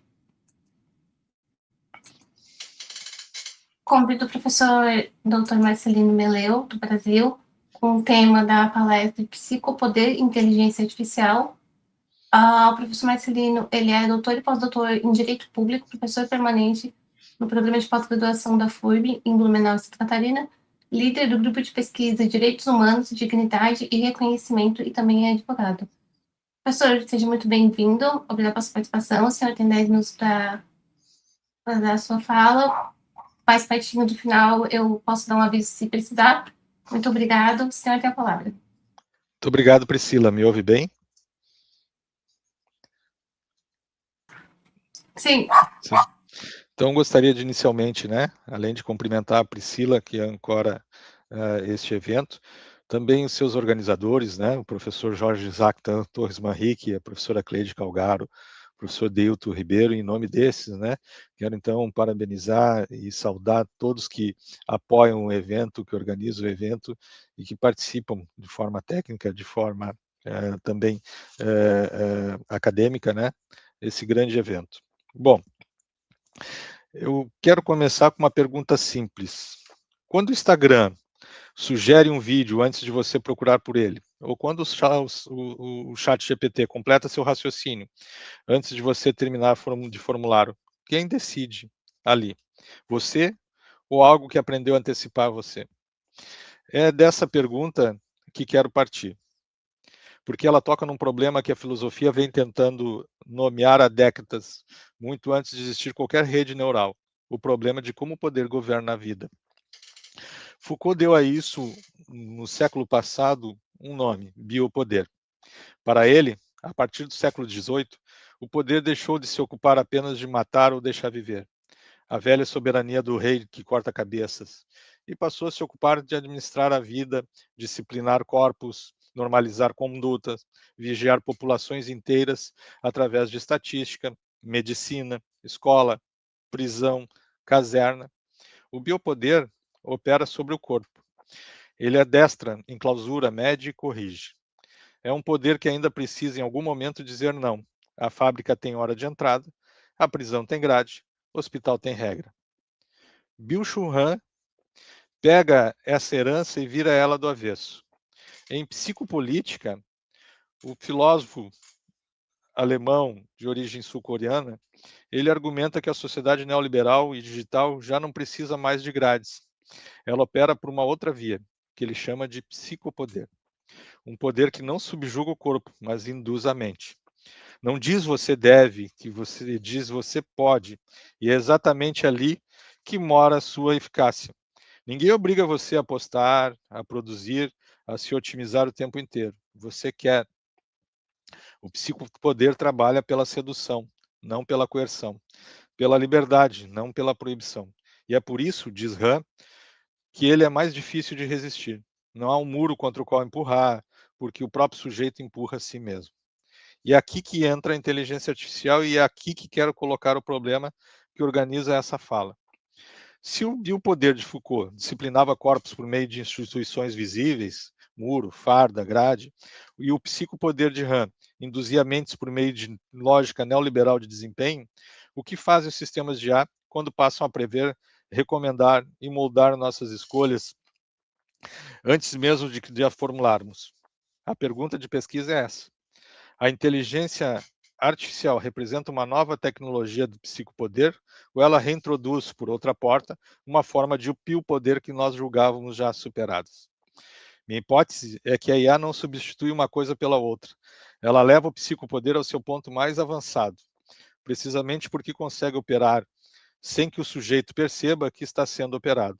Um algoritmo de recomendação não prende ninguém, não pune ninguém, não emite nenhuma ordem. Ele aprende o padrão do seu desejo a partir dos seus cliques, de suas pausas, do tempo que você gasta olhando uma imagem e devolve isso a você reformulando com uma sugestão, como você também pode gostar, como resposta pronta de um modelo de linguagem. O sujeito continua se sentindo livre, mas está apenas escolhendo entre opções. O próprio leque de opções já foi desenhado a partir de um perfil que ele nem sabe que possui. Isso é psicopoder em estado puro, indução da mente pela via da liberdade aparente. Mas, e aqui a hipótese fica mais interessante, essa indução psíquica não flutua no ar. Ela depende de uma infraestrutura brutalmente material. Servidores que consomem água e energia, cabos submarinos, mineração de terras raras, um exército de trabalhadores, muitos deles do sul global, rotulando dados e moderando conteúdo em condições de qualquer Foucaultiano reconheceria de imediato como disciplina de corpos. Então, a inteligência artificial não é só psicopoder. Ela é psicopoder sustentado por um substrato biopolítico que preferimos não ver, porque a interface é feita justamente para escondê-lo. A tela lisa do aplicativo é a máscara que separa a indução da mente lá na ponta da disciplina do corpo, dos corpos, e aqui atrás na fábrica de dados. Vale notar que o segundo ponto dessa hipótese, o psicopoder de Byung-Chul Han previa um sujeito que se autoexplorava por conta própria, sem vigilante externo. A IA generativa radicaliza isso ao virar parceira dessa autoexploração. Ela ajuda você a produzir mais, a render mais rápido, a otimizar seu currículo, seu texto, sua imagem pessoal. E quanto mais ela ajuda, mais você depende dela para continuar performando dentro de uma lógica de desempenho que Byung-Chul Han já descrevia antes mesmo de qualquer IA generativa existir.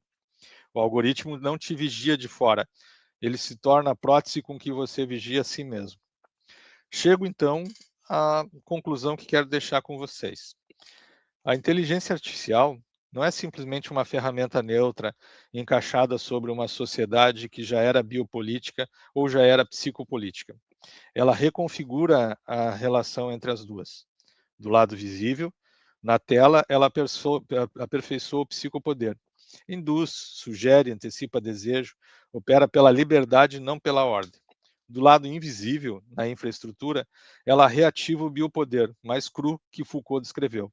Corpos disciplinados, jornadas de trabalho, extração física de recursos. A conclusão prática disso é que combater os efeitos da IA só no plano do sujeito, pedir use menos o celular, medite mais, ataca apenas a metade do problema, porque deixa intacta a infraestrutura material que sustenta a indução psíquica. Uma crítica séria a inteligência artificial precisa olhar para as duas pontas ao mesmo tempo. A mente que é induzida e o corpo que sustenta essa indução em algum lugar do planeta. Termino com uma pergunta que abri. Quando o algoritmo sugere antes de você pedir, quem decide? A resposta que propõe é que ninguém decide sozinho, nem você, nem a máquina. Decide uma aliança entre um sistema que aprendeu a modelar seu desejo e uma infraestrutura que aprendeu a esconder o corpo que a sustenta. Entender essa aliança e não apenas culpar o indivíduo ou demonizar a tecnologia é o primeiro passo para pensar uma política digital que leve a sério tanto Foucault quanto Han.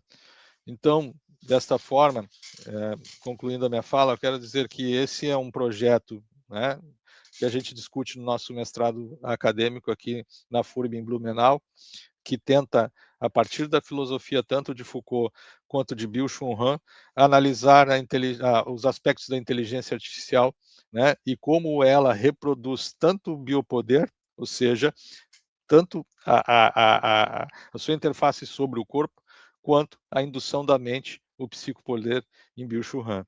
Então, desde já, agradeço aí o tempo que me foi dispensado e renovo os votos de bom evento a todos os organizadores e participantes.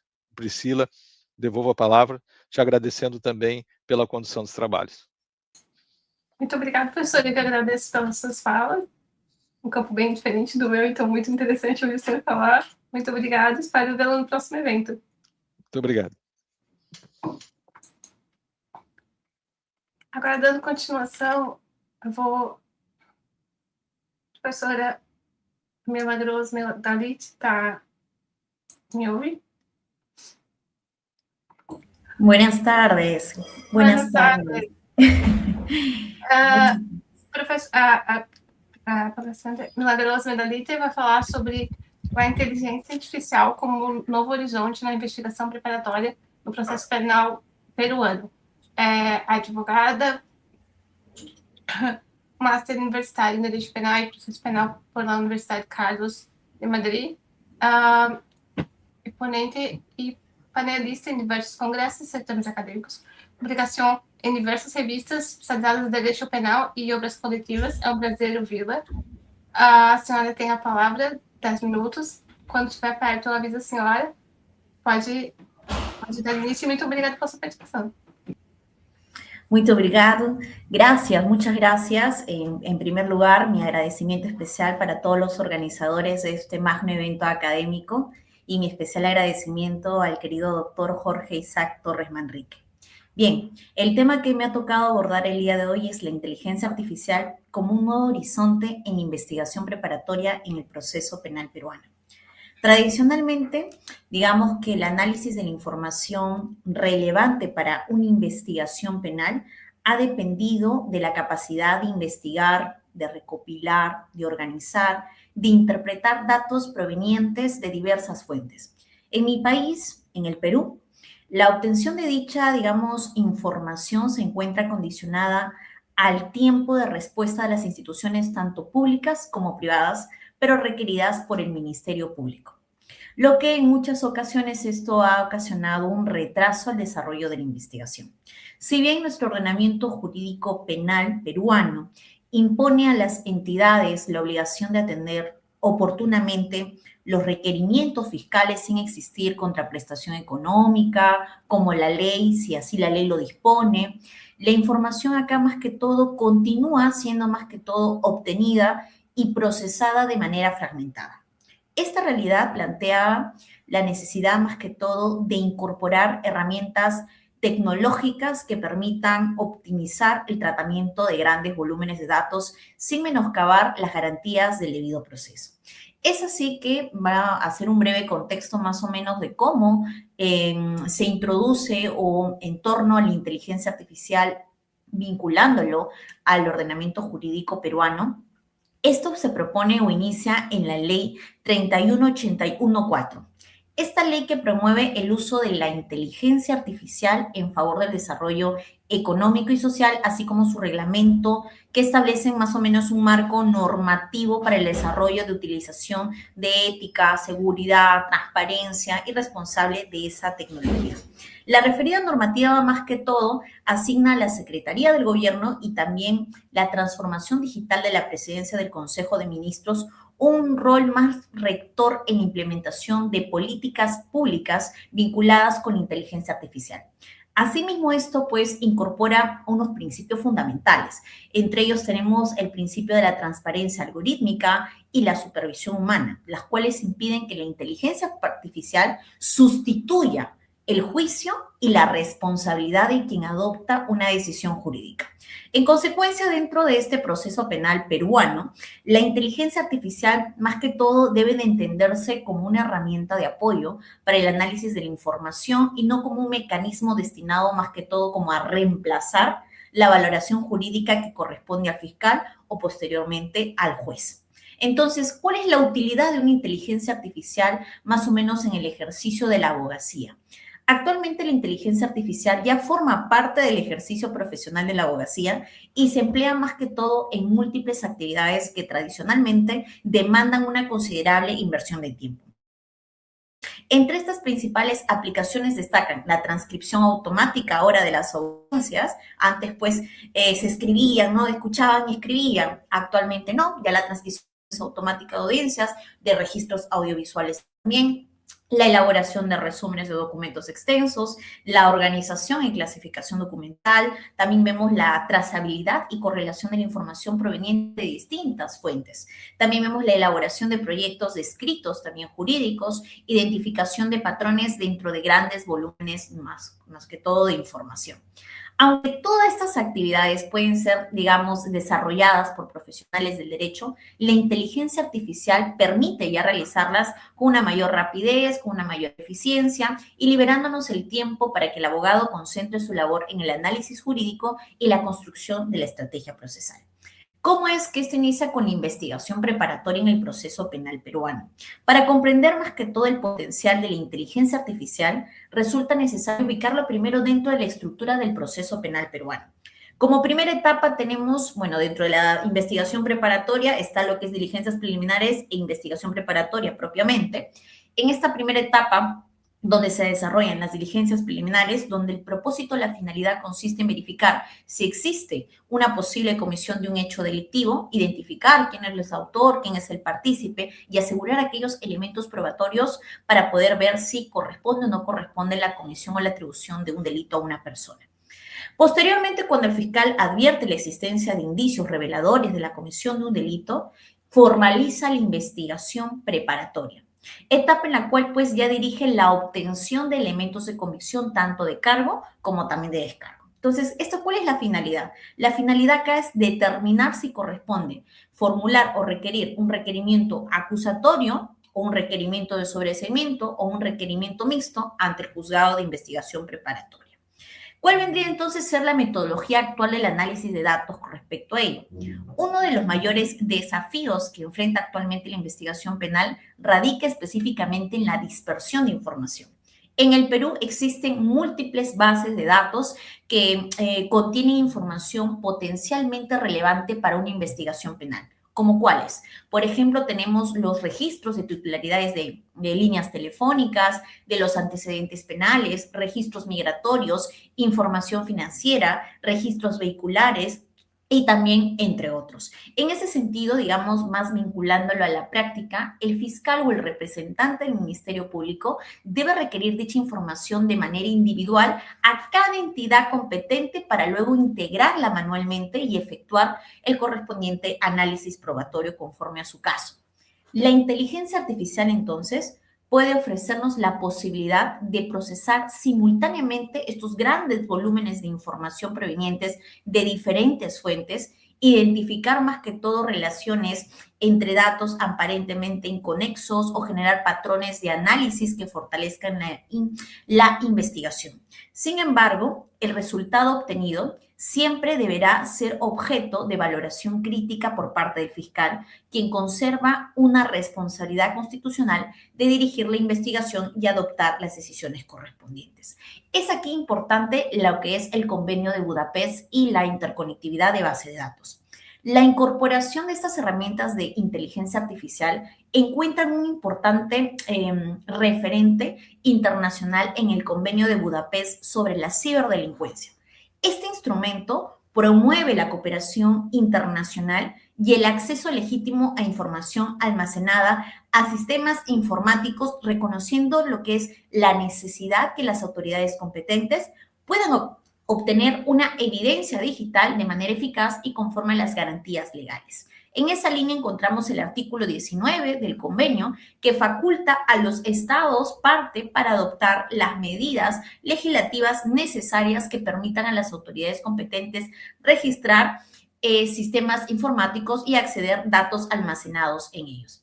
Aunque el convenio fue concebido para combatir la ciberdelincuencia, sus principios de cooperación, acceso de información e interoperabilidad constituyen más que todo, consideramos, una base relevante para reflexionar sobre el uso de herramientas de inteligencia artificial en la investigación criminal. En ese sentido, ya para concluir, mi tiempo también, la inteligencia artificial no sustituye la función constitucional de un fiscal o del representante del Ministerio Público, ni la potestad jurisdiccional de un juez. Su verdadero aporte consiste más que todo en potenciar la capacidad humana para procesar grandes volúmenes de información, identificar patrones relevantes y, sobre todo, optimizar la actividad investigatoria. La incorporación de estas herramientas en una investigación preparatoria representaría una oportunidad para fortalecer la eficacia o la eficiencia del sistema de justicia penal peruano, siempre que su utilización se desarrolle con pleno respeto al debido proceso, a los derechos fundamentales, a la transparencia algorítmica y a la supervisión humana. En definitiva, considero que el desafío ya no consiste en preguntarnos en si la inteligencia artificial debe ingresar al proceso penal, sino que se debe determinar cómo incorporarla de manera responsable, de manera garantista y compatible con los principios que sustentan el ius puniendi, el Estado constitucional de derecho. Muy amable. Gracias. Muchas gracias por su presentación valiosísima.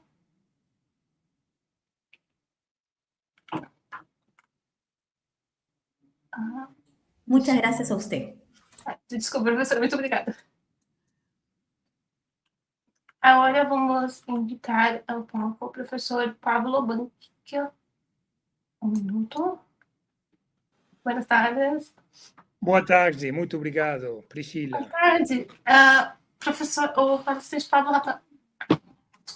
Pablo Rafael Banquio, da Argentina, o seu tema é o cibersujeito e a responsabilidade jurídica em relação distribuída como fator de adjudicação.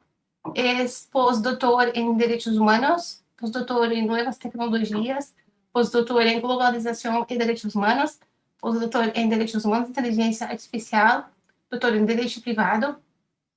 Es também professor de Master Aspectos Legais de la Ciberseguridade na Universidade Euro-Mediterrânea. Oh, que currículo! Professor, muito bem-vindo. Muito obrigado. A sua apresentação dispõe de 10 minutos. Seja muito bem-vindo. Pode iniciar a sua fala. Bem, muito obrigado. Eu não falo português, falarò em espanhol lentamente para que você possa compreender perfeitamente.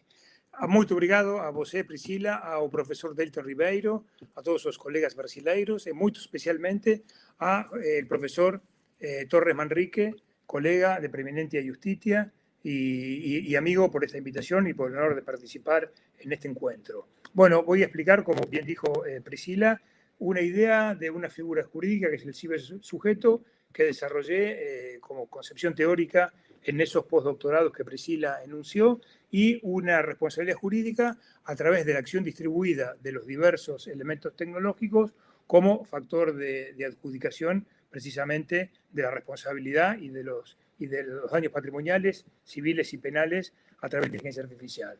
Por supuesto que sabemos todos que el derecho enfrenta un desafío fundamental a través de la inteligencia artificial, como hemos estado viendo todos nosotros, que las categorías tradicionales, elaboradas en un mundo de sujetos individuales con voluntad y con conciencia, bueno, se revelan efectivamente insuficientes respecto a estas nuevas realidades. Entonces, ¿cuál es la respuesta jurídica que podemos brindar a la pregunta que nos convoca a nosotros? Que sería, ¿quién responde cuando un sistema algorítmico causa daño?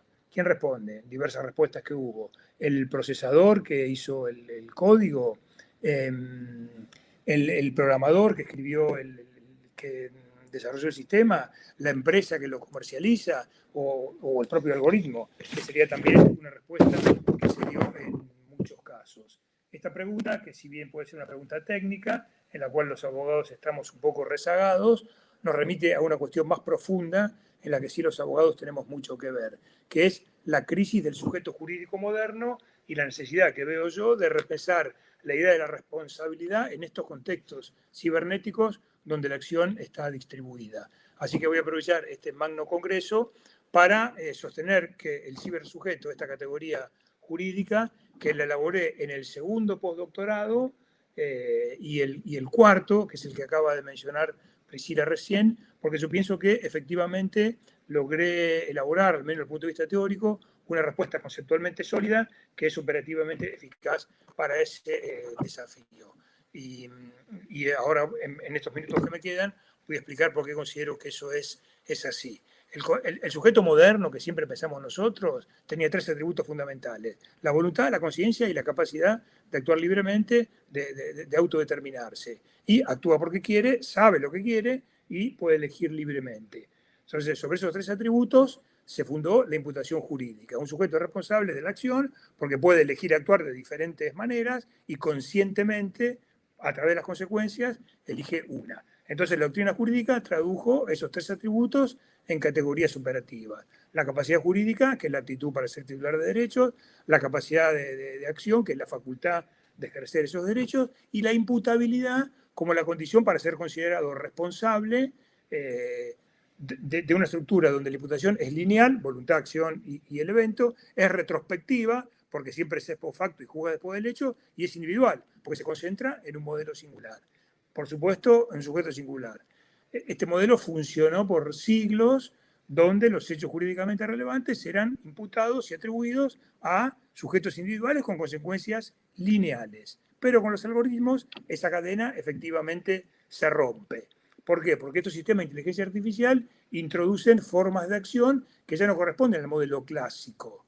Porque hay una acción distribuida que ya no se reconduce a un sujeto individual, sino que interactúa de muchos actores. Hay una acción que está mediada técnicamente a través de dispositivos que van transformando los inputs humanos en outputs inteligentes, y la acción está temporalmente diferida porque los efectos se producen muchas veces mucho tiempo después de la acción. Entonces, frente a esto, el derecho tiene que encontrar una respuesta jurídica innovadora, que es esta que yo propongo del cibersujeto como categoría funcional, que evita 2 tentaciones que en estos años yo vi que se desarrollan. Primero, la tentación que puede llamarse tecnoantropomórfica, que es darle a los sistemas algorítmicos las mismas propiedades que los sujetos humanos: voluntad, conciencia y responsabilidad. Es una tentación que en muchos debates que yo tuve de inteligencia artificial, bueno, está postulada, pero yo considero que es un poco ingenua y bastante peligrosa jurídicamente. Ingenua porque obviamente confunde la simulación de los comportamientos inteligentes humanos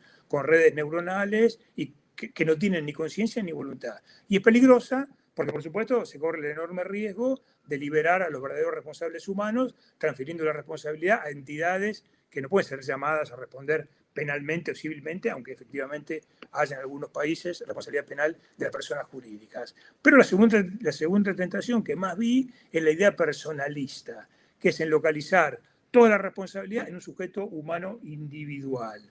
Y acá me parece que la estructura de la acción no lo permite, porque la acción es distribuida, entonces no hay un solo responsable. Además, hay una mediación técnica que es esencial, porque no podemos ignorar el papel en esto de los sistemas de inteligencia artificial. Y como les dije recién, la temporalidad es diferida, porque obviamente no se puede aplicar un esquema causal de una imputación y una salida, porque por supuesto hay todo un proceso temporal en el medio que lo dilata. Entonces, esta idea de cibersujeto no es un nuevo sujeto de derecho, no es la personalización de la tecnología, porque no hay una voluntad artificial, sino que es una categoría jurídica funcional que fue elaborada para permitir la imputación normativa en estos contextos, ¿no es cierto?, de acción distribuida y cuando hay una mediación tecnológica. La estructura conceptual, esto está publicado universitavirtuale.eu, ahí entran en la pestaña de tesis y la pueden ver completa. Pero, en resumidas cuentas, tiene 3 niveles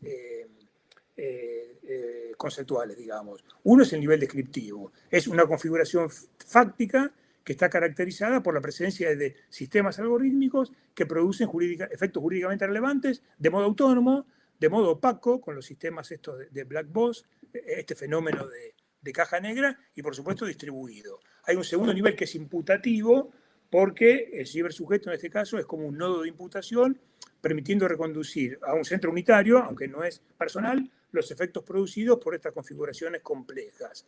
Y después esta imputación que propone es funcional y no es sustancial, porque no se atribuye a un sujeto una voluntad o responsabilidad, sino que es un punto de referencia para la aplicación de las normas jurídicas. Y finalmente, el último elemento es el nivel regulatorio, porque el cibersujeto es destinatario de deberes y responsabilidades que establecen normas jurídicas, que en mi primera formulación no había, pero ahora ya hay bastante jurisprudencia y hay, por ejemplo, una ley de inteligencia artificial en 27 países del continente europeo.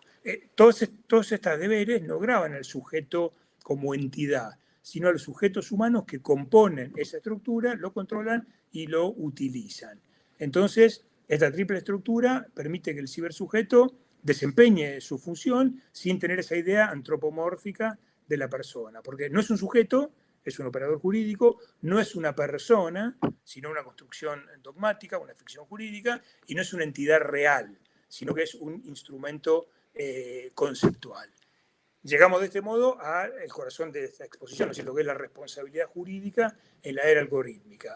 En el modelo clásico, un sujeto, una voluntad, una acción, un daño, un nexo causal, obviamente no puede dar la respuesta frente a esta acción distribuida, la acción mediada técnicamente y temporalmente diferida. Entonces, en estos contextos, la responsabilidad no puede ser atribuida a un solo sujeto, sino que tiene que estar distribuida entre muchos actores que son, no sé, los diseñadores, los desarrolladores, los proveedores de datos, los operadores, los usuarios y las instituciones que lo contratan. Ninguno de estos aisladamente toma decisiones porque no tiene el control completo de todo el proceso. Entonces no puede ser la única causa del daño.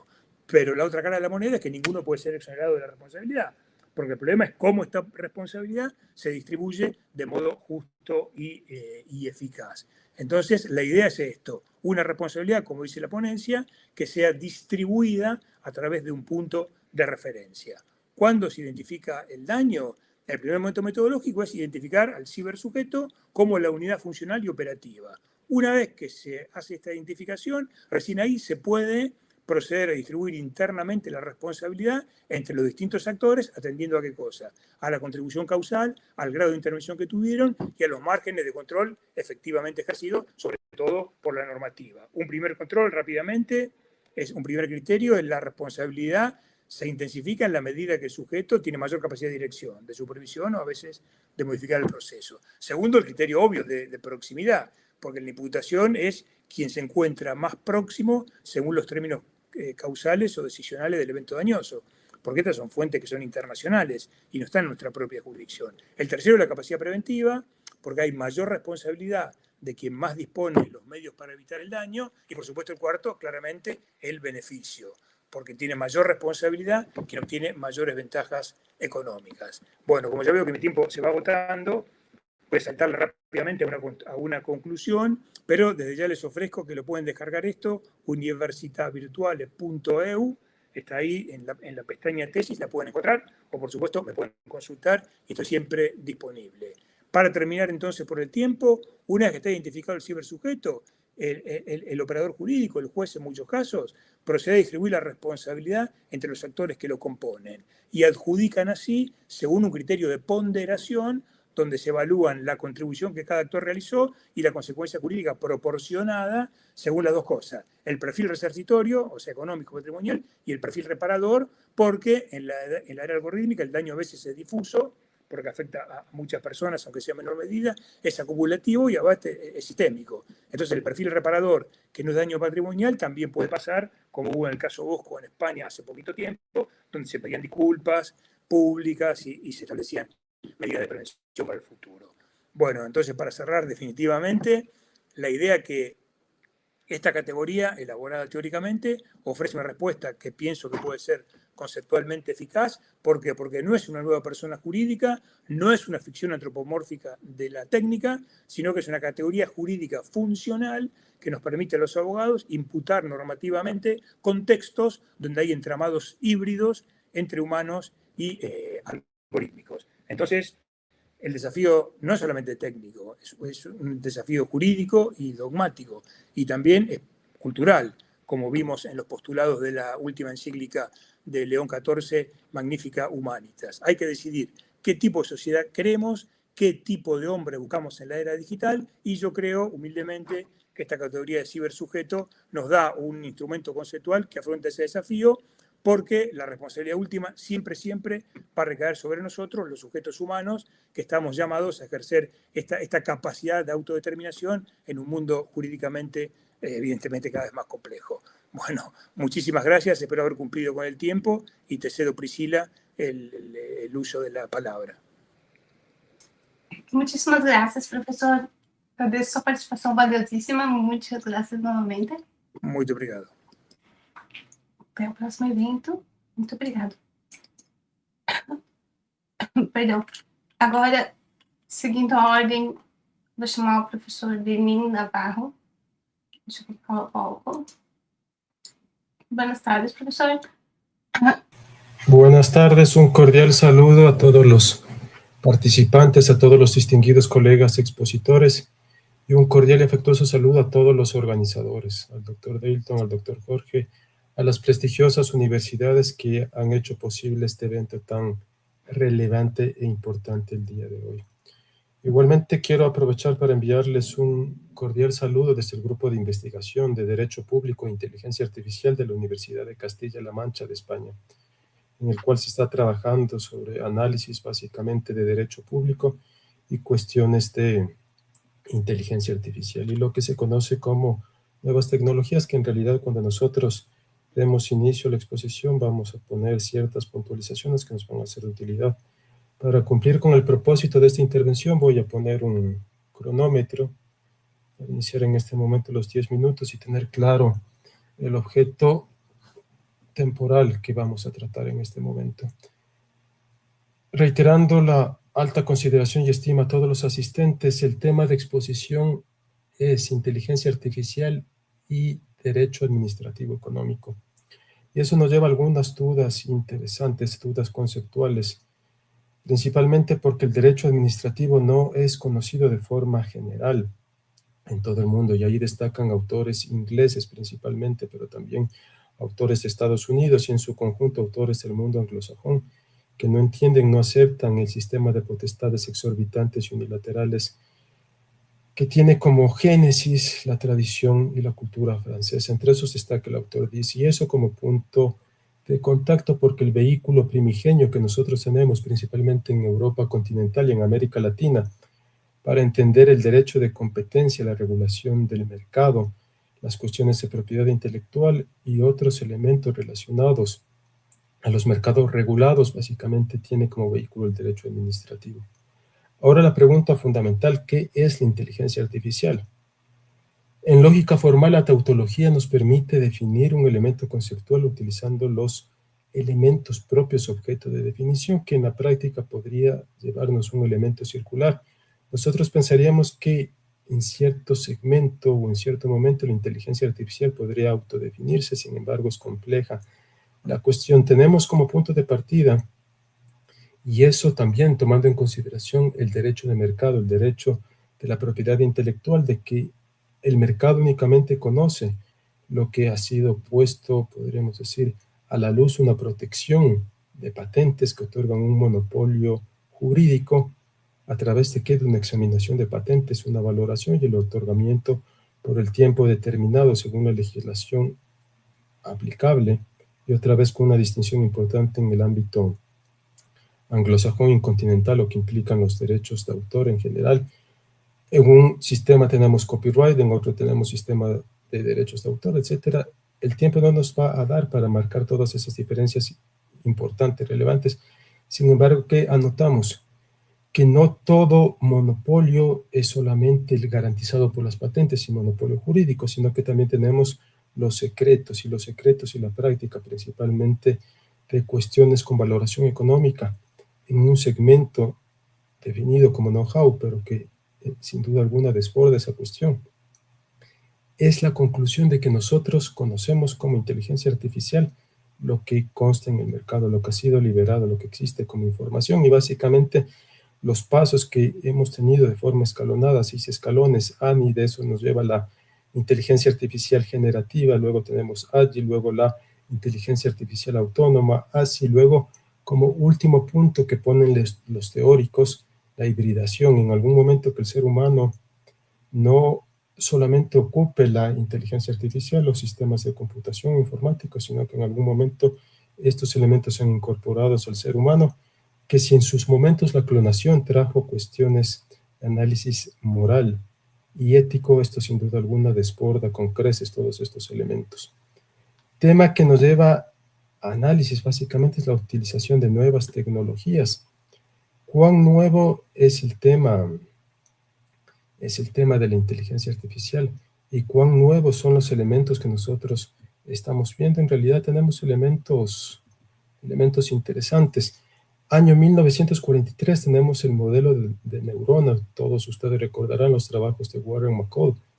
Básicamente el primer modelo matemático de una neurona artificial, y de lo que, vuelvo y repito, lo que se tiene conocimiento, lo que ha sido liberado el estado del arte y este conocimiento público. Y en 1940, iniciando la década de los 40, estos análisis y estos estudios marcan el inicio práctico de la inteligencia artificial. Con los desarrollos, como les digo, que en la práctica, bajo secretos comerciales y know-how, no sabemos si efectivamente de los 6 estadios que fueron mencionados existan otros, o efectivamente cuál es el estado real del arte en esto, porque al estar en juego patentes y secretos comerciales, obviamente la información no es abierta de forma general. ¿Con qué motivos? Básicamente lo que les digo, cuestiones referidas a temas económicos que los vamos a ver al final de la intervención, porque obviamente la inteligencia artificial tiene 2 elementos fundamentales en el derecho de competencia. Uno que afecta directamente el derecho de competencia en los distintos mercados, pero por otro lado, la inteligencia artificial por sí misma y ante sí misma se constituye en un nuevo paradigma de mercado. En 1950 apareció el llamado test turning, básicamente donde se junta el funcionamiento de una máquina a la operatividad inteligente, y en los años 1950, recordarán, comienza a comercializarse por IBM la denominada 350 Random, que es el auge o nacimiento de lo que implica la comercialización de computación de forma masiva y de forma general. Nosotros tenemos elementos conceptuales que sin duda alguna desbordan el objeto de esta tan pequeña charla, y guardando los 10 minutos que han sido otorgados, nosotros tenemos elementos, punto de partida, posiblemente lo más básico, el algoritmo, pero detrás de eso tenemos los datos de entrenamiento, Big Data, Deep Machine, Machine Learning, y cuestiones también que dentro del ámbito jurídico, lo que implica la parte general de la dogmática jurídica, la calificación y el otorgamiento de conceptos fundamentales a los elementos cognitivos.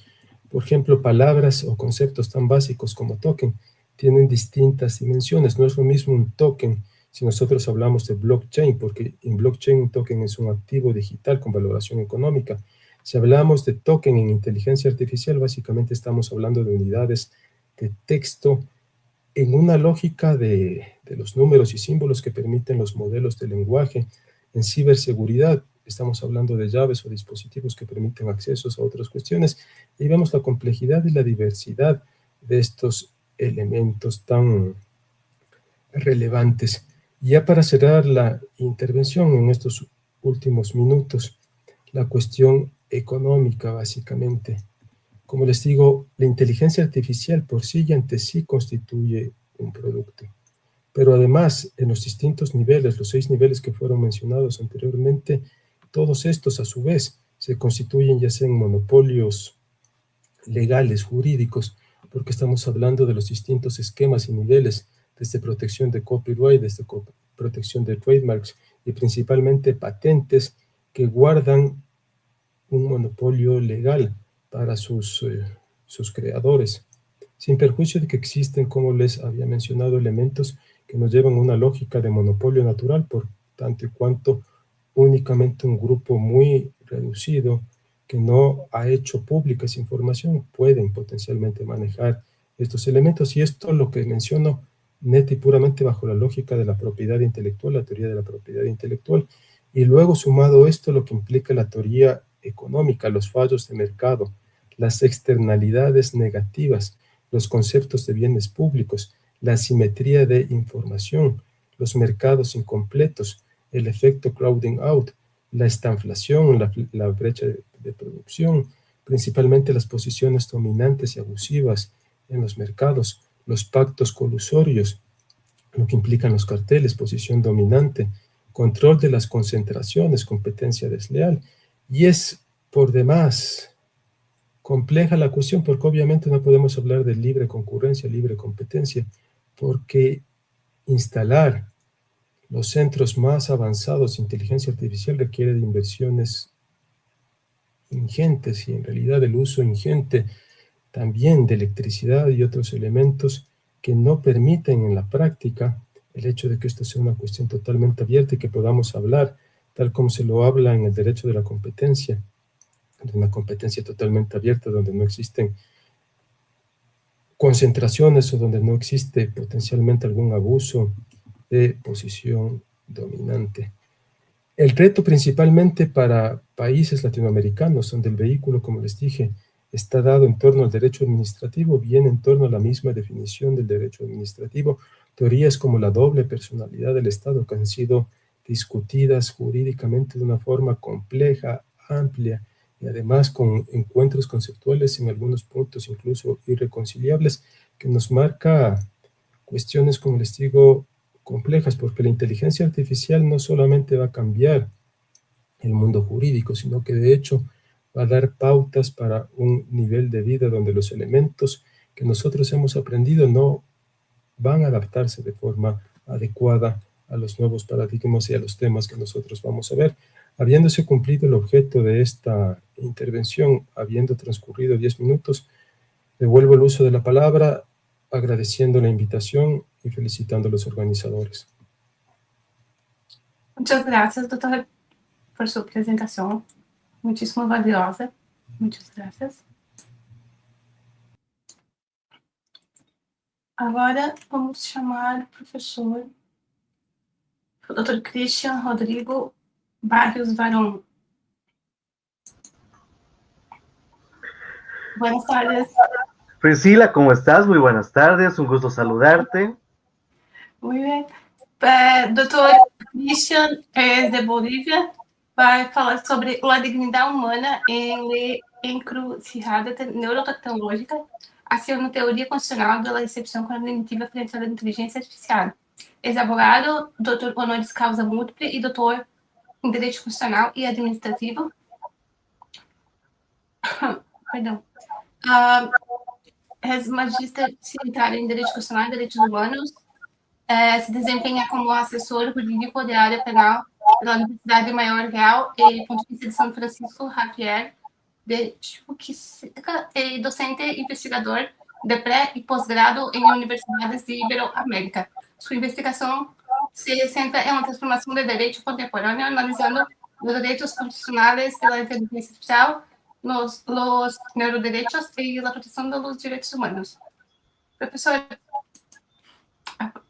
tem uma folha de 10 minutos para a explicação. Muitas graças. Muchas gracias por la cordial presentación. Bueno, muy agradecido con Parlamento de Justicia, con todas las universidades que están justamente auspiciando el presente evento, a la Universidad de Itaúna, siempre reconociendo su gran labor en poder difundir temas de la actualidad a la cual está dirigiéndose el derecho. Un grato honor encontrarme justamente con varios amigos, el doctor Deilton, Clay, estaba viendo a Pablo hace rato, a todos, justamente a Juan Pablo igual, un grato honor poder compartir nuevamente palestra con todos ellos y reencontrarme con grandes amigos de la academia. En ese sentido, y muy agradecido, como siempre, al excelentísimo doctor Jorge Isaac Torres Manrique por la cordial invitación que me permite estar el día de hoy junto a todos ustedes. Y este día vamos a agarrar y quiero que veamos que estamos viviendo en un momento en que los historiadores del derecho van mirando y van reflexionando y que van señalando y se tomaría cuando ha habido esos grandes elementos del derecho como un cisma ontológico. ¿A qué me refiero con esto? Porque durante los siglos la filosofía jurídica y el derecho de los derechos humanos se construyeron pues sobre una premisa tácita, la inviolabilidad de la ciudadela interior, de lo que somos, de cómo nos concebimos nosotros. ¿Y esto desde dónde? Desde las confesiones de San Agustín de Hipona hasta la crítica de la razón pura o razón práctica de Kant.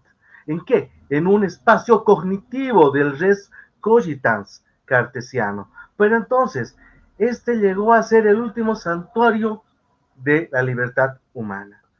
Y, por ende, tenemos que ir a ver que este espacio, que ni siquiera en los mayores conflictos tiránicos, en los sistemas inquisitivos, han sido justamente, ni en el sentido ni en el estado panóptico, se podían acceder, porque era un punto inviolable, ese punto sagrado que nadie podía invadir. Pues esta premisa ya ha ido caducando. ¿Por qué? Porque para poder entender este problema jurídico debemos comprender entre la mutación del sujeto de derecho. ¿A qué me refiero? A que dentro del derecho constitucional clásico se asume un sujeto racional, autónomo, cuyos pensamientos son opacos para el exterior y que ejerce su libre albedrío en un vacío informacional. Y es ahí donde entra la neurotecnología asistida por la inteligencia artificial multimodal que destruyen justamente esta idea. Hoy estamos viendo que los algoritmos de la inteligencia artificial generativa y predictiva, mismos que son entrenados con encefalogramas, que es el sistema EEG, y los datos de resonancia magnética funcional conocidos como el fMRI, que pueden interferir con un margen de error decreciente que la imagen se está visualizando a un sujeto, qué intención motora se está gestando, o incluso poder predecir episodios depresivos o impulsos de consumo antes de que el propio sujeto tenga conciencia reflexiva de ellos o tenga conciencia de lo que está realizando, mismo que ya habíamos visto en estudios anteriores de 1980 cuando Levin empezó a justamente desarrollar y colocar en tela de duda el libre albedrío, mismo problema que llega a desencadenar en el derecho penal cuando empezamos a hablar, si empezamos a cuestionar el libre albedrío, ¿qué pasa con el principio de culpabilidad?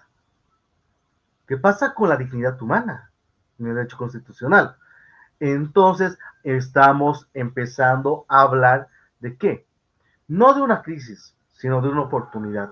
¿Por qué? Porque se nos presenta justamente el problema de la opacidad y de la predictibilidad del pensamiento. ¿Por qué? Porque la inteligencia artificial no se limita a leer el cerebro, lo modela. ¿Por qué? Porque cuando un sistema, de ejemplo, neuromarketing, o de una BCI, que es la interfaz cerebro-computadora, utiliza algoritmos de refuerzo para poder modular la atención o la respuesta emocional de una persona o de un usuario, estamos ante una violencia epistémica. El sujeto ya no es el autor exclusivo de sus decisiones. ¿Por qué? Porque es un nodo en una red de retroalimentación cibernética que nosotros mismos la fuimos alimentando. Por ende, ¿qué significa? Que desde la perspectiva ya, desde los derechos humanos, esto está atentando pues contra el artículo 12 de la Declaración Universal de Derechos Humanos y el 11 de la Convención Americana de Derechos Humanos.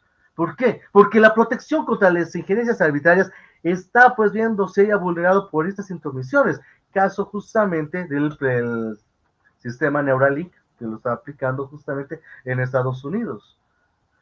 Este dueño, justamente el propietario, que es Elon Musk, que justamente empieza y busca desarrollar, pero ¿para qué? Para empezar a hablar de el aumento o desarrollo cognitivo.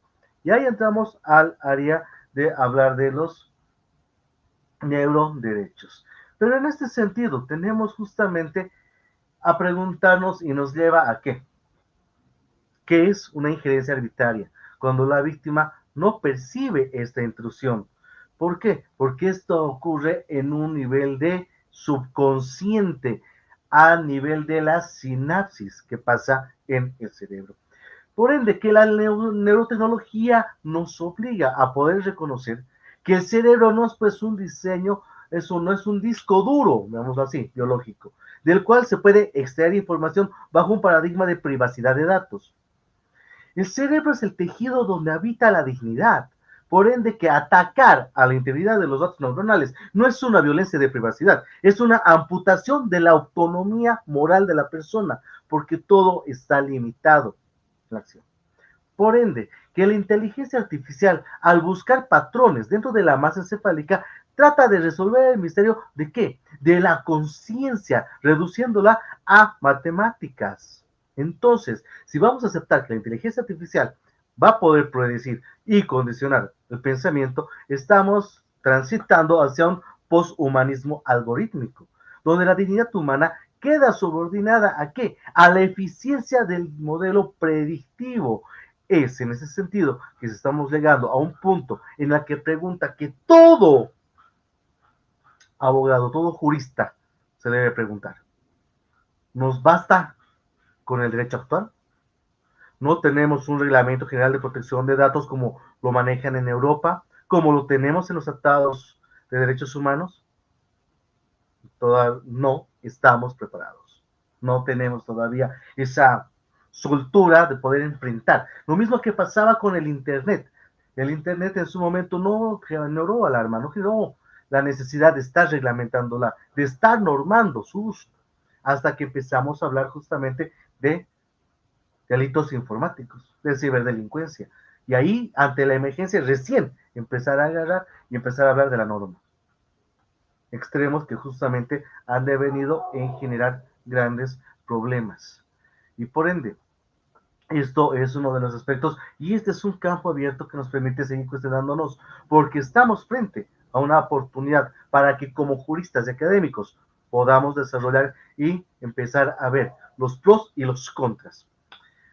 Vamos a agarrar y vamos a ver justamente que al poder ver o tratar de generar un andamiaje para poder sacar este coloso que es la inteligencia artificial y de la inteligencia artificial multimodal vinculada a la neurotecnología, vamos a ver justamente que tenemos elementos que pueden estar justamente facilitarnos en un punto de análisis. Primero, vamos a agarrar y vamos a hablar de la falacia del dato sensible o del famoso consentimiento. El reglamento de protección de derechos, las leyes que tenemos en los países, clasificación de datos de salud o elementos biométricos como categorías especiales de datos duros, son los más privados, pero estos datos neuronales no son datos biométricos como una huella dactilar. Los datos neuronales son dinámicos, revelan el estado emocional, los prejuicios implícitos en orientaciones sexuales no declaradas, en vulneraciones cognitivas. ¿Y qué pasa? Estamos hablando que entra en tela de juicio un paradigma del consentimiento informado, que es la ficción jurídica en base de la actualidad de la inteligencia artificial. ¿Qué es lo que pasa? Vamos a ver que Xi Jinping en China empieza justamente a aplicar justamente los sistemas de control en el cual se están agarrando. ¿Y qué es lo que se hace? Tienen tu registro hospitalario, todo centralizado. Por eso entra la inteligencia artificial multimodal. Tenemos que todo lo que es medicina se transfiere, los datos métricos, infracción policiales, lugar de trabajo, todo está documentado, se genera un perfil. en el cual se tiene todos tus datos y en el cual que se empieza a hablar de cómo vamos a agarrar y cómo se puede ir restringiendo la base acceso a datos duros, que colocan justamente es colocar un punto de freno a tener o a dar tanto poder al momento de conocer los datos de cada uno, porque esto está colocando en tela de juicio desde el derecho constitucional, como se les había señalado, hasta con el derecho penal, como también se había tocado. ¿Por qué? Porque el profesor Gunther Jacobs, juntamente con el profesor Manuel Casio Melía, en su obra, llegan a proponer lo que ahora ya es una realidad, lo que en el sistema penal democrático ya se practica sin teorizarlo.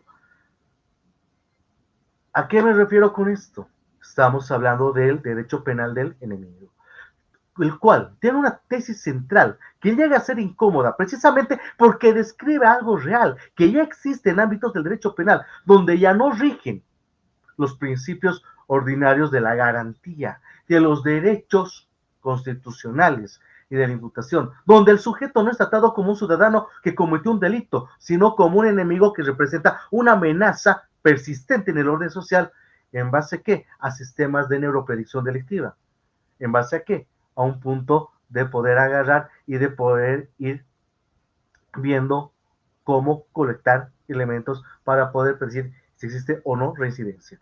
Esto ya lo hemos visto con el Just Patriot, que ha agarrado, que sale el 2001 después de lo que sucede con el ataque del 11 de septiembre, el cual justamente va frenando derechos, va coartando todo lo que se va a hacer.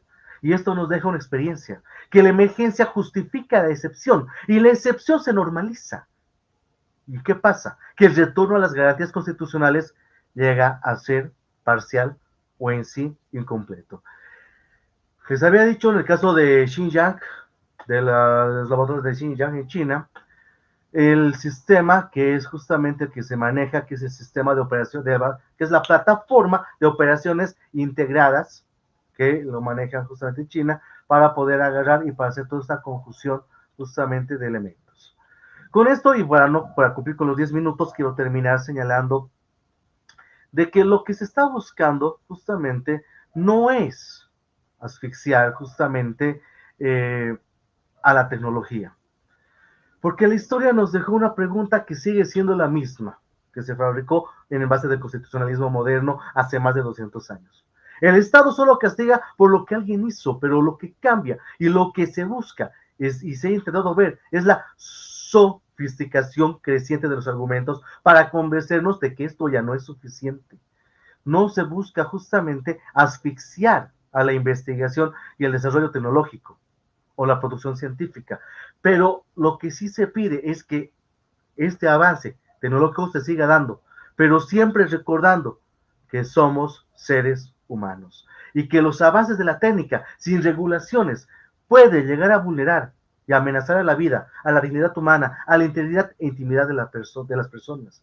Por ende, que este avance de la ciencia nos cuestiona la necesidad de resguardar la privacidad mental como parte de los derechos humanos, ya no dejándonos sobrepasar por la tecnología, sino ya empezar a prever qué es lo que puede suceder y cómo podemos adaptarlo y cómo podemos ir precautelando desde un enfoque normativo. Y considero que este es uno de los mejores espacios que nos ayuda para ver cuáles son justamente esas falencias, qué es lo que puede estar pasando, qué es lo que sucede en otros países y qué es lo que nosotros podemos aportar como juristas. Nuevamente, cumplidos los 10 minutos, muchas gracias a la Universidad de Itanúa, a Pramentia Justitia, al estimado doctor Jorge Torres Manrique, por la cordial invitación para poder estar el día de hoy todos junto a todos ustedes y mandarles un fuerte, caluroso abrazo a todos los participantes y más aún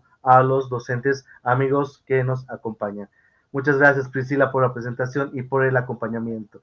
Hasta una próxima oportunidad. Muchas gracias, professor. Até a próxima. Muito obrigada pela sua palestra.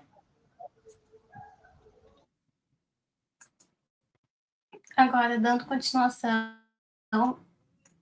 Vou chamar a professora, a doutora...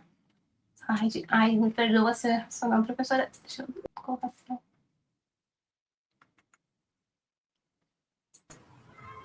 Oi? Posso falar? Está me ouvindo, Priscila? Tentar de novo. Está me ouvindo, Priscila? Agora sim, agora foi. Então tá. Então, tudo bem. Boa tarde, professora. Eu vou apresentar a senhora. A professora doutora Heide Maria Hupfer é do Brasil. Ela vai falar sobre colonialismo reconfigurado, danos ambientais, submissão ao capitalismo digital e injustiças sociais na expansão dos data centers de inteligência artificial no Brasil e na América Latina. É doutora em Direito, coordenadora substituta do programa de pós-graduação em qualidade ambiental da Universidade Vale e também é professora no curso de Direito da mesma universidade. Professora, seja bem-vinda, muito obrigada pela sua participação. Você dispõe da palavra, 10 minutos, muito obrigada por... Então, Priscila, muito obrigado por fazer essa mediação nessa tarde. Eu também agradeço muito ao Dr. Jorge, presidente, né, desse magnífico congresso, pela honra do convite, e também por possibilitar esse encontro fraterno entre tantos colegas professores. Então, gratidão. E também agradeço à professora Cleide Calgaro, ao professor Deiton, ao professor Márcio, pela organização, né, que são membros da comissão organizadora, e por todo o apoio da Universidade Itaúna, né, que cedia o evento. Então, como já foi falado, eu vou falar um pouquinho sobre uma outra forma de colonialismo, né, que é a questão dos data centers aqui no sul global, né. Então, o que são data centers? Eles são um ecossistema que demandam grandes extensões de terras e instalações que eles abrigam um conjunto integrado tanto de elementos tecnológicos, infraestrutura de computação, armazenamento, treinamento, processamento de dados, modelos de IA generativa, computação em nuvem e utilizam um grande sistema de climatização. Então, cada etapa do ciclo de vida ela gera muitos impactos ambientais e ao sistema climático. Então, para manter toda a cadeia funcionando 24 horas por dia, os data centers geram calor excessivo, o que passa a exigir sistemas de resfriamento intensivo em consumo de água e energia, e o que se observa, né, é uma expansão silenciosa de data centers no Brasil e em alguns países do sul global, como parte de uma nova infraestrutura extrativista, né, que gera impactos socioambientais profundos. Então, as grandes empresas, as big techs, né, globais, atraídos por esses recursos naturais abundantes que nós ainda temos, né, e claro que estão extinguindo, e com custo menor para a instalação de data centers, né, tanto para energia, para compra de terras, né, como também por estruturas regulatórias mais frágeis, e governos interessados em atrair investimentos e projeção internacional. Então, o que eles expõem? Uma nova forma de colonialismo, que vão agravando o desequilíbrio de poder geopolítico entre os colonizadores do norte global e os colonizados do sul global. Eles privatizam o lucro e socializam os riscos. Então, em relação ao consumo de energia elétrica, a projeção para o ano de 2026 é de 620 a 1.050 terawatts por hora. Conforme o relatório da Universidade das Nações Unidas, se o consumo de eletricidade dessas infraestruturas fosse um país, ele ocuparia a 11ª posição no ranking mundial, né? O relatório também aponta que o consumo de energia nos data centers em 2025 gerou uma pegada de carbono de 189 milhões de toneladas de CO2 e que, para compensar esse volume, né, seriam necessárias 3,2 bilhões de mudas de árvores cultivadas ao longo de 10 anos. Esse número ele é o equivalente ao total de árvores existentes em todo o Reino Unido. Então, o Brasil vem sendo apontado como um dos países mais promissores para a instalação de data centers, né, para suportar esses sistemas de inteligência artificial. Então, essa atratividade se dá em decorrência, principalmente, da matriz energética relativamente limpa, somando-se aos incentivos fiscais e aos recursos naturais e a disponibilidade ainda de vastas extensões de terra, né? Então, como exemplo, Freiberg cita a empresa User Rare Earth, dos Estados Unidos, que ela assinou agora recentemente um contrato, um acordo, para adquirir 100% do Serra Verde Group, dono da única mina que produz e processa as terras raras no Brasil, pelo valor de 2,8 bilhões de dólares, né? Então, são minérios considerados estratégicos para a expansão da inteligência artificial, a transição energética e sistemas de defesa. Então, a capacidade da empresa comprada para produzir esses minerais é de cerca de 5 mil toneladas anos. Contudo, né, toda a produção inicial está comprometida em um contrato de 15 anos da mineradora com essa empresa SPE. Então, embora o Brasil tenha uma legislação sólida e compromissos internacionais fortemente assumidos, né, a forma como a expansão dos data centers vem sendo conduzidas, elas revelam um risco concreto de um grande retrocesso ambiental. Um exemplo, né, que está sendo muito discutido no Brasil é a Lei Geral do Licenciamento Ambiental, que entrou em vigor agora em fevereiro de 2026. Ela é considerada como um dos maiores retrocessos do direito ambiental brasileiro. Então, a legislação é omissa sobre a instalação de data center e ela instituiu ainda uma nova modalidade de licenciamento, que é o chamado licenciamento ambiental especial para atividades ou empreendimentos estratégicos. Lembrando, né, que os data centers para o Brasil é um investimento estratégico. Então, outro caso emblemático e que chama atenção é o mega data center da empresa chinesa ByteDance, da dona da TikTok, que está sendo desenvolvido na cidade de Caucaia, no Ceará, a qual tem histórico de escassez hídrica, é o maior empreendimento que está sendo desenvolvido no Brasil. As comunidades locais enfrentam racionamento e vivem sob constante insegurança hídrica. Contudo, a TikTok recebeu diversos incentivos governamentais e acesso privilegiados à utilização da água. Então, a disponibilidade hídrica dessa região já é insuficiente para atender a população. Os indígenas de Anassé, o território que foi mais impactado pelo empreendimento, não possuem água encanada e não participaram das decisões sobre a instalação do data center. Então, a comunidade indígena de Anassé, ela fica a 2 quilômetros da área onde será construído o data center. Então, imaginam, né, toda a complexidade do problema ambiental. O licenciamento ambiental foi aprovado sem consultar as aldeias indígenas impactadas. A comunidade indígena realizou vários protestos contra a instalação do empreendimento, né? Lembrando que o Brasil é signatário da Convenção 169 da Organização Internacional do Trabalho, né, que ela exige consulta prévia, livre e informada, o que não ocorreu para a instalação, né, desse empreendimento. E agora, né, ontem, no dia 15 de julho de 2026, mesmo com todos esses protestos, o Estado do Ceará aprovou o projeto de lei que ele flexibiliza o licenciamento ambiental para data centers, em regime de urgência. A lei aprovada estabelece procedimentos distintos conforme o porte do empreendimento.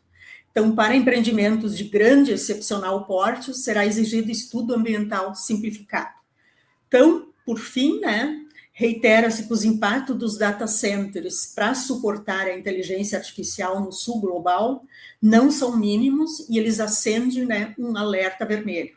Então, a expansão de data centers, ela leva ao esgotamento de matérias-primas finitas, como o lítio e o cobalto, extraído do sul global, né, além de toda a questão da energia, a questão social de todas as comunidades, né, que vivem no entorno, recursos hídricos e apropriação, principalmente, de territórios, né. Então, muitas vezes, essas terras são de indígenas, né, o que promove novamente o deslocamento forçado dessas comunidades indígenas de suas terras ancestrais. Então, eu queria agradecer muito, né, a possibilidade de participar e devolvo a palavra.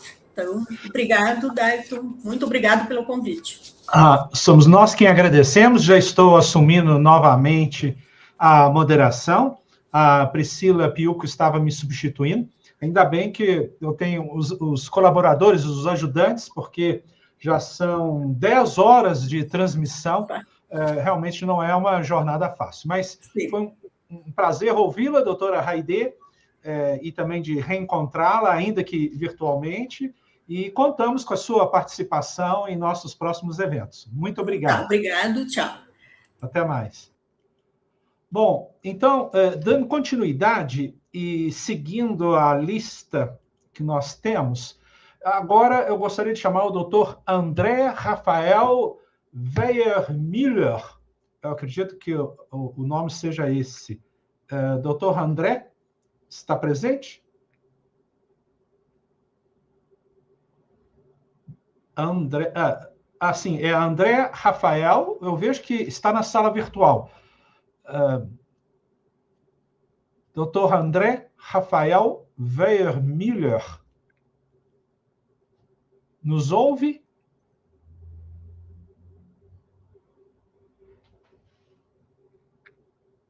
Eu acredito que no momento ele deve estar impossibilitado, eu chamarei mais tarde. Então, dando sequência, eu me vou a chamar o Dr. Gonzalo Ramiro Uscamaita Salazar de Bolívia. Dr. Gonzalo, sí, está presente. Bienvenido, Dr. Gonzalo. Yo me voy a leer su currículo. El Dr. Gonzalo es abogado por la Universidad Aquino, Bolivia, maestrías en Derecho Constitucional y Penal por la UMSA.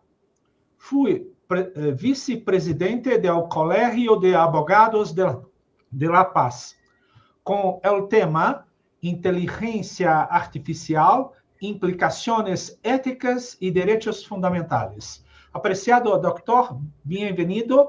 Tiene 10 minutos para su charla. Muchísimas gracias. Muy buenas tardes con todos. Un agradecimiento especial a todos los doctores, a todas las instituciones organizadoras de este evento.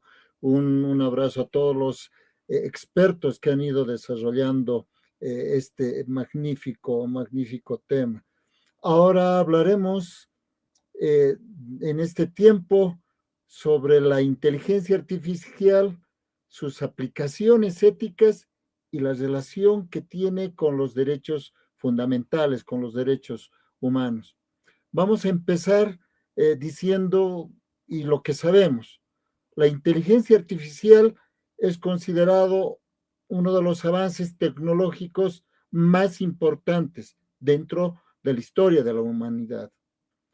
Esta inteligencia artificial analiza mucha información. Esta información se la va proporcionando día a día.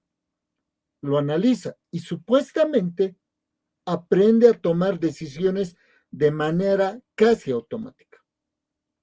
Genera, les decía, de alguna manera herramientas de uso cotidiano. Pero tenemos que tener en cuenta que estas herramientas pueden generar discriminación, pueden afectar la privacidad, pueden sustituir labores humanas e incluso vulnerar derechos humanos, vulnerar derechos fundamentales, si es que estas herramientas no son manejadas con responsabilidad, con ética. Sabemos que la ética permite realizar acciones moralmente correctas y la decisión humana diferencia qué decisiones pueden causar daño a otras personas. Sabemos que los derechos humanos, ese conjunto de libertades, de garantías fundamentales que pertenecen a todos los individuos sin distinción, pueden ser vulnerados de alguna forma si no se utiliza la inteligencia artificial con integridad. Es que el desarrollo de la inteligencia artificial debe respetar estos derechos para poder garantizar que este progreso tecnológico beneficie a toda la sociedad, no únicamente a determinados sectores económicos, sociales, políticos o inclusive sectores jurídicos. Si alguna persona se sale de este esquema, surge inevitablemente la pregunta, ¿quién es el responsable cuando una inteligencia artificial comete el error o está siendo mal utilizada? Ya empezamos a hablar entonces de un nuevo concepto, que es la ética tecnológica. Esa ética que vendría a promover el diseño responsable de sistemas inteligentes, considerando el bienestar humano como encima del beneficio económico, político, social. Entonces ya ponemos la vista en los desarrolladores. Estos deberían garantizar que los algoritmos que utilizan para el desarrollo de estas llamadas inteligencias sean justos, sean transparentes, sean seguros, sean responsables e inclusive deberían ser inclusivos para evitar la discriminación. De tal forma, ya podemos reducir los riesgos derivados del uso indiscriminado de la inteligencia artificial. Se debería evitar esos algoritmos, les decía, que discriminen a personas por género, por raza o identidad religiosa. Todos, absolutamente todos, deberíamos recibir un trato equitativo. Es decir, las personas debemos conservar la capacidad de decidir libremente si van a utilizar la información recibida y generada por la inteligencia artificial y si esta información es correcta. No debemos olvidar que ahora, en esta época, la inteligencia artificial no es perfecta y se sostiene que incluso llega a falsear información en sus resultados.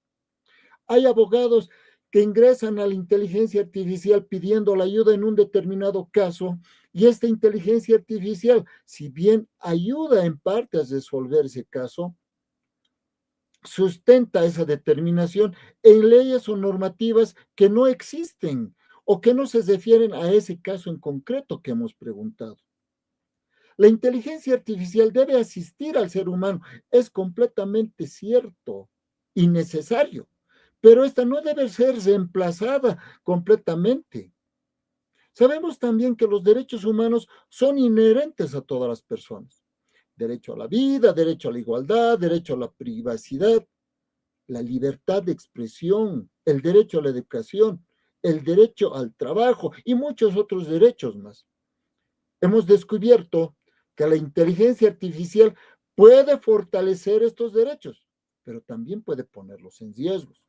El ejemplo clásico que se ha escuchado durante todo este último tiempo, el reconocimiento facial, puede ayudar a localizar a personas desaparecidas, es cierto, pero también puede utilizarse para lograr una vigilancia masiva sin consentimiento.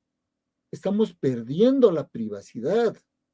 Muchas personas, instituciones, recopilan cantidad de información personal. Cuando instalamos una aplicación en nuestro móvil, en nuestro celular, se recopila esa información. La inteligencia artificial analiza entonces esta información, analiza los hábitos, analiza la ubicación, analiza preferencias, analiza comportamientos sin que el usuario sea plenamente consciente para poder utilizarlo en publicidad, para poder utilizarlo en negocios, quizás estafas, la ciberdelincuencia. Genera noticias falsas, se generan imágenes manipuladas, se generan videos falsificados, pero también estamos conscientes que pese a estos riesgos, la inteligencia artificial nos permite detectar beneficios para la humanidad. En el tema de salud, podemos conocer enfermedades y los mejores diagnósticos para tratar estas enfermedades. En el campo jurídico, ya les decía, puede acelerar procesos mediante análisis documental. Puede identificar incluso errores humanos. pero ya les mencioné, también tenemos que estar seguros que esa información que nos proporciona sea la correcta. Insisto, que la información obtenida a través de la inteligencia artificial debería ser analizada con criterio humano, con ética tecnológica. A la fecha, en algunos portales web que tuve la oportunidad de visitar, se nota que existen diversos organismos internacionales que trabajan en normas para promover un uso responsable de la inteligencia artificial. La ONU, la UNESCO, la Unión Europea. Hace algunos minutos atrás escuché que en Perú ya existe la inteligencia artificial regulado mediante una ley. Pero también tenemos que buscar la forma de garantizar la protección de datos. Y esta protección de datos tiene que realizarse con una supervisión humana.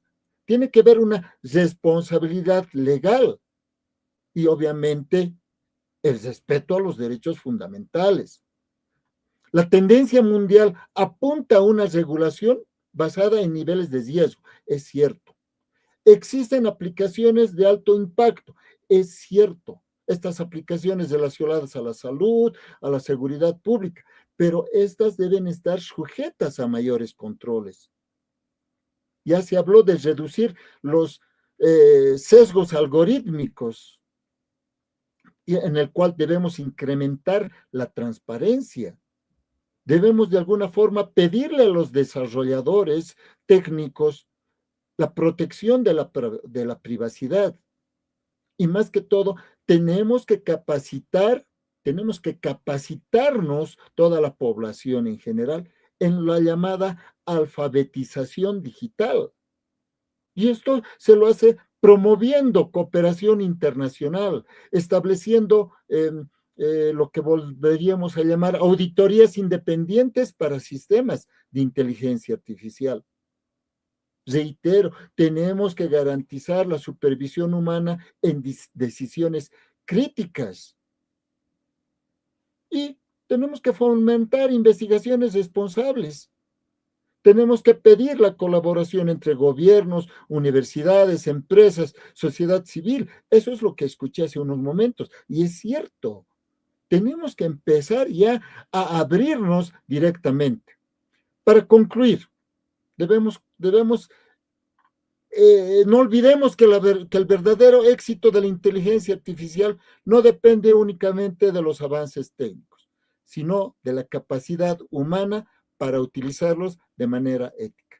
Muchísimas gracias por su atención. Les agradezco mucho. Les mando un abrazo desde Bolivia. Muchísimas gracias. Muchas gracias, apreciado Dr. Gonzalo. Es siempre un gran placer escuchar al amigo. Muchas gracias. Hasta luego, doutor. Agora eu vou chamar o Dr. André Rafael. Dr. André Rafael Vey Miller.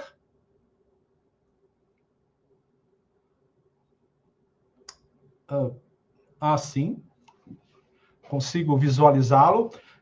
Boa tarde, seja muito bem-vindo, Dr. André Rafael Weyer Miller. Os nomes do Sul são sempre difíceis. Eu vou estar aqui fazendo a sua apresentação. O Dr. André é doutor, pós-doutor, mestre e especialista em Direito, docente na graduação e pós-graduação nas universidades Unicinos e Fivale, pesquisador, advogado, com o tema Inteligência Artificial e Meio Ambiente. Doutor André, você dispõe de 10 minutos para a sua apresentação. A palavra é sua. Seja muito bem-vindo. Muito boa tarde. Não sei se eu estou sendo visualizado, porque para mim não aparece a minha imagem. Sim. O seu áudio está bom, mas a sua imagem ela está congelada. Como poderia fazer para, quem sabe, eu saio e entro de novo? Eu acho que seria interessante sair e voltar novamente e não esquecer de habilitar tanto o microfone quanto o vídeo. Farei isso nesse momento. Um momento. Nós aguardaremos.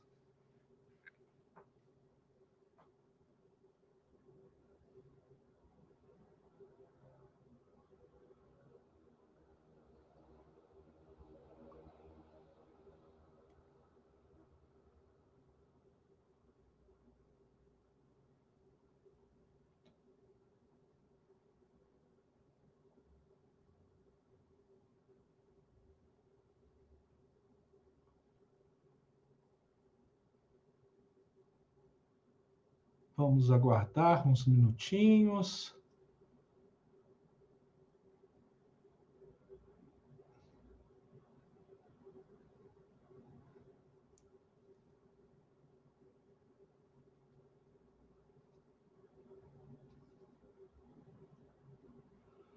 O doutor André ainda não retornou. Parece que agora sim. Vamos ver. Faça um teste. Agora sim, agora sim. Então, doutor André, seja muito bem-vindo. Você dispõe de 10 minutos, a palavra é sua.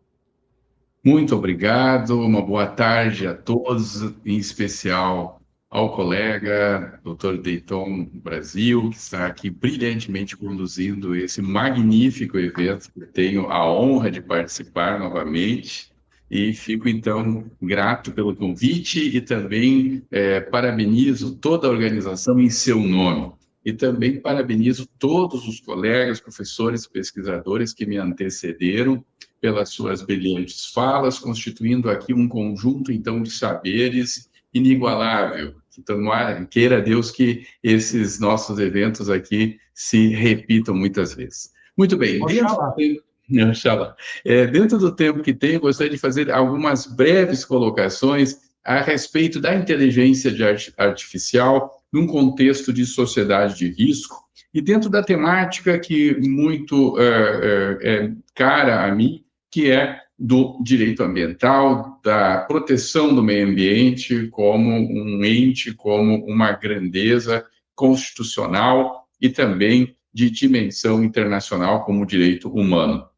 A inteligência artificial, como já foi muito bem debatido aqui, é um elemento central na nossa realidade atual. Nós temos, então, uma quantidade enorme de aplicações, benefícios, mas também temos riscos. E gostaria de chamar a atenção um pouco para essa noção do risco, na medida em que nós temos a chamada sociedade de risco como uma formulação teórica do saudoso sociólogo Beck, que fez, então, toda uma construção de uma teoria sobre a sociedade de risco, colocando, então, a nossa perspectiva dentro da produção cada vez maior de situações que nos colocam em riscos presentes e futuros. Então, nessa era digital, nessa era de inteligência artificial, nós criamos aí uma nova perspectiva de riscos e que vão, claro, atingir inúmeros segmentos da nossa ordem social, mas, em especial, a questão ambiental, na medida em que, para se conseguir chegar a esse ponto, né, de desenvolvimento tecnológico, nós estamos deixando, e vamos ainda deixar cada vez mais, uma enorme e marcante pegada da nossa existência, da nossa utilização dos recursos. Se nós formos observar essas perspectivas, nós podemos dizer que nós temos aí uma noção que a gente pode destacar entre a economia e também em relação ao direito, porque tanto a economia se beneficia desses elementos tecnológicos, até porque a economia que patrocina todo esse desenvolvimento, mas, sob o ponto de vista do direito, também há uma perspectiva sistêmica muito interessante, na medida em que buscamos, os profissionais do direito, os pensadores do direito, achar maneiras de como fazer o mínimo controle sobre a utilização da inteligência artificial, mas não apenas sobre a utilização dela, mas sim sobre os elementos naturais que são necessários para o seu desenvolvimento e a sua sustentação. Porque nós não podemos imaginar a inteligência artificial apenas como sendo esse elemento uma espécie assim de terceira face de uma moeda, porque a moeda concretamente tem duas faces só, né, concretas, onde a gente teria, então, uma questão da sociedade e uma questão do meio ambiente. A inteligência artificial seria uma terceira face, uma situação que nós não conseguimos tornar concreta, mas e que está presente em todas as coisas. Então, vejam, nesse sentido, a inteligência artificial se retroalimenta. Para ela existir enquanto ferramenta de informação, ela precisa de uma série de aportes de utilização de recursos naturais. Então, esses recursos naturais são utilizados tanto para a produção de dispositivos de hardware, como para a manutenção, conservação dos data centers. Todos esses elementos são combinados para se chegar nessa tecnologia e nessa utilização prática. A quantidade de água necessária e a quantidade de energia para se manter todos esses bancos de dados funcionando é astronômica. E ela não leva em consideração as limitações que muitas regiões do mundo têm. Então, as vulnerabilidades são cada vez maiores e nós temos aí elementos da natureza sendo bastante impactados pela utilização específica da inteligência artificial para a própria existência dela. Mas nós não podemos esquecer que toda evolução tecnológica representou riscos para a humanidade. E a inteligência artificial não é diferente nesse sentido. Ela não é, talvez, uma tecnologia que possa ter um impacto maior comparativamente com outras coisas que já foram elementos do nosso desenvolvimento. Porém, se a gente analisar sobre o ponto de vista da utilização maciça da quantidade de recursos para a sua existência e manutenção, talvez estejamos hoje de uma situação paradoxal em que precisamos cada vez mais da inteligência artificial para as diversas atividades da sociedade e, ao mesmo tempo, estamos impactando cada vez mais a sociedade global com a sua manutenção e existência. Mas nós não podemos ver a inteligência artificial apenas como elemento de risco, como algum elemento negativo. Nós precisamos, evidentemente, sobre o ponto de vista ambiental, avaliar o quanto que a inteligência artificial vem contribuindo positivamente para o incremento de controles e de práticas que são muito positivas sob o ponto de vista ambiental. Aqui nós podemos usar a agricultura como exemplo. O Brasil, como todos sabem, é um grande produtor de alimentos e que precisa agregar a esse mercado, a essa parte da economia, importantes elementos tecnológicos. E esses elementos tecnológicos, que já vêm de longa data sendo desenvolvidos, agora têm um incremento ainda maior, na medida em que está se utilizando cada vez mais a inteligência artificial, por exemplo, para a detecção de pragas e doenças. Nós temos os algoritmos de visão ampla que podem analisar, então, essas imagens produzidas por drones, a inteligência artificial controlando todo esse monitoramento de culturas, a pulverização seletiva, né, que aplica defensivos em determinadas partes da cultura agrícola, sem necessariamente fazer uma intervenção generalizada onde não precisa. Nós temos que ver que a previsão climática é cada vez mais incrementada com elementos tecnológicos e que se utilizam também de elementos de inteligência artificial. Então, com isso, nós podemos também verificar que a irrigação da agricultura se dá muito por sensores, por elementos que fazem uma delicada, complexa avaliação das necessidades de irrigação. Máquinas agrícolas são operadas de forma remota e fazem o trabalho de maneira perfeita, considerando aí, então, os comandos que plataformas especialmente desenvolvidas para isso fazem. Ou seja, há todo um contexto de utilização positiva dessas tecnologias, inclusive para monitoramento de rebanhos, sensores corporais em animais, detectando, assim, doenças, oscilações de temperatura, ou seja, há uma vasta utilização prática. Estou dando aqui nesse curtíssimo espaço de tempo apenas um exemplo, que é dentro da agricultura. Então, se de um lado, já concluindo, nós temos um impacto ambiental bastante importante para todos os elementos que compõem a inteligência artificial, desde as estruturas específicas até a coleta e armazenamento de dados, por outro, nós temos, então, promissoras aplicações da inteligência artificial em diversas áreas, as quais aqui eu destaco a agricultura. Então, dentro da sociedade de risco, nós temos um elemento a mais hoje, que é, então, esse elemento que a gente muitas vezes não enxerga concretamente, mas cada vez mais faz parte da nossa vida cotidiana e econômica. E, nesse sentido, é um grande desafio para os profissionais do direito conseguir trabalhar todos esses elementos de uma possível tutela dessa relação da sociedade com o meio ambiente.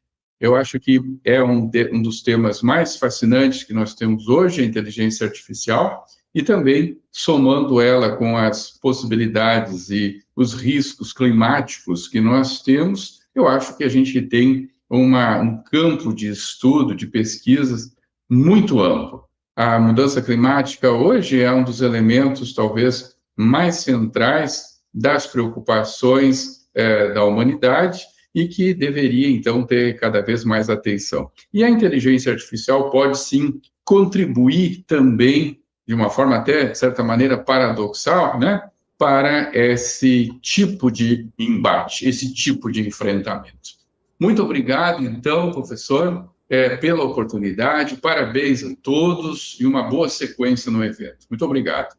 Somos nós quem agradecemos, doutor André, e aproveito a oportunidade para convidá-lo que continue a participar dos nossos próximos eventos. Certamente. Uma excelente tarde. Bom, então, dando continuidade, eu vou estar chamando o doutor Alejandro Edgar González Flores, de México. Doutor, deixe-me ver, sim. Bem-vindo, apreciado doutor Alejandro Edgar. Eu me vou a ler seu currículo. O doutor Alejandro é doutor em Derecho por el Instituto de Investigaciones Jurídicas de la Universidad Veracruzana, México. Doutorando em Educação, conta com estudos de pós-doutorado becado por a Secretaria de Ciência, Humanidades, Tecnologia e Inovação, e pertence ao Sistema Nacional de Investigadores de la SECTI em México. Em el âmbito acadêmico, é docente a nível licenciatura, maestria e doutorado, com o tema Inteligência Artificial e Acesso à Justiça Eleitoral para as pessoas com discapacidade, oportunidades, riscos e desafios de la votação antecipada para a tutela judicial efetiva. Apreciado doctor, tiene 10 minutos para su charla. La palabra es tuya. Bienvenido. Muchas gracias, doctor. Voy a presentar mis diapositivas. Sí. Ahí está. Bueno. Muchas gracias por su valiosa moderación, doctor Dayton Ribeiro. Y buenos días tengan todas y todos ustedes. Los saludo desde México y a quienes que se encuentran conectados a través de las plataformas virtuales. Saludo especialmente a mi hijo Alejandro Yaret González Melchor, un niño de 7 años que pues siempre me sigue en esta construcción del conocimiento y sobre todo para tratar de tener una sociedad más justa e inclusive. Bueno, y así también pues felicito a los ponentes que me han antecedido en este Congreso Internacional. Agradezco, como siempre, la invitación al doctor Jorge Isaac Marríquez Torres, presidente de la Organización General y presidente de la Escuela Interdisciplinar Derechos Fundamentales, Permanencia y Tutia, así como aquellas instituciones académicas organizadoras como la Universidad de Ituana, representadas por usted, el doctor Dayton Ribeiro Brasil, la Universidad de Caxias do Sul, representada por la doctora Clay Camargo.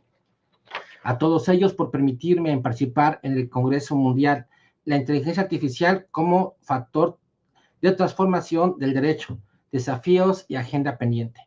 El tema que nos corresponde exponer en esta presentación versa acerca de la inteligencia artificial y el acceso a la justicia electoral para las personas con discapacidad, oportunidades, riesgos y desafíos de la votación anticipada para la tutela judicial efectiva.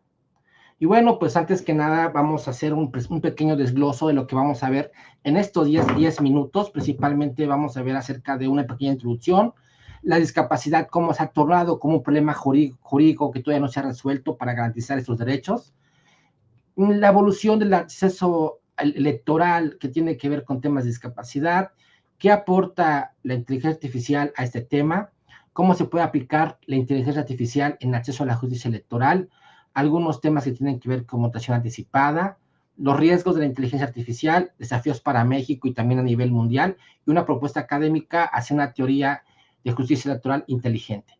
Y primero es importante contextualizarlos que durante décadas el derecho electoral se ha centrado su atención en garantizar elecciones libres, periódicas, auténticas. Sin embargo, en la evolución del constitucionalismo contemporáneo demuestra que ello resulta insuficiente, dado que hoy el verdadero reto consiste en garantizar que todas las personas puedan ejercer efectivamente sus derechos político-electorales, especialmente aquellas personas que han encontrado barreras estructurales, y entre ellos destaca el grupo de las personas con discapacidad. A nivel global, según la Organización Mundial de la Salud, se estima que existen 1.300 millones de personas con discapacidad, que equivale al 16% de lo que es la población mundial que viven con una discapacidad significativa.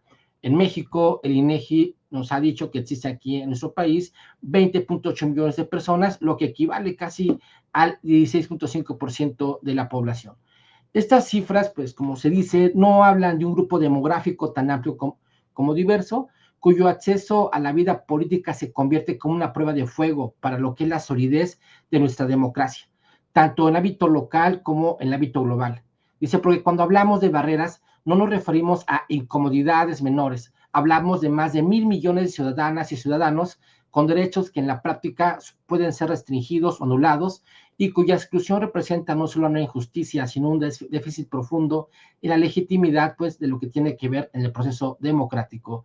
Y bueno, ahora decimos que la pregunta ya no es, ¿existe el derecho al voto? La pregunta correcta es, ¿puede ejercer ese derecho en condiciones de igualdad real?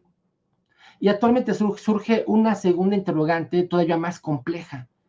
¿Puede la inteligencia artificial convertirse en lo que es un instrumento para eliminar esas barreras o terminar reproduciéndolas? Si se diseña, pues con un enfoque de derechos humanos, inclusión y ética, pues eliminamos barreras. Pero si se desarrolla sin perspectiva inclusiva y con sesgos, vamos a seguir reproduciendo barreras. Por tal motivo, para abordar esta cuestión, me propongo guiarles a través de un recorrido 1, ¿no? Vamos a hablar acerca del modelo social de discapacidad, ya no del modelo médico. 2, vamos a analizar la evolución de la justicia electoral a través del acceso a la justicia. 3, vamos a ver algunos temas de hecho comparado. Y 4, vamos a combinar con una propuesta teórica donde se diseñe y se proponga pues, lo que es la justicia electoral inteligente e inclusiva. Y cuando hablamos de la discapacidad como un problema jurídico, pues existen diversos instrumentos internacionales que garantizan lo que es el acceso a la justicia. Y sobre el tema que nos ocupa, a personas con discapacidad. Y sobre todo un instrumento sumamente importante y trascendental para esta época, que son las reglas de Brasilia, que va dirigido especialmente el acceso a la justicia para las personas que sufren cierta vulnerabilidad, ¿no? Se dice que uno de los principales avances internacionales consiste en abandonar el modelo médico, como anteriormente comentábamos, de la discapacidad y debemos de cambiar a lo que es un modelo social con enfoque de derechos humanos, un enfoque inclusivo. Por tal motivo, la Convención sobre Derechos con las Personas con Discapacidad establece que la discapacidad no existe exclusivamente en la persona, sino en la interacción entre la persona y las barreras sociales. Este cambio de paradigma tiene consecuencias profundas, como señala la relatora especial de la ONU sobre derechos de las personas con discapacidad. Uno de los principios generales de la Convención es la plena participación de las personas con discapacidad en las políticas y la adopción de decisiones en todos los ámbitos. O sea, en todo tipo de políticas públicas debemos de escuchar a las personas con discapacidad y sobre todo cuando hablamos de políticas públicas que tienen que ver con inteligencia artificial. Y actualmente existen diversas barreras de acceso a la justicia en materia electoral, tales como son las barreras legales y normativas. Y aquí nos hemos encontrado que a muchas legislaciones a nivel internacional se han olvidado de incluir a esas personas con discapacidad para, de una otra forma, que se les garantice sus derechos político-electorales. También encontramos en este tema acerca de aquellas barreras físicas y de infraestructura. Realmente muchas instituciones electorales no están diseñados para que las personas puedan acudir de una otra forma pues, a ejercer sus derechos político-electorales. Barreras de información y comunicación, todavía pues nos encontramos con la propaganda tradicional, ¿no? Dado que el día de hoy debemos ofrecer otra propaganda en los procesos electorales de forma inclusiva. Inclusive las boletas electorales deben de tener un tema como que es las boletas en sistema braille, temas de lectura fácil, ¿no? Y bueno, también barreras de asistencia y proceso de votación. Cuando una persona va a ejercer su voto el día de la jornada electoral, pues muchas de ellas no son apoyadas ni ayudadas, ¿no? Van con alguien de confianza, pero bueno, sabemos que ahí puede tener también un sesgo, ¿no? De imparcialidad, ¿no? Por eso es importante que existan personas que apoyen, ¿no? De los sistemas electorales, ¿no? Para que esas personas puedan ejercer su voto. Barreras económicas y sociales, pues para una persona con discapacidad, pues requiere de mayores cuestión económica para poder satisfacer y poder enfrentar la vida que les depara, ¿no? Dice, en México, dice, no es la excepción, esa tendencia global durante el proceso electoral extraordinario del Poder Judicial de la Federación 2024-2025, el INE implementó un formato específico de registro para personas con discapacidad. Dice, los resultados son relevantes y en buena medida alarmantes. Se distribuyeron a nivel nacional 61.645 formatos, ¿no? En un total de aproximadamente 83,000 casillas. Esos formatos eran para que las personas que acudían a votar el día de la jornada electoral, pues se anotaran, ¿no? Nada más se lograron anotar aproximadamente 134,000 personas, de lo que equivale aproximadamente al 1%. Ese día de la elección extraordinaria del Poder Judicial, solamente 1% votó, ¿no? Votó de las personas que tienen discapacidad, ¿no? Eso realmente es alarmante en el sentido de que, pues, no estamos escuchando a las personas que tienen alguna discapacidad, ¿no? ¿Cuál ha sido la evolución de acceso a la justicia electoral? Pues, la hemos dividido en 4 generaciones. Una primera generación, garantizar el sufragio, que ya hemos logrado alguno de ellos. La segunda generación, eliminar barreras físicas, ¿no? A partir de 1990, pues, se ha empezado a estudiar, eliminar estas barreras. Y también con una tercera generación, crear acciones afirmativas, y la cuarta generación, pues crear tecnologías digitales con inteligencia artificial. Por tal motivo, se dice que es crucial destacar que esta cuarta etapa no es un simple salto tecnológico, sino es un cambio de paradigma impulsado por el derecho internacional. El Comité sobre Derechos de Personas con Discapacidad, en su observación general número 2, artículo 9, ha sido claro en establecer que la accesibilidad es un principio transversal que debe aplicarse a todas las personas y sobre todo dirigidas a las instituciones que organizan los procesos electorales para poder incluirlas y ejercer sus derechos político-electorales. ¿Qué nos aporta la inteligencia artificial? Bueno, nos ha aportado diversas estrategias para que acceder a la justicia electoral a ese tipo de personas. Sobre todo en Estonia se instauró por primera vez el voto electrónico. En Estados Unidos existen diversas tecnologías para garantizar un voto accesible, tales como los audio ballots, pantallas táctiles, dispositivos adaptativos y el voto remoto en supuestos determinados, ¿no? Y así podemos encontrar algunos países como Canadá, la Unión Europea, Perú, Ecuador, entre otros, ¿no? Para mí eso es muy importante, pues, considerar que existen desafíos para la implementación de la inteligencia artificial y en materia electoral, y uno es el marco regulatorio, diseñar algoritmos habitables y sobre todo imparciales, crear sistemas accesibles, incorporar lo que es la lectura fácil, ¿no? Para ese tipo de personas. Y bueno, ¿qué es lo que propone su servidor? Principalmente una definición de justicia electoral inteligente, 10 principios constitucionales de la justicia electoral inteligente, el reconocimiento humano al derecho a la accesibilidad de justicia electoral, y también propongo un test de constitucionalidad algorítmica para que quien conozca, aquellos operadores del sistema electoral que usen herramientas de inteligencia artificial, pues lleven a cabo este test de constitucionalidad algorítmica, ¿no? Y yo aquí lo dejo para quien posiblemente tenga interés de contactarme, pues podamos compartir esta información tan valiosa. No queda duda más que decir que la votación anticipada demuestra que un Estado puede adaptar sus instituciones a las necesidades de las personas con discapacidad, ¿no? Y que ningún sueño democrático se apague por una barrera que la tecnología pueda derribar. La inteligencia artificial, hecha con humanidad, es la mano tendida que permite a cada persona con discapacidad votar con autonomía, ser escuchada y sentir que su voz, por fin, pesa lo mismo que la de los demás. Por su atención, muchas gracias y saludos desde México. Gracias, doctor Dayton. Muchísimas gracias, doctor Alejandro, por su ponencia. Es siempre un placer escuchar y aprender con usted. Muchísimas gracias. Bom, dando continuidade, agora eu me vou a chamar o Dr. Alfonso Jaime Martínez Lascano. Dr. Alfonso, bem-vindo, doctor. Eu me vou a ler seu currículo.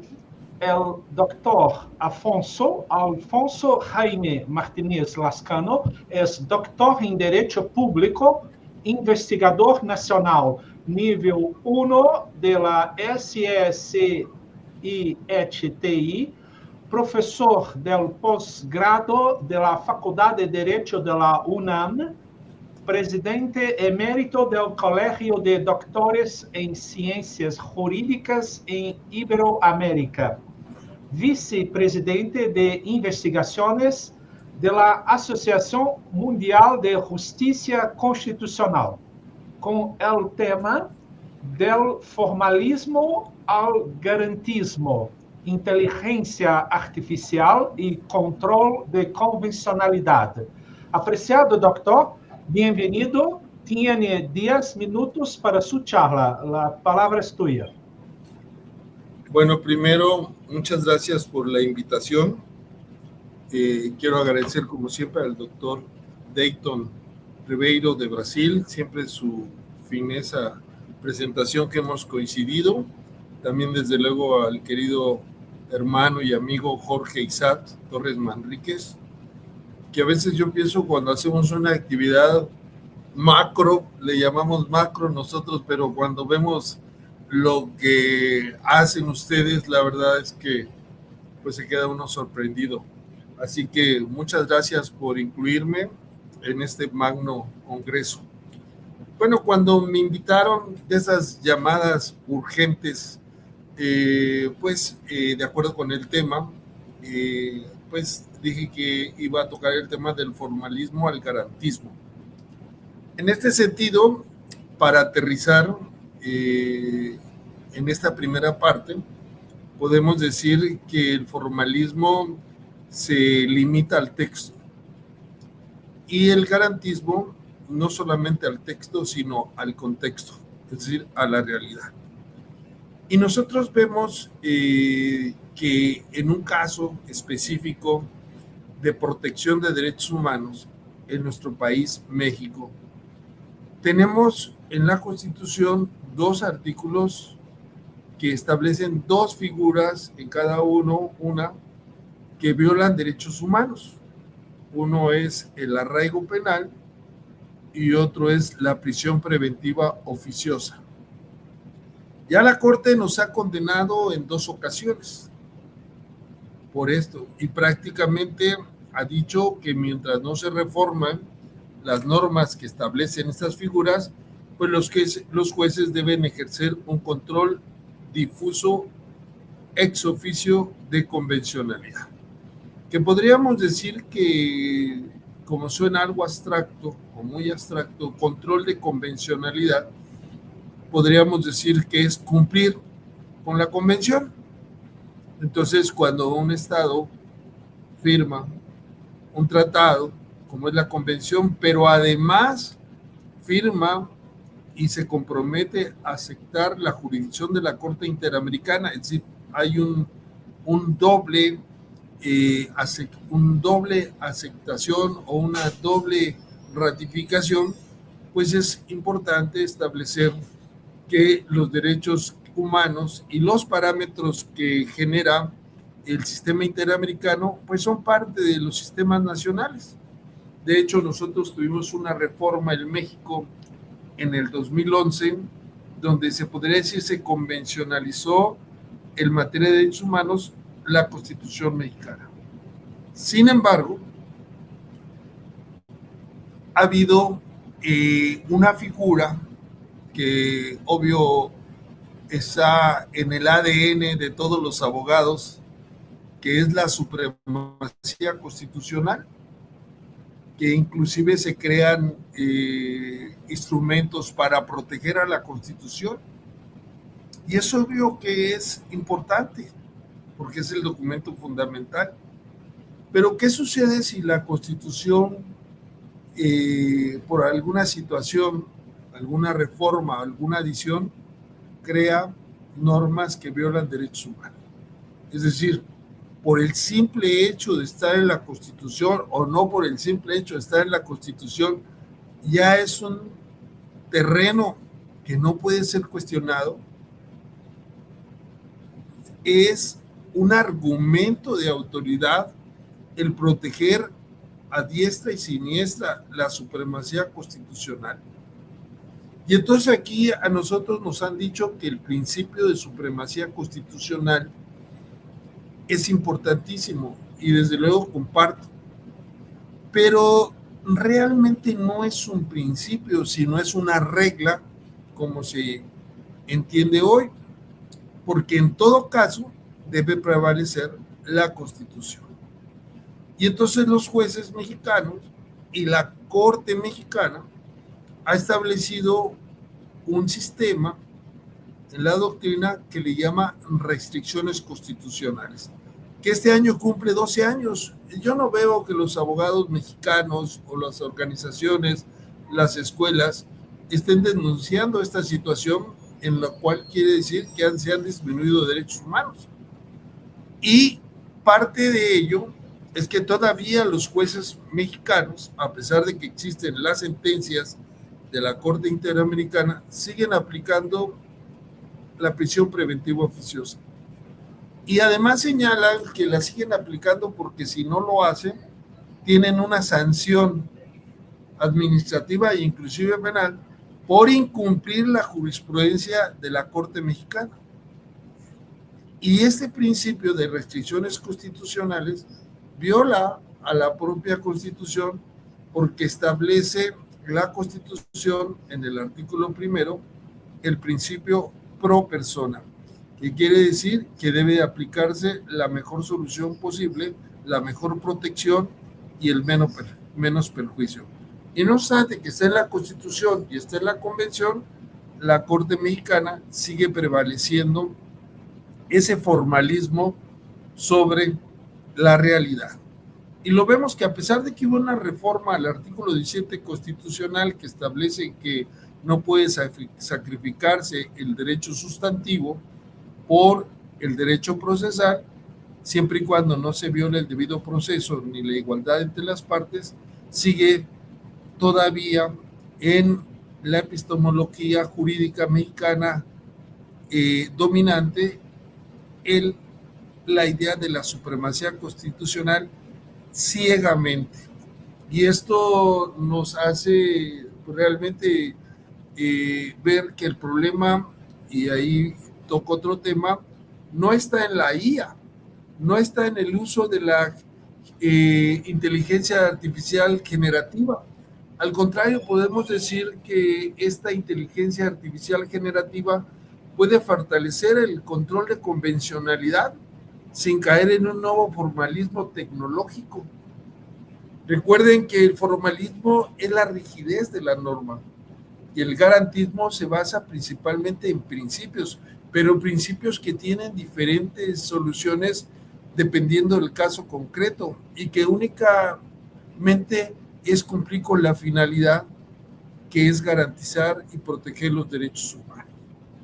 Y entonces la inteligencia artificial y el derecho, podríamos decir que aquí, si nosotros utilizamos la inteligencia artificial y en el algoritmo anotamos como un comando que en todo caso se debe de proteger la supremacía constitucional, pues estaremos replicando lo que hacen los seres humanos. Entonces, más que un cambio, al utilizar la inteligencia artificial, lo que necesitamos es un cambio epistemológico de los operadores jurídicos.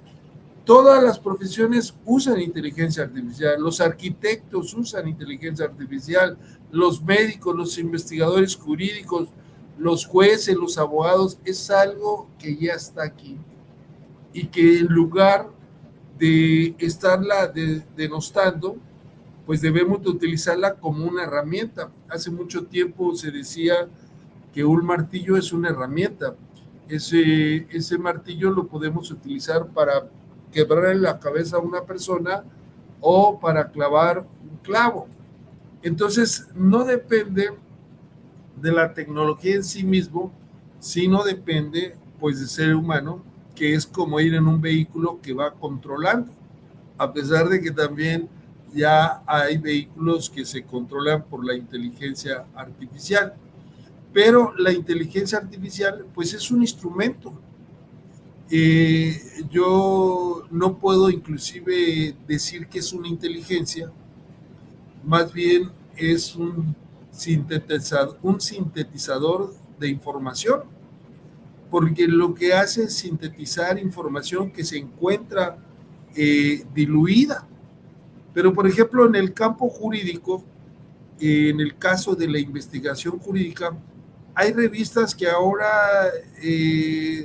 prohíben el uso de la IA generativa, porque cuando envía uno un documento, lo que hacen es pasarlas por plataformas o cuidadores de la IA por la IA, como Turnitin y otras más, que inclusive el Turnitin dice que tiene una seguridad del 90%,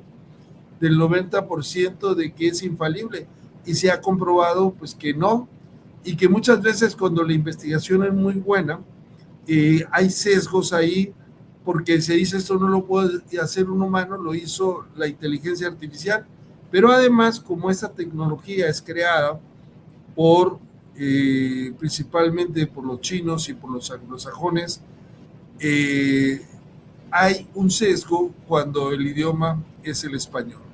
Entonces, la inteligencia artificial es una tecnología que nos ha sorprendido, que nos ha rebasado en muchos campos, pero la justicia, la ética, la dignidad son cuestiones humanas, y eso es lo que no podemos perder.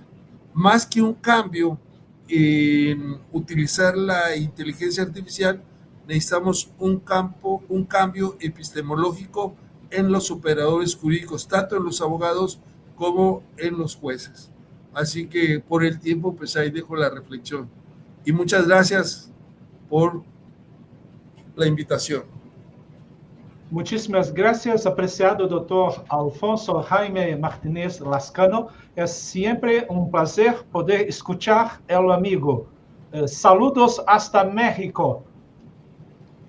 Bueno, de regreso hasta el querido hermano país Brasil. Muchísimas gracias. Hasta pronto. Hasta pronto. Ahora yo me voy a llamar el doctor Juan Beimar Paye Mendonça, de Bolivia. Doctor Juan, ¿puede me escuchar? Sí, sí. Sí, lo veo. Bienvenido, apreciado doctor. Yo me voy a leer su currículum. El doctor Juan Beimar Paye Mendonça es abogado y politólogo, diplomados en Derechos Humanos, diplomado en Gestión Pública, maestría en Derecho Constitucional y Derecho Procesal Constitucional y maestría en Investigación en Educación Superior. Trabajó como docente universitario e investigador. Actualmente trabaja como abogado en acción tutelar del Tribunal Constitucional Plurinacional de Bolivia, con el tema el uso de la inteligencia artificial en la redacción de sentencias y administración de justicia constitucional. Apreciado doctor, tiene 10 minutos para su charla. Bienvenido. Muchas gracias, doctor de Hilton. Siempre es un gusto saludarlo a usted, también a nuestro querido amigo, el doctor Jorge, quienes ustedes realizan un esfuerzo tremendo para llevar a cabo eventos tan globales como este, y pues agradecido siempre. Gracias. Sé que muchos profesores ya han reflexionado sobre la temática de la inteligencia artificial, al igual que las distintas revoluciones que hemos vivido como seres en este mundo, en la humanidad. Cada revolución siempre nos trae cosas nuevas, para bien y para mal, que el ser humano debe que saberlo controlar, a efectos de poder vivir y poder satisfacer sus propias necesidades y también las de los otros seres. Y bueno, en este caso estamos discutiendo varios abogados, autoridades sobre esta temática, que también me gustaría hablar. El tema lo he enfocado el uso de la IA en la emisión de sentencias.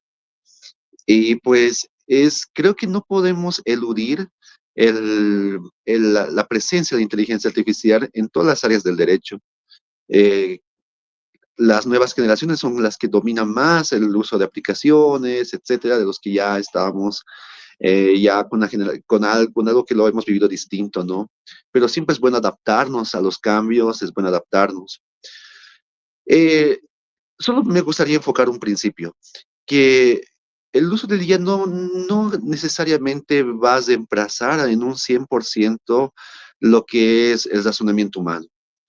Es decir, el razonamiento humano es único, el razonamiento humano tiene ciertos factores que adolece también el IA. Entonces, me gustaría ver algunos aspectos que son útiles en la emisión de sentencias.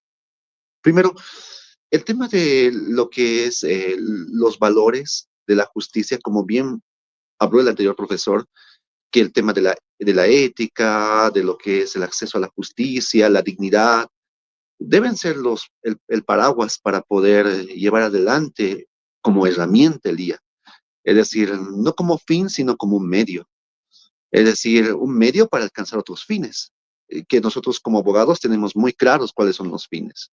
Muchos de estos fines son utilizados para bien y también para mal. Entonces, ¿cuáles algunos aspectos para poder tomar en cuenta? Primero, el juez al momento de impartir justicia lleva adelante distintos aspectos, ¿no? Responde a las necesidades, a lo que las partes plantean, y en el momento de plantear sus pretensiones, el juez absorbe esas situaciones y hace un momento de la fase inicial, el momento probatorio, y muchos de esos elementos de poder absorber el elemento probatorio en manera documental, en manera testifical, necesariamente tiene que tener un razonamiento propio del juez, un razonamiento propio del criterio. Hay un espacio donde está el criterio del juez, donde puede ya tomar una decisión. Al final una sentencia es una decisión humana. Es una decisión que parte de cada uno, y esta decisión puede estar impregnada de elementos objetivos como elementos subjetivos. Lo que trato de decir que esa esfera decisional no la vamos a poder eliminar al 100%. Efectivamente, podemos contribuir con distintas herramientas, pero la esfera decisional es propia del derecho, porque no hay una decisión única, no hay una decisión que sea válida para todos. De hecho, cada decisión es refutable. ¿Por qué es refutable? Porque no partimos de una verdad única, sino de verdades distintas. Depende de la interpretación que se pueda ver. Entonces, al momento de emitir una sentencia, es importante también ver el aspecto decisional del juez. Pero esta decisión debe estar reflejada siempre por elementos objetivos. Ahora bien, existen grandes cantidades de información hoy en día, aspectos que el IA puede fallar, y de hecho fallan bastantes cosas. Sin embargo, puede facilitar el acceso. Existen aplicaciones para distintas administraciones de justicia que usan para el momento de poder conocer la jurisprudencia. En distintos países ya se tiene acceso para aplicaciones donde se puede ver distintas jurisprudencias y poderlas conocer, ¿no? Porque el ámbito jurisprudencial es de carácter público. Y yo siempre he creído que el derecho tiene un carácter pedagógico. Es decir, si las personas no saben cómo ejercitar sus derechos, pues va a seguir siendo propia de una élite. Y el acceso a la justicia va a ser más que todo algo ficticio que algo real.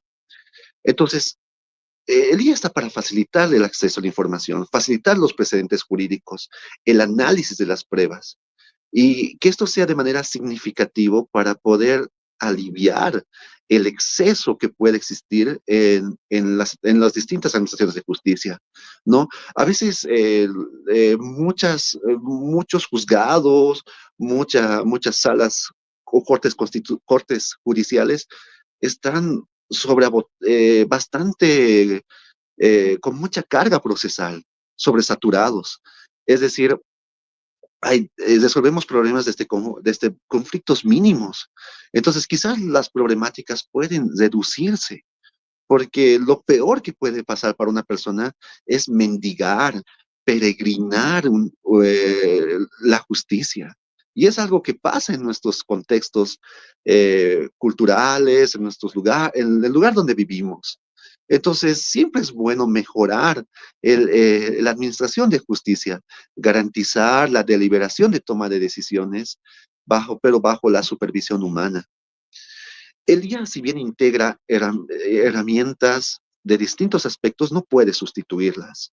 No puede sustituir el ámbito decisional del juez. Además de eso, hay algo que me llama bastante la atención, que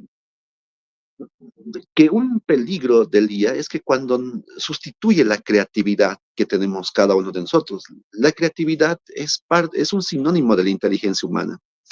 De hecho, somos creativos de distintas maneras. Y cuando estamos supeditados o nos supeditamos a lo que es la tecnología, porque muchos ya nos supeditamos a través de las distintas plataformas, plataformas digitales, que nosotros estamos siendo parte, ya nos supeditamos, y no es nuestra manera de vida, y en cierta manera dejamos de vivir lo que realmente tenemos, ¿no? Es decir, la interacción humana, lo que es el tema de la mente como elemento fundamental de la creatividad. Entonces, creo que es importante analizar esos aspectos al momento de poder redactar un texto jurídico. El ChatGPT, el Gemini, que son otras herramientas digitales, puede ayudarnos a generar, de cierta manera, resoluciones. Pero estas tienen que también ser responsables de la parte de la autoridad judicial, a fin de poder generar elementos objetivos, pero cada vez más accesibles. Hemos avanzado mucho con el tema de la digitalización de lo que son los expedientes judiciales. Eso nos permite democratizar para que las personas puedan conocer el estado de sus causas. Es decir, cuando digitalizamos lo que son los expedientes, porque a veces en ciertos juzgados hay bastantes expedientes, pero cuando eso ya se digitaliza, en cierta manera es más efectivo para que la persona pueda conocer el estado de su causa. Creo que el fin del derecho es generar mayor seguridad a las personas. el tema de lo que es la seguridad jurídica, porque lo contrario a seguridad es la incertidumbre. La incertidumbre para mí es una realidad bastante de todos los días, porque la incertidumbre es lo peor que puede pasar a una persona cuando no sabe lo que va a acontecer después, o cuando trata de confiar en un tercero y este tercero, pues, es bastante dudoso su situación. Entonces, creo que la digitalización permite acceder a la justicia siempre y cuando podamos generar certeza, seguridad jurídica a las personas, a fin de evitar cualquier contexto de incertidumbre. Ahora bien, también dentro de lo que es el IA, efectivamente existe un dilema. Me gustaría destacar un dilema entre integrar la tecnología y lo que son los valores esenciales de la justicia. Cuando integramos la tecnología como un medio, debe ser con el fin de llegar a los valores esenciales de la justicia y lo que es el derecho constitucional. Entonces, así podemos eliminar ese dilema. También de proteger lo que son la privacidad de las personas, de la protección de los datos de las personas. Hoy en día los datos son muy comunes, compartimos nuestras fotografías, todo eso, pero eso también tiene que estar regulado. Tiene que estar regulado a fin de evitar de que las personas puedan ser, en cierta manera, vulnerables a lo que es el mal uso de las tecnologías. Quiero acabar con esto. El elemento decisional del juez. No podemos dejar a un lado el elemento decisional del juez, porque esa es la parte donde uno contribuye como autoridad judicial en el momento de la redacción de las sentencias. Y en cierta manera protegemos el espacio humano, el razonamiento humano, a fin de evitar que todo sea mediante elementos ya predichos y que puedan en cierta manera ser tergiversados por lo que son otros factores terceros. Sé que el tiempo es bien corto y pues muchas gracias, doctor de Hilton, al doctor Jorge. Gracias por estas oportunidades y que siempre les vaya muy bien y siempre presto a lo que ustedes digan. Un gran saludo y un gran abrazo. Muchísimas gracias, doctor Weimar, por su charla, por su ponencia. Y nosotros renovamos nuestra invitación para participar en nuestros próximos congresos, eventos. Muchas gracias.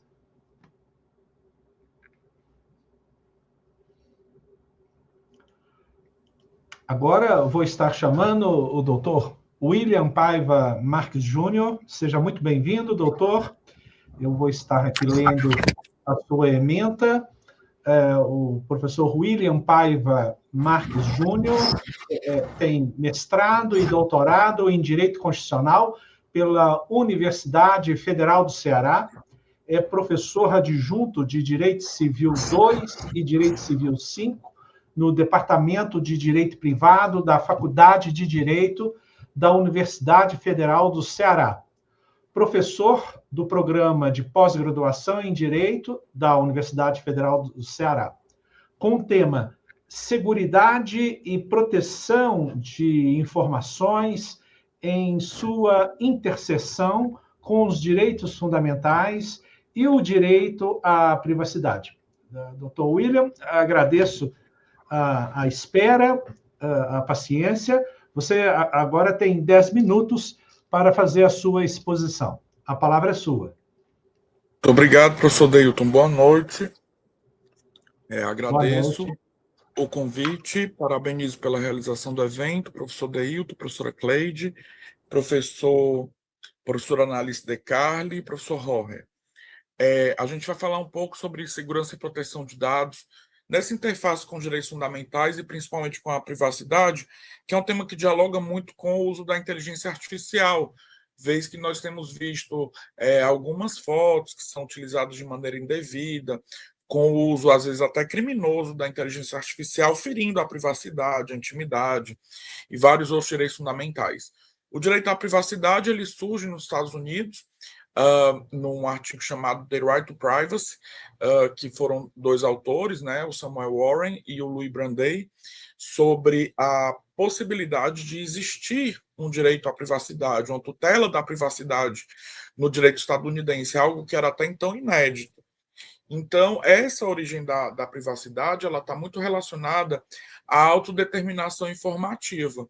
Mas no século XX, com o desenvolvimento da sociedade de informação, muito por influência da jurisprudência germânica, surge essa possibilidade de autodeterminação informativa, que seria o direito de os indivíduos decidirem por si próprios quando e quais são os limites, as possibilidades e as condições em que os seus dados pessoais poderão ser utilizados.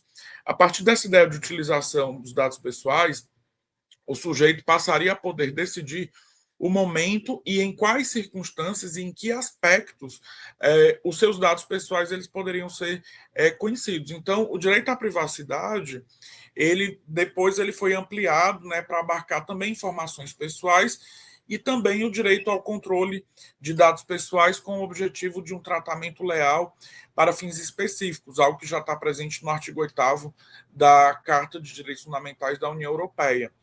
O próprio autor italiano, Stefano Rodotà, ele diz que nós vivemos um tempo em que as questões relacionadas à proteção de dados se caracterizam por uma abordagem marcadamente contraditória. De fato, uma verdadeira esquizofrenia social, política e institucional. Portanto, tem-se aumentado essa consciência da importância da proteção de dados, no que se refere não só à proteção à vida privada dos indivíduos, mas também à sua própria liberdade. E essa abordagem ela está presente em vários documentos nacionais, documentos internacionais. Já citei, está presente na Carta de Direitos Fundamentais da União Europeia, está presente também hoje na Constituição Federal de 88, que se deu por meio da Emenda Constitucional 115 de 2022, que inseriu o artigo 5º e 79, no rol dos direitos fundamentais, no artigo 5º, ao assegurar o direito à proteção de dados, inclusive nos meios digitais, que obviamente se deu por meio da LGPD, que é a Lei Geral da Proteção de Dados, é a Lei número 13.709 de 2018, revelando preocupação com a garantia de mais segurança e transparência, e também respeito à privacidade de todos. E a gente observa também um giro voltado para o direito e as novas tecnologias no projeto de Código Civil de 2002. Eu estive em Brasília, agora em maio, né, em junho, na verdade, participando da 10ª Jornada de Direito Civil. Soube que o nosso projeto de Código Civil brasileiro ele não avançou muito, infelizmente, mas existem vários dispositivos tratando o direito em novas tecnologias, em especial da questão da proteção de dados. É o que a gente observa, por exemplo, no artigo 2027, que fala do direito civil digital, e o artigo 2027, inciso 1, fala que exatamente o respeito à privacidade, a proteção de dados pessoais e patrimoniais e a autodeterminação informativa é um dos fundamentos do direito civil digital. Ou seja, se vincula a utilização do direito civil digital aos paradigmas hermenêuticos informativos da privacidade, da proteção de dados, dados pessoais, dados patrimoniais, autodeterminação informativa.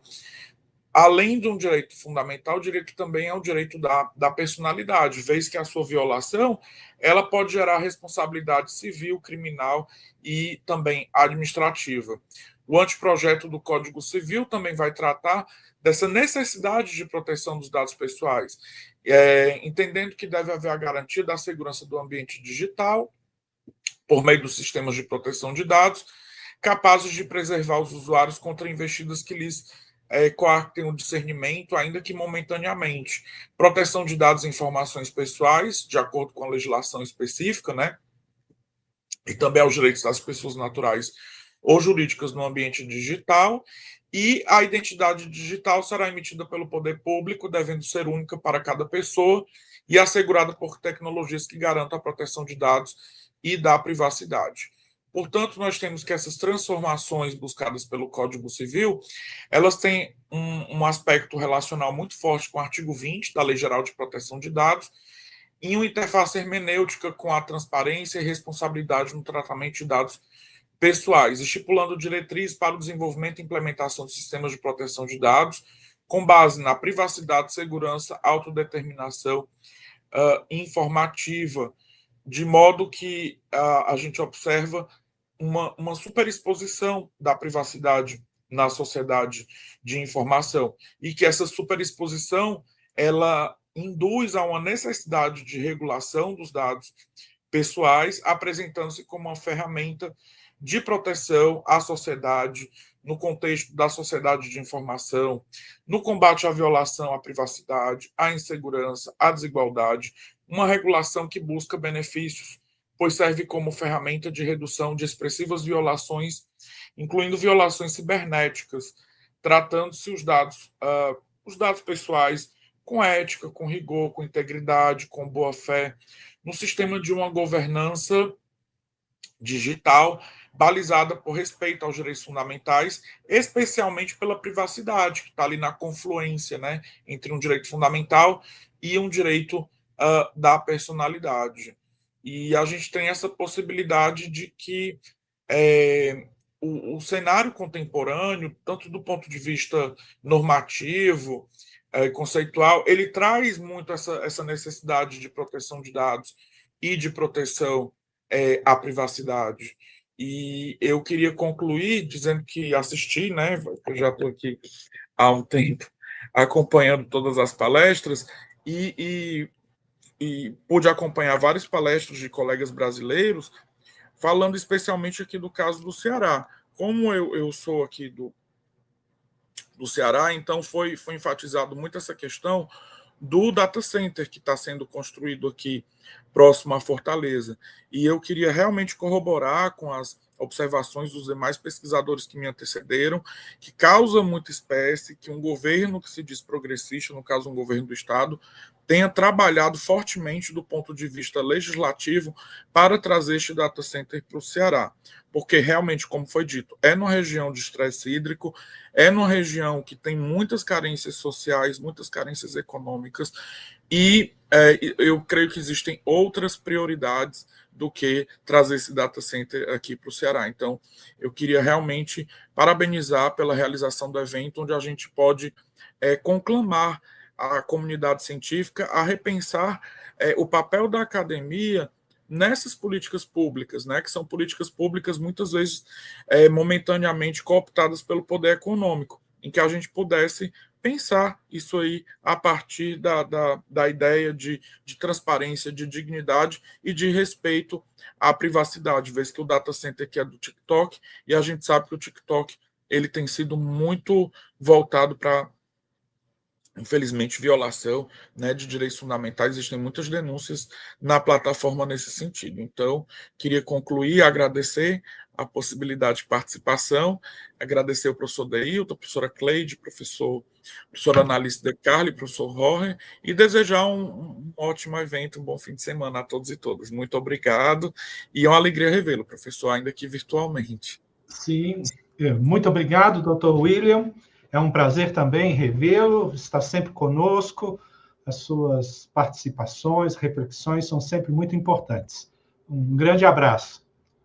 Muito obrigado, tudo de bom, professor. Nada. Bom fim de semana, obrigado. Tchau, tchau. Igualmente. Parabéns a todos. A todos nós.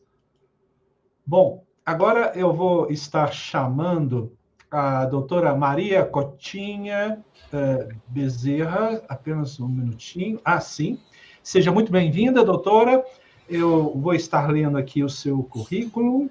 Agradeço a sua paciência, não é fácil, são 60 palestrantes e por mais que haja um controle do tempo, gera um atraso, um delay nas apresentações que se reflete mais acentuado no final, né? já no final do evento.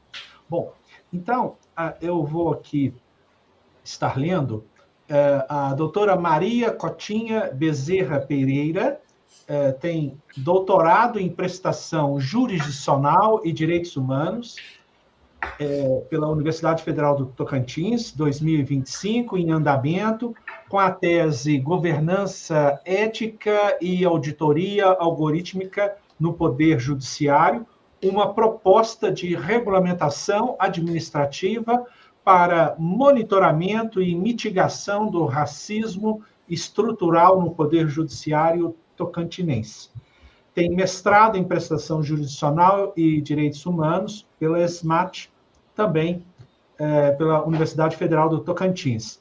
Especialização em Estado de Direito e combate à corrupção, especialização em Direito Penal e Processual Penal e graduação em Direito pela Pontifícia Universidade Católica de Goiás, com o tema Inteligência Artificial como fator de transformação do direito, desafios e perspectivas para o ordenamento jurídico contemporâneo.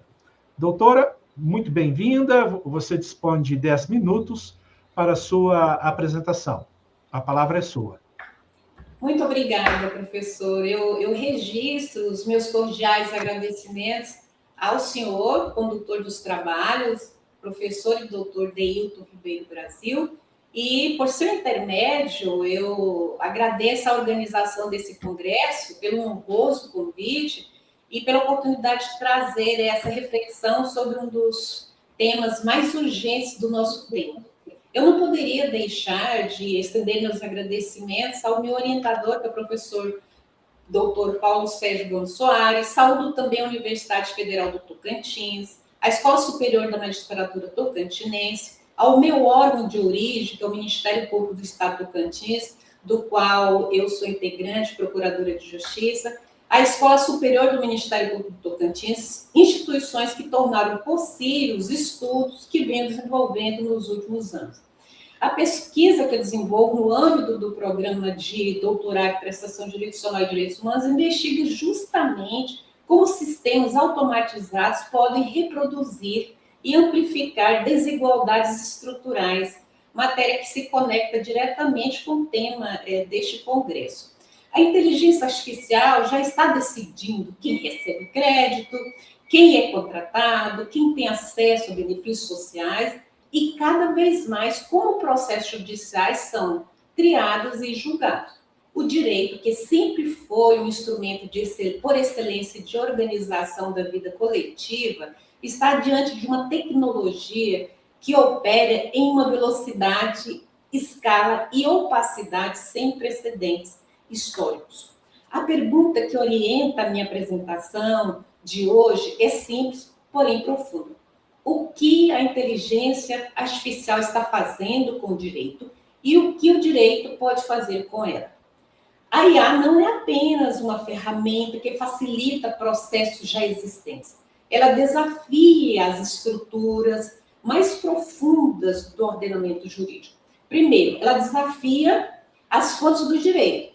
Os algoritmos tomam decisões que afetam o direito sem que haja uma norma clara disciplinando como esses sistemas devem operar, quem responde por seus erros e quais garantias os cidadãos têm.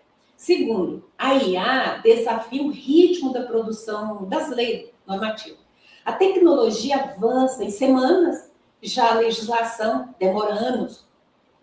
Diversos autores sustentam que os sistemas jurídicos precisam evoluir em direção a uma justiça adaptativa, capaz de responder de forma ágil às demandas que a IA impõe, sem abrir mão, no entanto, da segurança jurídica.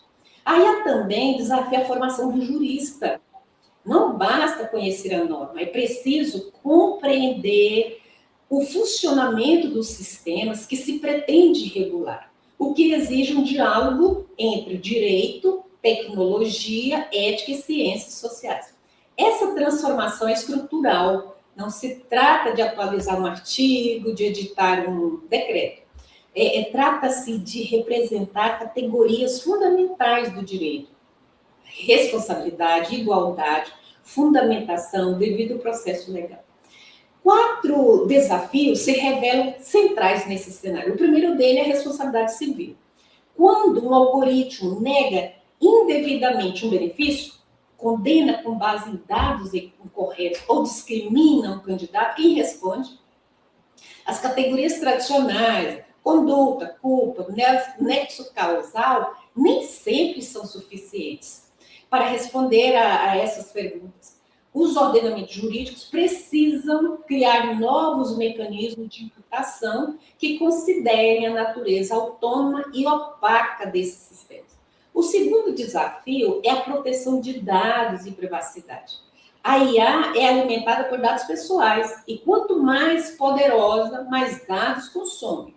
O padrão global de proteção de dados europeu foi um marco, mas sua adequação a sistemas de caixa preta ainda é objeto de intenso debate.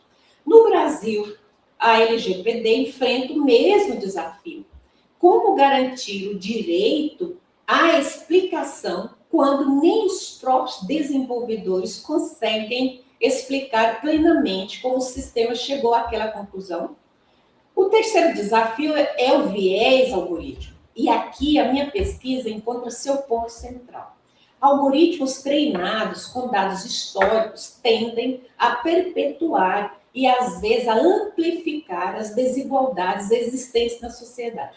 O meu estudo de casos sobre o racismo algorítmico tem apontado como sistemas de IA, quando desprovidos de governança ética adequada, podem replicar padrões históricos de exclusão. O princípio constitucional da igualdade encontra aqui um dos seus maiores desafios contemporâneos. O quarto desafio é o acesso à justiça. Como já advertiam Capelletti e Garfield, as ondas da justiça, de acesso à justiça, representam um movimento sucessivo de ampliação dos direitos.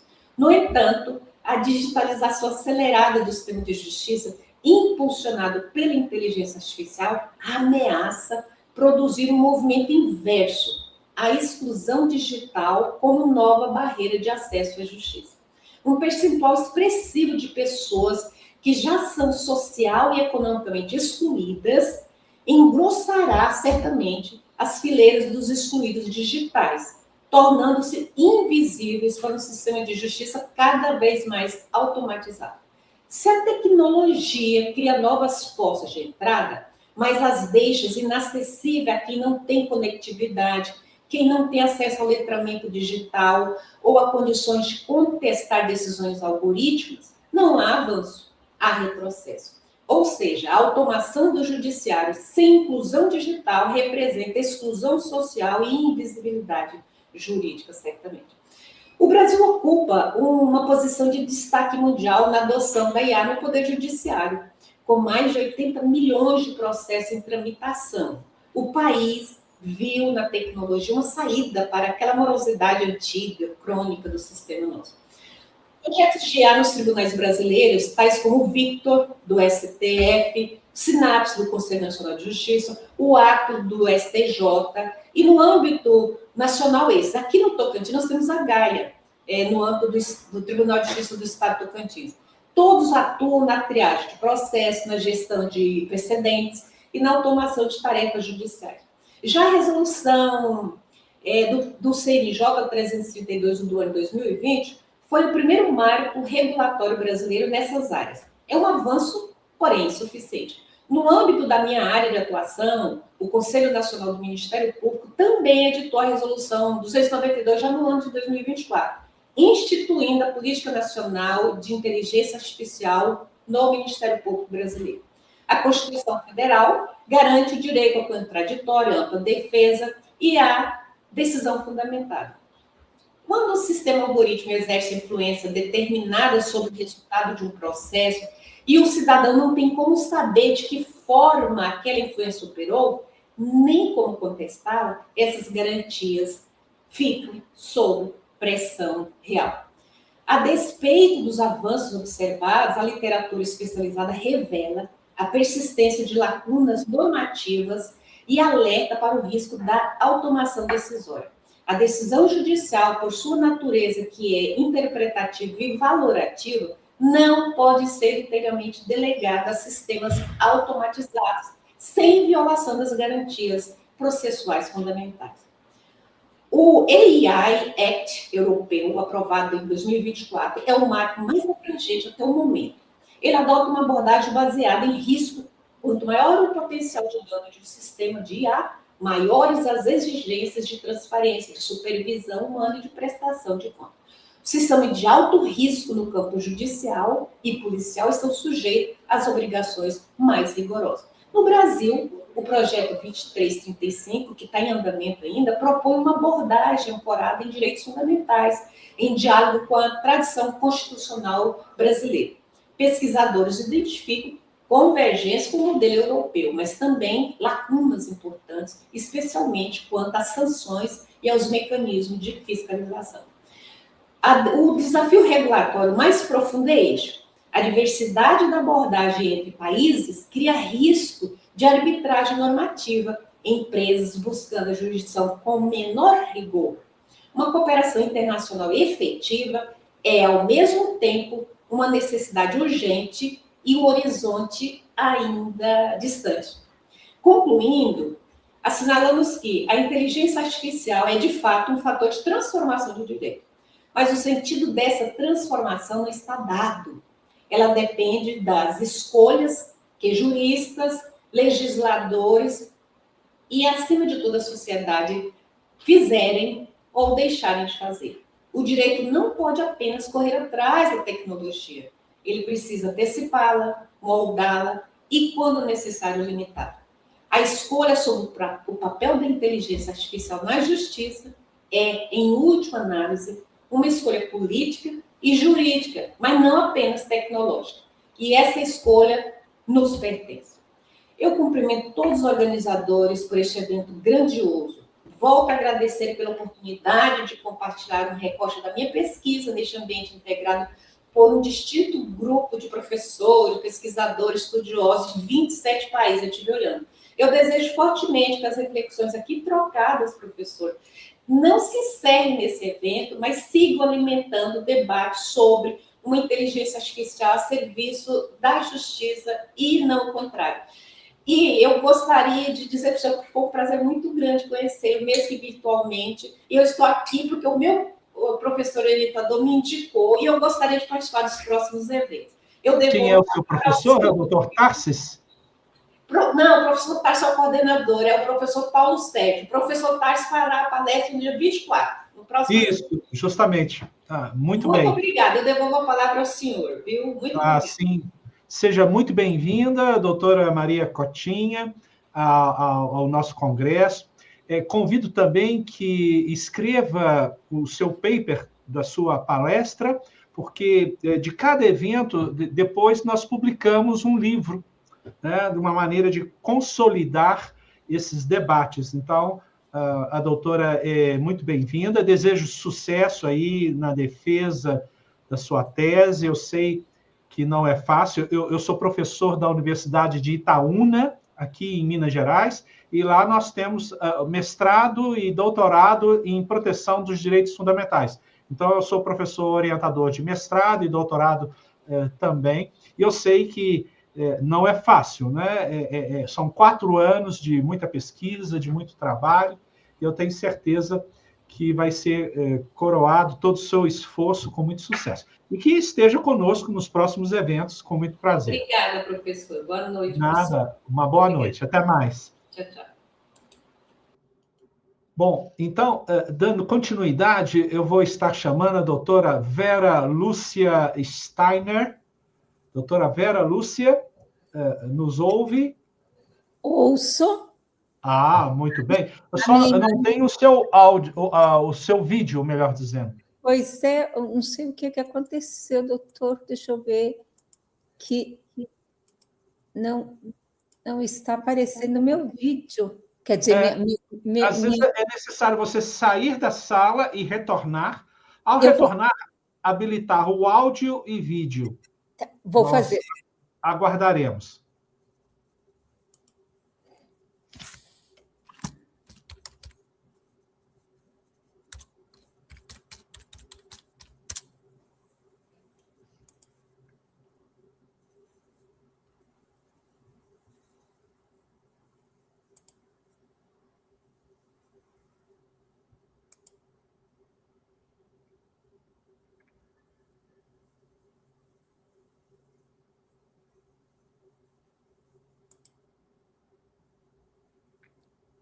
Entrei novamente.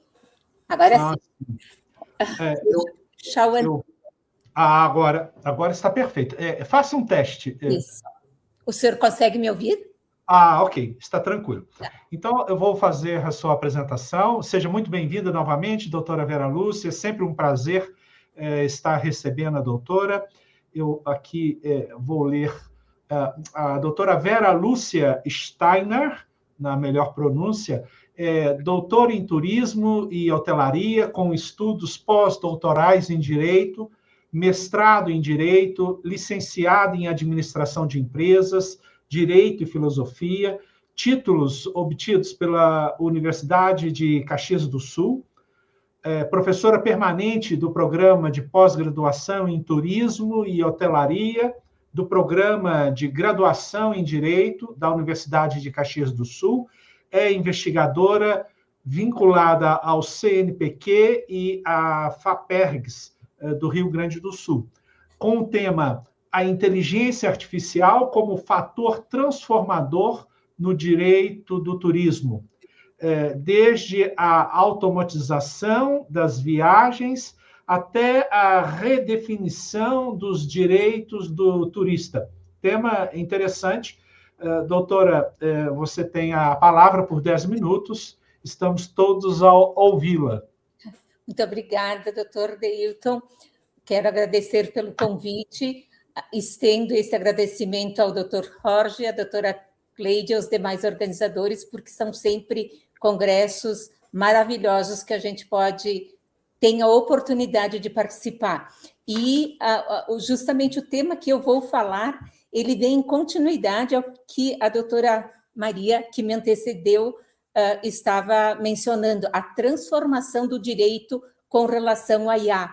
E aqui eu trago o direito do turismo.